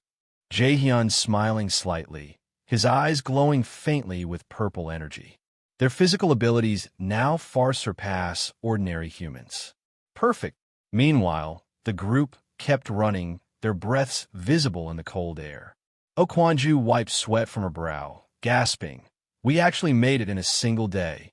One of the survivors turned to her and asked, "Where should we go now?" Kwon-ju pointed forward. "Once we get through Exit 2, our apartment complex should be right there." But just as they approached the entrance, a chilling growl reverberated from the shadows. The group froze. Slowly, a cluster of twisted, humanoid figures emerged from the darkness, their skin gray and lifeless, their eyes glowing with hunger. Ha Donggun's expression hardened. "Goblins ahead!" he shouted, raising his weapon. Seo Yejin sighed in frustration, summoning her sword with a flash of light. "I told you," she muttered, energy coursing around her arm. "We're busy right now." With a burst of blue aura, she swung down, her blade slicing through the first goblin in a flash. "So stop getting in the way and move aside," Oh Kwon-ju roared, channeling her power into her staff. A massive wave of light erupted from her arrow, the air crackling as the attack expanded outward. The beam of energy consumed the advancing goblins, vaporizing them instantly. Their screams echoed only for a moment before silence fell. Notifications appeared before them. "You have hunted a goblin, level 7. You have hunted a goblin, level 8. You have hunted a goblin, level 7. The group regrouped, catching their breath. Jae-hyun's calm voice came through the communicator, analyzing from afar. Kwon-ju's new skill, Arrow of Light, has great potential. Before reaching the goblins, the light exploded into dozens of beams, each becoming a deadly weapon that pierced through their bodies. Just then, a dull thud echoed through the comm line. Jae-hyun turned his gaze toward the surveillance screen, frowning. The camera focused on the survivor's destination, the entrance to the apartment complex. The entire front gate was barricaded with planks, chains, and debris. The apartment entrance is blocked. Jae-hyun's eyes narrowed, realization flashing across his face. That means... He rose from his seat, aura flaring around him. There are survivors inside. Ha Donggun raised his weapon, making an opening. Then he gave a quick command. Jia-young and I will go up and check. Everyone else, hold this position. Okay. The others replied firmly, forming a defensive perimeter around the barricaded entrance. Deoxys turned back once and nodded. Rise. At his order, several steel knights materialized, their glowing blue eyes illuminating the dark corridor. They formed a protective wall behind the group as Ha Donggun and Kim Jae-young sprinted toward the stairwell. Their footsteps echoed through the dimly lit building as they ascended floor after floor. The air was heavy and still, thick with the scent of dust and decay. When they reached the 15th floor, Jae-young's heart began to pound faster. "This is it," she whispered. She dashed forward, gripping her spear tightly, and stopped in front of a familiar door. Her hand trembled as she raised it and began pounding on the metal. "Mom! Mom!" Her voice cracked, desperation seeping through every word. But there was no answer. "Mom!" she whispered again, her voice smaller this time. The silence that followed was unbearable. Tears welled in her eyes. Why isn't she responding? She shook her head violently. No, no, no, no. Don't take her away from me." Collapsing to her knees, Jae-young's spear slipped from her grip and clattered to the floor. "Please, not again. Anything but this," she pleaded, pressing her forehead against the cold door. Ha Dong-gun stood behind her, his expression pained but silent. The narrator's voice echoed softly. Perhaps Kim Jae-young's desperate wish to see her family again reached the heavens. Suddenly, the door that hadn't moved at all began to creak. Jae-young froze, lifting her head as her trembling hands reached for the handle. "Nah," the person behind the door called softly. Jae-young's tear-streaked face slowly lit up with disbelief. She stammered, eyes widening as the door finally opened. From a shadowed apartment, a figure stands there, surprised, eyes wide open, looking at her. Jae-young's lips quivered as she let out a broken cry. "Myung-won." As the dust settled around the apartment complex, Ham Myung-won burst through the doorway, Jae-young shouting his name in panic. "Myung-won, where's Mom?" she yelled, scanning the dim corridor. He pointed toward a nearby door. "She's inside," came the trembling reply. Inside the shelter, a woman turns at the sound of her daughter's name. Her face lights up with overwhelming relief as she runs forward. "Oh dear! Oh, my baby!" she cries, embracing her trembling child tightly. "Thank goodness! I'm so relieved." "Mom!" Jae-young sobs, clutching her back. Her mother strokes her hair gently. "Are you hurt anywhere, sweetie?" she asks softly, then pauses. The words die in her throat. A strange tremor runs through her body. "Did you eat?" she murmurs faintly. And then, she couldn't hold back her tears. "Mom? Mom!" Jae-young screams in terror as her mother convulses in front of her. "Oh, my child! Why cry on such a good day?" her mom says gently, her tone eerily wrong. "Dad!" Jae-young whispers, fear gripping her heart. Her mother freezes as realization dawns. "No, no," she whimpers, her hands trembling. Kim Jae-young couldn't bring herself to say it all and just burst into tears. Even so, her broken cry is enough to make it clear what has happened. A single family, shattered, crushed by the loss of just one person. And there, within the dark corridor, the three of them wept together, bound by grief, loss, and the tragedy that had stolen their lives. Outside, time seemed to pause. Their sorrow echoed through the hallways long after the crying stopped. Jae-hyun watched from afar, his expression solemn. Their sorrow lasted a long time. He murmured, eyes cold yet filled with resolve. Then he turned away. The next goal is to find the families of Ha Dong-jan, Kang Deok-soo, and Kim Ji-yeon. He glanced down at the glowing map before him. The target zone, Jangjin-dong. All three of their families are there. "Let's hurry," he said, clenching his fist, so no one else has to suffer like they did. After escorting Jae-young's grieving family safely into the protected zone, Jae-hyun immediately called back his followers and sent them from Siamayan towards Jangjin-dong. As the reports arrived, one caught his attention. Kim De-young had new updates. Gathering his commanders, Jae-hyun asked calmly, "The public facilities have reached capacity, haven't they?" Kim De-young nodded. "Yes, sir. Every available unit is full." Jae-hyun crossed his arms, thinking aloud. "Then it's time to expand. We'll send those who have homes nearby back to their residences. That should free up space for new arrivals." Kim De-young hesitated. "Will that really be all right?" "It will," he said firmly. "We can't keep everyone packed in here forever." He turned toward the digital map glowing before him. "I plan to build additional facilities outside the apartment complex, like community centers or offices, also setting up stores around the area, so soon people will be able to live comfortably outside. His tone remained steady, his vision already focused beyond the walls. He'd suspected the limit would come eventually. Fortunately, most of the new arrivals already have homes within range, and the zone expansion brought even more houses under our control. There are plenty of empty residences nearby. He glanced back toward his lieutenants. If we relocate them strategically, it'll ease the pressure inside. Meanwhile, we'll prepare outer bases for hunting teams and scavengers.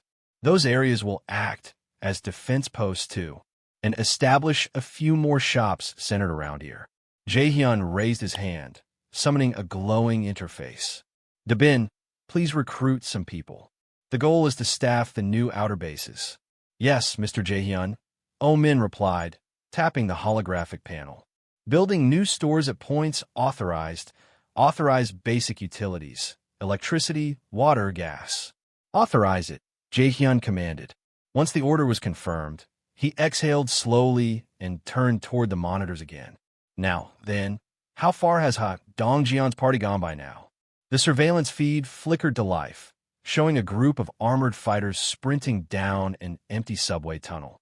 Probably one station ahead, he muttered, eyes narrowing as dark energy flickered faintly around him. Dongjian's squad advanced swiftly through the subway tunnels, their pace relentless. They had already passed Gyode Station. The route had been smooth so far, and the absence of major resistance suggested they were closing in on the next sector. From the command base, Jaehyun watched the map update. Yu Hairin's poison mist only covers up to Gyode, he murmured. From here on, they'll have to carve their own way forward. His gaze hardened. The track between Gyode and Dongni rose above ground halfway through, which meant they'd soon be exposed to open sky and whatever was lurking above it. Let's see how they handle this, he whispered. Meanwhile, at the front lines, one of Dongjian's part gave a sharp order. Kamang bite. The black crow obeyed instantly, lunging forward with a flash of fangs and lightning. Blood splattered across the concrete as the beast tore through the first line of attackers, a swarm of goblins pouring in from the station ahead. Moon Byung-ho raised his hand, channeling energy into a newly awakened ability. His body flickered, blending into the air, invisibility. Beside him, Kim Jian standing ready, his new skill, rapid growth, activated. Dongjian's party has become several times stronger than before. Nice timing, Dongjian said with a grin, gripping his sword. Form up. At his command, Sayo Deoksu and the Steel Knights surged forward in perfect coordination, their metal armor shining with a faint blue hue. Stick behind Deoksu's Knight Order, Dongjian shouted. We'll break through with minimal fighting. Understood, came a unified response. Let's move. With synchronized precision, the party charged. Steel clashed, and energy flared as they cut a path through the monsters. Above them, Kamang swooped down, scattering goblins in all directions, its black wings slicing through the chaos like blades. Their teamwork had evolved. Dongjian squad was no longer a small band of survivors. They had become a disciplined strike unit, stronger and more organized than ever before. As the squad moved forward, the sunlight suddenly broke through the tunnel's ceiling, blinding them for a moment. They had reached the surface. Dongjian raised his hand. Stop, he ordered, narrowing his eyes. Ahead of them, the road was abruptly severed. The entire bridge had collapsed into a gaping void. The road's cut off, he muttered, stepping closer to inspect the damage. After a brief pause, he sighed. Can't be helped. Move downwards. From the base, Jaehyun observed through his skill, assessing the terrain. It's roughly the height of a 3-story building, he said to himself. For a mid-30s level group, that shouldn't be too much trouble. But his tone darkened. The real concern is who tore that bridge apart. He analyzed the readings, and a red silhouette flashed on his interface. Something massive and demonic. There aren't any huge footprints around, he murmured. So it's not a cyclops. But to destroy reinforced concrete like this, whatever it is, it's strong and probably close. Back in the field, Jaehyun gave the command. Everyone move carefully. Yes, understood. The team replied in unison, gripping their weapons tightly. Jaehyun's eyes followed their position on the map. They're near Dongni Station now, he noted. Once they pass through Mug and Anshinjing Busan in the University District, they'll be about 4 kilometers from Jangjindong. He leaned back slightly, scanning the live feed as the group advanced. They said they're all the same apartment complex, he said quietly. If so, we should arrive without trouble. His expression softened for a brief second. I just hope everyone stays safe. A sudden electronic chime echoed through the base. Huh, a doorbell. Jaehyun muttered, confused. But there's no doorbell installed here. He opened a holographic window, multiple views, and scanned the different camera feeds. The sound had come from the apartment sector. Through the violet shimmer of his mana display, he saw a few figures gathered in front of one of the units. So it was the apartment side after all, he thought, frowning slightly. Strange. Ever since Kim Dabin took over supervision, nothing unusual like this has happened. Turning to Eugene, he said, I'll go check it out. Won't be long. She nodded. Yes, go ahead. With a flick of his hand, dark energy swirled around him. Teleport. The air shimmered, and Jaehyun vanished from the command room, reappearing moments later in a quiet apartment corridor. Well then, he whispered, straightening his hoodie. Let's see what's going on. Meanwhile, the group of strangers approached the door and knocked. Is anyone here? One of them uncertainly asks. Are you sure this is the right place? Yeah, it should be, another replied. This is definitely it. Suddenly, one of them gasped. Oh. Jaehyun opened the door and glanced around, curious. What is it? A faint blue notification appeared before his eyes. Notice, Jang Sung-jun's trust has increased. Notice, Hong Kyung-taek's trust has increased. Notice, Lim Kyung-hoon's trust has increased. Their trust rose as soon as they saw me, Jaehyun thought. That usually means new arrivals. One of the men stepped forward hesitantly. Are you Jaehyun? Yes, Jaehyun replied. The man lowered his head respectfully. Mr. Jaehyun, we have a favor to ask. The others gathered behind him, their faces tense with determination. Please, the man said, voice steady but urgent. Lend us some guns. Jaehyun blinked in disbelief. Guns? Why would you need firearms inside the safe zone? I'm sorry, he added firmly, but I can't hand out weapons to just anyone. It's too dangerous. The man clenched his fists. No, Mr. Jaehyun, you don't understand. He took a deep breath, eyes burning with resolve. We're not staying here. His expression hardened. We're going outside. After hearing the man say they want to go outside, Jaehyun pauses confused. When he asks if it's to hunt monsters, the man quickly shakes his head. That wasn't their intention at all. They want to go outside to rescue their families. Asking if there's any way he could help them. Jaehyun realizes their reasons are the same as his once were. People risking everything because their loved ones might still be out there. Even though these people have become residents of the safe zone, they still worry constantly about the relatives they left behind. That fear has been eating away at them the whole time.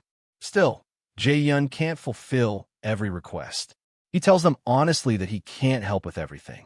The man lowers his head, responding quietly that he understands, but then Jaehyun adds one thing. However, he raises his hand and uses item summon, materializing weapons right in front of them. The men stare in shock as blades and gear appear in a burst of light. He tells them they'll need these if they're going out to save their families. They thank him sincerely, overwhelmed that he would help them at all, and not knowing how to repay him. Then Jaehyun adds that he has a proposal. When the man asks what it is, Jaehyun looks him straight in the eyes. Would they enter a contract with him? The group stands together, listening as the explanation begins. It's a contract of subordination, a ridiculous ability that lets him select 100 awakened followers with no conditions whatsoever. But the contract of subordination has one tricky requirement. The man in front of Jaehyun is shocked, saying he already understands the basics, but asks what exactly they have to do. Jaehyun having a hard time to explain. The reason his mom never filled all 100 slots, even with that absurd ability, is, first, Jae-hyun says, "You must kneel." Everyone freezes. The man stares, stunned and embarrassed. His companions behind him look just as confused as he mutters, "Is he actually a very authoritarian guy?" They hesitate, awkward and conflicted, but eventually the man lowers himself, placing one knee down. Like this. Jae-hyun nods and calmly thanks him. He excused him for a moment, placing his hand on the man's head. Jae-hyun imagined how embarrassed his was while doing so, declaring she can't do it anymore. Then he said, "From now on you have to obey me." The man gulps, gathering his courage. Jae-hyun explains that he doesn't need a dramatic vow, just a clear statement of intent, something that shows real submission. The man finally says it. "I submit." At that moment, glowing text appears confirming the contract. Target, Jang Sungjun, level 30, trust 48. Contract of subordination successfully formed. It lists the benefits he will now receive thanks to Jae-hyun's authority. Awakening ability, telekinesis, rank A. Consumes mental strength to exert physical force. A bright golden aura bursts around the man, covering his entire body as the power settles in. Shocked, he stares at his hands. What is this strength? My body feels hot and glowing." Jae-hyun is stunned as he realizes what just happened. The man in front of him has awakened an A-rank skill. The surrounding residents react with excitement and disbelief, crowding around the man as he tries to process the sudden surge of power inside him. A notification window confirms the awakening. Jae-hyun observes closely, noting that a massive jackpot he never expected has dropped.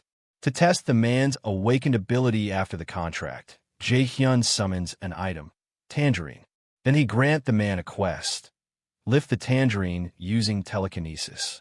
Reward, mental power enhancement. The man was surprised, repeating the word telekinesis. Jae-hyun tosses the tangerine toward the man and tells him to try lifting it without touching it. The man braces himself. At first, he struggles, but slowly he manages to lift it. Jae-hyun calmly watches, evaluating his control. The man strains heavily, his muscles shaking. "It's floating. It's really floating," he said with excitement. But just as he thinks he has stabilized it, the tangerine exploded. Jae-hyun immediately shields his face from the shock. The man crashes to the ground, apologizing breathlessly, saying he lost control. Jae-hyun assures him it's fine. That was the power granted through their contract. He then prepares to continue the assessment. A new system window appears. Sungjun's trust has reached 50, loyalty has passed 30, and he meets the requirement for vassal registration. Jae-hyun then asked if them want to proceed with the contracts as well. After registering Jang Sungjun as a vassal, the remaining people all completed their contracts. The other 5 awakened with average abilities rank D to rank C across the board. But just getting Sungjun was already more than enough. And since he's now officially registered as a vassal, he can provide him with basic support. Jae-hyun asked them if it was an apartment complex in Yeonji-dong. The man confirms it, and our protagonist wished them luck. Once they turn and begin walking away, Jae-hyun quietly prepares himself. He said it's time for him to head back too. Dark purple energy surges around him, swallowing his body as his teleport skill activates. He reappears instantly inside the wooden shelter. Yeji, startled by his sudden arrival, rushes over nervously. He calmly asks if anything happened while he was gone, but her panicked expression immediately tells him something is wrong. She anxiously urges him to follow her right away. At the same time, the small gray rats gather around the stairwell, alert and watching for danger. The atmosphere turns tense. Yeji reports the issue in a trembling voice. Something terrible is happening at Ha-dong's party. As Jae-hyun arrives, a deafening roar shakes the station. A massive monster bursts out of the darkness, revealing itself as a hulking creature with 2 snarling heads. Its sudden appearance sends Ha-dong's group into panic as they scream and scramble to retreat. Jae-hyun freezes, stunned for a moment. That monster's presence, it wasn't detected earlier. He recognizes it instantly. the same creature responsible for tearing apart the concrete bridge.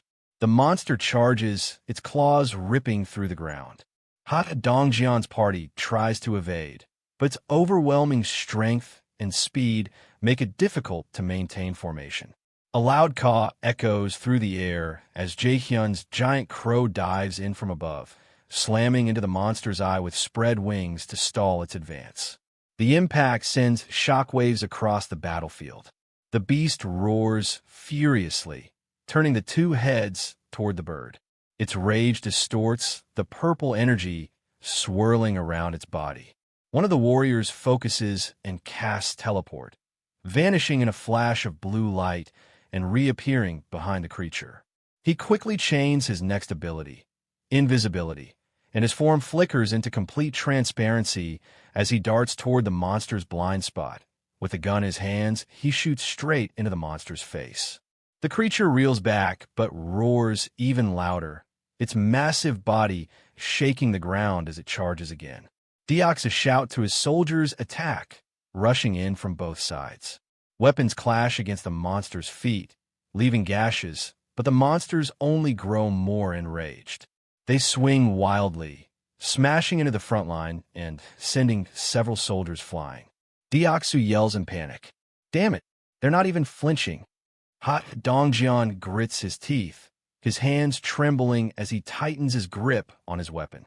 What can we do? The battlefield is collapsing under the weight of the monstrous hound's assault. Ha Dongjian's party tries desperately to hold the line, but the creature's strength is overwhelming.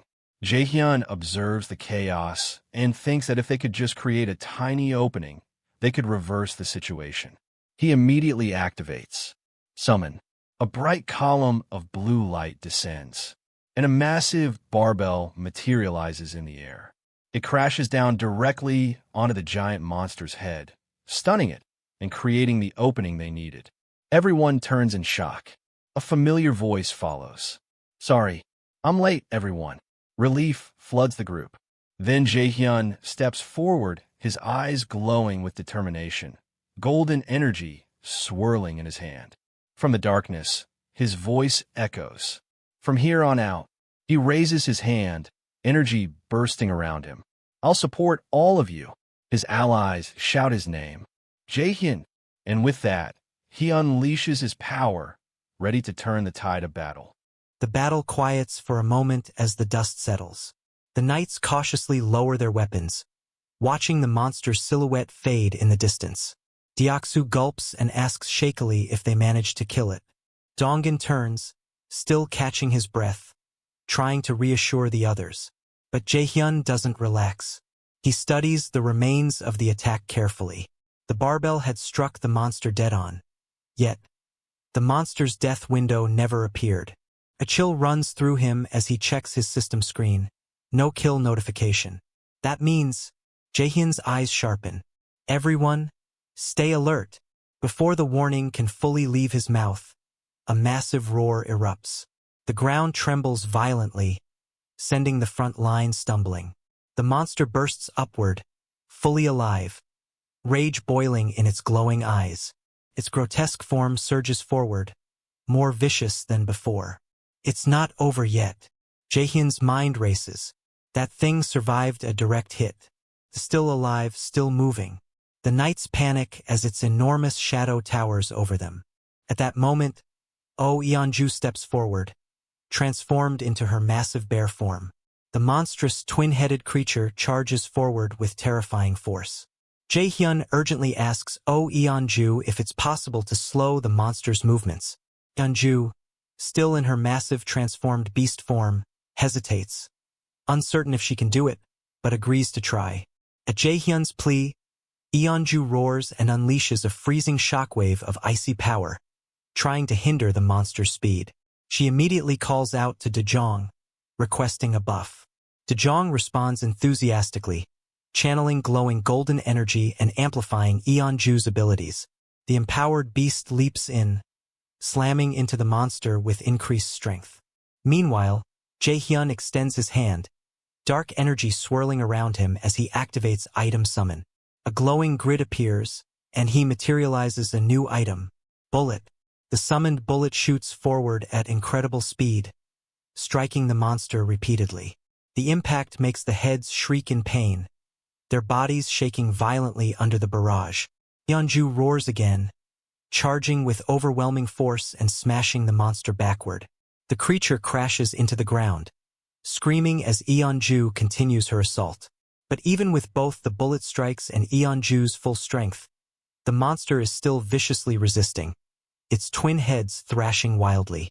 The battle escalates as everyone unleashes everything they have, the monster's screams echoing across the battlefield. The moment Jaehyun shouts, "Now!" Ji-young lunges forward. Light gathers around her as she releases her skill, the energy surging through her bow. She leaps and unleashes a powerful strike. Her blade and light arc illuminate the scene. Jaehyun, tense and focused, "Got it!" Jaehyun assesses the timing. If they could just land the light arrow now, they could finish it. The massive ogre-like monster notices their intent. It shifts its body, muscles tightening as it glares at them. The creature charges, faster than expected. Ji-young is mid-shot, Jaehyun ready to follow up, but the monster's huge arm swings violently toward them, throwing a car at them. What? Everything happens in a split second. Jaehyun and Ji-young desperately move to counter as a violent shockwave erupts through the entire battlefield. The explosion tears apart debris, pavement, and the surrounding area. Stone and metal fly everywhere as the monster bulldozes forward. Dust clouds the air. The ground cracks under the force. The battle enters total chaos. The battlefield shakes violently as debris rains down and the frontline soldiers scramble back, barely avoiding the collapsing wreckage. Their screams echo as the hulking monster charges forward with overwhelming force. Jaehyun snaps his head toward the chaos, eyes widening. "Oh, Yeonju!" Without hesitation, he raises the glowing essence in his hand. His focus sharpens as power gathers. Yeonju roars in response, muscles expanding, fur bristling as she bursts forward like a raging beast. The ground cracks beneath her sprint, each step shaking the earth as she rushes to intercept the monster. But the creature swings first. A devastating hit slams down from above. Yeonju is sent flying across the battlefield. Ji-young's breath catches. Her expression twists in panic. No! Her heart thunders as the monster lifts another massive weapon high into the air. She stands below, frozen, staring up at the incoming strike. Jaehyun's eyes widen in horror. No, no, no, and no! Jaehyun screams with everything he has. No! A surge of agony floods him. I'm losing someone precious again. He clenches his teeth, desperate. Anything, anything. His thoughts are frantic. Find a way, no matter what it takes. Anything's fine. Just do it. A violent blast of purple energy erupts from his body, forming a towering pillar of light that tears into the sky. A way to save Kim Jae-young. The explosion shakes the battlefield. The energy surges outward, forcing everyone to shield their faces.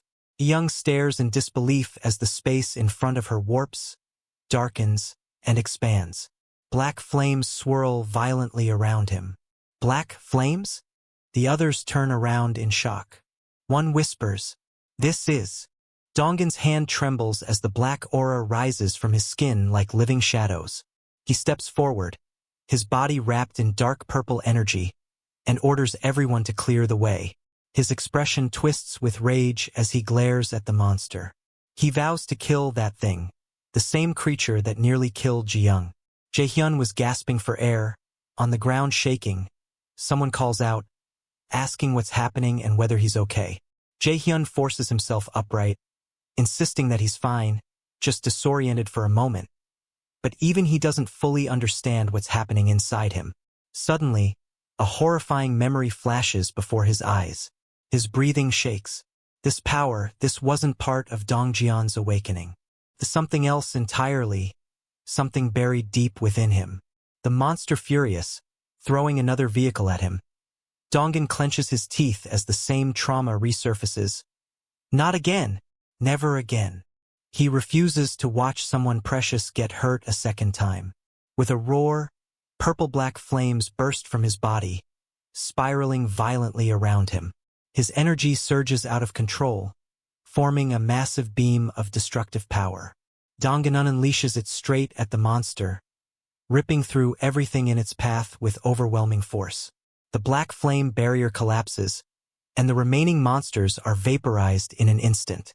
Their final roar echoes before being swallowed by the shockwave. A confirmation window flashes before the cadets. You have hunted twin-headed Orge level 45.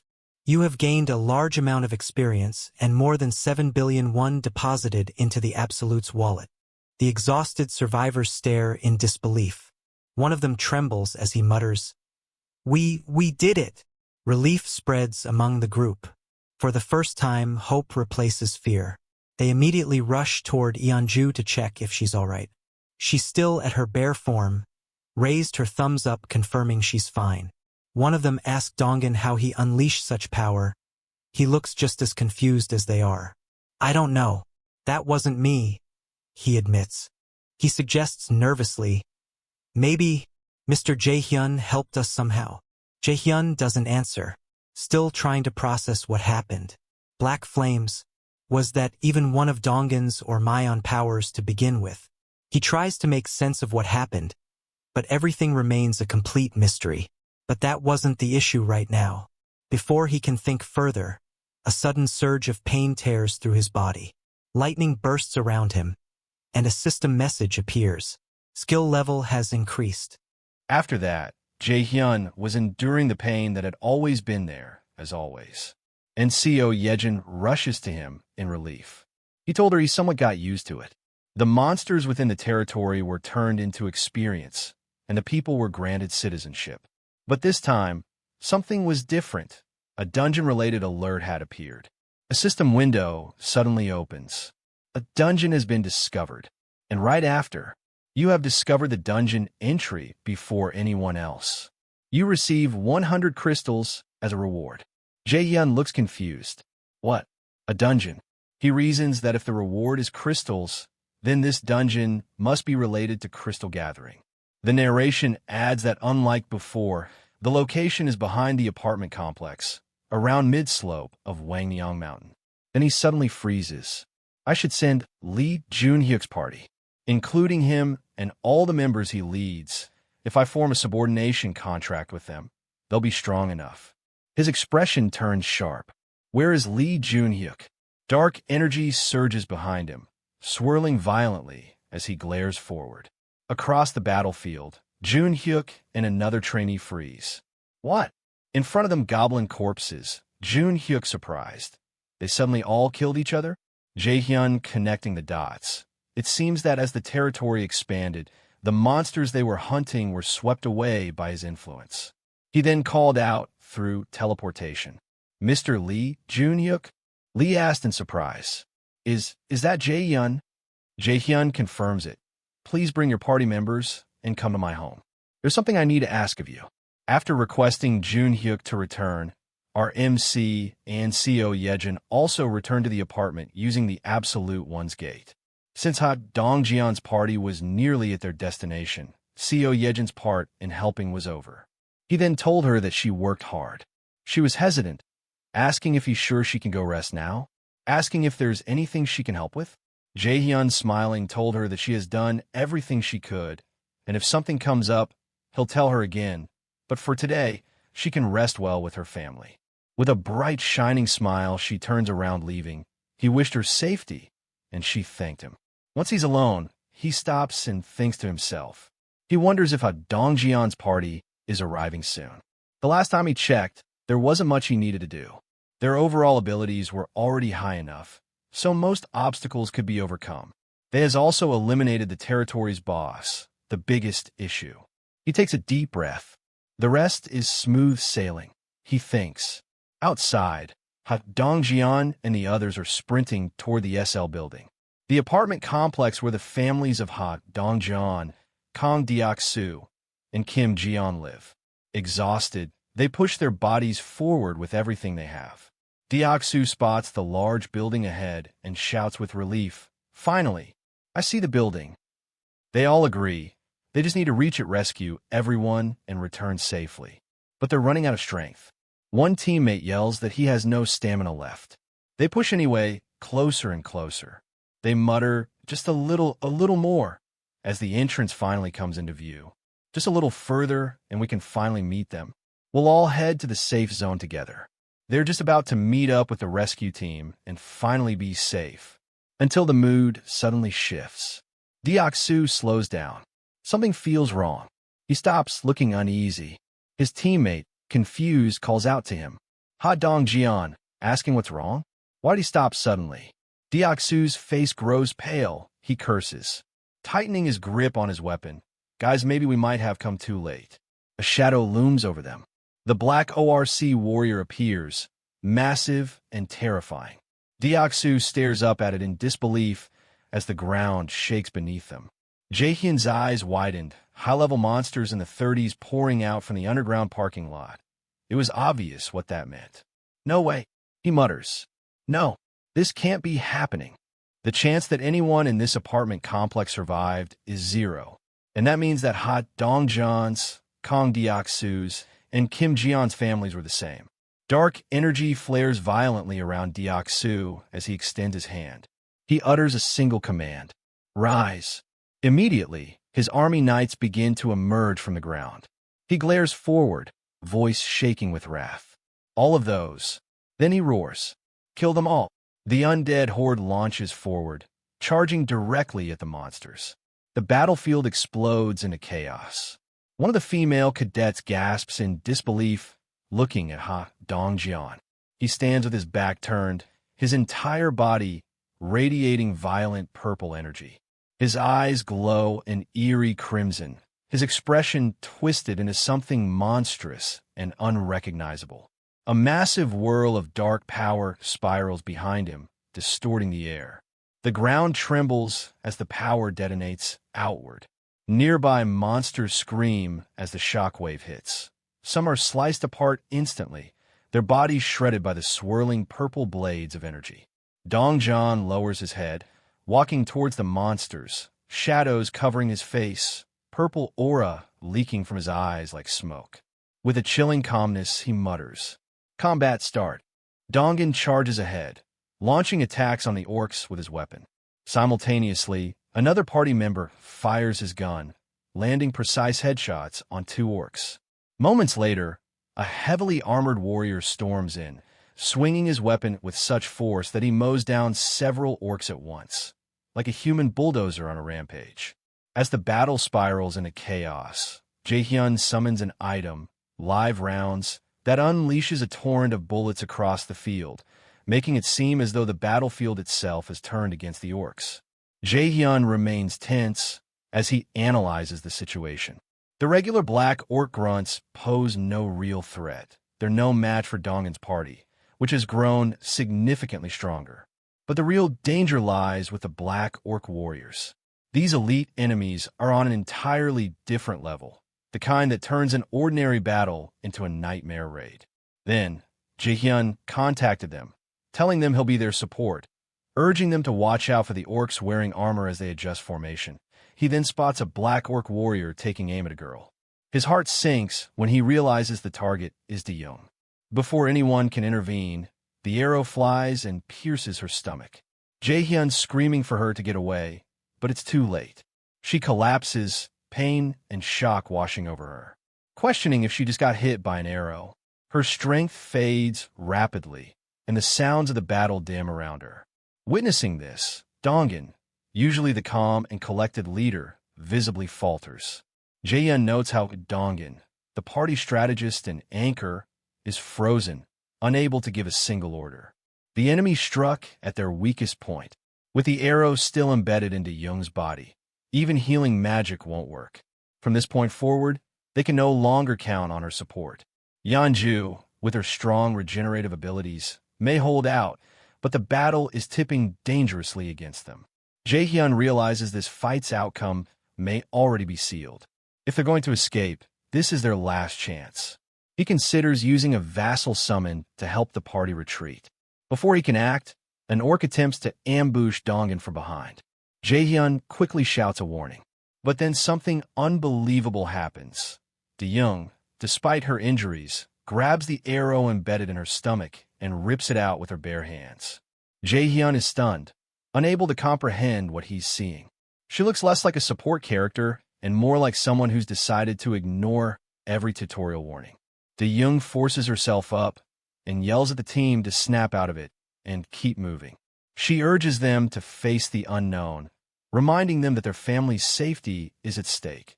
Retreat is not an option. Meanwhile, Dongan dodges the incoming strike and retaliates with a powerful counterattack, rejoining the fray with renewed fury. Jaehyun watches intently. Even if the young manage to remove the arrow, she should be incapacitated by pain. Logically, the right call would be to retreat. But just like the others, Jaehyun is overwhelmed by shared rage, logic and caution drowned out by fury. Rather than flee, he chooses to escalate. Opening the system window, Jaehyun selects Dongan, Deoksu, and Kim Jeon, boosting all of them to level 40. The system warns him that it will cost 1 billion won per level, but he doesn't hesitate. Power surges through the trio as the system announces their upgrade. Jaehyun didn't care, he allows it, and a system window confirms their level up. Jaehyun rallies them, shouting that he's given them more strength and ordering them to crush the remaining orcs. Any trace of subtlety vanishes. The trio charges forward, unleashing a ferocious onslaught. The battlefield erupts into a blur of savage blows, roaring enemies, and overwhelming power. It's more like a high-difficulty highlight reel than a fight. Amid the chaos, Jaehyun reflects. So far, he's used their funds to reclaim land, restore utilities, and build infrastructure for the people. If money can be used for all that, then surely it's worth spending to ensure victory here. With that resolve, he opens the system again, raising Ha Dongan, Yeonju, and Kong Deoksu to level 45. The system confirms the upgrade, and now with their new power, new resolve, the charge toward the enemy with no fear. Jaehyun decides, if spending this much ensures their victory, then it's more than worth it for the sake of Ha Dongan's party. Jaehyun reflects on the prolonged battle, which raged on with the help of the summoned vassals. Eventually, the fighting began to slow, giving way to a silence heavy with exhaustion. Surveying the aftermath, Jaehyun opens the status window and upgrades Kim Gaeong, Moon Byung-go, and Kim De-young. The system responds. All three have now reached level 40. He doesn't stop there. Jaehyun raises the rest of the party to level 40 as well. At this point, every member of the group stands at level 40 or above.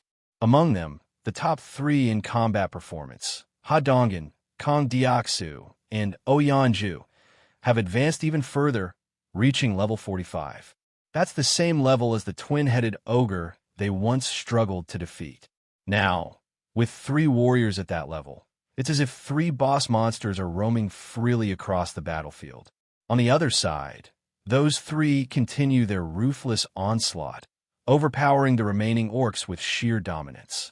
The orcs resist desperately, but the gap in strength is insurmountable. Before long, Jaehyun realizes that only Ha Dongan's party remains standing. All others have either fallen or withdrawn, leaving them alone amidst the destruction. Once the battle is over, the group gathers and enters a partially collapsed building nearby. Inside, Dongan steps into a room and sees a knife on the ground, surrounded by dried blood. Then, he finds the lifeless body of someone dear to them. Without a word, he quietly shuts the door. Trying to stay composed, Dongan assures the others he's fine. But Gaeong, overwhelmed by grief, breaks into tears and hugs him tightly. Through sobs, she pleads with him to cry if he needs to. He holds her gently and replies in a calm voice that he had already anticipated this outcome, that he truly is okay, even if his expression betrays otherwise. Elsewhere, Deoksu turns to Jeon and asks if the confirmation has been made. Jeon nods and says this is the reality they now face. Jaehyun watches in silence. Though everyone looks deeply shaken, a harsh truth becomes undeniable. Unlike Kim Gaeong, some of them no longer have any family left to return to. Despite all their efforts and sacrifices, they've been left completely alone in the world. Jaehyun's thoughts grow heavier. He reflects on the cruel irony that he holds the power to save an entire nation, yet couldn't protect the people standing right in front of him. Later, Dongin tells Jian that he found no bloodstains in their homes, hinting that their families might still be safe. But even if that hope is unfounded, he insists they must keep living. There's no reason to give up yet. Jaehyun notes that these words come from none other than Dongin himself, the one who has lost the most. No one can respond, because simply having hope puts them in a better place than Dongin. Then, Dongin calls out to Jaehyun to check if he's still present. Jaehyun confirms. Dongin apologizes and asks him to summon the vassals. They all need a moment to rest. Without delay, Jaehyun initiates the summon and transports them. But as they appear in front of him, a torturous thought grips him. He wonders if his desire to save his own family first delayed them just long enough to fail the others. If they had arrived even a little earlier, could they have saved more lives? Thinking deeper, Jaehyun realizes a painful truth. His parents made it to safety on their own, thanks to their abilities. His grandfather also survived because of his strength. Even if he hadn't gone to them, they likely would have pulled through. The realization cuts deep. The others aren't saying anything, but Jaehyun fears they blame him for this outcome, as if his choice cost them their families. Guilt crashes down on him. In silence, he apologizes, believing it's all his fault. As they move to rest, Jaehyun finally breaks. Tears stream down his face as he speaks the words he's held back, that his greed, wanting to save his own family first, cost them everything. He blames himself, again and again, crushed beneath the weight of regret far heavier than any battle he's faced. At that moment, the group comes to a halt.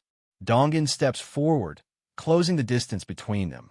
Jaehyun bends forward deeply, bowing with his head lowered as he apologizes, his voice trembling as he says he's truly sorry. His body shakes slightly, showing how heavy the guilt is weighing on him. One of the men steps forward and calls his name firmly, telling him that it isn't his fault. Jaehyun lifts his head just a little, but his expression is still broken. The man continues, hesitating for a moment before speaking again. He tells Jaehyun that everyone here was saved by his ability. As those words sink in, Jaehyun's eyes widen, tears pooling as the reality finally reaches him. Another survivor speaks up, saying they were able to live without worrying about food, drinking water, or monsters at all, only because of him, thanking him sincerely. More people step forward one by one. They express their gratitude, explaining that without Jaehyun's power, none of them would be standing here. It would have been impossible to save Byung-go's grandmother and Gaeong's family too. Someone calls him by name again, their voice filled with emotion, and calls him their savior. Jaehyun freezes, completely overwhelmed by the weight of that word. Dongin gently places a hand on his shoulder and tells him that without him, they wouldn't even have been able to confirm whether their families were alive or dead at all. They wouldn't have gotten a chance to take revenge on those monsters. Dongin's voice wavered for an instant. In that tiny gap, Jaehyun could feel how hard he was clenching his teeth and enduring it all just to look fine. Dongin continues that there's no way ordinary people like them could have been able to beat the monsters there if they used their own strength. Jaehyun's eyes widen with tears. Dongin continues that there's too much sorrow in this world. But those sorrows didn't go looking for someone on purpose. They were just scattered at random, like water being splashed around. That wasn't Jaehyun's fault. He doesn't need to take responsibility for all of it. It was the world itself that caused this disaster. Jaehyun finally looks up, shocked. Dongin told him that he shouldn't shoulder all the blame alone. It's enough for him to simply stay there like a huge tree, just by creating shade where people can truly rest, and said that they're all grateful. Jaehyun's eyes tremble as those words hit him harder than any monster ever could. Jaehyun, surprised looking at him, admits that Dongin was far tougher and more mature than he's thought. The man smiles and tells him he'll head out now. Jaehyun, lowering his head, said that he's the one who should be comforting other, but he's the one getting comforted instead. Before leaving, Deoksu and Jian telling him to cheer up and reminding him they're always grateful. Jaehyun steps forward gently and tells Jae-hyun that if he ever feels overwhelmed, he can lean on them too. The others thanks him sincerely, promising they'll never forget what he did. And if he didn't save them, they'll be dead. As everyone leaves, Jae-hyun stands alone in the hallway. He admits to himself that this feeling is strange. Up until now, he's only fought to survive, only moved forward because he had no other choice. Even if helping others wasn't intentional, he still helped them. He tightens his grip and thinks about how people are now calling him their savior. The thought makes his chest ache. He wonders if he really deserves to be called that. He remembered Dongan calling him a huge tree. He thanked them, clenching his fist. He promised to be the huge tree Dongan wants him to be. At first, his goal of saving all of Korea was only because the power he was given felt like too much of a burden, so he thought he had to do at least that much. It wasn't a goal he desperately wanted, and he didn't have the confidence that he could really give it his all. He just thought he could keep hunting monsters like he has been doing, raise his skill levels, place outpost bases, and expand his territory. He's throwing away the grand goal of saving all of South Korea. Instead, he'll become a huge tree and make a place where the people who step into his shade can rest more securely. He was feeling certain that's what he needed to do right now. Then he received system windows confirming Tot Dongan's party members' trust has reached 100. Soon after Dongan's part returns home, Lee Jun-hyuk arrives with several people, reminding Jae-hyun that he had asked them to bring everyone over. Jae-hyun thanks them for coming all the way, but Jun-hyuk quickly tells him it's nothing. When Jun-hyuk asks what he actually wanted to discuss, Jae-hyun tells him to come inside first. Internally, Jae-hyun thinking, no one except vassals can enter his house. For ordinary citizens, the farthest they can go is near the front door. As they enter, the group suddenly freezes. The interior doesn't look like Jae-hyun's home anymore. Confused voices rise as they look around, questioning how this is even possible and wondering what on earth is going on. At that moment, system windows appear. Their trust has reached 100. Jae-hyun explains calmly that this space has been expanded and reinforced. Jae-hyun confirms it. As expected, the most direct and reliable way to raise trust is to show them his ability. With a quiet, confident expression, Jae-hyun states that starting now, he'll tell them what he wants to propose. Jae-hyun gathers everyone inside the room and calmly asks for their attention. Once all eyes are on him, he explains that he has something important to propose. The group listens closely as he raises his hand and speaks clearly. First, he tells everyone present that he wants them to sign a contract with him. The words immediately cause confusion. Some of them exchange glances, unsure what he means by contract. A few voice their hesitation, repeating the word in disbelief. After some time, a girl asked if it's done since they're the last ones. Jae-hyun, exhausted, confirms it and thanks them for the good work. Contracting with multiple people at the same time is pretty exhausting. But with this, the preparations are complete. Turning to Jun-hyuk, Jae-hyun tells him it's time for the main point. Jun-hyuk, with excitement, urges him to explain. Jae-hyun steps forward. As his territory expanded this time, all of Wangneong Mountain has become part of it. Jun-hyuk was shocked, asking if he means the mountain behind them. Jae-hyun nods, adding that it looks like a dungeon has appeared there. With confidence, he said that he'd like to ask them to explore that dungeon. Jun-hyuk, with a grin, thanked him for trusting them with it. Before Jae-hyun says something, Kim Dabin contacted him through telepathy. She said that the thing he instructed her to prepare is ready, asking if he can come now. Jae-hyun replied that he's coming right now. The elevator display shows 24, and as the doors begin to shut, a notice states that the doors are closing. Kim Jae-hyun exhales slowly, letting out a quiet breath as he stands inside, tension still lingering on his face. He reflects that thanks to Lee Jun-hyuk readily agreeing to take on the dungeon raid. So all matters related to the dungeon finally eased up for a moment. What was unusual was that after becoming bound by the contract of subordination is that Lee Jun-hyuk's skills didn't change. Just like Yeonju, his knight title changed to Viscount. He explains that among Jun-hyuk's party, the ones you could call its core team members are Lee Hyun-chan, Shin Ah-hyung, and Kim Ji-dee. They ended up receiving B rank, whereas most of the others received D or C rank. A sweat pouring down his face, Jaehyun reflects that somehow, as the number of people he contracted with increased and more data accumulated, he feels like he's starting to understand. To be granted high-rank abilities, there's something innate involved. Potential or talent. The elevator indicator changes to 21, and he stated clearly that the limit of subordinates is only 100 people. Kim Jae-hyun steps forward, his foot landing heavily as he thinks that from now on, it would be better to contract with the most talented people possible. A voice calls out cheerfully, and a familiar girl greets him, excitedly calling his name. It's Kim Dabin. Jae-hyun, smiling, told her that she worked hard. She brushed it up, saying that it wasn't difficult, as long as he's paying plenty of money. Jae-hyun, with an awkward smile, promised her that she'll get a bonus. Kim Jae-hyun's expression tightens slightly as he looks ahead at the people gathered in front of him and calmly thinks that these are the people he needs.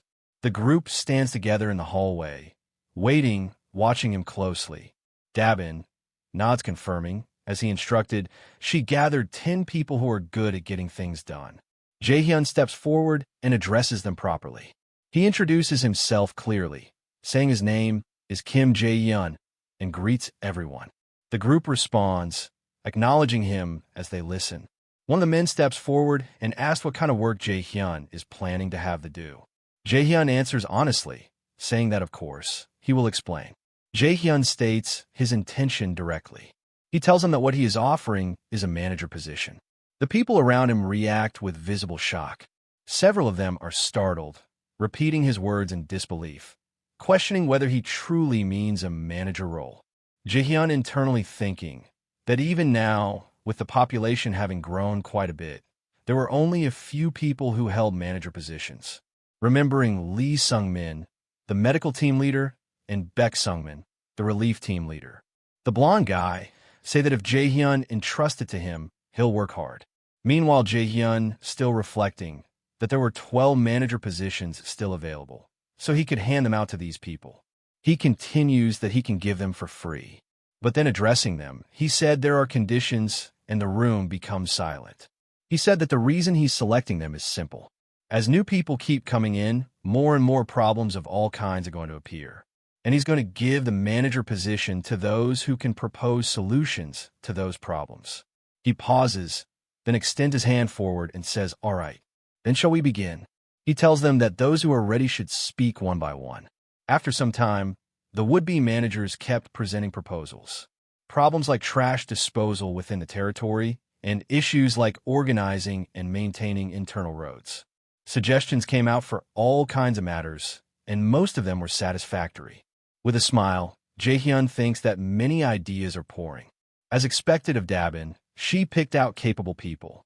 One man raises his hand and steps forward, saying that this time, he wants to give it a try. Jaehyun tells him to go ahead. The man explains his idea. He believes creating an organization that can maintain public order internally. He adds that so far, no major disaster has happened yet, but if things continue unchecked, it's only a matter of time. Jaehyun listens carefully, asking if he means creating a department like how the police worked. The boy confirms it. Another man hesitates, apologizes for interrupting, and says that something just came to his mind. Jaehyun calmly tells him to go ahead and speak. The man asks if Jaehyun knows that police station armories have firearms, including rifles. Jaehyun surprised. He thought that the military has it. The man confirms it, adding that South Korea is technically in an armistice state, and from what he knows, in case of emergency, police station armories keep sufficient quantity of weapons.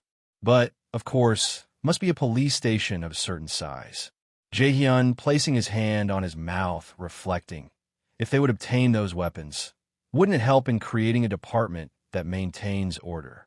Stating that the nearest police station would be Busanjan Police Station is Siamayan. He asks the man's name, and he introduces himself as Nam Ji-ho. Jaehyun immediately gives him a role, telling him to form a team on his behalf and head out. Nam Ji-ho hesitates for a moment, but our MC confronts him, saying he doesn't need to worry too much. His territory's range has expanded this time, so the police station will probably be included inside it. And if it turns out to be outside TE territory, he told him no to push himself. Jiho, with a new resolve, clenched his fist and said he'll give it a shot. With a confident smile, Jaehyun told him to depart when he's prepared, and he was obviously excited, repeating the word rifles. Then, he addressed the rest to continue with suggesting solutions. With a smile, he thinks that it's tempting. The next day, after the manager's selection ended successfully, Nam Jiho's party that had gone out to find firearms actually brought back guns. After confirming with the ultimate eyes, registering them in the store went fine. But the weapons they brought back were 2 rifles, 3 bullets, and a box of empty cartridges. It wasn't a quantity issue, since he could register them and buy more through the store. The real problem was that someone had already swept away most of the firearms from the police station armory. Judging by the size of the armory, the missing weapons were roughly several hundred. In other words, somewhere out there, there's a survivor group armed on a large scale. He holds his head, feeling frustrated. It's going to be a headache, but if it's a group that large, they'd definitely stand out and news would have reached him whether they wanted it or not. Concluding that they're not near his territory yet, he then said he'll think about it again later. For now, he'll start by issuing rifles to the places that need them. The scene shifts to a battlefield, 2 fierce goblins holding their weapons, ready to strike. One of the survivors, hiding behind a wall, asks Sungjun what they have to do. The goblins are everywhere. Sungjun curses, asking how did they even make it this far in? The other survivor reminded him that they're almost out of bullets, and Sungjun notes that this is bad. Other survivors, pressing Sungjun as their leader to decide what they need to do. With sweat on his face, he reflects on their journey. After a long fight, everyone is exhausted, and they're running out of weapons. With his abilities as they are, he can't handle something like this. He curses under his breath, wondering if there's a way to solve this. Just then, as despair settles in, a sudden shift occurs. Jaehyun calls his name. Using his ability, dark, swirling energy manifests in front of him as multiple weapons materialize out of thin air. Guns, ammunition, and supplies drop onto the ground in front of the survivors. The men freeze in shock, unable to believe what they're seeing. He observes the situation briefly and smirks, confirming that he arrived just in time. Jaehyun announces that weapon support has arrived. He instructs them to use the weapons immediately. The survivors snap out of their disbelief and rush forward, grabbing the firearms with renewed hope. Sungjun bursts into laughter, overwhelmed with relief, calling Jaehyun's name and thanking him. Sungjun's finger hooks against the trigger guard, then tightens. The safety clicks off as he grips the rifle firmly. He turns his head sharply, sweat running down his face, and shouts, "Everyone ready?" Voices answer back at once. "Yes." His expression hardens. "Good." He raises his arm and yells, "Let's go." The group surges forward down the ruined street, boots pounding against cracked asphalt as debris scatters beneath their feet. Ahead of them, goblins snap their heads around. Their yellow eyes widen as they spot the charging humans, mouths opening to bare sharp teeth. Sungjun screams at the top of his lungs, his face contorted with effort as he braces the rifle and pulls the trigger. Gunfire erupts. Muzzle flashes blaze orange as bullets tear through the air. The shots slam into the goblins. Blood sprays as bodies jerk violently from the impact, some collapsing backward while others are knocked off their feet. Another man steadies his weapon, eyes narrowed, and shouts, "Begin firing." The sound of continuous gunfire fills the street as the assault fully begins. A goblin is thrown forward as bullets rip into its body, flesh tearing as it stumbles and crashes onto the street. Nearby, other goblins bare their teeth and snarl, saliva flying as they shout in panic, their voices overlapping in chaotic screams. More gunfire rings out. Muzzle flashes streak across the road as shots chase the goblins down the street, forcing them to turn and flee. From behind his rifle, Sungjun shouts in disbelief, "They're running away." He tightens his grip and yells, "We can do this." Another voice rises over the gunfire. "Let's go save our families." The group advances, firing as they move. Goblins scatter in all directions, some dropping their weapons as bullets tear through them. A system notification appears. You have hunted an orc, level 18. You have obtained EXP. 1,221,005 has been deposited into the wallet of the ultimate shut-in. From above, Jaehyun watches silently, his eyes fixed on the battlefield. So this is the power of rifles. Gunfire continues below, explosions of fire and impact erupting among the orcs. Without even using any skills, the orcs are driven back, unable to approach as bullets overwhelm them. They're overwhelming a group of orcs with firearms alone. He lowers his gaze slightly. This means that if one knows how to handle firearms, even a little, he exhales slowly. They can produce enough firepower to grind down ordinary monsters. His eyes remain calm as he observes the scene. Good. Looks like Jang Sungjin's party should be fine for a while. A decision settles in his expression. So, I'll leave the rest to them. After a brief pause, another thought surfaces. How is Lee Junhyuk's party doing? Heavy breathing echoes beneath a canopy of trees as leaves drift slowly through the air. Lee Junhyuk at the front lifts his head, eyes scanning ahead. Finally found it. A blue system window materializes before them. D-rank dungeon, Lizardman Swamp, 0 out of 10. They stop in front of a dark, circular opening embedded into stone. The dungeon entrance. They peer inside. Water glistens across the interior, the passage partially flooded. Ugh, there's a ton of water inside. Another voice hesitates. This is bad. If it's like this, we can't go in. Lee Junhyuk raises his hand, blue light flowing around his fingers. No need to worry. Energy surges forward as the water inside the dungeon splits and pulls back, forced aside into clean paths along the walls. Control water. The flooded passage clears, revealing a walkable route straight ahead. Behind him, the others react in surprise. Whoa, that's incredible. He turns slightly and asks calmly, "Everyone ready?" A faint smile forms on his face. "We're going in." A system notification appears. Lee Junhyuk's party are the first to enter the dungeon. Double EXP and settlement money will be obtained. They step forward together. A dungeon's interior is unknown territory. Footsteps echo as they move deeper inside, so one can never know what kind of danger might be lurking inside. Jaehyun watches silently.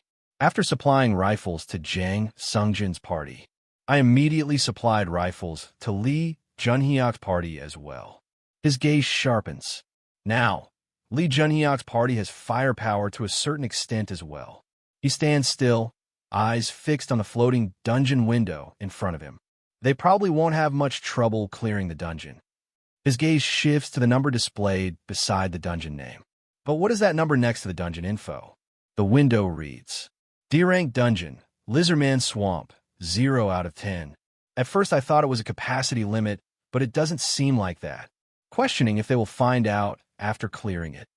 Inside the dungeon, Lee Junhyuk's party advances carefully. One of them eyes wide open surprisingly. Wow, the inside is filled with water. The submerged stone walls shimmer faintly as light filters through the water above. It really feels like we're at an aquarium. Someone nods while walking. I was thinking the same thing.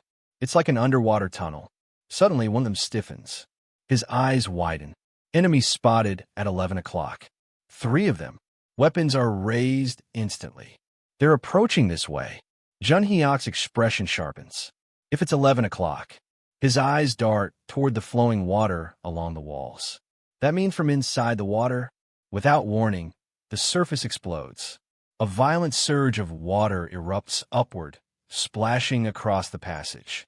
The force knocks feet off balance as waves crash against the floor.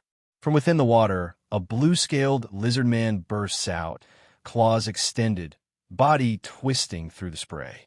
Junhyuk spins around as someone calling his name, warning him, "Behind you." A massive blue-scaled lizard man bursts fully into view, its jaws stretched wide as it roars. A label flashes beside it. Lizard Man, level 21. Junhyuk twists his body sharply, water spiraling around his arm as he swings. A crescent of compressed water slams forward, cutting through the flooded passage. The lizard man is struck mid-motion, its body snapping sideways as it crashes back into the water with a heavy splash. Another lizard man lunges from the side, claws tearing through the surface as it dives toward the group. Everyone focus. There are two left. Weapons snap into position. One of them shouts, "Fire!" Begin firing. Gunfire erupts at once. Muzzle flashes flare as bullets streak through the water, carving glowing paths as they tear toward the moving shapes. The lizard men twist and dive, bodies bending unnaturally as they slip through the water, narrowly avoiding several shots. One of the shooters grits his teeth. These bastards, they can move freely underwater, so it's hard to hit them. The water churns violently as the lizard men circle, their silhouettes flashing in and out of sight beneath the surface. If we could just get them out of the water. The current suddenly shifts. From the rear, a man steps forward, eyes locked on the flooded floor as energy gathers around him. The water surges upward. The two lizard men are yanked violently from below, their bodies dragged out of the water as if seized by an invisible force. Their eyes widen. They hang suspended for a split second, exposed in midair. A shout cuts through the chaos. "We can get them out." A faint smile spreads across Junhyok's face. "Water is my domain." He steps forward, arm extended, fingers splayed as water gathers and churns around him. "All units!" His voice rings through the flooded passage. Volley fire. Gunfire erupts all at once. Muzzle flashes flare as bullets streak forward, tearing into the lizard men suspended in midair. System notifications stack rapidly. You have hunted a lizard man of them at level 21, and the other two, level 22. From afar, Jaehyun watches silently. "We got lucky." His gaze remains steady. Normally, in an environment like this, the ones benefiting from the terrain would be the lizard men. A lizard man's glowing eyes fade as its body sinks back into the water. Because in a dungeon interior filled with water, even moving around wouldn't have been easy. In the dark water, shapes twist and disappear. In dark water where you can barely see, lizard men that can move freely. The image of clawed figures slipping through the depths lingers. Would have been like Grim Reapers. But Lee Hyun-chan, who awakened the ability Mini-Map, where he can grasp terrain within a 100-meter radius and distinguish enemies from allies. Another figure comes into focus, and Lee Junhyok, who can control water, completely flipped the board. The battlefield settles. The water calms. Jaehyun, with a calm smile, said, "There's nothing for me to provide support for right now." He lowers his gaze. Honestly, at this level, it doesn't even seem like there's a need to help Lee Junhyok's party. Ahead, the group regroups. Lee Junhyok and Lee Hyun-chan plus just a few people to provide firepower. They continue moving forward through the dungeon. Would be more than enough to clear the dungeon. A fallen lizardman twitches once, then goes still. The party exhales, catching their breath as the water ripples softly around them. Lee Junhyok slows his steps, eyes lifting as the passage opens wider. Did we arrive? He looks ahead. At the dungeon's boss room, they step into a vast circular chamber. Water no longer pools along the floor. The stone ground is dry and still.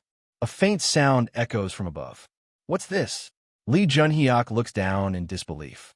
"There's no water here." Another voice follows, uneasy. Could it be that just getting here is the dungeon clear condition? Lee Hyun-chan got angry at her. "Hey, don't say things like that whenever someone says stuff like that." Junhyok suddenly stiffens. "Wait." His eyes widen. Something is approaching. From the dark passage ahead, a deep vibration rushes closer. It's coming this way fast. Without warning, a massive surge of water erupts from the corridor, exploding into the chamber. The force knocks the group backward as water crashes across the floor. Junhyok steps forward instantly. "Everyone get behind me." He grits his teeth, bracing himself as the water rages forward. Damn it! From within the surging water, a towering silhouette takes shape. A massive figure emerges, blue scales glistening, eyes glowing as it steps fully into the chamber. It appeared. Lee Junhyuk's voice trembles. It's the boss monster. The creature stands tall, its presence filling the room as water drips from its body, yellow eyes locking onto the party. The boss monster stands at the center of the chamber, water coiling tightly around its massive body like armor. Junhyuk raises his voice. Everyone, open fire. Gunshots explode through the room. Bullets streak forward, but the boss swings its arm, water surging up in a dense wall. The bullets slam into the moving water and lose momentum, splashing harmlessly aside. It blocked the bullets with water. Another voice cuts in, tense. Our attacks aren't working. What do we do? Junhyuk's eyes narrow as he watches the swirling currents. So you can use water like that too. He straightens, expression calm. Everyone, stay right here and don't move. The others freeze in place, wondering what he's doing. Junhyuk steps forward alone. I'll finish it quickly and come back. Hey, Lee Junhyuk. One of them shouts, worry in his voice. Water surges beneath his feet as he launches forward, his body carried by a rushing current. A massive wave coils through the chamber as Junhyuk surges forward, his body riding the rushing current. The boss braces itself, water spiraling around its arms as it swings through the torrent, blocking the incoming force head-on. The two streams collide violently, sending spray exploding in every direction. The boss's yellow eyes narrow. Junhyuk twists midair, teeth clenched. Seeing how you are blocking my attack physically. He flips his body, water lifting and carrying him upside down as he passes over the monster's head. That means you can't move the water I control, right? His hand snaps downward. Control water. The water around the boss suddenly tightens, spiraling inward with crushing force. The boss's eyes widen, not knowing what happened. Junhyuk hangs inverted for a brief moment, water beads drifting around him. Goodbye. The compressed water detonates inside the monster's guard. The boss's body convulses as the pressure overwhelms it, water bursting outward in a violent explosion. Water bomb. From behind, the party stares in shock. Lee Hyun-chan gasps, eyes wide. His voice trails off. It's cleared. Junhyuk lands lightly as the remaining water crashes down around him. We cleared the dungeon. A system window appears. You have hunted the Lizardman Chieftain, level point 30. You have obtained EXP. 1,200,238,911 has been deposited into the wallet of the ultimate shut-in. Another notification follows. Citizen Lee Junhyuk has killed the leader of the Lizardman territory. You obtain 10 crystals as a reward. You have succeeded in clearing a dungeon for the first time. You obtain 100 crystals as a reward. When Lee Junhyuk's party came out, after finishing the dungeon, the air outside is still. The dungeon's description had changed slightly. A familiar blue window updates. D-rank dungeon, Lizardman Swamp, 1 out of 10. Jaehyun studies the floating dungeon window quietly. So, that number was the limit on how many times the dungeon could be cleared. His eyes remain fixed on the display. Not more times, huh? He lowers his gaze, thinking, if we cleared all the remaining runs and gathered crystals. His expression tightens slightly. We'd be able to do a mystic draw. A pause follows. In other words, it meant we could draw another divine item, like the Ring of Communication. The scene shifts. Our protagonist contacted Lee Junhyuk. Junhyuk turns at the sound of his name. Oh, Jaehyun. The protagonist speaks again. How is your condition right now? Junhyuk smiles faintly. Other than being a bit tired, I'm fine. Jaehyun replies, that's a relief. I have a request. Junhyuk responds immediately. Yes, please just tell me what it is, and I will follow it. The request comes clearly. Can you proceed with a dungeon clear once a day? Junhyuk blinks for a moment, then grins. That's a piece of cake. Time passes. 10 days later, a system window flashes amid crashing water. Citizen Lee Junhyuk has killed the leader of the Lizardman Swamp. You obtain 10 crystals as a reward. You have cleared the dungeon completely for the first time. You obtain 100 crystals as a reward. Junhyuk exhales sharply. He straightens. That's the last one. Jaehyun reflects. Lee Junhyuk's party cleared the dungeon without missing a single run. Another system update appears. D-rank dungeon, Lizardman Swamp, 10 out of 10. You have used up all available dungeon clears. A new window follows. Mystic Draw. One time consumes 300 crystals. Crystals owned, 400. Jaehyun contacting the party. Great work, everyone. Return and get some good rest. Our protagonist standing alone thinking. Now there's enough resources for a mystic draw. He lifts his hand slowly. All right, all that's left is to do it. He thrusts his hand forward. Mystic draw. Light erupts beneath his feet. A golden magic circle expands outward, flooding the room with blinding radiance. He raises his arm, squinting as the light intensifies. Can't something be done about this light? His eyes widen suddenly. From within the glow, an object slowly descends, wrapped in spiraling golden energy. This is... The light fades, revealing a jeweled crown resting in his hands. A blue system window appears. Ultimate Shut-in's crown. When equipped, the effects granted to citizens are amplified by 2 times. Jaehyun, still surprised, reflects. There are currently 6 effects being granted to citizens. 100% increased EXP and settlement money. Power of Trust. Tax collection. Basic salary. Economic activity subsidy. Profession effect. He swallows. So if I wear this, all of that doubles. He stares at the crown, hesitating. I guess I have to keep wearing it. He lifts it slightly, examining its weight. It's a bit cumbersome, but the effect when worn was too good not to use.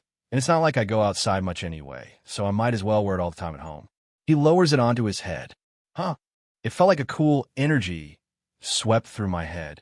A thought crosses his mind. Come to think of it, the cooldown for tax collection should be about up. He opens a blue window in front of him. And while I'm at it, I can test the crown's ability. He focuses. If the crown makes this apply at twice the efficiency too, then instead of 10%, I'd be taking 20%. He selects an option, tax collection, noting that at 20%, he could get tens of billions. A system message flashes. 15,674,528,243 won has been deposited into the wallet of the ultimate shut-in with tax collection. His eyes go wide. 15 billion. He exhales slowly. That means the amount of money the citizens are holding is around 75 billion. He rests his hand against his chin. They had more money than I thought. His gaze sharpens slightly. No wonder the store's daily sales have been looking unusual lately. Another realization settles in. That must mean the citizens' purchasing power has increased that much. He looks at the screen in front of him. Anyway, it's a good thing since this means the citizens' assets are increasing. His gaze sharpened slightly. Now that I even have the crown, I should level up quickly and increase the number of item categories in the store. A cheerful voice suddenly calls out from the hallway. Jaehyun, we're back. He turns in surprise. Oh, the door slides open. Sungjun. Jang Sungjun steps in with a wide grin, holding his rifle, others crowding in behind him. Jaehyun, we came to return the things you lent us. Our protagonist smiles warmly. You must be exhausted from coming back here. Thank you for taking the trouble to bring them here. Sungjun waves it off immediately. No, it's something I should do. He pauses, eyes widening as he notices Jaehyun's head. But what's that on your head? He flinches. He hurriedly reacts as laughter breaks out around them. No, this is nothing. More importantly, congratulations. Sungjun laughs loudly. On reuniting safely with your family, I mean. Jaehyun adds with a genuine smile. Yes. It's all thanks to you. Sungjun turns slightly, his expression turning serious. If we'd been any later, I might never have seen my family again. He bows his head briefly. And thanks to you really supplying us with firearms, we were able to save them miraculously. Jaehyun raises his hand gently. All I did was provide support. He looks straight at Sungjun. You're the ones who saved your family yourselves. Sungjun exhales deeply. We desperately needed that chance. He straightens and bows again. Let me take this opportunity to thank you again. Thank you. Our protagonist smiles, eyes softening. I'm glad I was of help. A system notification appears. Citizen Jang Sungjin's trust has increased. Citizen Jang Sungjin's loyalty has increased. After some conversation, Jang Sungjin's party walks down the corridor together, heading back with their families. The store interface materializes in front of him. Several blue holographic panels line up neatly on the floor as items are returned and reorganized. I then organize the items they returned. He looks over them carefully. Is this everything? A sharp sound cuts through the room. An alarm. He pauses, holding the crown as a system window flashes beside him. I didn't realize it then. His expression tightens. This had never happened before. The screen fills with urgent notifications. Citizen Jang Dale has died. Citizen Kim Namji has died. Citizen Lee Sian has died. Citizen Sayo Gun has died. His hand trembles as he reaches toward the display. What is this? In an instant, more than 10 citizens died. His eyes widen. This had never happened before. Another system window abruptly overlays everything. What? You have hunted a low-grade vampire, level 18. You obtain EXP. 2,223,988 one has been deposited into the wallet of the ultimate shut-in. Silence hangs in the air. Only later would I understand that this alarm was the starting point of something enormous that was about to happen. The scene shifts to devastation. Bodies lie scattered across cracked ground, blood pooling beneath them. One person trembles weakly, gasping for breath, barely conscious. A close-up follows. Tears stream down a desperate woman as she begs, pleading through sobs. Please save me. In the street ahead, chaos erupts. A red-haired man desperately clings to her from behind as shadowy figures close in. From the darkness, monsters with glowing red eyes emerge, jaws open, closing the distance. The red-haired lunges forward. The woman screams in pain as sharp teeth sink in her neck. Blood splashes violently. Another cry follows, raw and broken, as she struggles helplessly. The villain throws her to the floor, other monsters snarling and growling, ready to jump on her. The shadowy figure with a faint smirk, wiping blood from his mouth, with red eyes gleam. He gave an order. Eat up. The monsters respond instantly. Blood sprays. Screams cut off. The man smiles wider. To him, the scene is nothing but opportunity. This place is a total gold mine. The ruined city stretches out before him.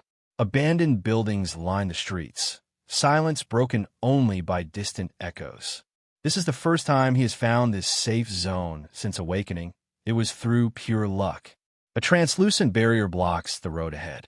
A system-like structure stands in his path. Another message appears, explaining that entry requires meeting specific conditions, offering him citizenship. He accepted it without thinking much of it. He steps forward anyway, and when I entered, his eyes widen. I couldn't help but be shocked. People wander the streets, unaware. Over there, and over here. Everywhere he looks, living humans. Unbelievable. His gaze sharpens as realization dawns. Everywhere I go, it's nothing but food. His red eye flares. It isn't just the quantity that's good either, its quality is great. Compared to what I hunted outside, efficiency would be several times higher with this. If it's here, it's possible. If I devour everything here and grow, then I can become one too. A powerful vampire like that bastard, remembering a figure with an evil grin, that tossed him aside like he was useless. With hope, he believes he can rise to middle tier soon. His fingers curl slowly. Just a little more, and I'll have power equal to his. But his expression hardens. Still not enough. He has to drink even more human blood and surpass him. His power surges, aura thickening. I need to grow even more. Faster. His eyes glow brighter. And to do that, his swarm has to become stronger too. His gaze locks forward. At his current level as low tier, the lowest tier vampires he can command is 5. One of them died during this hint, but he doesn't care at all. This place is crawling with humans. Making one more lowest tier vampire won't be hard. In his mind, a single image burned brighter than the rest. Once he became a middle-tier vampire, everything would change. With increased power, his underlings will evolve into low-tier vampires, one by one.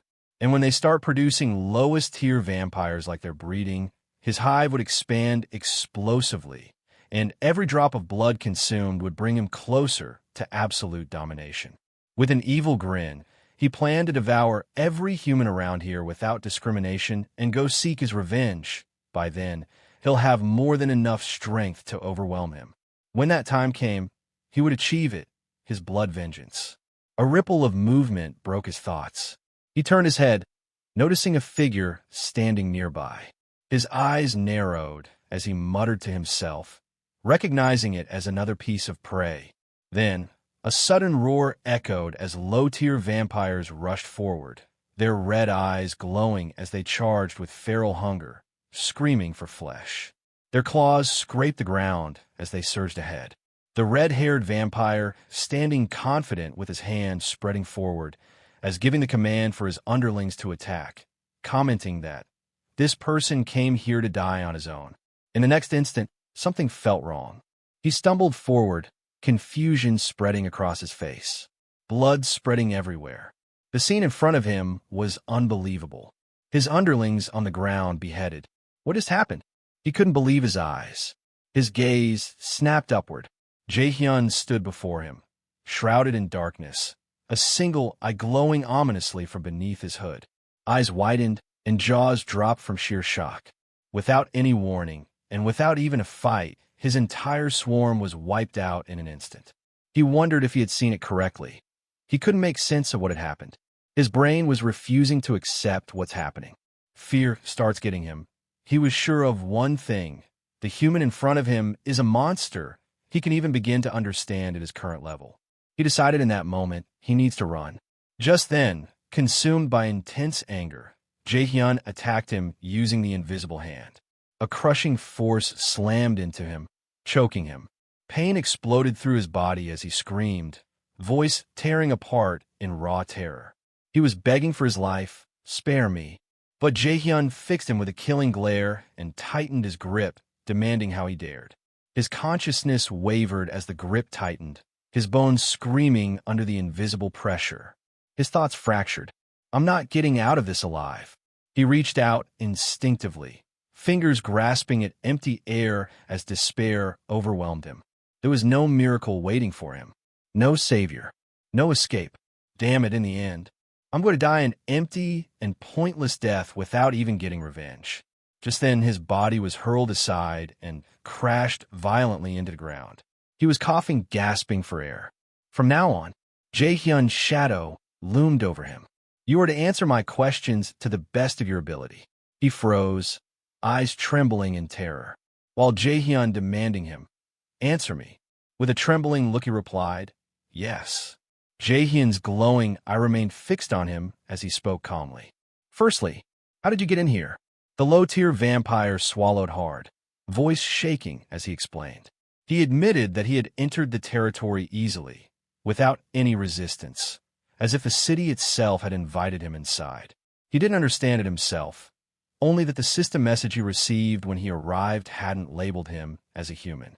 Remembering the system said a being that meets requirements to be accepted as a citizen.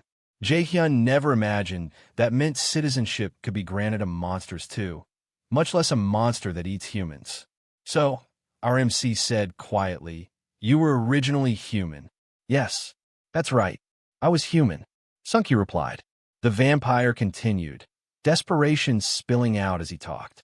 He explained that he had been bitten by a vampire named Sang-hyuk and transformed, becoming something less than human and more than a monster. Jaehyun reflecting on it, he realized that's why citizenship was granted. He then ordered him to keep talking. Sunkyu explained that for the few days he lived as lowest-tier vampire, his memories were hazy. Then, by eating humans, he grew into low-tier vampire. Jaehyun asked him what he means by lowest tier and low tier. He hurriedly explains that lower tiers are little more than beasts, driven only by instinct. They only retain enough intelligence to understand orders.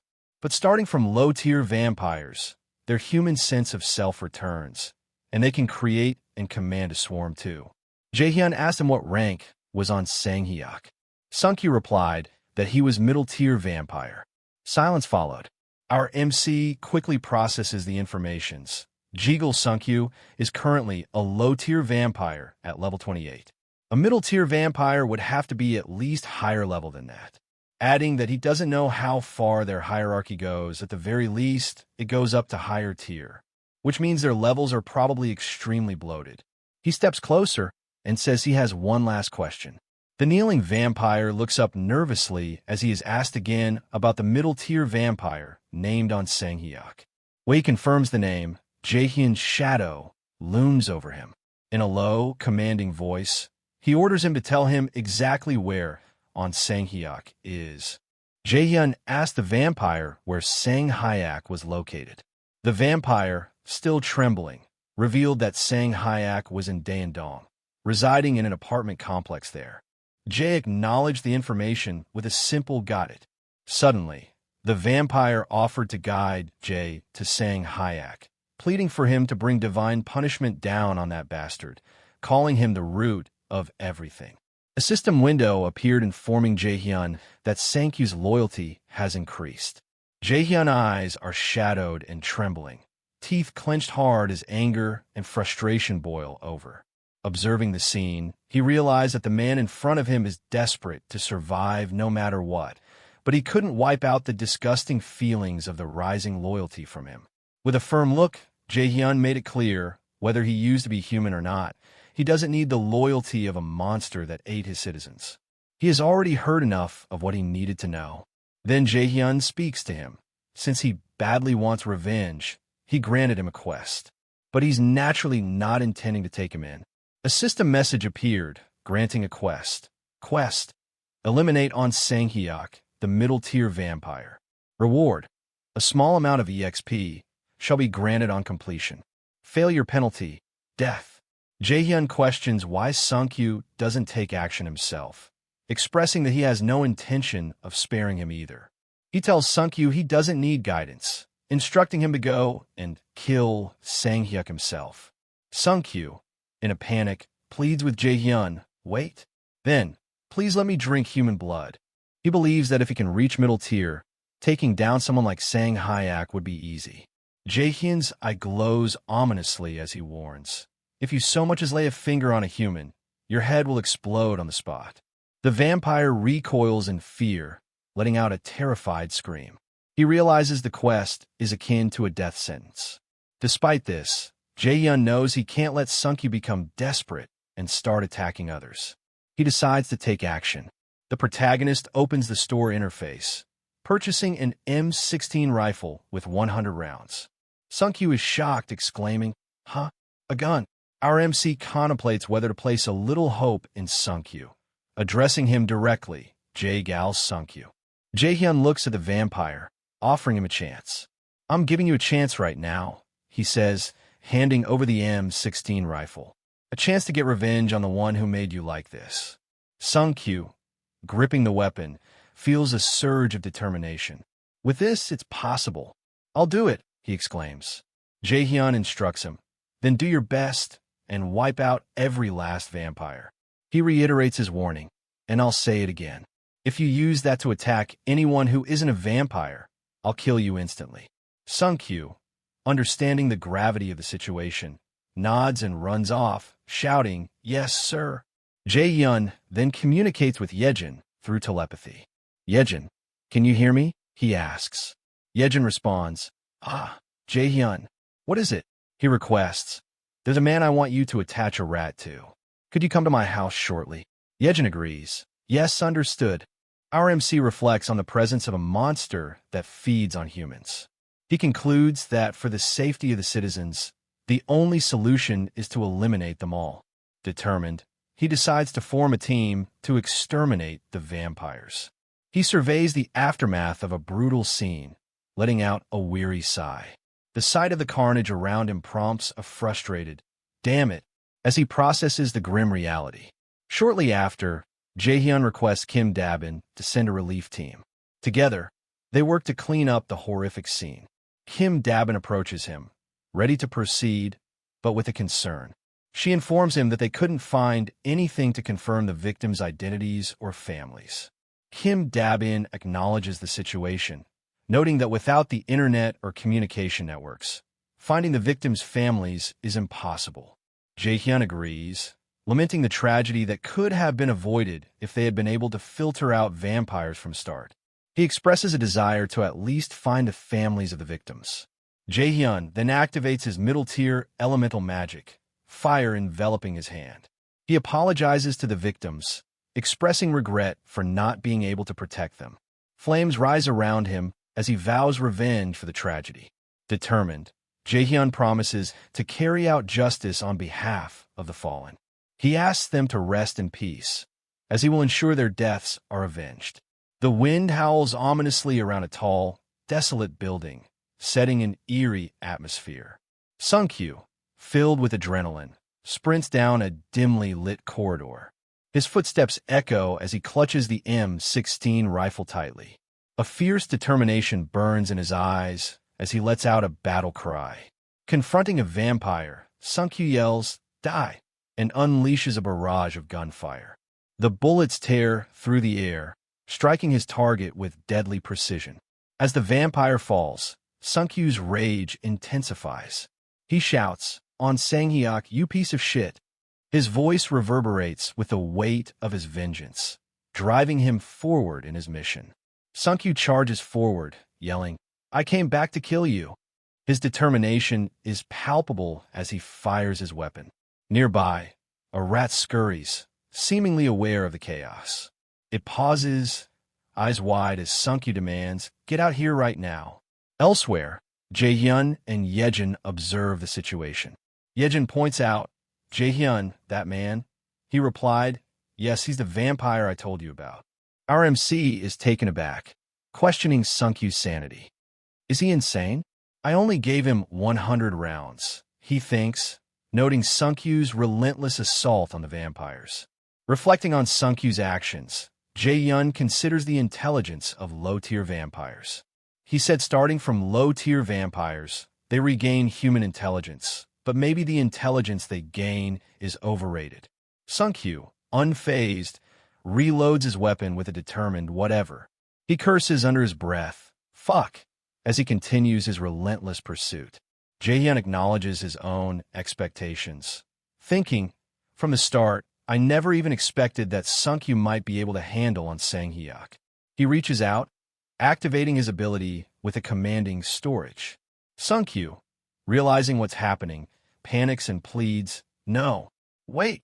He desperately argues that with just 50 more rounds, he could make a difference. A frustrated voice mutters, "Ugh, shut up already." Sungkyu turns confused. "Huh," he exclaims as he notices someone approaching. A figure steps forward, commenting on the commotion. I heard a huge commotion and wondered who it was. The newcomer smirks, recognizing Sungkyu. Well, look who it is. It's Sungkyu who got kicked out and came back. Sungkyu, gritting his teeth, acknowledges the situation. Yeah, he replies, aware of the danger he faces alone. Sungkyu charges forward, shouting, "It's me, you fucker." His voice echoes through the corridor with raw defiance. The figure responds with a mocking tone. "Oh my, listen to that mouth." The figure's eyes glint with amusement as they call out, "Guys." Suddenly, a group of vampires rushes towards Sungkyu. He screams as they close in on him. Desperation fills his voice as he struggles against their grip, yelling, "Let go of me, you bastards." The figure, watching the chaos unfold, sighs with boredom. Honestly, this is so boring. She approached Sungkyu, taunting him, "Sungkyu, don't you know why you were thrown away in the first place?" Sungkyu, caught in the vampire's grasp, listens as the figure continues, "It's because you're stupid." Confused and hurt, Sungkyu mutters, "What?" The figure taunts Sungkyu, mocking his inability to handle even the lowest-tier vampires. Sungkyu, visibly angry, stammers, "You." The figure continues, belittling Sungkyu for being unable to take care of himself and wasting resources. Sungkyu, filled with rage, shouts back, "You fucking bitch." The figure smirks, advising Sungkyu to speak honestly from now on. She points out to the marks on the walls, and the noise he made. She was wondering where he got the courage to came back. It turns out he brought a gun, questioning where he hid it. Sunkyu, defiant, spits at the figure, who reacts with surprise. He curses, "Fuck off, bitch." The figure, unfazed, comments on Sunkyu's actions. This is why stupid bastards don't live long. The figure's eyes glint with malice as they give the order, "Kill him." The vampires surrounding Sunkyu respond immediately, their eyes glowing with a fierce intensity. They let out a collective roar as they prepare to attack. Sunkyu, overwhelmed by the impending assault, screams in terror. His voice echoes through the corridor, filled with desperation. The scene erupts into chaos as the vampires close in on Sunkyu. Blood splatters across the walls, and his agonized cries fill the air. The brutal attack continues relentlessly, leaving a trail of destruction in its wake. Blood pools on the ground as Sunku's lifeless hand twitches one last time. A system notification appears, stark and final. Citizen Jagal Sunkyu has died. Nearby, the vampires continue their assault, their eyes glowing with a fierce hunger. Suddenly, one of the vampires lets out a guttural growl, its eyes widening in shock. A sharp, red light slices through the air, catching the vampire off guard.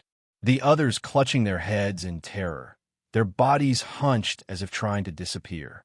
Wisps of smoke or steam rise from them. The white-haired leader stands nearby, observing the chaos with a smirk. "What's this? Looks like their nutritional condition was better than I thought," she comments, her voice dripping with amusement. She observes the chaos, surprised by the unexpected evolution of the vampires. "I didn't know our guys could evolve," she remarks, watching the vampires react with shock and confusion. She commands her subordinates to search the area. "Search around. See if there's anything like a gun," she orders, her voice sharp and authoritative. As the vampires scurry to follow her command, a low growl fills the air. She pauses, her senses alert. "But," she mutters, her eyes narrowing as she sniffs the air. "What is this smell?" Back to Jaehyun observing the scene. "Just like Jagal Sunkyu showed us. They die if they get shot too," he states, recalling the lesson learned from the fallen Sunku. He signals to his companion, "Yejin, start getting ready." Yejin responds with urgency. "All right." Her resolve is clear as she prepares for the impending confrontation. The young man notes the vampire's distraction. While they were fixated only on the guns that were a threat to them, he thinks, formulating a plan to exploit their oversight. He acknowledges that their actions have bought them time. He focuses on the task at hand, determined to fill the entire second floor with gas. The white-haired vampire, realizing the danger, exclaims in disbelief, "Wait. No way." Our MC urgently calls out to Yejin, "Now." Cut the link. Her focus is unwavering as she executes the plan. A system notification appears, stating summon. Burning tissue. Flames ignite, consuming the area as the plan unfolds with precision. The building erupts in a massive explosion, flames engulfing the structure as the plan unfolds. The fiery blast consumes everything in its path, leaving destruction in its wake. System notifications appear, confirming the success of the attack. You've hunted a low-tier vampire, level 28. More notifications follow, indicating the elimination of additional vampires, each one a testament to the plan's effectiveness. Back in his room, Jaehyun exhales deeply, relieved. "Phew," he mutters, reflecting on the recent events. "Damn vampires. They were closer than I thought." He considers the implications of leveling up soon. "If I level up soon and my territory expands, there's a good chance the area there will end up included," he thinks, strategizing his next move. Thankful for the timely discovery, he resolves, "Thank goodness I found out they existed now. I'll wipe every last one of them out before they get absorbed into my territory." Nearby, Yejin expresses her concern. "Jaehyun, is it possible there are things like that inside our territory too?" Her question hangs in the air, highlighting the uncertainty of their situation. Jaehyun acknowledges the complexity of the situation. "That's right. That's why it's a headache," he admits. He can't rule out the possibility of vampires causing harm within the territory. Yejin suggests assigning quests and imposing sanctions, but Jaehyun dismisses the idea as too extreme. He worries about the impact on innocent people, questioning how they would feel if caught in the sanctions. Yejin understands. I see. She replies. Jaehyun reflects on the potential loss of public support. If I do that, I'll obviously lose public support, he thinks. He knows that no one would appreciate being unfairly labeled. He contemplates the situation further, not wanting to create unnecessary chaos. I don't want to stir up unnecessary chaos over something like this, he muses. He recognizes the limitations of acting alone and wishes for a way to sort citizens by their tendencies. As he ponders, a notification sound catches his attention. The system notification reveals that the current number of citizens has reached 30,000, unlocking the achievement system. Jaehyun, surprised, questions what? Achievement system. Yejin asking if something significant has occurred.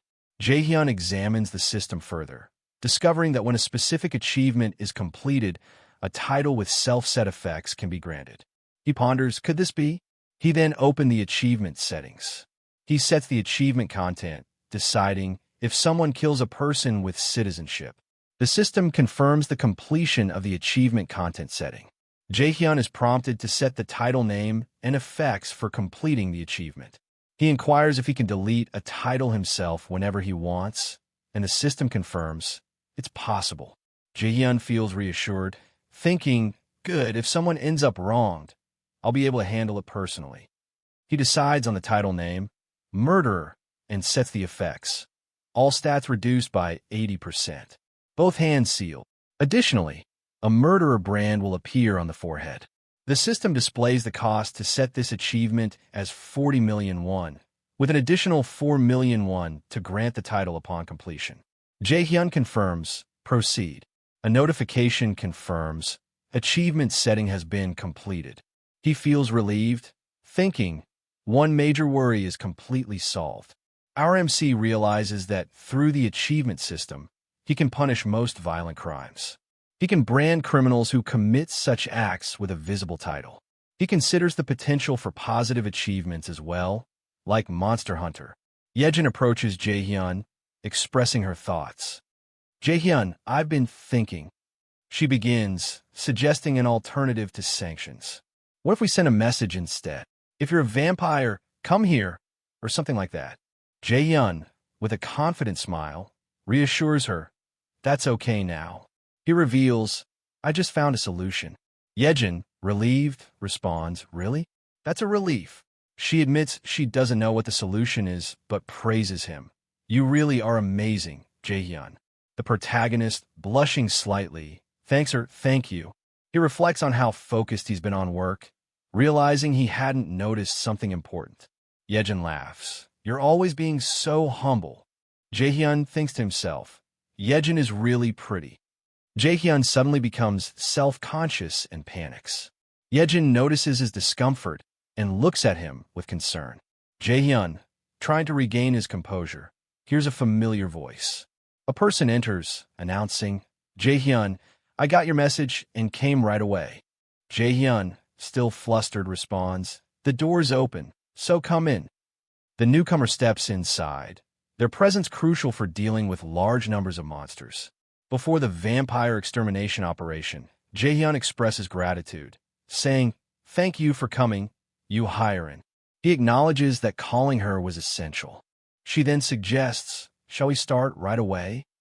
However, our MC pauses, realizing there's something important to address first. He states, hold on, before we continue, there's something we need to do first. The scene shifts to a view of the tall building. A group sits around a table in a dimly lit room. The atmosphere is tense as one person at the head of the table commands attention, saying, everyone listen up. The speaker delivers shocking news. Shin Serum is dead. The announcement causes a stir among the group, with one person exclaiming in disbelief. Another questions, is it because of the traces of something exploding on the first floor? A pink-haired girl demands to know, what happened? The black-haired vampire on the head of the table explains. The entire first-floor corridor exploded, adding that the lowest-tier vampires nearby heard gunshots, suggesting it's probably those bastards doing. Another person, wearing a mask, reacts with anger. You mean those damn cops? The group around the table reacts with agreement, acknowledging the situation. One person, frustrated, exclaims that leaving the attackers alone has led them to forget their place. Another, filled with anger, insists they need to kill the attackers immediately and take their guns, expressing regret for not having acted sooner. A voice of reason counters, explaining that it's not that simple. The attackers have guns, making a war with them too dangerous. The leader senses something is off, questioning how the attackers knew about their existence and managed to launch such an attack. The leader, deep in thought, wonders why the raid happened so suddenly. There are too many unknowns, and the situation is perplexing. However, the leader's attention shifts as they address him directly. Mr. On Sanghyuk. This turned out to be the middle-tier bastard. The group asking him to make the call. They sit quiet around the table, listens intently, understanding the gravity of the situation. On Sanghyuk, with a determined expression, declares we, emphasizing the necessity of their actions. Even so, what we have to do doesn't change. With a fierce resolve, he announces, we're attacking them. The group reacts with enthusiasm. Great, one exclaims while another adds. Let's wipe them all out this time. However, the leader cautions, but we won't fight them head-on in order to minimize casualties. They plan to exploit the enemy's shortage of supplies. We'll use that situation, penetrate inside, and bring them down from within. A member of the group, considering the plan, hesitates, for an operation like that. The leader, with a serious expression, announces, the person who will carry out this operation is... The room is filled with anticipation as everyone waits to hear the name. Suddenly, a loud noise interrupts the meeting. The group turns their attention to the source of the sound, confused and alert. What's that? Someone questions, their voice filled with concern. A door handle is shown turning, indicating an unexpected entry. The tension in the room escalates as the group braces for what might come next. Without warning, an explosion erupts, sending debris flying through the air.